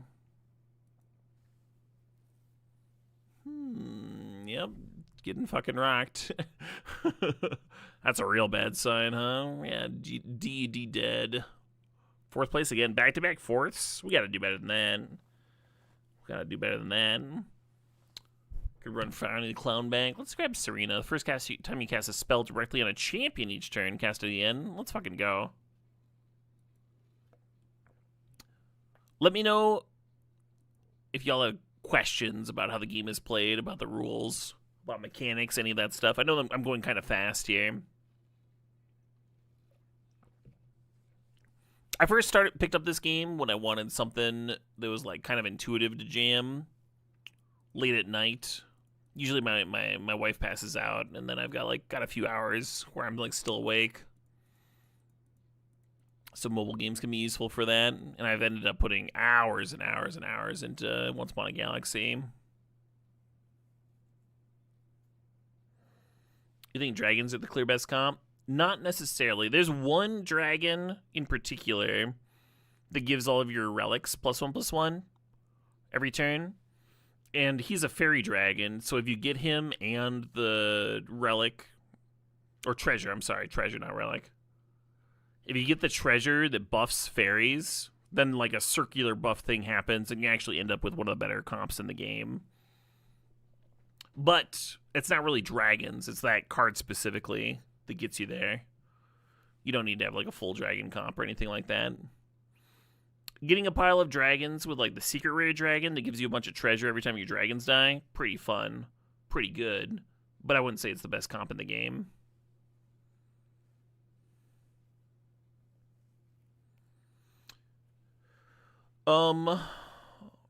There's a comp with there's a guy that like rebuys all the duders that died that have a lower power. Seems pretty innocuous, right? But there's a bunch of creatures that, like, when they die, they kill your opponent's creature. So if you can get, like, fill up your whole board with that and get that, then you'll actually beat the comp of just having, like, 5 extremely large critters. But maybe you lose to toys, right? Because every time a toy dies, it replaces itself. Yeah, hard to say what the actual clear best thing is. Your best result is like 20k on each creature. Nice. Yeah, the fact that this game gets up to like imaginary numbers is pretty sweet.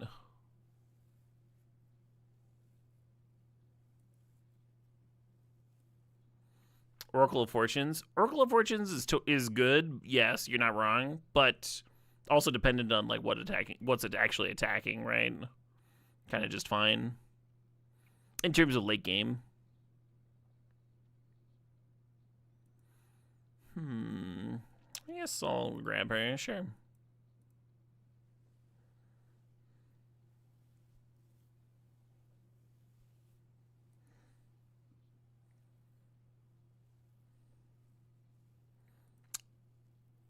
Not a bad one to double up on, but these cards aren't bad either.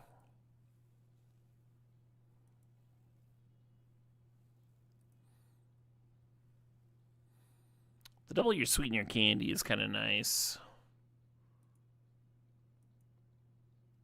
Just gonna assume we get another one.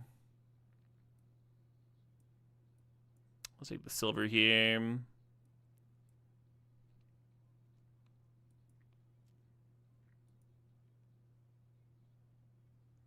Hell yeah, Triflin. Love that for you. Trade-off. I'm fine with the trade-off. I guess I'm just scooping this. So in the early game, so Ticking Time Top is a great treasure, and Breadcrumbs is a great treasure.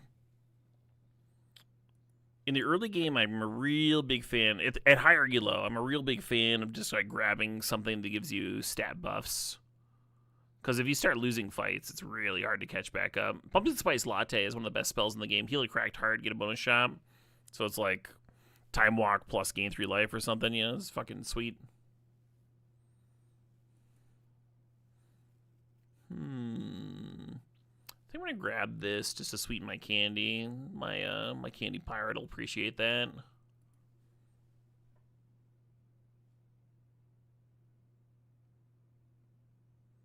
Nice. My Dragonling got an attack in. Only needs one more. Kinda hate this. Might even cast a spell. It's a pretty bad spell. I'll just grab this. Hey, here we go.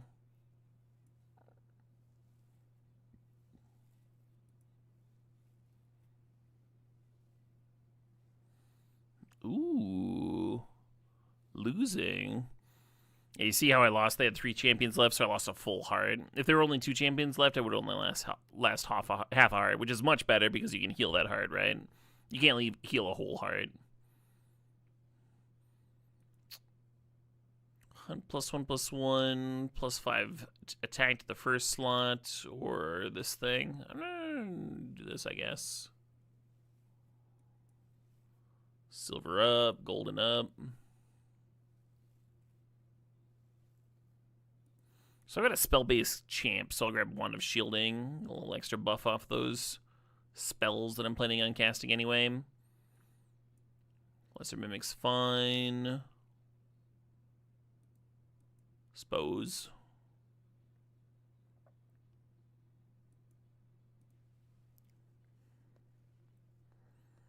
One's got a couple of big chonkers on their front line.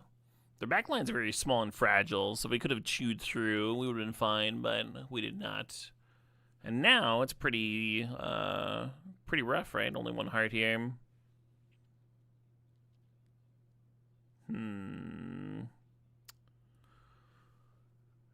I guess it's a pretty big stat upgrade to whatever we're replacing.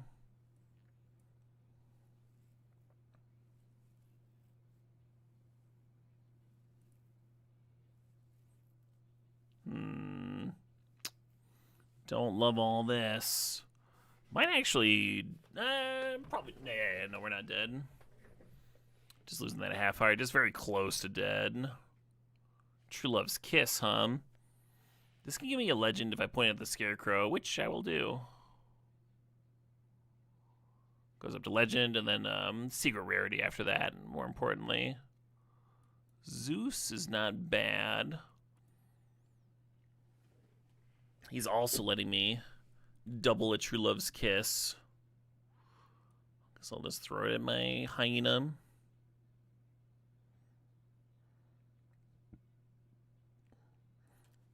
This is a very good card. I don't have a great slot for it. We'll try this. Yeah, that didn't go very far.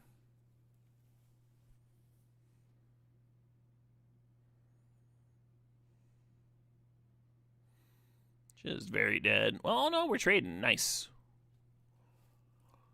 Zeus pulled it out. Do I want to sweeten my candy twice? I don't think so. I think I want to grab Wizard. And this, yes.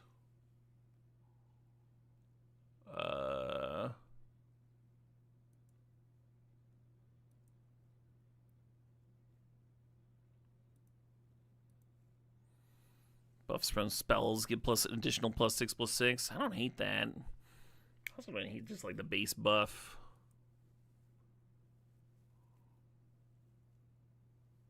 Huh. So this thing triggers after you lose 2 fights. We don't have 2 fights to lose, right? We're clinging to dear life at half heart.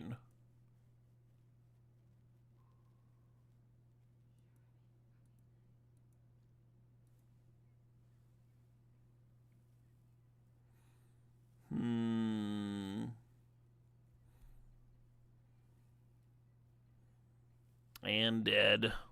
6th place. That's brutal. So I've been eating a lot of shit. I'm just going to go over to the rating.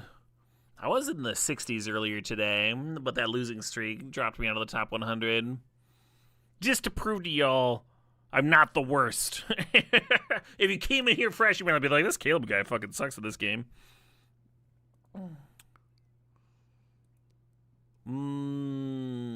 Little piggy, you get a bonus shot when you level up. When I first started playing, this little piggy was probably the actual best champion. Getting bonus shots just for leveling up is very, very good. Still quite strong.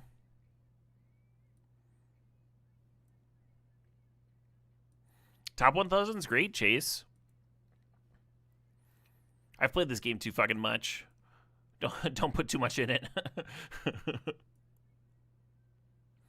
Do I usually put my ranged units in my back row? Depends, Cume. Depends. This is a solid spot for ranged units. And then this slot is pretty good for ranged units too, where I got the Puss in Boots, because you're most likely to get an attack in from that spot, right? If they attack first, there's only a 1 in 3 chance that they're going to attack you here. And even if they do attack, it might survive and still get to attack. And the range is nice, because if you can attack and clear, and then they attack and clear, that you got a 2-for-1, right? But this is the second best spot, I think, for range slots or hunters.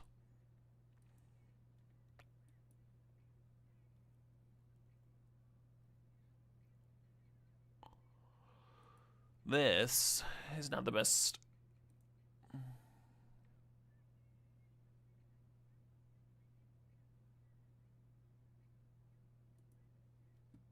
Hey, little pumpkin spice. What do you feel about Wink? Wink can pop off. Bust from Fave, get an additional +1/+1. Like this Ember, for example, is a Fey creature. So if Wink got some hits in, then Ember would be sweet. Or Rose Silvers, or whatever we do. So I'll throw them in.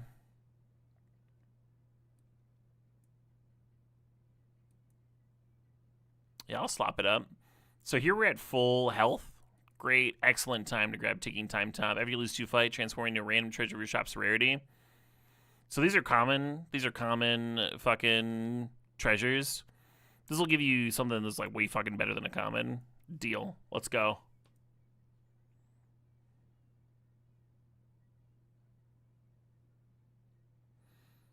This song? There's a bunch of children. Just having fun. Wholesome as shit. Lost a full heart in that fight. Didn't love that. Let's get a little sunshine here. So she's an uncommon Fae. And she's a support, so she's just going to be buffing. But Wink buffs Fae, so there's going to be some cross-buffination there. Might do that with Tink, too.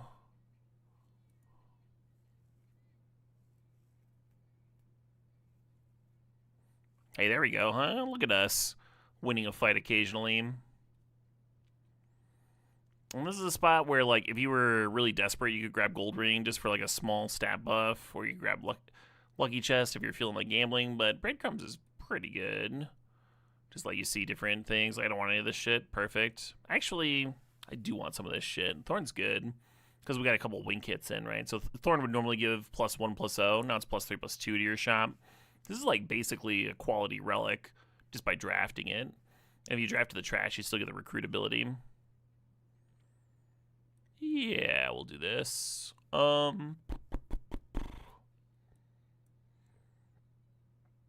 We could grab the dragon in this Dragonling slot. It's fine. Kind of like just casting Grotto. I'm just going to pump my Wink a little bit.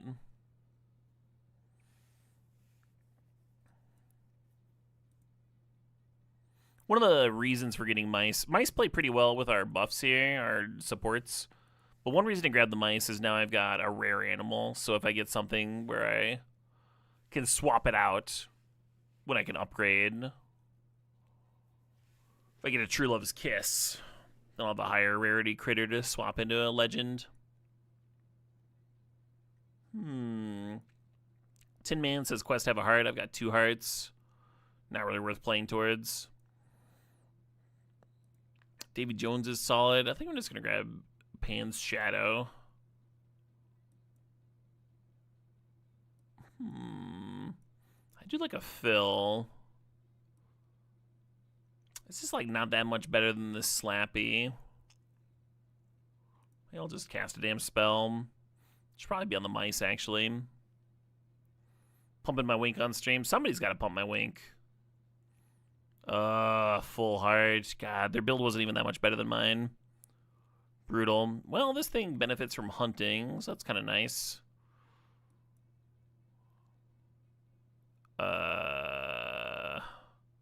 This is a hunter, but it's a little under level from where we're at. I'm gonna Lost in the Woods, actually. Tin Man does trigger here.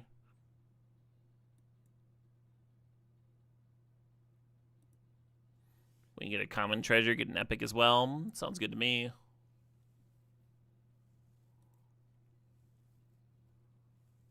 Huh.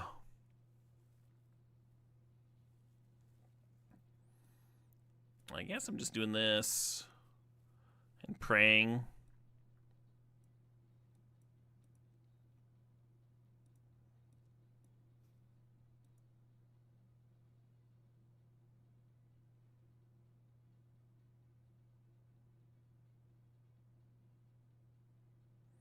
Lost half a heart. I did get some buffing in, though.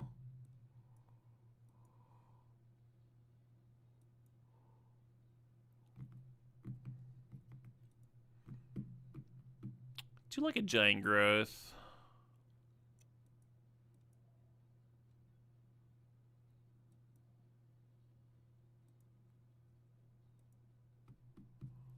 Yeah, I guess that's a fine gamble. I'm a little bit worried about having another turn. Nightshade, because I've been buffing with Wink, Nightshade now says buffs from spells give additional +9, +7. Usually she gives +2, +2. So there's some value there. I guess we'll grab her and fucking pray. 2 hearts missing. There's a chance we just win this fight, and if we do, I think we have a chance to come back. No, I think we're fucked. This person's also eating shit. Oh, no, they beat me. Man, I'm a little bit of a losing streak here. I'll grab Double Dealer. Double Dealer's pretty strong. Double your first recruit ability each turn. Let's go. I'll finish my whiskey. The higher I get in Elo, the more just like not eating shit in the early game has seemed to matter. Because if you lose the first couple of fights and your opponents are all appropriately applying pressure and developing into good builds, you'll just like keep eating shit. It becomes harder and harder to come back. Harder to scale. This is a recruit ability. I guess I'll jam it.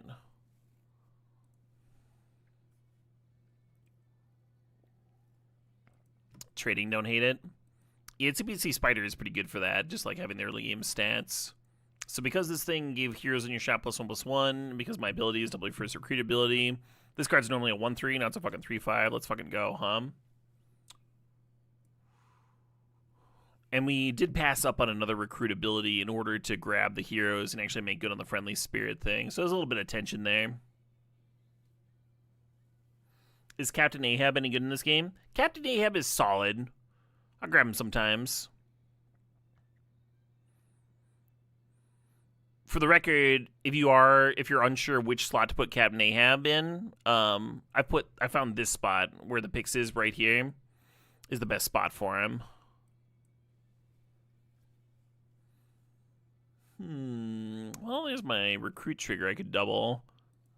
Basically a small relic. But I could also just grab Hyena, do some slot buffing that way. I think I prefer that here.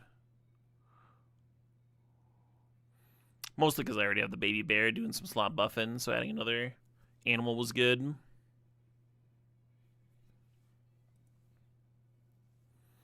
So, something that took me a while to figure out when I was first learning the game is that you can replace the Daughter of Athena. So she only needs one. She only needs one more hero before you can trigger her quest. It's... God, this fucking cover. It was unintuitive to me at first that you could fulfill that quest by replacing her, and she would still get you the treasure. So we're going to see that right now. Perfect. Grab this Ticking Time Top. Always good. Love it. Love to see it. And I'm going to do this, and now we're all animals. So now, because Hyena's giving +1, and Baby Bear's giving +0/+1, they're all getting +1/+1 each turn, which is better than some shitty spells. Still getting rocked here, though. Don't love that.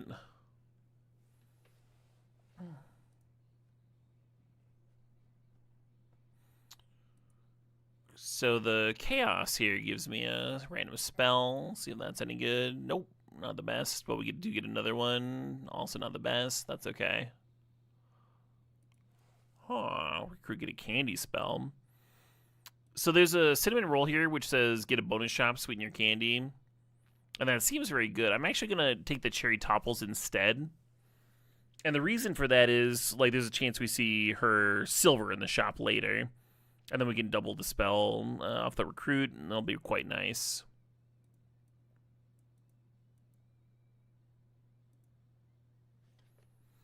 Hey, this looks like a beatable thing.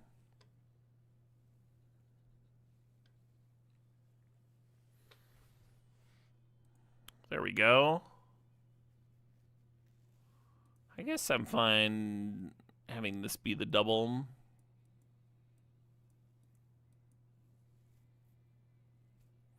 Hey, a real card.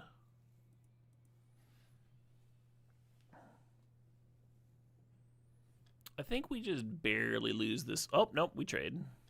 Oh, no, I win. Nice. Yeah, there was a ranged character up there. If they had gotten to attack first, they would have gotten to win the fight. They didn't. I got to win the fight. Just gonna grab a random silver. See the next shop here. Yeah, that's okay. It's not like amazing. That's fine. Hey. Okay. And you got doubled, so the shop got +6/+6. That's pretty strong. My critters are kind of poops right now. Ooh, the lion's gonna finally collect a relic. Love to see that. Actually, I'm gonna grab the Lich King's heart, get an additional heart. Just fucking another 33% health here. Let's go. Getting a silver baby bear makes sense to me. I do like Stinky. I like Stinky quite a bit. I do consider it like a fine late game champion. But because we buffed the shop, getting a silver is more than just the regular +1/+1. You can see it goes up to an 18/16. So we'll get a free stat, and you see a free shop from taking a silver.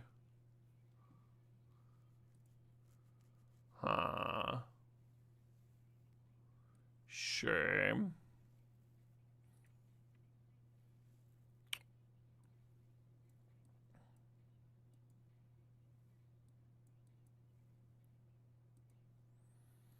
Put this guy in the front row. Hell yeah, Triflin. Way to fucking go.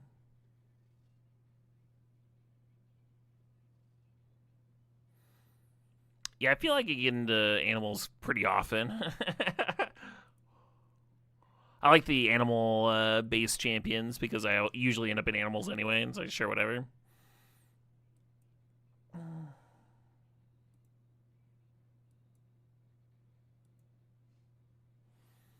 One's got some real fucking shit here.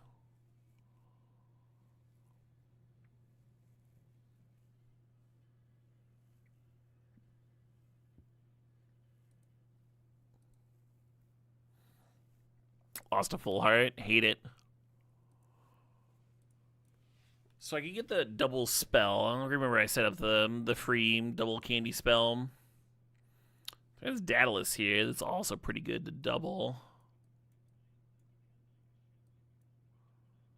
Let's do that instead. Cinnamon roll. I'm gonna collect the free shop this time. Hey. Gold action. Reinforced hull. Let's fucking go. So when you buff a slot, give it an additional +8/+8. Kind of regret losing one of my slot buffers earlier, but Mama Bear is still here. And the +2/+2 is about to become +10/+10. That's better, right? You can. I'm not so good on math, but is +10/+10 better than +2/+2?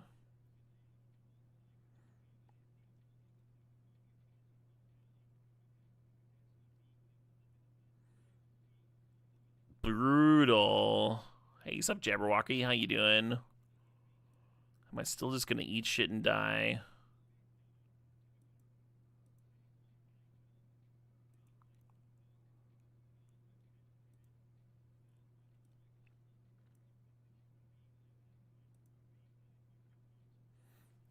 Well, we can win this one at least.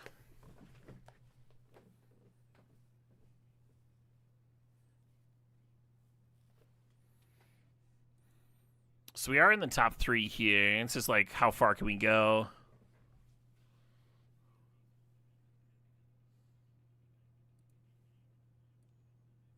Read the sign, you schnitzel.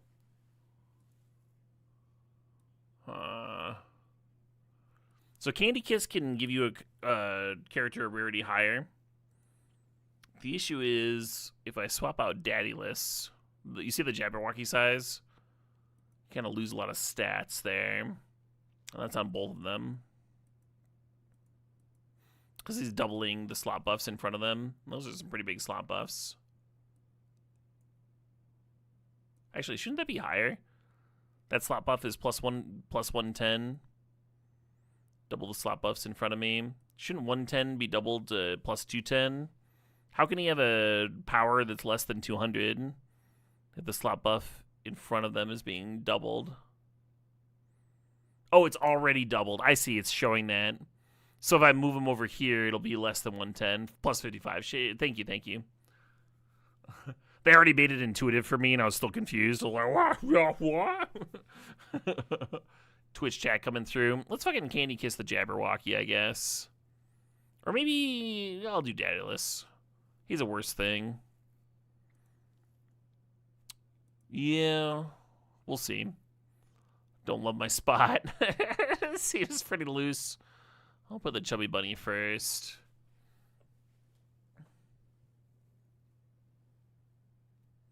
Well, I'm dead.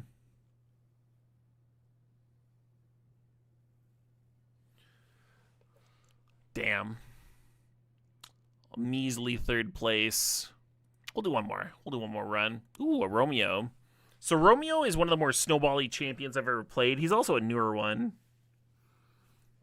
He's a pay to play. He's early access. I had some gems floating around in my account, so I was like, yeah, all right, fucking let's hook it up. Let's fucking hook it up. He says the first quest you complete of each rarity gives you a bonus True Love's Kiss. I had a turn 3 legend with Romeo the other day. I don't think I'm ever gonna hit that again, but it was insane when it happened.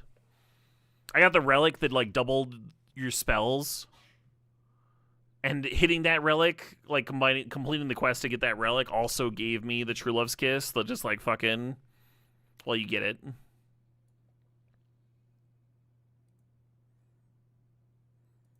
So he wants to fulfill quests. We got a quest champion. Lock it, load it, let's go.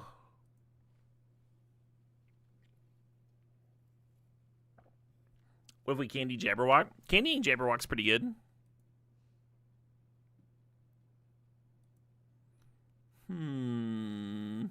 Lance Little is solid. Just like really pops off with some champions. We're not one of those champions. It's kind of just fine. And it takes like a lot of work. So I'm just gonna grab Aladdin. Potentially get some value out of him later. Evil Stepmother has done the thing. I'll grab the shop stat bonuses, and then it gives me a True Love's Kiss. Sorry, Aladdin. It's early enough that Relic of Antiquity is like kind of solid. Let's grab that. I really like stat buffs in the early game. They kind of help you stop from getting like just absolutely rolled. Let's see, we had like a pretty solid board state there, and we still lost. Still lost half a heart.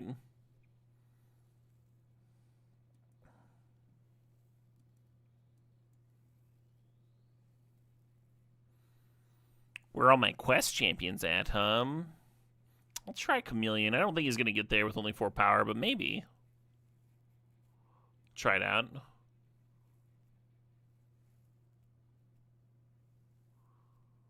Yeah.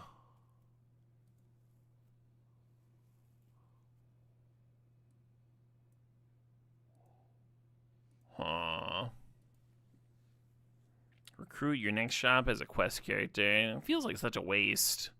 Because you're going to get some at random at some point anyway. I'm just going to spell. Hey. Little stat boost there. Hey, I don't need this.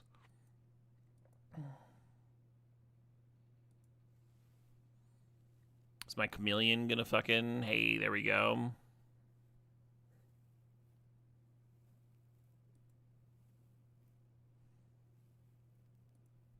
Bum, ba-dum, bum, bum, bum, bum.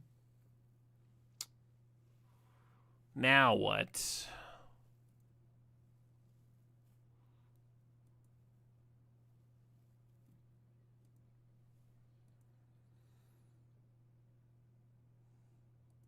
This is actually tricky. We have Anne Bunny. Terrific pun. Pretty good animal. And the mama bear does pup animals, but it's only 2. Could be a start. I think I'm just going to take wizard and not in my comp.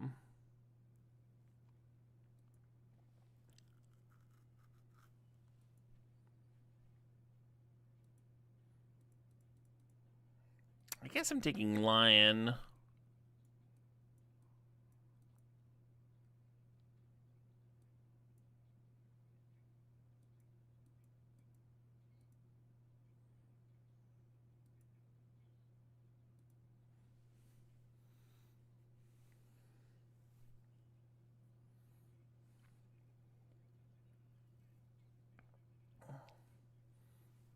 Half heart, not the worst. Hey, we got the free wizard. The triple Lost in the Woods. Let's fucking go. That's just a triple time walk right there.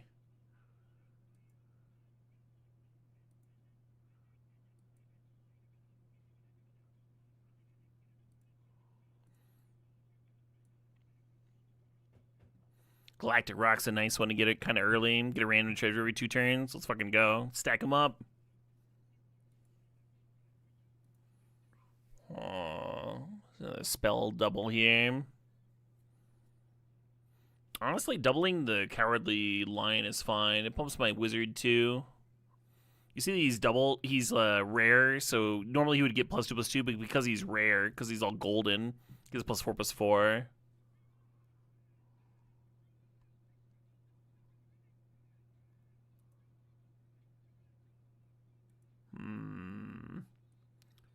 This Jack Frost isn't very good. I'll try this.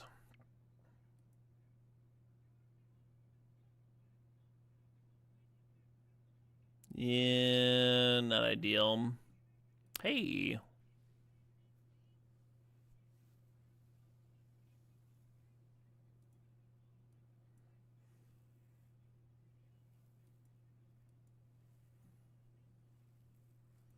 Three wrappers full, huh? Discover a common candy, sweeten your candy. Currently, that's not amazing. We only have 2 sweetness. It could end up being like really good. It could like carry me. But the Annie Bunny treasure that you would get from just grabbing a rare could also carry me. It's a very interesting spot, I think. This is a thing where like, yeah, what do you folks think? People that have played Once Upon a Galaxy before. Discover a common treasure, becomes candy, sweeten your candy. We only have 2, so we'd go up to 3. We could get a spell that says just like every time you play a spell. Or sorry, we could get a treasure, like every time you play a spell, you pump everything. Which is probably better than whatever Anne Bunny gets us, but we also could just get like something miserable. I think it's very close, actually. 3 wrappers is good. It's really good, right? You think it's early enough that Bunny could get out of hand? Oh, you're just talking about her hunt going from +6/+6 to +12/+12?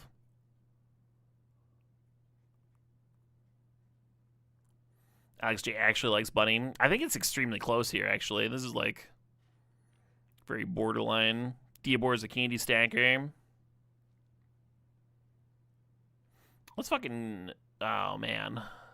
The thing is, like, whichever one I do, I'm gonna like wonder which treasure I would have gotten with the other one. I'm gonna both carry.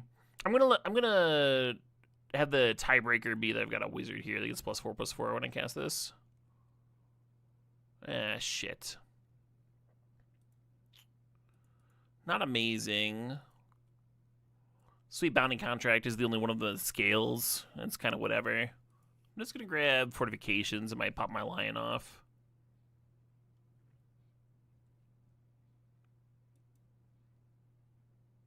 Hey, another 3 wrappers. Let's go. This is what I was talking about.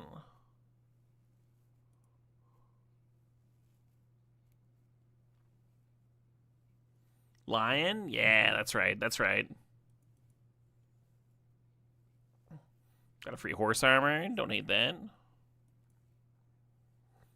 Yeah, upgrading our fucking... There we go. The candy buffs are working well now, because every time I play a spell that buffs my candy, it's like buffing all my characters while also buffing the actual treasure itself, right?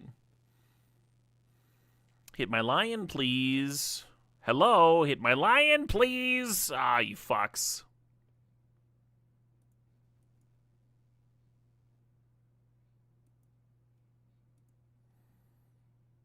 This seems worth...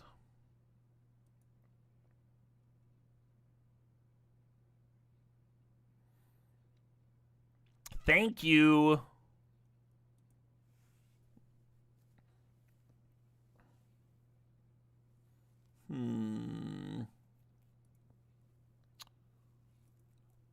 Huh. I think it's between the Wand of Strength and the Treasure Chest. I'm going to jam Treasure Chest and see if we can crank that into something awesome. We've been... The Wizard being a rares...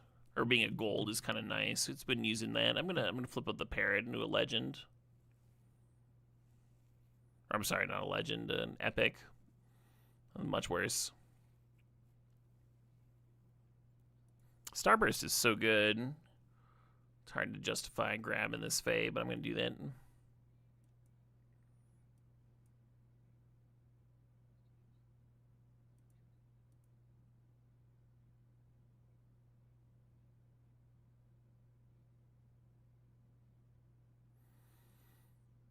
Wow, there we go.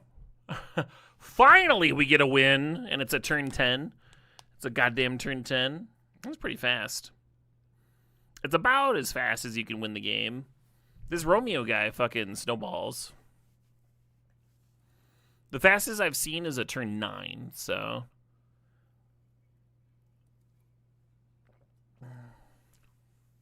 It's 11-10. Should I do one more? Am I going too fast? Should I be slowing down for folks? Oberon, where's Dworkin? Right, Triflin? Wow. I do picture Oberon a lot older than this guy, though. They gotta glow up. You saw 7? Wild.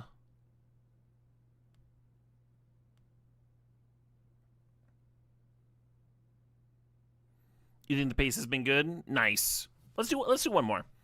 One more. Final run of the night. I'm going to draft a new champion, Mira. When you cast a spell directly on a Fae or Mage, improve your buffs from Fae and Mages by +1/+1. It's pretty good. Can certainly snowball. Puck does interact with my champion, but I think Wind Up Toys gives me a better chance of winning this first fight. Yeah.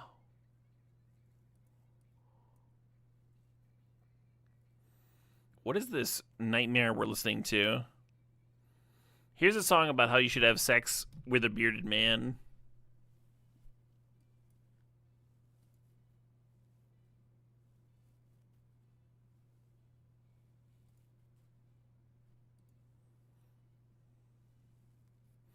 I tried to karaoke this once and got some looks. Oh shit, what up? Hey Ziggernaut, thanks for the sub. Thanks to 85 months.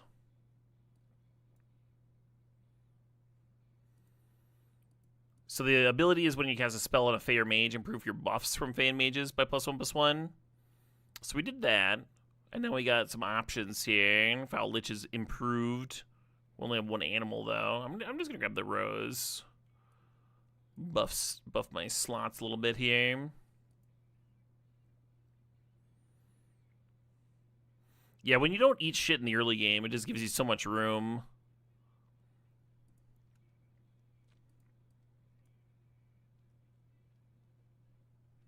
Hey. Commence the snowball. Let's fucking go. I love Shanty. They gave her a buff recently, but I've just like always loved Shanty. Don't have much to do with this one. We could get a random or swap out Spider for a Mindoderm.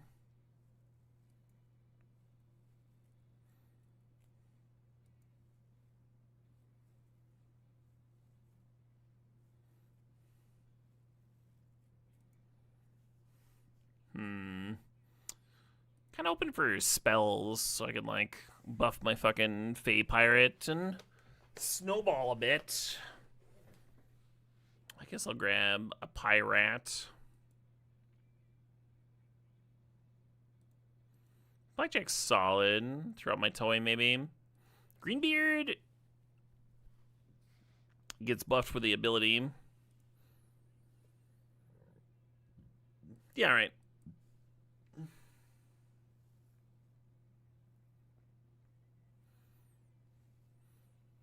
All my stuff died, so there's nothing to get from him. Hey, here we go. The Silver Moon can buff stuff, but I think I want the Sugar Plum Fairy. Throw her in, and then get... Damn it. I guess. Yeah, my opponent's things are bigger now. So we're just gonna eat shit here. Does he connect at least? He did. So Pumpkin Spice Latte is excellent, but the Coyote Hunt is your next shop as a legendary character. Rarity higher than your shop. This is my only chance to grab him if I'm going to do so. I think I am. And then just see if I can swap out only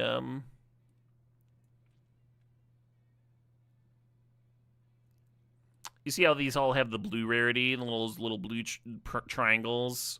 And this one's got the green. The Godfather says each fight, and whenever you cast a spell on me, give your lowest rarity characters plus 17. If I take the two-headed wizard here, my whole board is going to be blue except for the Fairy Godmother. He's just going to pump them all. And that seems pretty good. Let's try that out.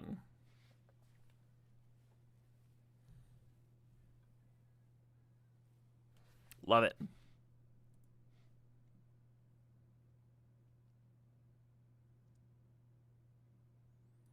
Why do I have a spell doubling? Where did that come from? I really haven't had much targeting. I haven't really used my captain's ability much.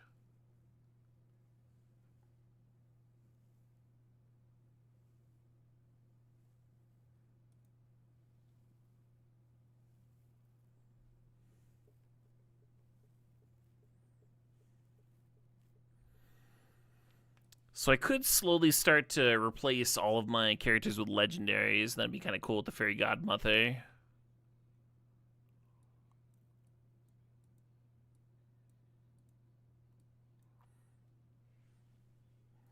This shit again,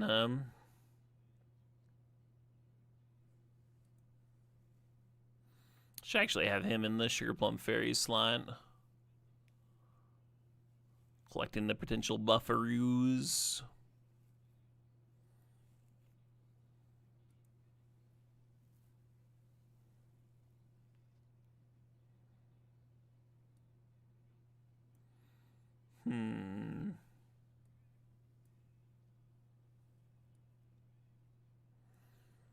True Love's Kiss.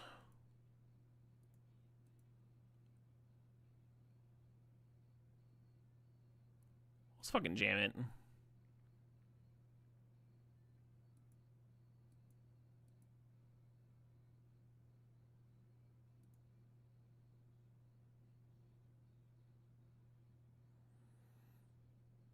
This guy needs to take a bunch of damage to get the quest off. But when he gets off, you get yourself a pretty top tier doodad. Flopsy gives you a big benefit for having big stats. And Leapfrog already has some stats stored in him. That's what the 62-64 is. So if we just do this, we'll have end up with a like an 80-80 Flopsy or whatever. Not the worst. So I want you here, these here, and you can go here, I guess. This all kind of makes sense.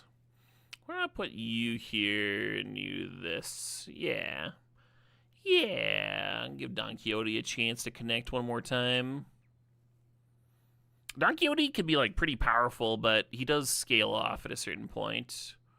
We got a nice little... Oh, shit, I thought we were trading there.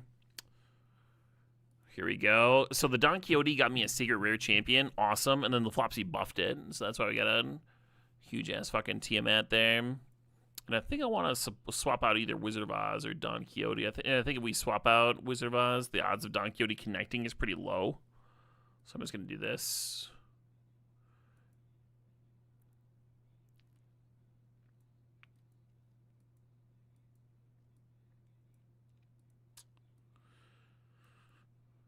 Yeah. I don't know.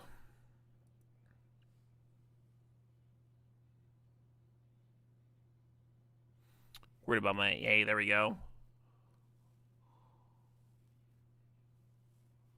Oh, shit. Okay.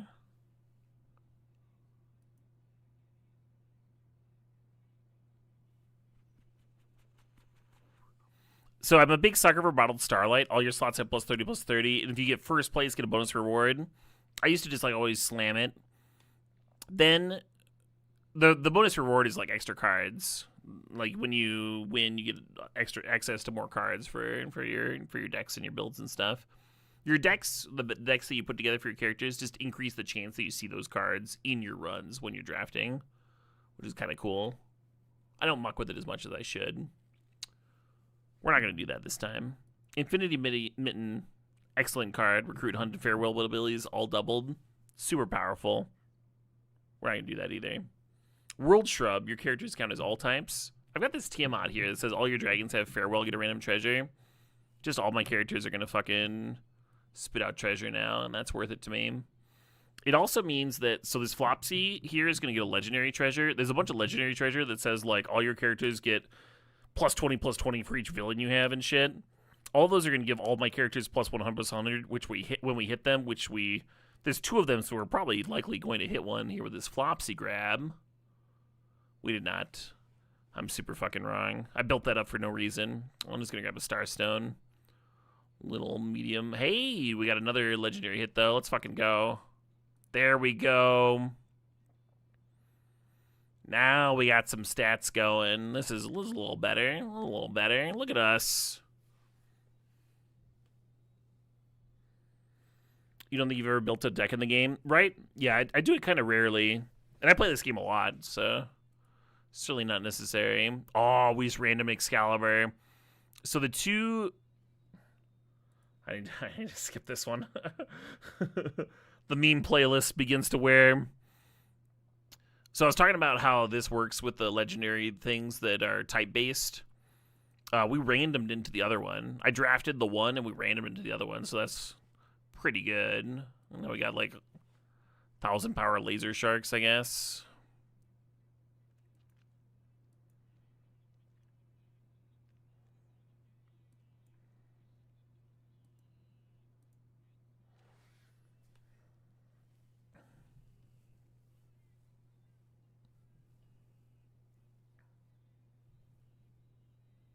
Nice.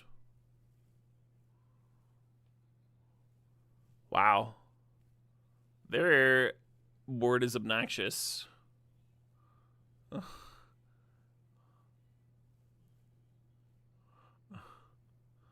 Yeah, so they've got things that are doubling all of their Leaves play abilities. So they've got, like, mono cards that, like, summon other cards when they die. So, like, every time I kill their shit, they get a bunch of other shit. And they've got some stat buffs going. So for a while there, I thought I was going to fucking destroy them, and that didn't happen at all. Ooh.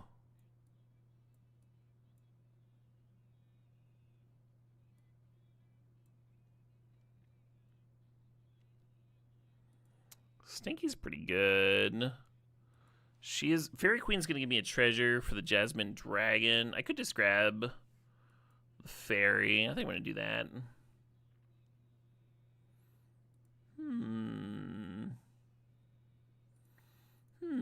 Yeah, all three are reasonable. I'm gonna grab the Flock of Mimics because that'll copy what I get with Fairy Queen, I think. Or maybe that's not discovering, I'm not sure. The Gravity Well already being +6/+6 is kind of sick.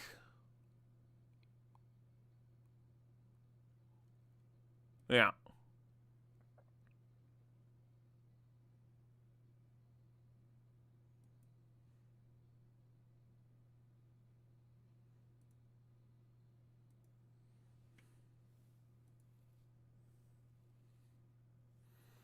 Well, opponent's got a pretty good board going.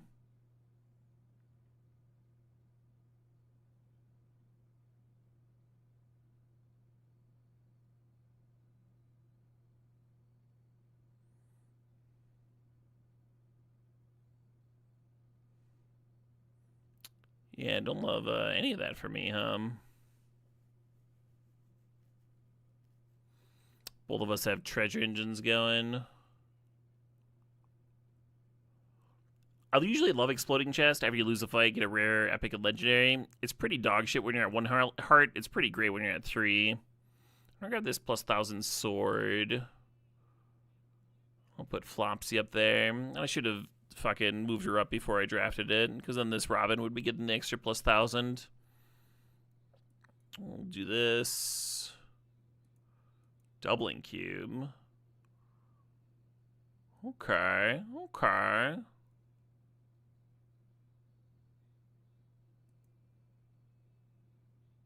Hey, that's a real thing. Do I finally swap out Tiamat? I think I do. Sorry, Tiamat. He's so good, though. He's giving me so many treasures.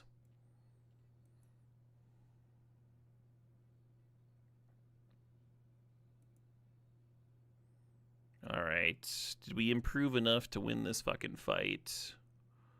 This Jasmine Dragon's doing some real work. I'm excited to see what we get with this Captain Hook. And Andy. That's not ideal. Oh, but it showed up in my my buffed slot. Hey, look at us winning. Look at that. 1 heart to 1 heart. Let's fucking go. That's a large-ass Jack in the Box. All right, we'll swap out the Laser Shark, I guess. And then double on this slot buff would be pretty sick, but I'm just going to grab the Tink because I think we only have 1 fight left here. All right, is it good enough? Probably should have put Jack. Well, yeah, I don't think it matters.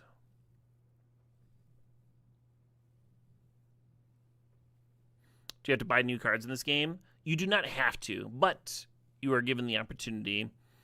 Basically, when there's new champions, there's like they give you like a month where it's like during this month, people that buy the access to the new champions can play with them, but everybody else gets to like play against them with their free-to-play champions. And then after that month, it's like, okay, now everybody can play with them. So it's like an early access thing. You can pay for early access if you want to on the few new champions that they release. Very easy game to play, free to play if you want to. And if you do check it out, you should use my link. The main benefit of using my link is it lets them know. It lets them know that their sponsorship money is being used appropriately. I won't get any extra like dollars or anything, but it like slightly increases the chance that they sponsor me in the future, which would be sick because I kind of love this game. I've played it a shitload. Anyway, nice to end the stream on a first place finish. Nice to end with a win. You love to see it. Kind of a janky build, but Flopsy gives you those where like the random card is like the biggest one. And so you get this like rag composition where you like got commons standing next to legends and super rares. Kind of fun.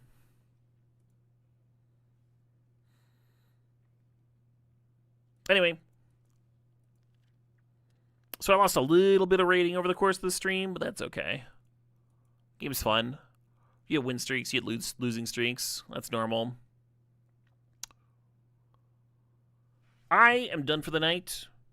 I will be streaming this game either next Friday or next Saturday. Probably next Saturday. I'll probably do something similar to this, where like after the tail end of my normal stream, I'll jam it for another hour or two. Real easy to fit in, just infinite games with this thing. After you finish one run, it's just like I just want to fucking go again. Just I just want to play some more. You win, you're like, let's do that again. You lose, you're like, okay, well that was short. Because when you get your shit rocked, it just like takes a few minutes. You're like, I want to play until I win at least. Anyway, it can be a little addicting. But one of the reasons I like this game is because of how it's monetized. It's monetized on cosmetics and if you want early access to new champions. But there's people that have like literally never spent a cent on it that are hanging out in like the very highest elos. Yeah, it's absolutely not a pay to win, which is nice. Makes it easy to full-throatedly recommend trying it out and checking it out yourself. Cheers, everybody. Much love. Tomorrow is a weird day. I've got a Pauper tournament in the morning. I'll try and keep people updated on Blue Sky as to how that's going. Because if I scrub out, I'm going to get an early stream in.